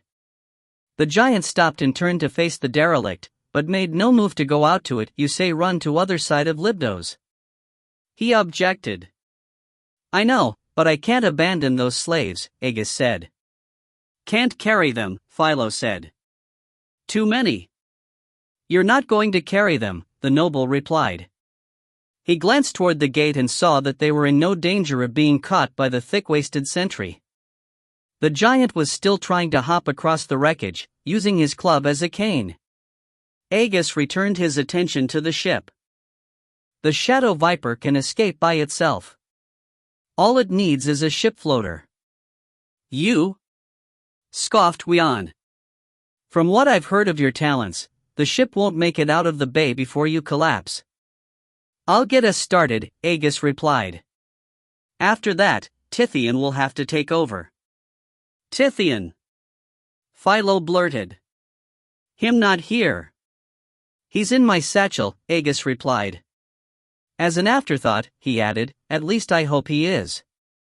He is, Jan reported. I saw him while you and I were scuffling over the bag. He'll be thrilled to help, I'm sure. He smiled, a strange twinkle in his eye. I'll go tell the slaves to ready their plunging poles. With that, Jan floated ahead to prepare the crew. Philo stepped into the silt, shaking his head as he waited after the disembodied head. This too dangerous, he said. Head thing only helps slaves, so you let Tithian out of sack. Yes, I know, Aegis replied. But it makes no difference. Does too. Philo countered. Can't trust Tithian. I know that better than anyone, Aegis replied, clutching the satchel. But I can't abandon those slaves just because I'm nervous about letting Tithian out. It's the same as murdering them. No. Jorsh killed them, not Aegis, the giant insisted. Aegis shook his head. Those slaves wouldn't be here if I hadn't hired Kester to carry me to Libdos. That makes me responsible for their safety. Philo considered this, then said, maybe. But Tithian not care about slaves, the giant said. Maybe him not want to help. He won't want to, but he'll have no other choice, said Aegis. Once he's on that ship, he'll keep it afloat or sink and suffocate with the rest of us. A boulder sailed over Philo's shoulder, bringing the conversation to an end. The stone hit a short distance ahead, sending a silvery plume of dust high into the sky. The giant twisted around to look back toward shore. Aegis saw the thick-waisted sentry grabbing another boulder off the bank of the isthmus, apparently thinking it wiser not to wade into the silt with only one good foot. The guard hurled the rock at them, nearly falling over as he tried to brace himself on his injured foot, and the stone fell wide. Let's go, Aegis said. I don't think he has much of a chance to hit us, As Philo complied, an angry roar erupted from the entrance to Castle Farrell, and Nuta led his warriors out the citadel gate. They began picking their way across the rubble-strewn apron, the chief shouting, "Stop, Sitchem killers! Oracle stealers!" Philo ignored the orders and started toward the shadow viper with renewed vigor. As they approached, Aegis saw that the battle had taken a heavier toll on the ship than had at first been apparent. A massive crack ran the length of the ship's keel, which had been raised so the ship could rest on the bottom of the bay without tipping. Half of the catapults sat in splintered ruins, as did both of the stern ballistae. The ripped sails lay draped over the capstans and hold covers, with tangled mounds of useless rigging heaped on top of them. Even the hull, more or less protected by its immersion in the silt, had not escaped the fighting completely undamaged. Through the craters in the deck, Aegis could see at least two places where the slaves had fastened makeshift patches to the interior wall. Despite the ship's condition, no bodies lay in sight at first. Aegis took this to mean that the slaves had escaped relatively unharmed, but when he saw barely 20 crewmen standing at the gunwales, he realized that was not the case. They had probably thrown the dead overboard, for in the heat of the crimson sun corpses would quickly begin to stink. They reached the ship, and Philo set Aegis on the rear deck.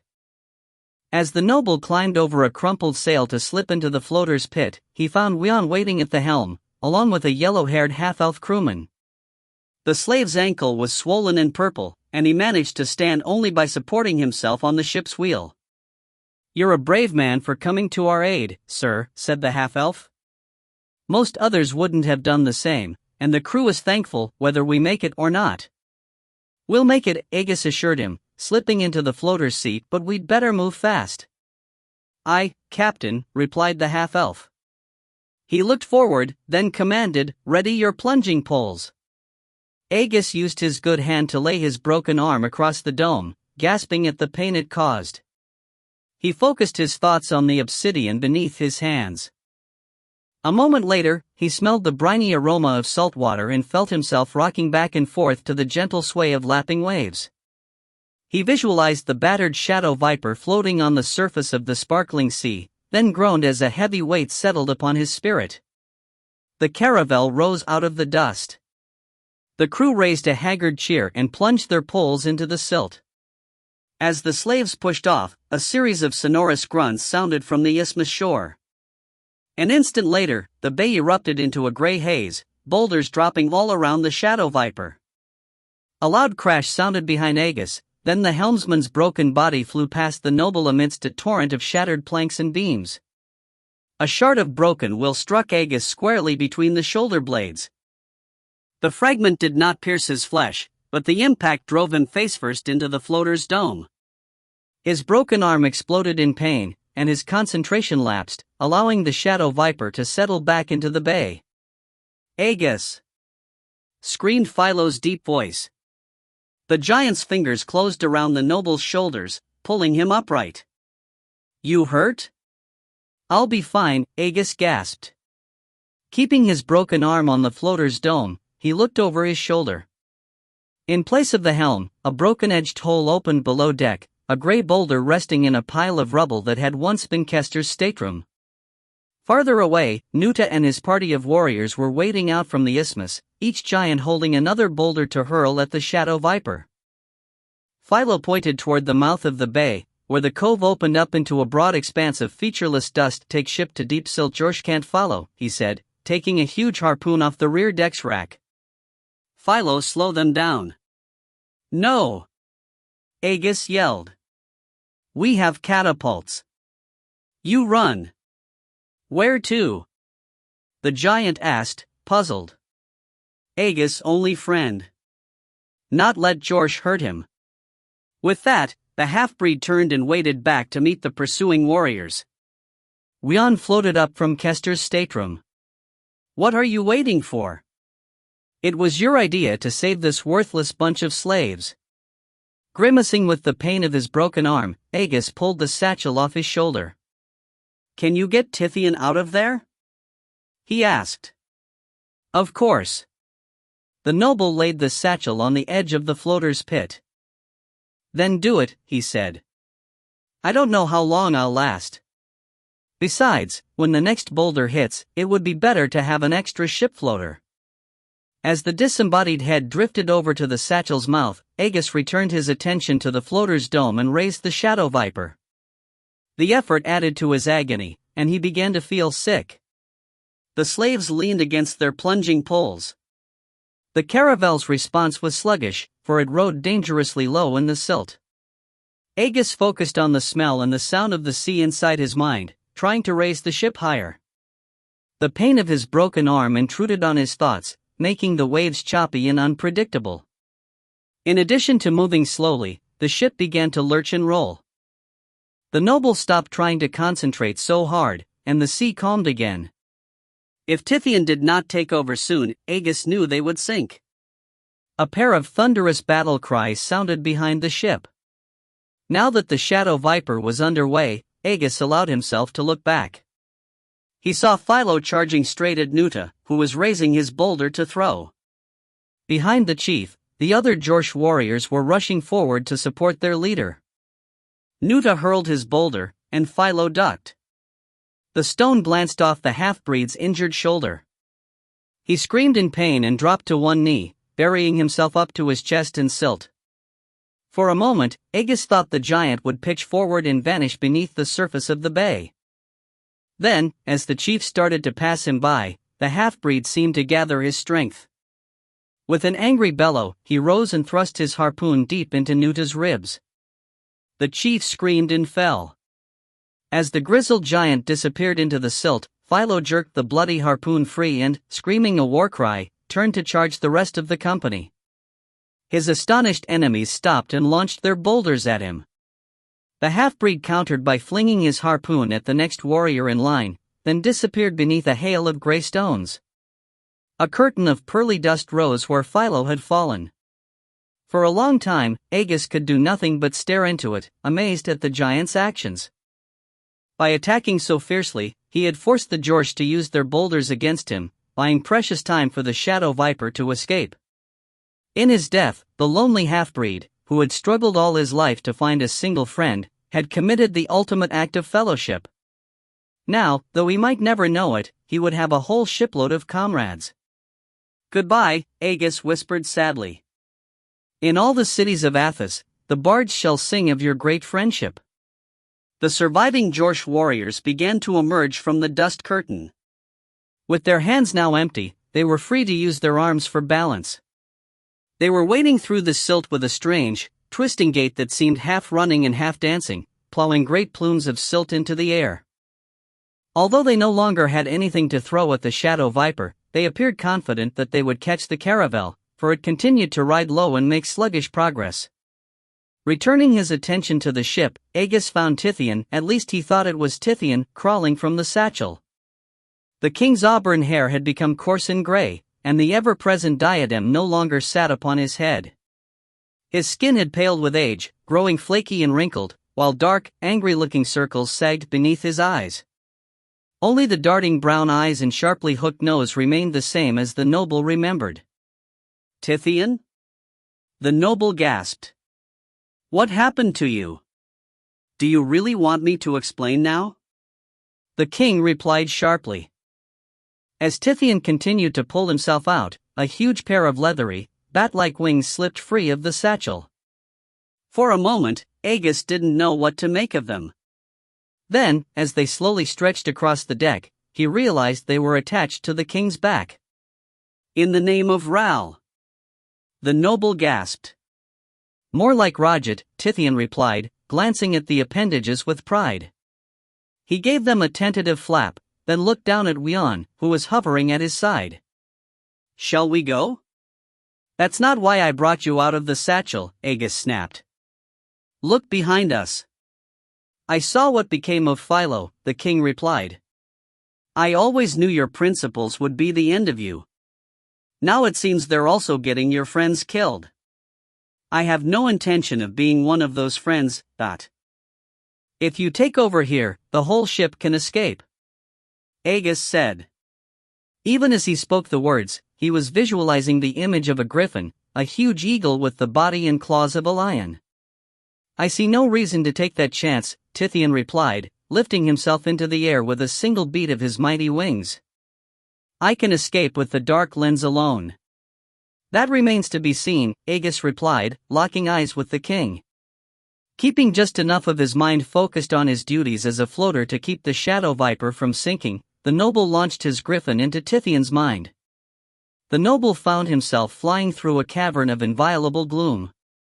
Nowhere in the blackness could he find even the hint of a light, much less anything that might be called illumination. The place seemed the very embodiment of darkness, more so than any of the times in the past when Aegis had contacted the king's mind. Through his griffin's mouth, Aegis yelled, "You can't escape by hiding. I'll find you, and when I do you'll save this ship." His words vanished into the murk without echo. "I've no intention of hiding," replied the king. A crimson wyvern flashed into existence above Aegis's griffin. The winged lizard had appeared in mid-dive, its talons extended and its venom-dripping tail arcing toward the griffin's heart. Flapping his construct's powerful wings, the noble rose to meet the attack. As the two beasts came together, he used one of his massive claws to slap aside the poisonous tail, then opened his sharp beak in anticipation of closing it around the wyvern's serpentine neck. The beasts hit with a thunderous boom. As Aegis tried to close his beak on the wyvern's neck, he sensed a searing heat coming from the lizard's body, and the smell of singed feathers filled his nostrils. Then, to the noble's astonishment, the lizard began to flap its wings, driving the griffin back with such awesome strength that Aegis could not resist. The wyvern carried them out of Tithian's mind. In the next instant, they emerged over the vast blue sea in the mind of the amazed noble. As Aegis was still trying to comprehend the raw force behind the counterattack, the king's construct suddenly separated from the combat and dove away. At first the noble was confused, but then he saw the object of the wyvern's assault, a caravel, pitching and reeling in the stormy waters below. The wyvern was descending on it with tucked wings and extended claws. Outside the noble's mind, the shadow viper suddenly lurched to a standstill, and Aegis heard the ship slaves screaming in panic. He looked up from the floater's dome to see the crew standing frozen along the gunnels, bracing their plunging poles against the deck to defend against a huge crimson wyvern diving out of the olive-tinged sky. "This can't be," Aegis gasped. "It is," replied Tithian, also looking skyward. "That's the power of the dark lens. All the more reason to take it from you," Aegis said, turning his attention inward once more. Aegis sent his griffin after the wyvern, at the same time attacking from below. The rattle of a dozen ballistae sounded from the caravel, then a flight of spar-sized harpoons streaked up from the decks to pierce the wyvern's breast.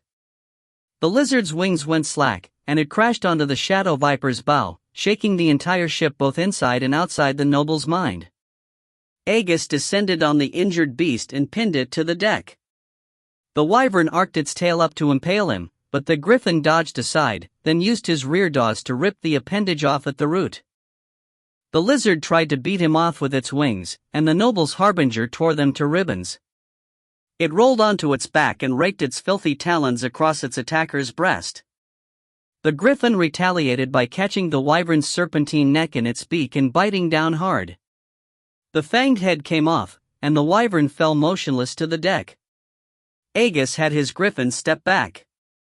During the battle, the wyvern's heat had scorched the feathers from the beast's head and blackened its leathery body in a dozen places. Nevertheless, the griffin was the one that remained standing, and that was the important thing. To the noble's surprise, the wyvern did not fade away, as a construct normally did after being destroyed.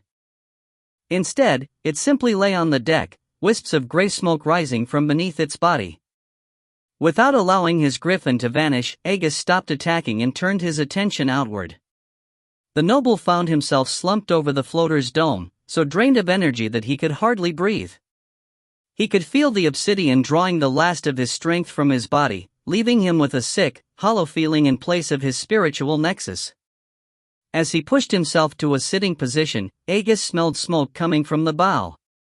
There, he saw that several crewmen had abandoned their posts along the gunwale to rush forward and pour bucketfuls of silt over the fires started by the wyvern's searing remains. He looked over his shoulder and saw that the mountainous forms of the Jorsh warriors had dosed much of the distance between themselves and the fleeing ship. Aegis turned to Tithian. Although the king's aged face showed the strain of having his wyvern destroyed, he did not look nearly as tired as the noble. "Take your place at the floater's dome," Aegis ordered. Tithian shook his head. "I think not," he said. "Don't make me send my griffin in to take control of your mind," the noble threatened. "I'll admit that you put up a valiant fight, Aegis," Tithian allowed, a condescending sneer on his cracked lips. "But do you really think you're powerful enough to overcome the oracle?" A series of terrified shrieks erupted from the bow. Then Aegis saw one of the slaves who had gone to fight the fire rise into the air, impaled on the wyvern's severed tail. The noble turned his attention inward, bringing his griffin to its feet. Exhausted by the fight and his efforts to keep the shadow viper afloat, the noble was too slow. The wyvern's tail arced across the deck and pierced deep into the griffin's breast. The stinging poison flooded through his chest in an instant, filling it with a scalding vapor that turned everything it touched to ash. Aegis felt as though his heart were bursting into flame. He heard himself howling, not in pain, but in outrage, and everything went dark. Tithian withdrew from the noble's still mind and found himself on a sinking ship. Without Aegis to keep it afloat, the shadow viper was going down fast already. The main deck had disappeared beneath the bay, and dust was pouring over the gunwales of the quarterdeck in billowing waves. The closest Jorsh was just 3 steps away from grabbing the caravel's stern, and panicked slaves were calling for mercy from the giants. Tithian went to Aegis's side. The noble lay slumped over the floater's stone, blood seeping from his ears and nostrils, his glazed eyes focused on nothing. A red froth poured from his mouth. No breath, shallow or otherwise, passed his dead lips. "Don't try to save him," objected Wian, hovering at Tithian's side. "There isn't time." "I'm over that folly," said Tithian, taking the noble's hand. "But I need something of Aegis's." The king slipped the astical signet off the noble's finger, then the whole ship jerked. He looked back to see that a Jorsh had grabbed the stern rail and was preventing the caravel from sinking any farther into the silt. Tithian let the noble's hand drop, grabbed the satchel, and launched himself into the air, barely escaping the giant's clumsy attempt to swat him down. With the warrior's angry voice roaring in his ears, he flapped his wings hard and quickly rose into the olive sky. Once the king was safely out of reach, he began to circle slowly so that Wian could catch up to him. While he waited, he watched in amusement as the frustrated Jorsh plucked crewmen from the Shadow Viper's deck and hurled them at him. The 10th slave was just arcing down toward the silt when Wian finally arrived. "You fool!" snarled the disembodied head. "You nearly lost the oracle, and for what? A souvenir?" "This is no souvenir," Tithian replied, holding the ring out to him. "Open your mouth." Frowning in puzzlement, Wian obeyed. Tithian placed Aegis's ring on the head's grey tongue. "Take this to Rikus and Sadira," the king ordered. "Tell them that they're to meet Aegis in the village of Samara. The time has come to kill the dragon." Epilogue. Cursing the long, echoing halls of the Astide's mansion, Neva rounded the corner at a dead run. At last she saw the nursery at the end of the corridor. Its ivory door, engraved with a grinning jackal's face, was dosed tight. She drew both her swords without missing a step. "Urquhart!" she yelled. "What's wrong?" No answer. For her son, that was even more unusual than the terrified wail that had alarmed her in the first place.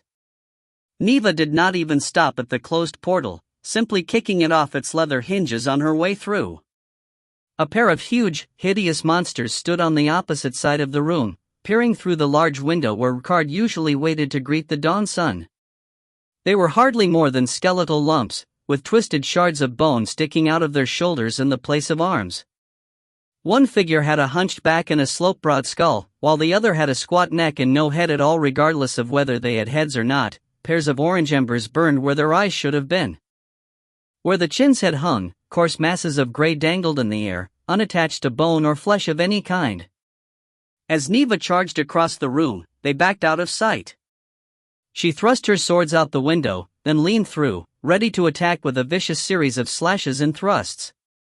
They were gone.